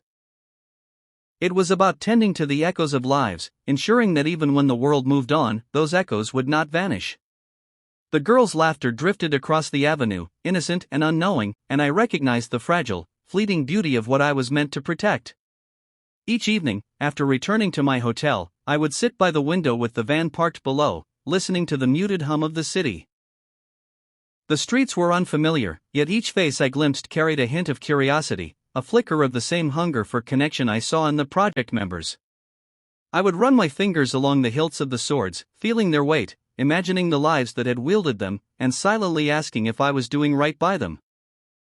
The small gatherings, the whispered histories, the laughter that rose above the clinking of glasses, these were the moments that made the endless miles meaningful. They reminded me that the project was not simply about safeguarding relics, it was about nurturing memory, tending to the fragile continuity of human experience, and giving the past a voice that might otherwise be lost. By the end of the tour, I had begun to see the project not as a collection of people or artifacts, but as a living organism, breathing and adapting, fed by the devotion of its members and the weight of shared history. I had lent more than swords, I had lent myself, my memory, my judgment, and in return, I found a quiet reassurance that the future of these lives, these stories, would be carried forward with care. And yet, even amid this satisfaction, there remained a thread of unease. I had left parts of myself along the roads between the cities, in the hands of strangers who were now custodians of my trust. The knowledge of what could be lost, should the project falter, lingered at the back of my mind. But for now, I chose to believe. I chose to believe that in weaving together the fragments of Middom, in connecting people, places, and history, I had finally found a purpose that transcended fear and grief, a purpose that would endure long after I no longer could. Chapter 22: A New Neighbor. Although I had lent many swords into the care of the project, I carried the growing sense that they had already found their permanent home. I had been retired for over a decade, and for the first time, I felt the quiet insistence of my own mortality. It revealed itself not only in the occasional death within the community, but in the slow thinning of life around me. What had once been busy now felt hollowed out. Only the lower floors remained inhabited. Anything above the second had slipped, metaphorically, into the death zone, like the final stretch of Everest, where the air thins beyond endurance, and even the strongest falter. There was, however, a curious inversion. As the human population declined, the number of strays seemed to grow. The land between the buildings and the river had begun to return to itself, reclaimed by weeds and low brush, and the animals followed. I did what I could, supplementing their meals when I was able. The buildings themselves, draped in loops of sagging electrical wire like forgotten serpents, were softened by the efforts of the remaining residents. Small strips of earth had been coaxed into life, flowers, vegetables, fragile bursts of color against cracked paths and delaminating doors. Retirement here required little more than patience, the willingness to watch things grow, even as other things faded. Disturbances were rare. When they came, they were small. Someone shuffling along a path, kneeling to tend a flower bed, trimming back geraniums that had grown too tall for their own stems. Our forgotten enclave had become, in its way, an oasis, removed from the pressures beyond. I found comfort in its rhythms, the slow unfurling of leaves, the cautious steps of kittens shadowing their mother. These were the things that drew me each day to the small, round table outside my door. The habit had taken hold without my noticing, much like the vines that climbed the neighboring building. Once thin and tentative, they had thickened over time, their roots digging deep, their reach extending toward the light. Time itself seemed to behave in the same way, looping back, repeating, each day echoing the last.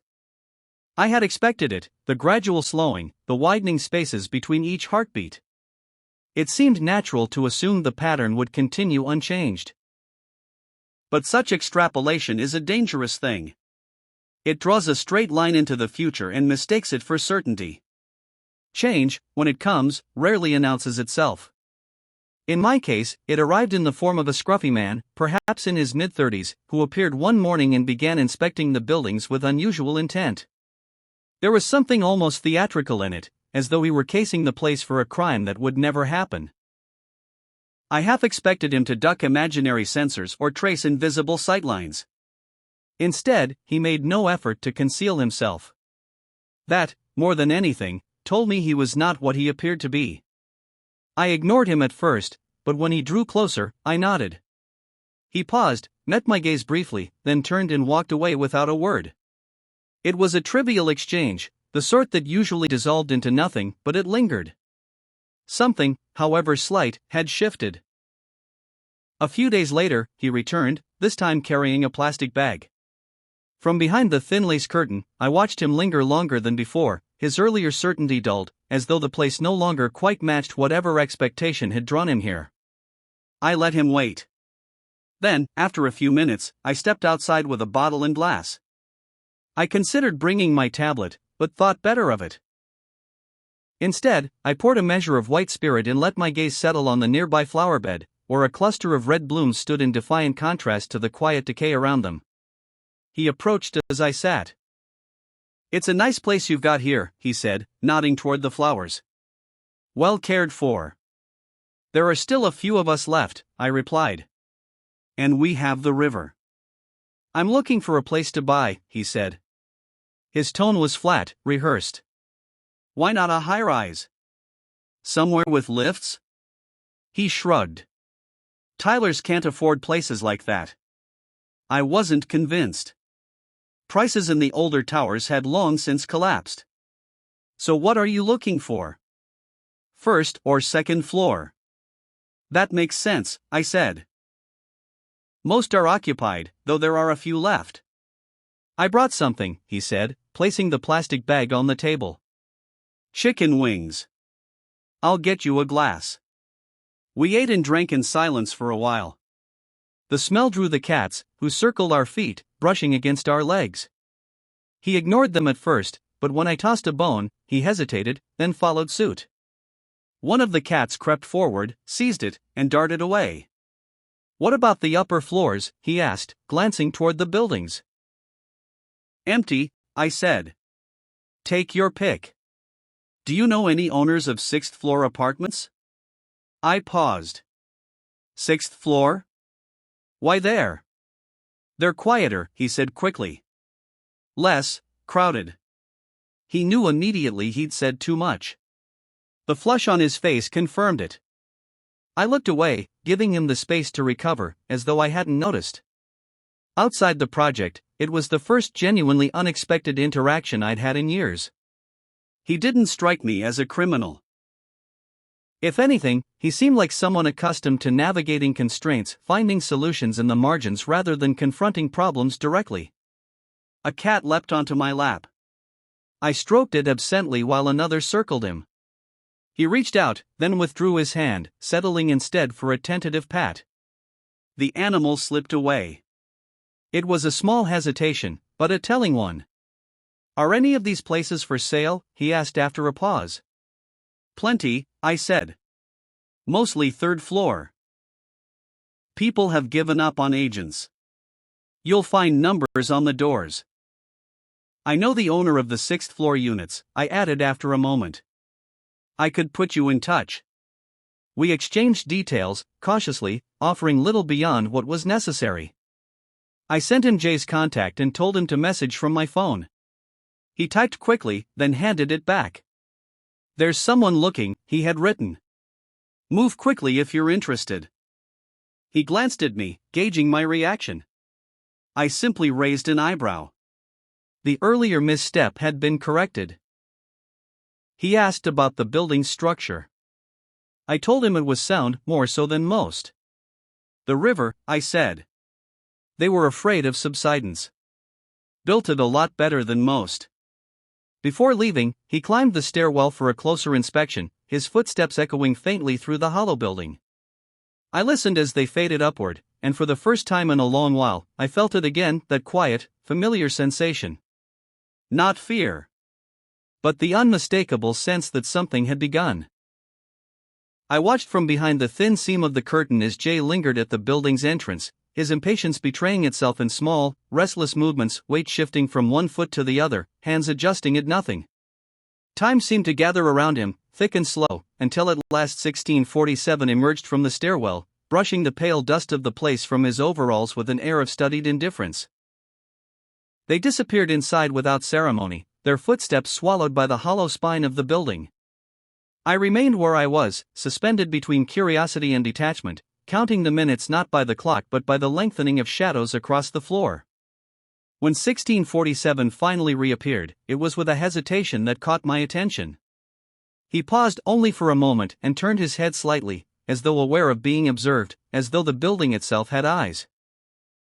Then he moved on, his pace slower now, burdened by some private calculation.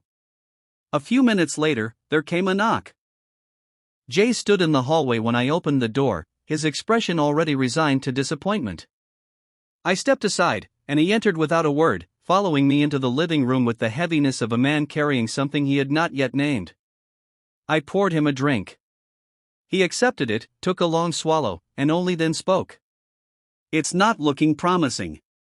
His voice held no surprise, only confirmation of what he had expected all along. See what happens, I said. If he doesn't call in a couple of days, give him a call. Jay shook his head, the gesture slow and certain. He won't call. He's an untouchable. I doubt he has the money for the deposit. There it was, that quiet, inherited certainty, passed down like an old story no one thought to question. You never know, I replied. Some of those guys are earning more now. He looked at me then, searching for something: reassurance, perhaps, or contradiction. Do you think there's a chance? Sure, I said. He wouldn't have come here twice if he wasn't serious. The question is, are you serious? The words landed more heavily than I intended. He blinked, caught off guard. What do you mean? The population's dropping, I said evenly. The apartment's old. He knows he has options. Places like this aren't rare anymore, they're waiting. He'll go to whoever's willing to let go first. But they have beautiful views of the river, he insisted, though the conviction in his voice had already begun to thin. And that's exactly why he might choose yours, I said. If you're willing to meet him where he stands. The room fell quiet. Jay lowered his gaze, his fingers tapping absently against the glass, the small rhythm betraying the conflict within him. My parents loved those apartments. The words came softer now, less an argument than a confession. I know, I said, and this time I let the silence stretch between us before continuing. But love doesn't hold buildings together. And it doesn't stop time. He said nothing. It'll be painful, I added, more gently. But would they have wanted you to hold on while it all slipped away? That was the question that lingered, unanswerable and yet unavoidable, settling into the room like dust, fine, persistent, and impossible to ignore. A week later, Jay called to tell me he had sold both apartments. His voice carried the brittle edge of a man trying to mask disappointment with reason, frustration seeping through as he spoke of the price. Lower than he had hoped, lower than he believed they deserved. I listened without interruption, offering what small comfort I could, reminding him, gently, that the market obeyed no sentiment. It moved according to its own indifferent logic, and resistance, in the end, only deepened the loss. Not long after, 1647 returned. It was a quiet arrival, though not an inconspicuous one. Over the course of the weekend, he made repeated trips up the stairwell, each ascent marked by the steady, echoing rhythm of effort. First came a mattress, dragged rather than carried, its corners catching against the chipped walls. Then boxes overfilled, loosely packed, spilling the edges of a life reduced to its essentials: bedding, clothes, a handful of possessions that spoke less of comfort than of endurance. There was no ceremony to it, no attempt to disguise the austerity. He was not moving in so much as establishing a foothold. By late afternoon, I had settled into my chair with a book, the quiet pressing in around me, when I heard the now familiar sound of boots against the concrete outside my door, a flat, rhythmic slap that announced him before he knocked. When I opened it, he stood there with a plastic bag in hand, his expression guarded but not unfriendly. "Pork ribs," he said. "Thought we should celebrate becoming neighbors." The offer gave me pause. By then, such things had become rare, small luxuries that carried more weight than their price suggested. I stepped aside and gestured him in, reaching for the bottle as he took a seat. We drank in a companionable quiet at first, the silence unforced, punctuated only by the soft clink of glass and the distant hum of the evening settling over the building. There was something unspoken in that stillness, a cautious recognition, as though we were both measuring the space between us. As I watched him, I found my earlier assumptions beginning to loosen. He did not quite fit the shape I had given him. The word untouchable had come too easily to me, drawn from habit more than understanding, a convenient label for men who lingered on the margins, surviving on what others had abandoned. But 1647 was not that, or not entirely. There was a deliberateness to him, a quiet competence that suggested he had navigated his way through narrower passages than most, emerging with just enough to claim something of his own. He had not been carried here by fortune. He had arrived through persistence. And that, I realized, made him far more interesting than I had first allowed. The years, which once stretched ahead with a deceptive generosity, had narrowed without my noticing, until I found myself standing at their far edge, looking back more often than forward. It came to me not as a revelation, but as a quiet accumulation of small betrayals, the hesitation before a turn, the second glance that came too late, the growing sense that the world had quickened while I had begun, imperceptibly, to slow. Driving, once an unthinking act, had become a negotiation. The streets no longer seemed to move with any discernible rhythm. Electric bicycles burst from side streets like errant thoughts, cutting across lanes with a confidence that bordered on indifference, while pedestrians drifted through the traffic with their eyes fixed downward, absorbed in the glow of their screens, as though the world beyond them had ceased to exist. It was not recklessness so much as a kind of collective amnesia, and I found myself increasingly unable to anticipate it. My reactions dulled, my awareness, once sharp and instinctive, seemed to arrive a fraction too late. There comes a moment, I think, when a man recognizes that vigilance alone is no longer enough, that time, having once worked quietly in his favor, has begun to work against him. I felt that moment settle into me with a calm I had not expected. There was no drama in it, no sense of loss sharp enough to protest. Only an understanding, steady and irreversible, that something essential had shifted. And so I yielded. It was not defeat, but concession and acknowledgement of a force that does not argue, does not negotiate, and does not relent. To resist it would have been a kind of vanity, and I had grown tired of such things. With that acceptance came a clarity of purpose. I sent word to 986, telling him that I would undertake one final journey. There were still swords left in my keeping, hidden in the hollow behind my wardrobe, relics of a past that had outlived its guardians, waiting, as all such things do, for new hands to carry them forward. I would see them placed, one by one, into the care of other chapters, scattered as they were across the quiet lattice of the project. It seemed fitting, in the end, that the work should conclude not with a single gesture, but with a dispersal. No grand farewell, no final accounting, only the steady relinquishing of what had never truly been mine to keep. My time, I knew, was drawing to its close. What remained would pass on, as it always had, from one custodian to the next, less an inheritance than a continuation, the fragile thread of memory carried forward into a future I would not see. It was the faintest disturbance that first drew my attention, a whisper of movement above, so slight it might have gone unnoticed on another day. Later, when I looked more closely, I saw them.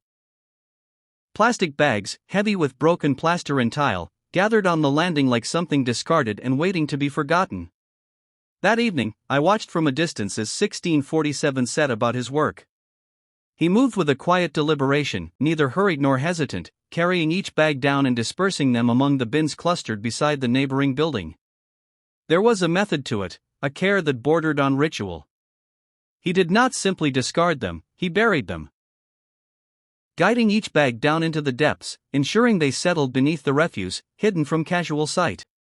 It brought to mind an image I could not quite shake, bodies consigned to dark water, weighted and released, left to disappear without trace. By morning, there was little evidence of it all. Only a faint dusting of pale residue clung to the rim of one bin where a bag had split, its contents briefly exposed before being swallowed by the rest. When he came by later that day, as he often did, we drank together as though nothing had passed between us, because, in truth, nothing had. I made no mention of what I had seen. Some things, I had learned, were better left unspoken, allowed to settle into the quiet understanding that forms between people who choose not to ask too many questions. Instead, I told him that I would be away for a time, 2 months, perhaps more. I offered it lightly, as one might mention an errand of little consequence, though we both understood it was something else entirely. He nodded, accepting the explanation without pressing for detail, and we let the conversation drift elsewhere. That night, I began my preparations. There was a familiarity to the task, but also a strange calm I had not felt before. One by one, I gathered the remaining swords from their hiding place and packed them carefully into the car. The work was deliberate, almost meditative, the measured placing of each piece, the quiet assurance that this, at least, was a burden nearing its end. Compared to what had come before, there was little danger in it now. Time had altered the stakes. The risks that once loomed so large had receded into something more distant, less immediate. I was no longer a man slipping through shadows, but an old figure moving openly through a world that had, in many ways, ceased to notice him. And there is a certain invisibility in age. By the time I finished, the car sat heavy with its cargo, waiting. When I finally set out, it would be at dusk, when the light softens and the edges of things begin to blur, an hour well suited to departures. There was nothing remarkable in the image, an aging man driving alone toward the far reaches of the country, another quiet life moving along its narrowing path. And that, perhaps, was what made it so effective. As I drove west, the land seemed to loosen its grip on habitation. Towns thinned, then vanished altogether, leaving behind long, unbroken roads that stretched into a horizon bleached by distance. In that quiet, my thoughts turned, as they often did, to 986. There was something about him that resisted easy understanding. His ordinariness, so carefully worn, extended even into the project itself, a quality that, over time, struck me as less a trait and more a design. I came to suspect that the account he had written, the one shared within the project, was only a fragment, a surface narrative. Beneath it, I felt, lay another version entirely. One withheld, perhaps deliberately, to be revealed only when the time was right, when a future generation might be better equipped to bear it. Most within the project moved with a kind of disciplined narrowness, like racehorses fitted with blinkers, their vision confined to the immediate track before them. It was not a flaw so much as a necessity. The work demanded focus, obedience to the task at hand. But 986 was not like that. He seemed to possess a different vantage altogether. Something closer to a satellite's view, distant and encompassing. He could descend into the finest detail, yet never lose sight of the broader design. It was a perspective that set him apart, though few seemed to recognize it. Within his own chapter, he remained an unassuming figure, seated toward the back, contributing quietly, as though his role were incidental rather than essential. What he revealed to me came not from trust alone, but from utility. The things I carried. The swords, their histories, had weight within the project, and that weight altered the boundaries of what could be shared. Risk, as ever, was measured not in absolutes, but against perceived value. I sometimes felt like a schoolboy who had passed each examination set before him, only to find himself ushered toward a final test he could neither see nor fully understand. I was not granted 986's panoramic clarity, but my own vision had widened. The blinkers had been removed. In their place was something broader, less precise perhaps, but more revealing. Before I left, 986 had warned me. The regions I was heading into, he said, lay at the margins of the project's reach. The chapters there were tenuous, some viewed with unease by the larger network. Their members, in many cases, would not have met the threshold required in more established centers. But necessity had its own logic, and presence, even imperfect, was better than absence. Stay alert, he had told me. And trust your instincts. The first two stops, still within the bounds of my own province, offered little reassurance. The chapters were smaller than I had imagined, their reception muted, their interest faint. I felt, more than once, a sense of exposure, as though I had wandered into places where the language of the project was only half understood, where its purpose had thinned into something unrecognizable. These were regions largely untouched by the complexities I had come to take for granted. The people there lived within a carefully maintained narrative, one in which harmony was not questioned, only affirmed. Minorities appeared as curated images, smiling figures in bright garments, serving food or performing for visitors, their lives distilled into spectacle. It was a version of the world that required no interrogation, and therefore permitted none. What I carried into those rooms was, in its way, dangerous. The stories I told, tempered though they were, ran counter to the accepted order. I avoided the worst of it, choosing my words with care, aware that truth, in the wrong setting, could become a liability. Even so, I felt the tension in the air, the subtle shift in posture, the guarded looks that lingered a moment too long. I left those places as I had entered them, quietly, and without leaving anything behind. It was only further west, as the land opened into the soft gradients of watercolor hills and distant ranges, that something began to change.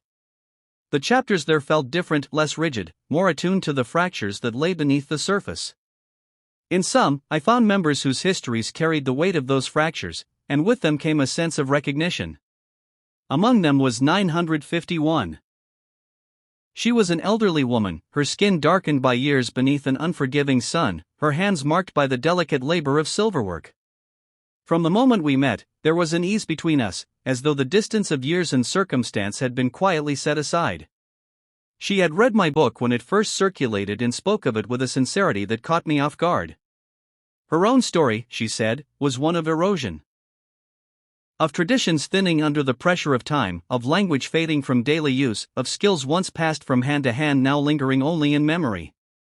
Inspired, she had begun her own small collection, gathering what fragments she could, determined to preserve something of what remained. When she saw the swords I had brought, she regarded them not with envy, but with a kind of reverent humility. Her own efforts, she said, seemed small by comparison. I told her what I believed. That all such collections begin in fragments, and that the act itself of preserving, of remembering, was what mattered. We spent 2 days together, moving through villages and markets, our shared understanding of craft guiding us. Between her knowledge and my eye, we found pieces of quiet beauty, hairpins, bracelets, necklaces, and the silver headdresses that had long captivated me. I purchased 3, one of exceptional workmanship, the others no less meaningful for their familiarity. On the final evening, as we sat together in the fading light, I realized how deeply she had come to matter to me in so short a time. There was a warmth to her, a playful resilience that reminded me, strangely, of a small animal seeking comfort, something gentle and unguarded in a world that rarely allowed for such things. Before I left, I gave her what I could. A sum of money, enough, I hoped, to sustain her efforts. And the finest of the headdresses. The one that had clearly belonged, in spirit if not in fact, to her. It felt wrong to take it with me. Some things know where they should remain. The others, along with several smaller pieces, I sent back to 1647, asking him to keep them safe until my return. As the road carried me further west, I found myself thinking not of the journey, but of what would follow it. The sale of my parents' property had left me with more than I required. It seemed, at last, that I might be able to use it for something beyond myself, to support the chapters that struggled, to sustain the fragile work being done in quiet corners of the country. And there was H. The thought of him returned often, unbidden. I allowed myself, cautiously, to hope that he might reappear, that there might yet be time to offer him something of what I had preserved, not only in material terms, but in understanding. The final chapter marked an ending I had long anticipated but never quite faced.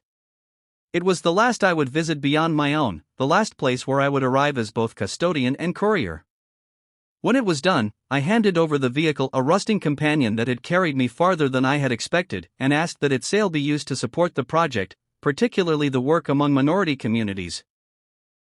At the airport, as the journey drew to its close, I was given a small, unremarkable object, a USB drive, passed to me without ceremony. It contains information about an old friend, they said. And with that, the past, which I had spent so long distributing and dispersing, found its way back to me once more. Chapter 23, Ghosts of the Past. I unpacked my bags to find that the dozens of objects I had collected on my journey remained untouched. I had expected them to draw attention, and hoped they would be dismissed as the eccentric purchases of an old man. If my suitcase had been opened, the search had been meticulous, everything returned to its exact position. I found that hard to believe in the 30 minutes between landing and the carousel. Perhaps it had been done before departure, though I had timed my arrival carefully, barely 50 minutes between check-in and takeoff. That evening, I sat in my usual spot when 1647 returned. He said that if he'd known I was back, he would have picked up ribs on the way home. He asked if I wanted him to collect the packages I had sent ahead, but I waved him off, saying they could wait until morning, and poured us both a glass of white spirit. He showed no curiosity.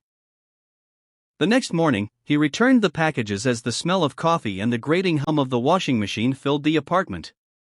A lifetime of suspicion had taught me caution. I had left small, deliberate traces on the boxes. None had been disturbed. I had delayed looking at the USB. Anything related to the project was a morning task. I suspected that if I had opened it the night before, even in my exhaustion, I would not have slept at all. I sat at the kitchen table and opened the single file. A letter. My dear friend.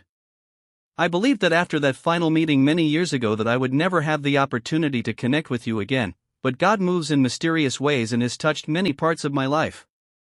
I am sure you will be surprised to receive this letter, and perhaps even more surprised to find that it has come to you in this way. I am not a member of any project. That, like so many things, remains forbidden to me. However, on this occasion, the denial is from a desire to protect, and I am grateful for that which is given. My every move is still watched, and I am able to send this to you only by using a device secretly handed over by the project that is not connected to the web. I was told it was to honor my contribution, but I wonder whether there are also other motives. We all have stories to tell. Do not think I am ungrateful to the project. In fact, the opposite is true, and I freely admit they have given me untold joy. They passed me the first revision of your book, and I learned more of your life and motivations. The least surprising to me was your actions out here. The most, and for me the most painful, was the lack of care you received from your family. For that I cannot express how sorry I am. Appreciation is what we envy more than most, and is why the project approached me in the first place, to thank me for my role in saving those artifacts, and to show me that the risks we took had meaning. I received a second book from the project, that is mostly yours but which you have not yet seen. It is called The Book of Swords, and offers a brief history of our people and details each of the swords and their individual histories. To me, it is a book of love. It showed me your care and that you didn't take them because they were valuable, though I know you knew they were. I thank you for your wisdom in handing them to the project. The Book of Swords has done more than you could imagine. We received videos, but what has been given is but a shadow of what is out in the wider world. For a long time, the project had few connections and the world did not take it seriously. It was small and weak, a ragtag group of people hidden in a very limited world. I am told that book, and the increasing number of biographies contradicted the belief that the project was incapable of growing, or contributing to the understanding of Middom. I am told that for many years the project chose not to violate copyright or intellectual property. Of course, it could have easily taken what it liked, as the government did for decades. They didn't because they wanted respect and a partnership, and not be used for propaganda. A few publishers have offered their material to the project, and that is driving more to do likewise. More importantly, some of the work that has come out of the project is being released. It is providing both profile and badly needed funds. I personally have become the beneficiary of that profile, as more people on the outside have been willing to help us. 3 months ago, I received a letter from both of my sons. Both are well and have a thriving business that they operate together in comfortable homes for their families. I have 5 grandchildren, and my most valued possession is a photo of them laughing and playing together. To honor the words of a beautiful song. Although the footprints in the desert have been erased by the wind, the path will wind on. Both my sons asked of you in their letter and said they remember you and others who helped in their journey in their prayers. I know you do not believe in God, and I understand why, but am certain you understand the sentiment. They can never repay you directly for the kindness that you showed them, but often tell the story of your aid, and offer thanks by teaching others of the compassion that they were shown. My life has been bittersweet, but I am grateful for what has been offered. My life is coming rapidly to an end, and I will be unable to write again. I go in peace, and with thanks to a dear friend who was there in my darkest moments, and who helped me find the way. Q. I was taken aback by the news of Q's imminent passing, though in truth, it should not have surprised me. I had grown old, but he was older still. What struck me most was not the end, but what had come before it. That he had heard from his sons. That they were well. That they had built lives, families, something stable, something enduring. That, somehow, the path had wound on.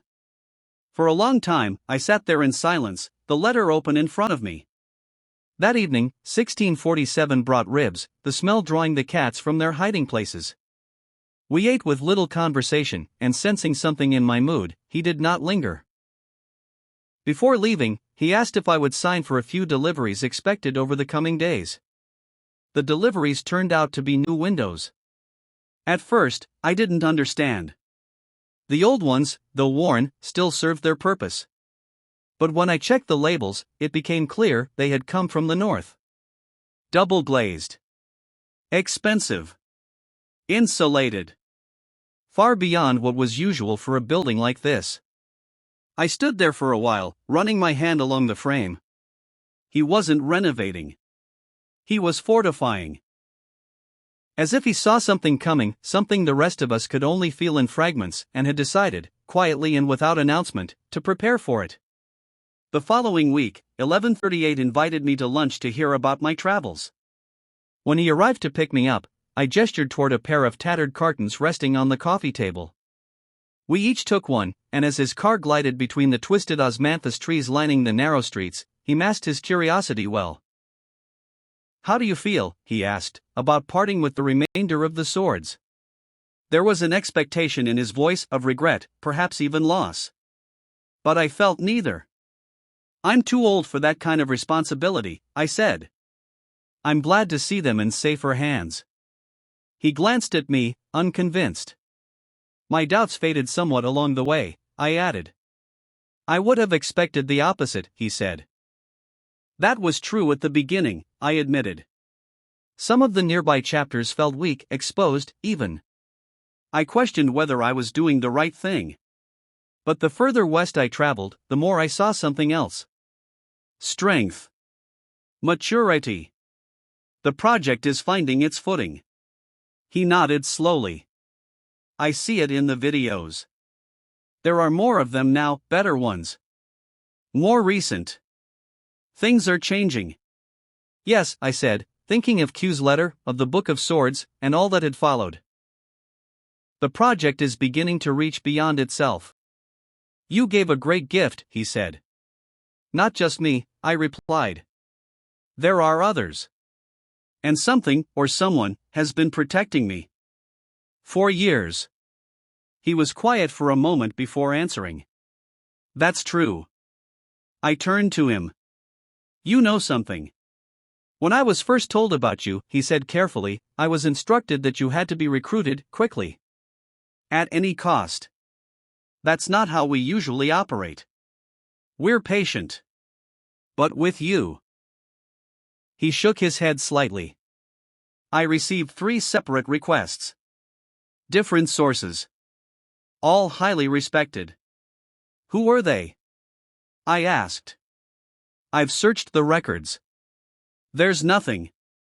There wouldn't be, he said. Some books are missing. Entire folios. You've noticed the gaps. Folio 711, I said. He gave a faint smile. Yes. In all my years, I've only ever seen one of those gaps filled. The rest remain hidden. Even from the inner circle.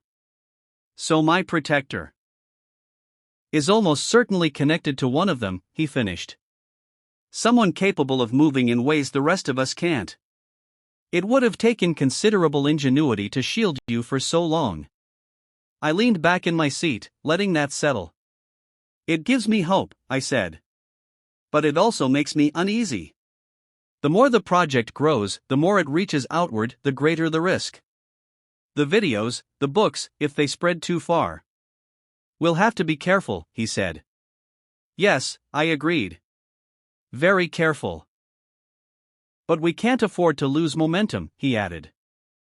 I nodded, then opened the carton on my lap and lifted out a silver headdress, its fine tassels catching the light as the car came to rest.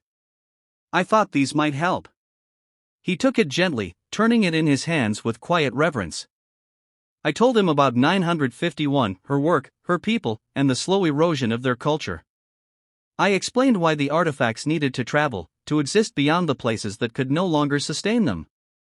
I won't take payment, I said. I have enough. These should go where they're needed.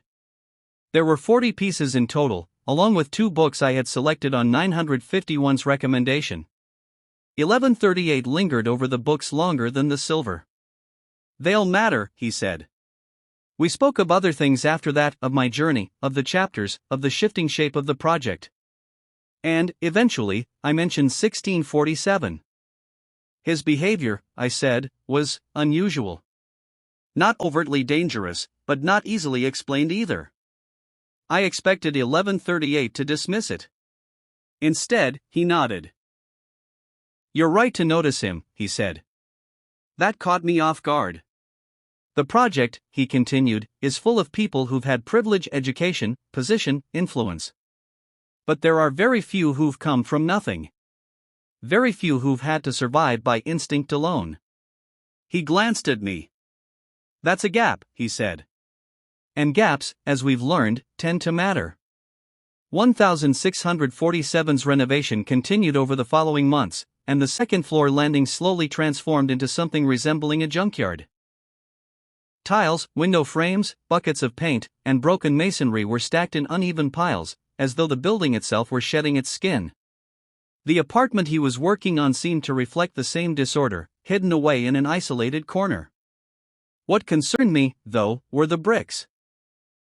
The structure appeared sound enough, but I knew too well what had happened to similar buildings. Extra floors, added in quieter times, had placed stresses never accounted for in the original design. Some had held. Others had not. I raised it with him one evening. He shrugged. I thought about using plaster, he said, but I want it solid like the rest. I'll run a steel beam underneath, spanning the structural walls. The answer caught me off guard. Most would have trusted what was already there, letting the building carry the burden. But he wasn't doing that. There was a logic to his approach, something measured beneath the apparent chaos. The mess on the landing wasn't carelessness, it was staging. Each pile, each delivery, part of a sequence designed to move the work forward without breaking himself in the process. When I asked how long it would take, he shook his head. No idea. I didn't press him after that. But I watched. Materials came and went in a steady rhythm. Windows arrived, then disappeared. Bricks followed, then grout, then paint.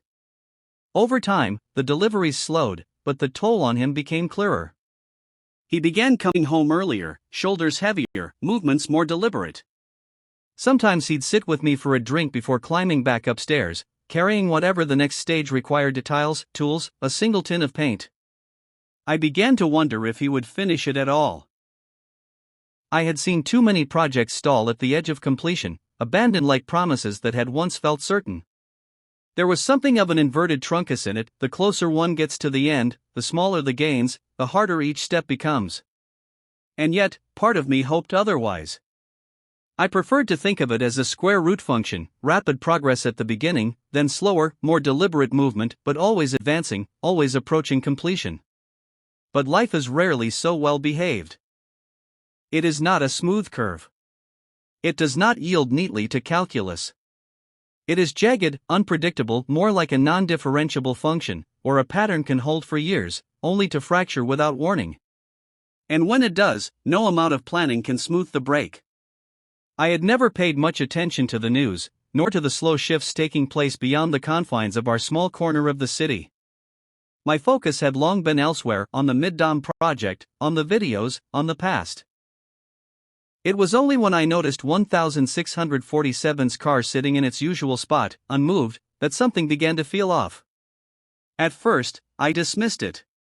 A day off, perhaps. Illness. Something ordinary. But then I heard footsteps on the stairs. The feeling returned, faint, but insistent. I tried to ignore it, but when the footsteps came again a few hours later, heavier this time, my doubts began to settle in. That evening, 1647 joined me for a drink. He swallowed the first glass in silence. Even the cats seemed unsettled. They lingered in the garden bed, watching from a distance, their usual boldness replaced with caution. "You're a bit on edge," I said finally. He exhaled slowly, staring into his glass. "There was a riot at a barbecue restaurant last night." "Was it bad?" "I don't know. Soon as they started throwing chairs, I ran." "Wise," I said. He didn't look reassured. "They're grabbing people," he continued. "Anyone they can. Chain gangs. Free labor." Even being near something like that, he trailed off. "But you weren't involved," I said. "You've got a job. You pay your taxes. You left before it got serious." He looked at me then, irritation breaking through. "You've been sitting in your den too long. They don't care about that. Young, nearby, not useful enough, you're a target. They need bodies." He wasn't wrong. When the property market collapsed, it took time for people, especially the older ones, to understand what it meant. They had no mortgages, no immediate pressures. The decline was something distant, abstract. Now I realized I had fallen into the same trap. Not with property, but with labor. I had seen it coming, long ago, but distance had dulled the edge of it. "You got out early," I said. "That still counts for something." "I hope so," he muttered. It took him a few days to settle. He stayed close to the building, rarely venturing beyond the immediate streets. The nervous energy had to go somewhere, and it found its outlet in work. The steady rhythm of materials coming and going slowed, then stopped altogether. What remained on the landing began to dwindle. He grew cautious more than before. He suspected the neighbors might have noticed something. They hadn't. Most were too absorbed in their own quiet routines to care. Still, I suggested he plant a row of orange trees along the front. "Make the place look lived in," I said. "Welcoming. People trust what looks cared for." To my surprise, he acted on it almost immediately. Within days, a neat row of young trees appeared, their leaves bright against the tired concrete. The change was subtle but effective. The neighbors began to see him differently, not as a shadow moving through the building, but as someone invested in it. He followed that with a thorough clean. The landing, the bins, the walkways, everything was cleared, swept, ordered. It was as though the months of quiet chaos had been erased. A few days later, a truck arrived. The delivery was too large to ignore. Boxes stacked high, too many to conceal on the ground floor. I carried a few of the lighter ones upstairs, more out of habit than curiosity, hoping to keep them out of sight. As I set the last box down, it gave off a dull metallic clang. That caught my attention. I checked the label. A kitchen. Not just any kitchen, an industrial one. Full stainless steel. Heavy-duty fittings. Built to endure years of use without failing. It struck me as an odd choice. 1647 lived alone. More often than not, he brought takeaway, eating in silence before returning upstairs. He was not a man who cooked, let alone one who needed something of that scale. But this wasn't about now. It was about later. The hinges wouldn't warp. The surfaces wouldn't rot. Unlike the cheap particle board cabinets found in most homes, this was something designed to last, something that could withstand time, neglect, or heavy use. I began to wonder, then, not what he was building, but who he was building it for. There was a kind of mania in 1647's determination to finish the project. Each task seemed to feed the next, building a momentum that bordered on frenzy. He was often seen hauling heavy appliances up the stairwell: televisions, dryers, washing machines. His breath ragged, his body straining against the weight. When something proved too much, he would drag it as far as the fourth floor, abandon it there, and return later to complete the ascent. Sweat ran freely down his face, darkening his clothes, but he never seemed to slow, not for long. Then, without warning, he would stop. On certain days, he stayed home entirely, resting. It was an indulgence few could afford. Most people were too entangled in work, debt, or obligation to step away, even briefly. But when he resurfaced, it was as though something inside him had reset. The rhythm resumed immediately: deliveries, movement, preparation. He began asking for my help more often, storing materials out of sight, framing timber, solar panels, components I didn't fully recognize. Each item felt like a piece of something larger, though the full shape of it remained just beyond view. One afternoon, he mentioned water tanks. A garden. I laughed. "You're starting to sound like one of those doomsday types," I said. He didn't smile. Instead, he laid it out plainly: labor shortages, tightening laws, failing pensions, rising taxes. Not as theories, but as certainties. Pressures already in motion. "The government will take from wherever it can," he said. "More taxes. Longer hours. Less back. Higher costs." He paused, then added, "The way out isn't earning more. And it's not dodging taxes either. It's avoiding the costs altogether. It wasn't an argument I'd heard before. He wasn't trying to escape the system, he was stepping around it. Reducing his dependence on it piece by piece, insulating himself from the slow tightening that most people still refuse to see. It wasn't defiance. It was adaptation. I had expected the roof project to take months, perhaps longer. But progress accelerated. He brought in another tiler, a man he called C, and the deliveries began arriving in bulk. Together, they hauled materials to the roof day after day, and the structure above us began to take form. With time, 1647 spoke more freely. Not at length, never that, but in brief, sharp exchanges that broke the silence like firecrackers. Enough to confirm what I had already begun to suspect.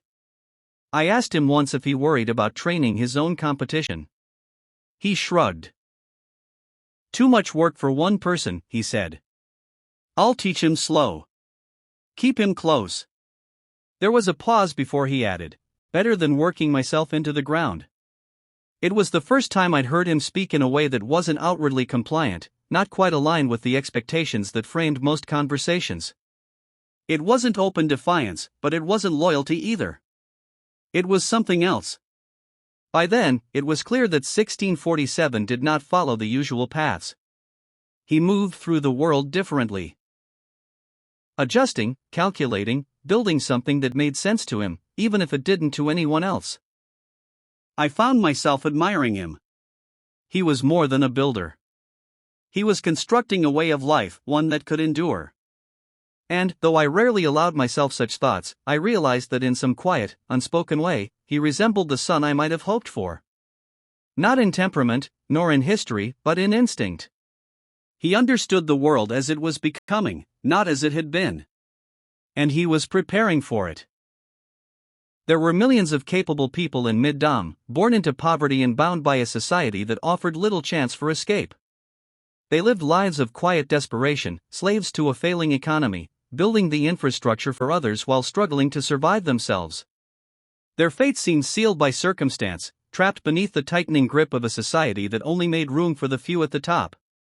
Yet a rare few found a way out. Clever, resourceful, and determined to carve paths of their own, creating comfort in a world designed for discomfort. To outsiders, they appeared no different from the masses, blending seamlessly, but beneath the surface, they had learned to evade the yoke of expectation and control. 1647 was one of those rare few. He didn't announce his accomplishments, but they were evident in the steady, deliberate progress of his life. He joined me for drinks regularly, 2 or 3 times a week. Usually after work. Then, one week, he didn't come. Uncharacteristically absent, he moved past the orange trees with only a grim nod, sleeves rolled down, hands free of their usual grime, his blue boiler suit freshly washed. He seemed distant, withdrawn, focused entirely on his work. I didn't ask questions. I knew the story would unfold in time. And indeed, over the next few days, the pieces fell into place. Deliveries arrived, boards, water tanks, and his assistant hauled everything upstairs.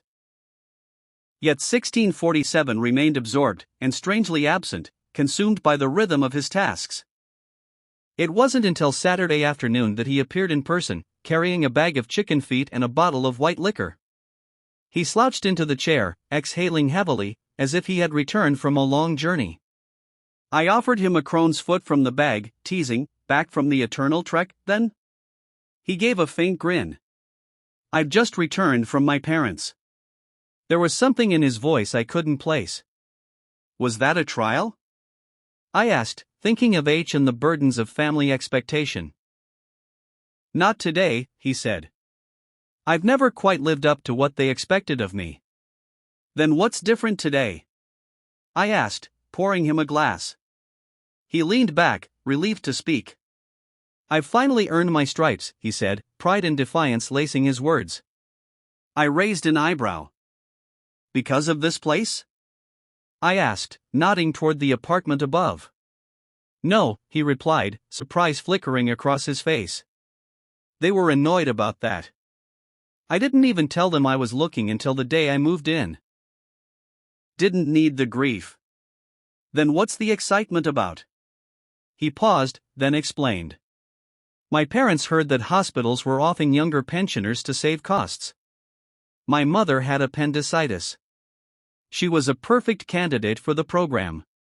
They thought she was a goner. A chill ran through me. That could happen to me, I muttered. Is she okay now? I asked. I paid off the doctor, he said grimly. It was close. They drug patients with opioids after surgery, pretending they're too weak to recover, and then they just let them drift away. We hid the drugs, made her condition look worse, and got her out as fast as we could. I stared. You saved your mother's life? He nodded, eyes hard. They waited more than 30 years for me to live up to their expectations. Looks like I finally did it. I shook my head. Your generation had it hard. But look what you've built. You earned your stripes long ago. They should be proud. For the first time, I saw peace in 1647's eyes. The weight of decades lifted. He had not merely survived, he had carved a life on his own terms. He had redeemed the past, proving that even in the harshest conditions, there was always a way. I sat in the back of 1138's shop, sipping tea as he handed over another set of videos. His calm demeanor belied the weight of what he was about to say. After I recounted what I'd seen of 1647, his meticulous, visible efforts to build a life of his own, I stated bluntly, 1647 belongs in the project. 1138 nodded slowly. We need untouchables in the project. We'll never have a complete picture of Middom without them, he said, his voice measured, almost careful, each word deliberate. But there's a question of timing. I nodded, already understanding. I'm not going to be around forever. He leaned back, eyes scanning the room, considering more than just my words. It's a sensitive time. The government is jittery. Watching everything like a cat waiting to pounce on the slightest movement. Protests, gatherings, dissent, they're monitoring it all. And the project is starting to gain attention outside Middom. We're visible now. We have to be patient. 1647 and others like him are precisely what the project needs, but trust will have to be earned, and acceptance will take time. I looked down, silently acknowledging the truth of it. The unrest in the city, the tightening grip of the authorities, the murmurs in the streets, they all converged into a pressure I could almost feel pressing against my chest. One wrong move, one careless word, and everything could unravel. He'll be included, 1138 said after a pause, almost reading my thoughts, but only when the time is right. I agreed. Patience was essential. The tension simmering in the city, the cracks in the facade of normalcy, the constant weight of surveillance. It all meant that even someone as careful as 1647 could slip up. Over the next few days, I watched him from my window. Anxiety had begun to creep into his posture, a slight tautness in his movements. Shadows flitted past my apartment late at night, guests who arrived quietly and left quietly. He always mentioned friends, never names, never details. The secrecy only deepened my sense of unease and my conviction that he belonged in the project. As the months passed, 1647 continued to live a life marked by a quiet mystery and independence, particularly in his relationships with women.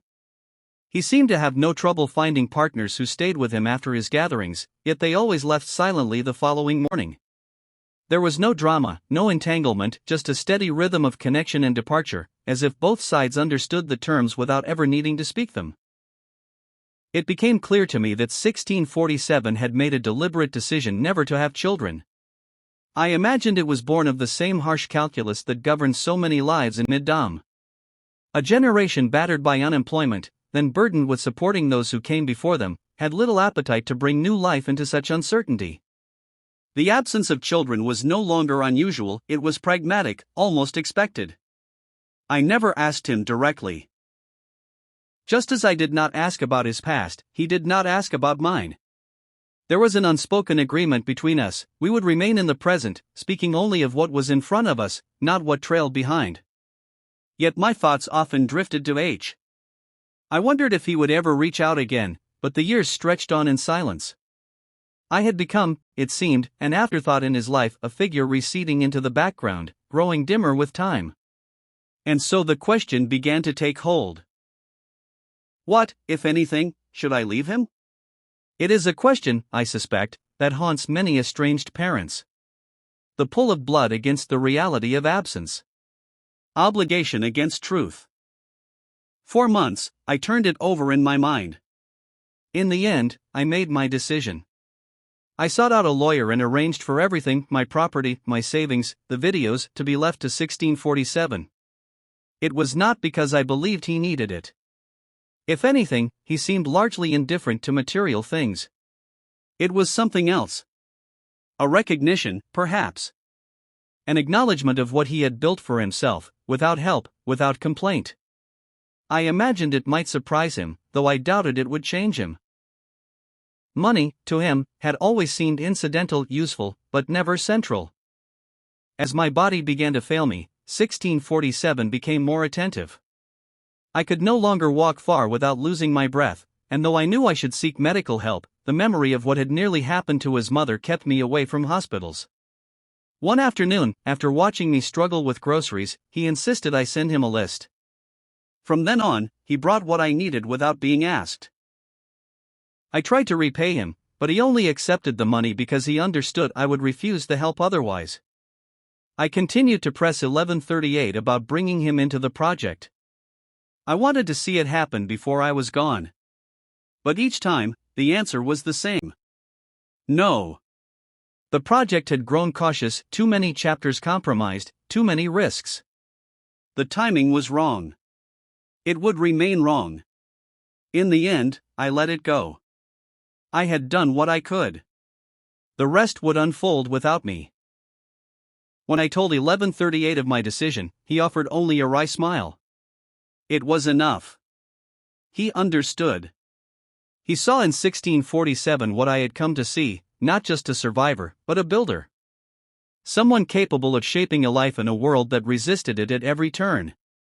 In my final years, the nightmares that had once gripped me began to fade. Perhaps it was the work we had done. Or perhaps it was something simpler, that there was less left to fear. Sometimes, in the quiet of the evening, I would find myself recalling the song I had once played, the one meant for Q's family. The lines returned to me in fragments, worn smooth with time. The footprints in the desert, erased by the wind. And yet, as Q had written, the path had not vanished. It had simply moved beyond sight, carried forward in ways I could not follow. I began to understand then that nothing truly disappeared. Not the stories, not the lives, not even the smallest acts of kindness. They shifted, passed from one set of hands to another, resurfacing where they were needed. I saw it in 1647. I found a quiet peace in watching his life take shape. In some small way, I had been part of it. I had carried something for a time, and then, when the moment came, I had let it go. And that, I realized, was enough. End of Revision 2, received March 24, 2053. Revision 3, Final Word, written by 1138. Chapter 24, The Legacy. 1076 as passing marked the end of a defining chapter in the history of the Middom Project. His death, though peaceful, left an undeniable void. When 1647 discovered his body hours later, it was a quiet end to a man who had carried extraordinary weight with quiet resolve. What remained was not silence, but inheritance. In the days that followed, 1647 came into possession of 1076's belongings, including the videos. It was through these fragments, carefully preserved, deliberately hidden, that he first encountered the project in its true form. What began as curiosity soon deepened into understanding. Within months, he entered the outer circle. His progression was steady, unforced. In time, he would move into the inner circle, and later become a figure of consequence in his own right. Yet even then, those who knew the lineage of the project understood that his path had been shaped, in no small part, by 1076. 1076's legacy rested not only on his intellectual and cultural contributions, but on a rarer quality, compassion without hesitation. Long before his involvement with the project, he had risked himself for others, often quietly, without recognition. His life was marked by an instinct to protect what was fragile: people, cultures, memory itself. Within the project, this instinct became doctrine. He helped define its role not merely as a collector of stories, but as a custodian of disappearing worlds. Traditions that might otherwise have faded into obscurity were preserved, catalogued, and, more importantly, understood as living expressions of identity.